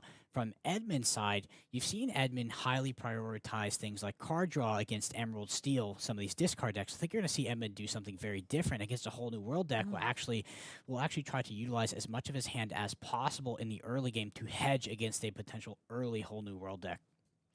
Yeah, and both players now have altered their opening hand, and gosh, I can't imagine the amount of nerves going on. But these players, I know that they have been playing in top competitions like this, and the more you play, the more those nerves kind of go away. But when you're in a situation like this, as a player, you've got to be feeling a little anxious going into this. Yeah, I think it depends on the player, but oftentimes by the time you get this deep into a tournament and this deep into something like a single elimination, those nerves have kind of started to go away. You know you're there for a reason and you're ready to compete, and you've sort of shown throughout the day that you know exactly what you're doing. I'm sure at this time you are sufficiently warmed up, and we do start with a Robin Hood to lead off from Chris. Yeah, it's incredible to me the amount of, you know, it's a lot of a mental game, you know, in a card game like Disney Lorcana, where you really have to make sure that you're staying focused in the moment, not letting a past, you know, win or loss, you know, either way, kind of taking up space in your mind, but that you can really focus on what's going on right in front of you. A couple things I want to call out. Edmund did actually ink friends on the other side. That is very congruent with what we talked about earlier by trying to utilize as many cards at hand, not prioritizing card draw here early against this whole new world deck. You know, one of the things that can make this matchup particularly bad for Ruby Amethyst is actually those flutes. Yes, they are what swung the matchup. Originally, Ruby Amethyst did have a good matchup into Amber Steel, but as you add the flutes into the deck, it actually makes it closer to a bad matchup. Flutes are also very good against Ruby Sapphire, and we've seen that on display on the stream throughout this day. This is actually Lawrence coming down. This is 0-4 that quests for 2 and says while this character has no damage, he gets +4 attack. Yeah, Lawrence is a great card. This is a side character that we see in Princess and the Frog. So he's the, like, you know, manservant to Prince Naveen. And I kind of love that the theming of this ability where, you know, and the art on him really fits his character. He's a lot of fun. I just want to call it as well. We saw a second ink on the friends on the other side for Edmund. Now we're passing back over to Chris. Chris does have access to that early whole new world, but does not have the shift character to play it very early, which is going to make it so Edmund can ink up and utilize most of his hand before we get over to that whole new world turn. Also, without a character to sing a whole new world, one of the best things that can happen in this game for Edmund is that Chris actually has to exert ink in order to play a whole new world. That is a very good scenario for our Ruby Amethyst player. Which we did just see that he exerted his ink to sing And Along Came Zeus on that Maleficent that was down, really just trying to keep control of the board here. Yep, absolutely. Keep control of the board, activate that flute, and also, from what I understand, looks like there is in hand, there's a whole new world, but that also looks to be, I'm trying to remember is the song. Is it World's Greatest Criminal Mind? Exactly, Yes. World's Greatest Criminal Mind, which is not too good against this Ruby Amethyst deck. Right now, we do see the Queen come off the top. Queen is one of those early shift targets. Unfortunately, we have the 1-drop in the form of Robin Hood, so the Queen is not going to do it. We do have to ink that Queen, it looks like. And we're going to play the whole new world. Yeah. Gosh, that's got to feel bad for Chris. You know, one of the stars of this deck is Ariel, the spectacular singer, and he wasn't able to find her in his opening hand, and so having to use his ink to sing or to play a whole new world has got to feel a little bad. Yeah, it's very tempo negative for Chris, and as we pass over to Edmund, Edmund is definitely in a good position now that has happened. You know, one of the scariest things when you play against Amber Steel is them getting out those early characters, singing those whole new worlds on turn 2 or turn 3, and just netting a huge amount of cards above you, and also putting many characters onto the board before you can have access to something like Madame Medusa to hit pesky threats, but also things like Be Prepared to clear that board. Be Prepared is a very good card against a more aggressive-oriented Amber Steel deck. Yeah. Looks like Edmund did decide to challenge into Lawrence with the Sisu. What do you think about that? No, I think it's absolutely correct. You want to take control of the field here. You want to, again, with a whole new world, as even though we've played one, you really want to insulate against another. So you're not going to see Edmund prioritize card draw at this point in the game. You're going to see him prioritize sort of getting onto the board, controlling the board, and at this point being the aggressor. So this is a very aggressive line. We have Flynn into Sisu, something we've talked about all weekend long. Yep. How powerful that is. And that's equally powerful against Amber Steel here. Amber Steel does have access to targeted removal to potentially deal with that Flynn. I think I see one hand. Let the Storm Rage on. Let the Storm Rage on. And we do see another whole new world in Chris's hand as well. So he's just getting wonder by wonder with a whole new world into his hand this game. Which is absolutely what you want. You see Chris all the way up at 10 lore right there, despite sort of the slow start. And Chris's deck, when it comes to Amber Steel, is definitely a much more aggressive-oriented Amber Steel deck. We see the blues in the list, and we, of course, see this Lawrence, which has now hit the field for the second time. Of course, with the flutes, you know, Edmund needs to find room to turn the corner and start pressuring the lore count to sort of combat Chris, because those flutes, in a sense, they do represent a level of inevitability. The Ruby Amethyst deck cannot deal with those items in any way. Yeah, there's no answer really that Edmund has for that flute.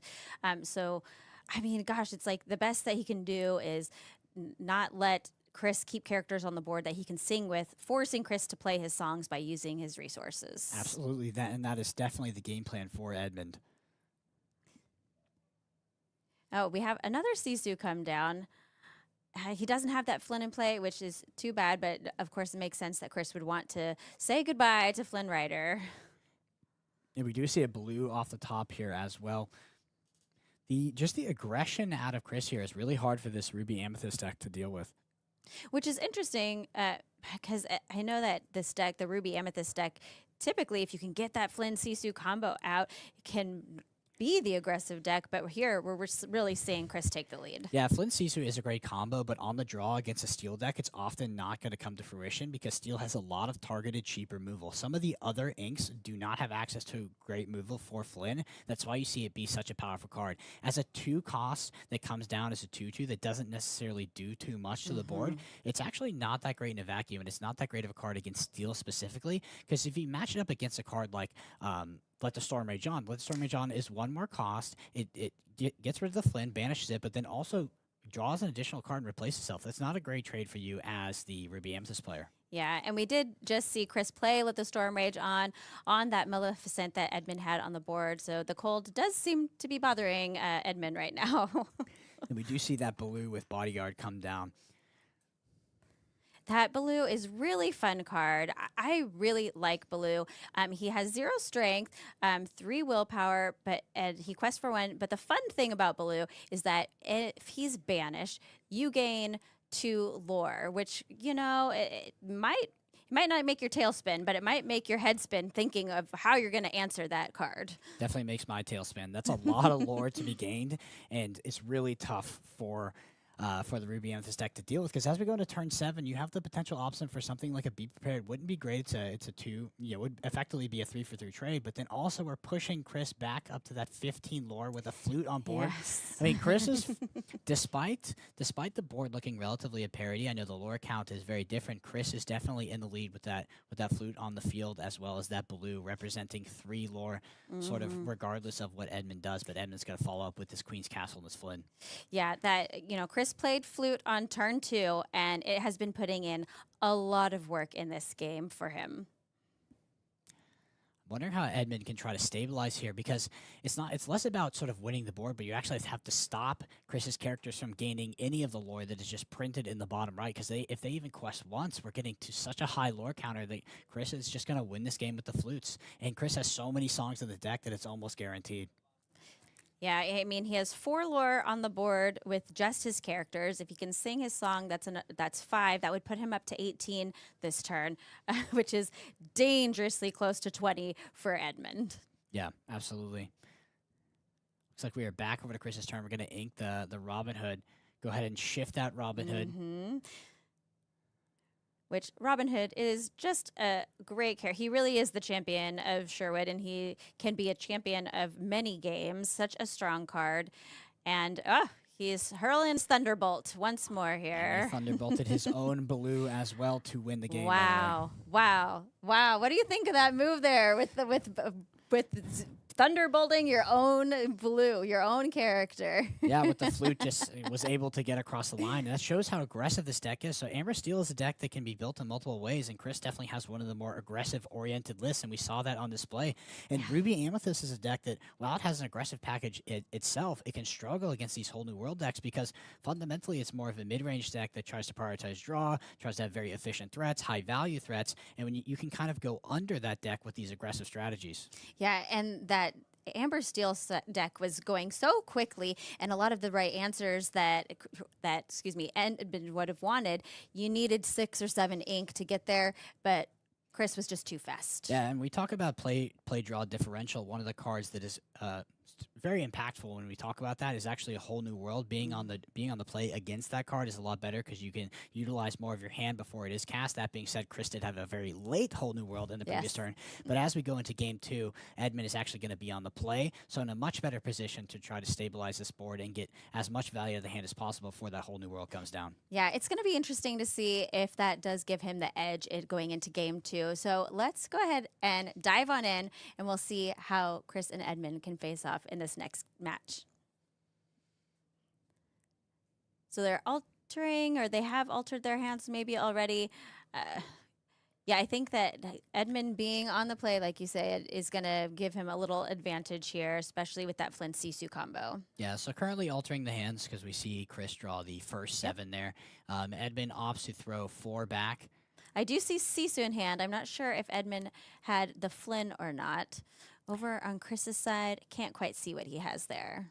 So Flynn Sisu, like we mentioned, is a powerful combination of cards, but particularly against these steel decks and these low-to-the-ground steel decks, I'm not sure if I would be looking for it in the hand alteration phase, although, you know, it is a great question to ask your opponent, because your opponent does need to respond. They do need to do something about that. They cannot let it just run away with the game, but having access to things like, what's not on this list, but Baboon, but also things like Let the Storm Rage On, Steel is just well-positioned to deal with that card combination.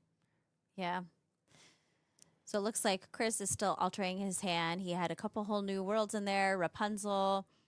Rapunzel is another great card that has been around since set 1. It has been strong and remains strong and a staple of any Amber deck. It's just so great to have that Rapunzel come down, heal a character, get some cards. But she is a card that you'd want maybe a little later. Would you keep a card like that in your opening hand? It is one of the most powerful cards in the game. It does represent, you know, the possibility of so much draw. Your opponent needs to be thinking about it in the game.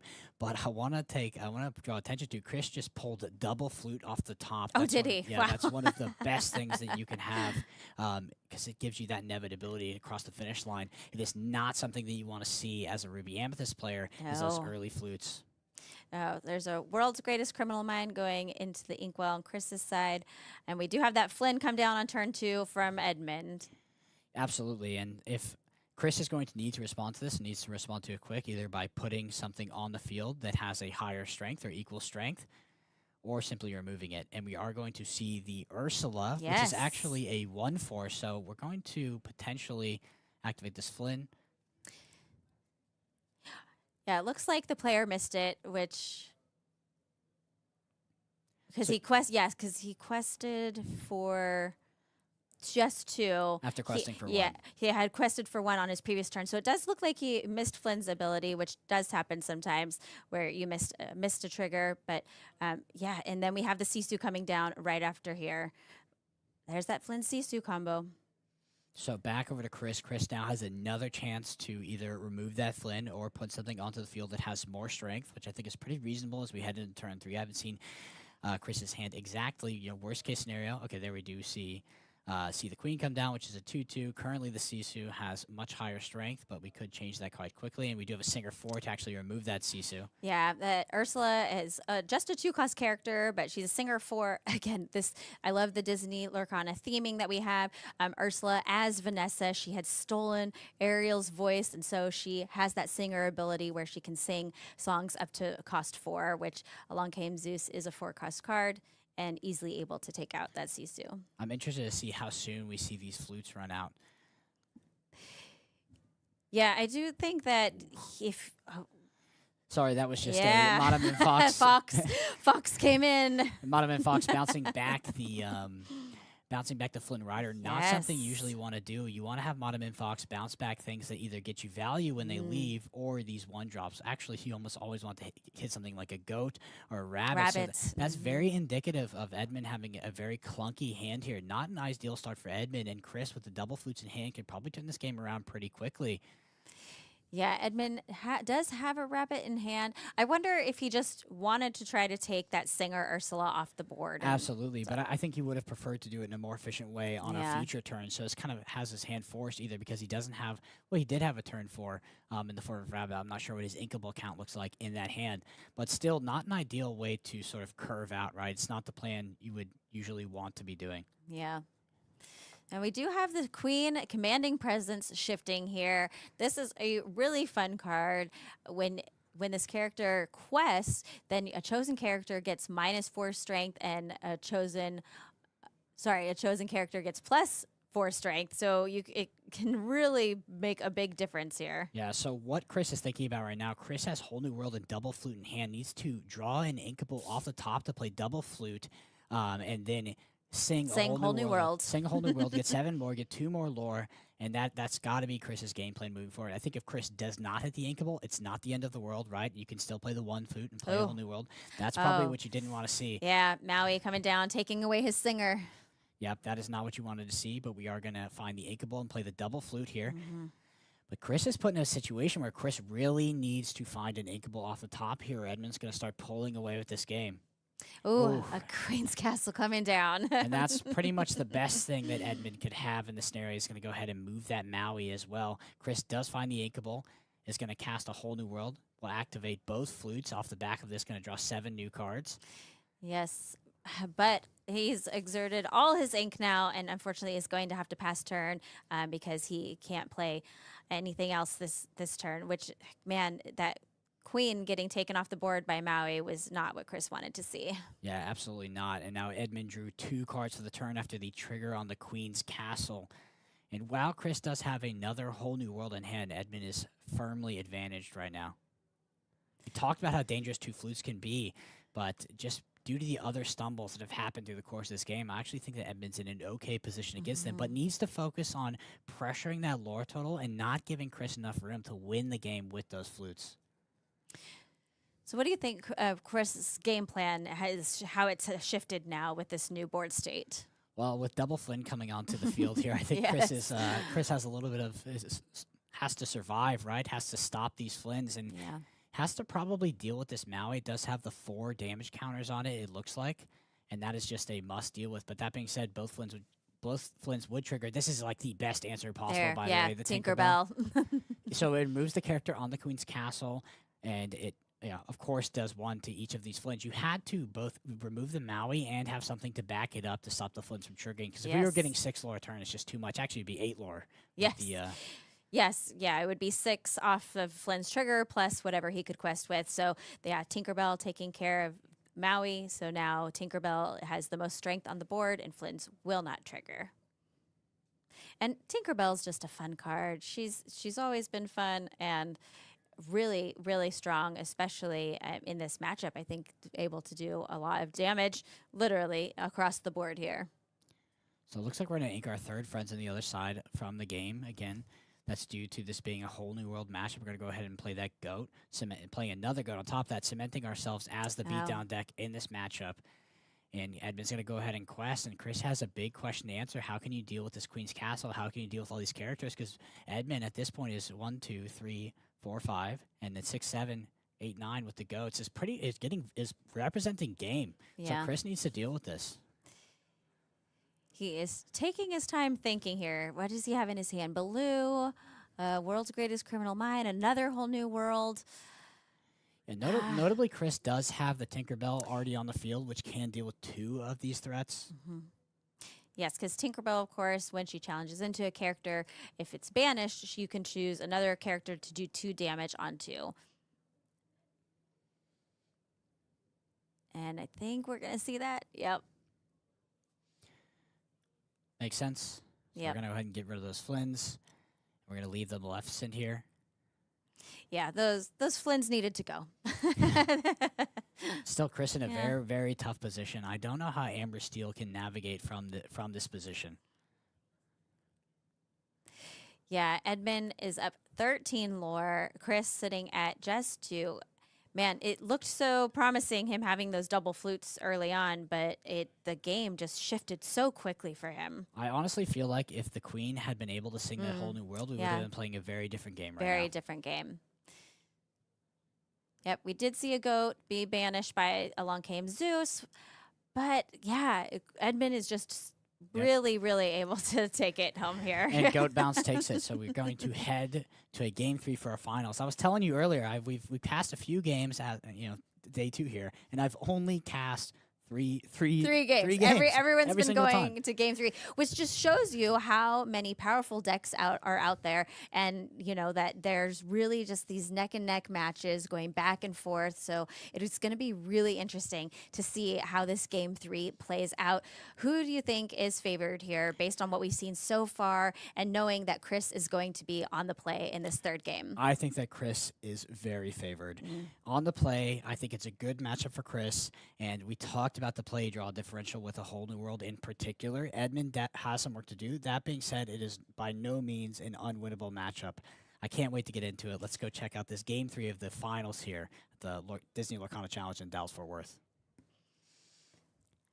This is pretty exciting. I do want to make a remark that Edmund was the player that he was so excited in his interview that he had made it to top 8, and then he said, well, that was my goal, but now I'm gunning for number 1. And here we see him now in the finals, and I just think that's wonderful. Playing for glory. So we see the hand sculpting phase, and I really want to pay attention to what Chris potentially keeps in hand. So I was actually throwing the flutes back, opting to look for that whole new world game plan.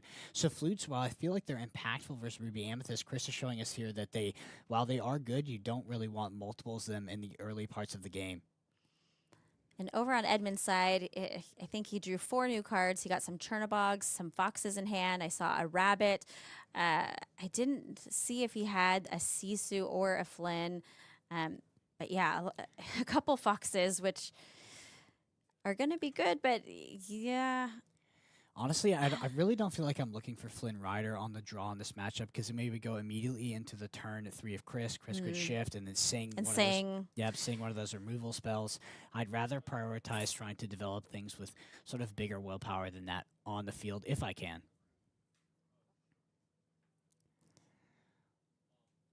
All right, so Chris, like we said, is going to be on the play here. We see him Ink-a-Tink, which was one of my favorite things to say in Disney Lorcana. Ink-a-Tink and play the Queen. Okay, so I can't see if Chris has the backup Queen in hand. Oh, I do. He does. He has the shift Queen. Wow. So which has can the come shift down turn 2. Yep, and has the whole new world ready to go. I'm interested to see. Yep, okay, there it is. And what are we singing here? Are we singing? We have one of 2 whole new worlds. I think that's a baloo and a flute. Wow, do you think we're going to see a whole new world on turn 2 here? I do. It's very possible because the net. Those are the only 2 songs he has, so we must be seeing a whole new world here. Chris actually, I believe he passed the turn over. I think we're back over to he Edmund's did. turn. Yeah, he quested with the Queen. So he must be waiting till next turn so he can get his flute on the board before playing that whole new world, which makes complete sense. So he has the 2 lore now, and knowing that next turn he's going to be putting that flute down and gaining more lore by singing a whole new world. And definitely not a clear decision as well. So Chris definitely. Oh, this is what. By the way, this is what Chris doesn't want to see. So we're going to the turn 3 whole new world. Your opponent is on Ruby Amethyst. The last thing you want to see is them to play 2 1-drops and actually get those cards out of their hand before this whole new world is cast. So it's actually worst case scenario for Chris. Chris opting to play the blue over the flutes. Or over the flute. The flute. It's definitely much more efficient. But over the course of this game, will it gain more lore? Yeah, that's a good question. What do you think about, I mean, maybe there wasn't a better decision. It was just a decision there. It stops the trade on the Queen as well. So the Chernobyl followers, outside of Madame and Fox, the Chernobyl followers, they can't clear the Queen quite as easily. The Queen is a 4/3, and you could have run 2 Chernobyl followers into the Queen. Yeah. Sure. With Baloo, it as a 0/3 though, that is no longer possible unless we have something like a Madame and Fox. So we do see the 3-cost Sisu come down here for Edmund. I pass back over to turn 4 for Chris Coy. I've never seen so many of Chernobog's followers together before. True, that's because they always banish when they yes, quest. Yes. Yes. All of Chernobog's followers have been summoned, and they are here hanging out in this game. Yep, perfect example of hedging against that whole new world. You don't need to be drawing those additional cards because your opponent is representing a additional whole new world on the following turn. Worst case scenario, though, would be singing Grab Your Sword and losing all 3 of those, but that is how it is. That is how it is. So back over to Chris, getting up to 4 ink.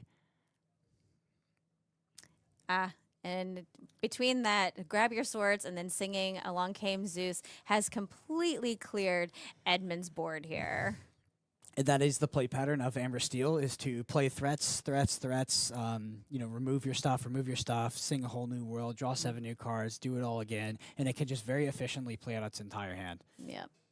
So Queen's Castle, very, very good card, but not as good against the Queen. Yeah, the Queen being able to sing pretty much all of the songs that I think he has in his deck. So the Queen actually has this ability called Who is the Fairest, which says whenever this character quests, chosen opposing character gets -4 and the chosen character gets +4. That really helps dealing with the Queen's Castle. It's actually one of the most effective ways to deal with it. Of course, you can also sing Along Came Zeus to deal damage to that. But the Queen itself is probably one of the most menacing threats when it comes to what can actually deal with the Queen's Castle. Well, this is very thematic. Yes, yes, it is. It's starting to dawn on me how thematic this is. Yes, how can we deal with the Queen's Castle with the Queen herself? I wonder if we get to up my pun counter after that one. Yeah, absolutely. So we did see Ariel, the spectacular singer, finally make an appearance here in this game, and it looked like he grabbed, was it? I didn't see what song he grabbed. And we did see the Queen running into the Queen's Castle there. Yep, and the Queen's Castle is definitely one of the scarier threats that Ruby Amethyst can put in front of this Amber Steel. I think it was Let the Storm Rage On, by the way. Oh, Let the Storm Rage On is the card that Ariel was able to get, yes. And Maui coming down and saying goodbye to the Queen. He has vacated her from the castle. Maui's a fantastic answer. I think I potentially might see Along Came Zeus in hand. I wonder if that will be sung here by Ariel to get rid of that castle. No, it looks like we're going to quest. And also could not be Along Came Zeus in hand. So that Queen's Castle will trigger for Edmund. We're back over to Edmund's turn. Edmund going into turn 6 here. So we have things like Madame Medusa coming online, which is very, very good against this Amber Steel deck. Notably, Chris Coy, no whole new world at hand. No whole new world. No. Looks like maybe he has the blue, Let the Storm Rage On, and then 2 Along Came Zeus. Yep, 2 Along Came Zeus. Let the Storm Rage On can draw an additional card. Could hit something like this Chernobog's Followers. I think that's a good target for it. Yep. And I think that Along Came Zeus. Or actually, we might be attacking into the Queen's, challenging the Queen's Castle. The Queen's Castle with Along Came Zeus. Yeah, I think that's one of the great things about not only is it an action that's singable, it's a song, Along Came Zeus, but it does 5 damage to a character or location. Fantastic top deck here for Chris Coy as we find the Ariel Singer to actually look further into the deck for that whole new world. That's going to be absolutely critical to Chris coming back into this game. And there's our blue friend again. And Chris really just able to take care of Edmund's side of the board in that turn. That seemed like a really big turn for him. Very interesting. So looks like Chris had 3 ink available. And opted to not play the Ariel. Maybe to... Oh, okay, looks like we just not exerted. He had not exerted it, yeah. Okay, very helpful. All right, we have our rabbit drawing a card here. I'm going to go... Bouncing rabbits. Yep. So maybe Edmund getting the read that Chris doesn't have a whole new world in hand, so able to prioritize drawing cards. Chris, though, with this Ariel, can actually find a whole new world and go ahead and sing it. And do we find it? Double flute. Does not. He doesn't. He finds 2 flutes, but not only does he not find a whole new world, he did not find any songs at all with that Ariel, which was really, really unfortunate. Yeah, I think that Chris really needs to find a way to generate card draw, whether that's through a whole new world or some other means, because right now it does feel like if Edmund is able to find something like a Be Prepared, Chris is going to be in a really tough spot and could potentially get tempoed out of the game via Be Prepared coming down and then follow-up threats like Mata Medusa and other just good threats on the field that can challenge into his characters. Yes, he did play Let the Storm Rage on, and it was able to draw one more card. I didn't see what he grabbed off the top of his deck there. It is the Ursula Singer, the Singer the Ursula 4. Singer. And there's that Be Prepared we talked about. Be Prepared. There it is. So here we go. Edmund has the possibility to Yes. start locking Chris out of this game. So Chris is going to be deploying maybe one threat a turn, can potentially be stuck with songs in hand that are not very good. This is this is Edmund's chance. So Chris is already at 11 lore. Edmund can pull back into this game. This is a very, very tight game. The top deck is going to be huge here for Chris. Chris needs to find a relevant threat, or potentially needs to find something like a whole new world. We're going to go ahead and play a goat here and develop a Queen's Castle behind Queen's Castle behind it. Wow. I do think that Chris can actually deal with the Queen's Castle unusually well because it has double removal. Or actually just has these. No, he has double Zeus in hand, so that is relevant. But that being said, that is worst case scenario. Now, this is really interesting because this legendary Sisu empowered sibling is not often included in the Ruby Amethyst decks. It is not. Edmund talked about it being spiced, and I think it just won him. I think it got very close, or it did just win him the finals of the Lorcana Challenge here in Dallas. That's very spicy. That was an absolute blowout. 2 for 1-ing both of those Ursulas with 2 Zeus. Along came Zeus in hand, which would have been used to get rid of the Queen's Castle. Queen's Castle deployed behind that as well. What can Chris do to come back for this? Yeah, and not only did Sisu clear those Ursulas, but Sisu also quests for 3 and is hanging out there. All his characters are hanging out in the Queen's Castle. I mean, I knew it. Yeah, I could see Chris breathing. Chris was breathing, and Chris was starting to breathe in anticipation of that win. Knew the game was locked up, and Ruby Amethyst wins the Disney Lorcana Challenge here in Dallas-Fort Worth. What an incredible final match! That was incredible. Yeah, what an incredible series of decks. We have Ruby Amethyst versus Amber Steel. It's almost like a callback to a previous metagame. It really is. Edmund, congratulations on winning and being our champion in the Disney Lorcana Challenge here in Fort Worth. Yeah, that was just such an exciting match. In that third game, I really wasn't sure which way it was going to go. It was, like you said, it was a tight game there for a while. Absolutely, and I think Edmund played incredibly. One thing that I took away from this weekend, all these players are fantastic and they deserve to be here, but Edmund in particular is so good at the game. I mean, his play was immaculate throughout the weekend, and I think it was a great display in that match for our finals. Absolutely. And like you said, when we saw that Sisu come down, you said that might be the card that won him the game, and it really was. The 2 of tech card that he added that almost no other Ruby Amethyst players have in their deck is what wins him the finals. That was amazing. Yeah, congratulations to all of our players this weekend. And not only is it this weekend, but we have more Disney Lorcana challenges that are coming, so you too can have a chance to play to become a Disney Lorcana champion. So in North America, we have Toronto already sold out, but Las Vegas is coming up on September 21st and 22nd, and tickets are on sale tomorrow. Do you have your alarm set, Brendan? I do have my alarm set. I did get my ticket for Toronto, but I have my alarm set to snag a ticket for Las Vegas as well. They do sell out fast, so I will be waiting. They do. It's a pretty large event that they're having in Vegas, but yeah, do set your alarms, 8 p.m. Pacific time. Those are, again, it's tomorrow, Monday, that they go on sale, so be sure to set your timer and grab your tickets, and then Seattle will be following up there in October. And then over in Europe, we have Bologna that is on sale right now, happening in just a couple weeks. Yep. Well, we have had such an exciting weekend here in Fort Worth. How was your experience? It was incredible. I mean, the atmosphere, the competitive spirit was palpable. I felt like our day 2, we had some of the best matches I've ever seen in Lorcana, and I think we have a very deserving winner in that finals. That Ruby Amethyst player generally played so well throughout the weekend, and even hearing the interviews and talking about the tech cards and talking about how he's really going for top 8, and that was the win, and just playing tight all the way to the finals. I mean, that's what this game is about. That's what these competitive events are about. Absolutely. Absolutely. And not only the competitive event, but all the main event, but we had some really exciting side events. They had some constructed challenges going on the side today. They had pack rushes, people getting their tickets, redeeming them for some amazing prizes at the prize wall. There was just a lot of excitement going on. I saw people dressed up in costumes, and just the community coming together around this game is just really, really fantastic. Absolutely. There was 64 players made into day 2 of the main event, but if you walked around the venue today, it was almost as packed as it was yesterday. Absolutely. Well, we're going to go ahead and take a look at the winners ceremony where the awards are handed out. We're going to see some golden Mickeys. We're going to see that champion, and let's go ahead and throw it over to Tannen. Hey, Lorcana fans, how are y'all doing today? After a grueling 2 days in our challenge, we have our top 8 competitors, and I think they're ready to get their golden Mickeys. Y'all ready to watch that as well?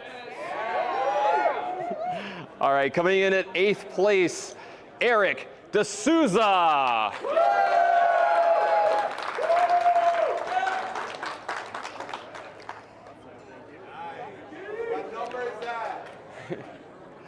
And in 7th place, Jordan Sirio.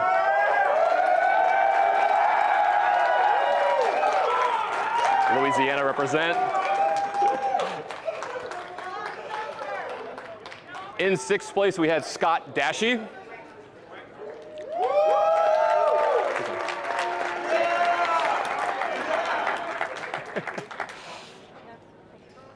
Coming in at 5th place, we had Stephen Brantz.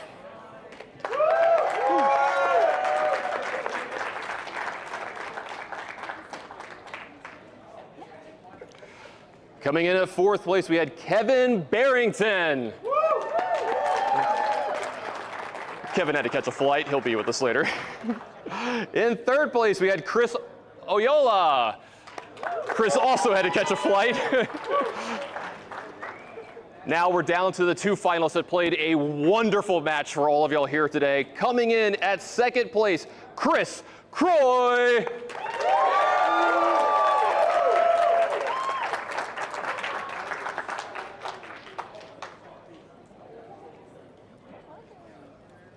And your champion of the Dallas-Fort Worth Lorcana Challenge, Edmund Chu.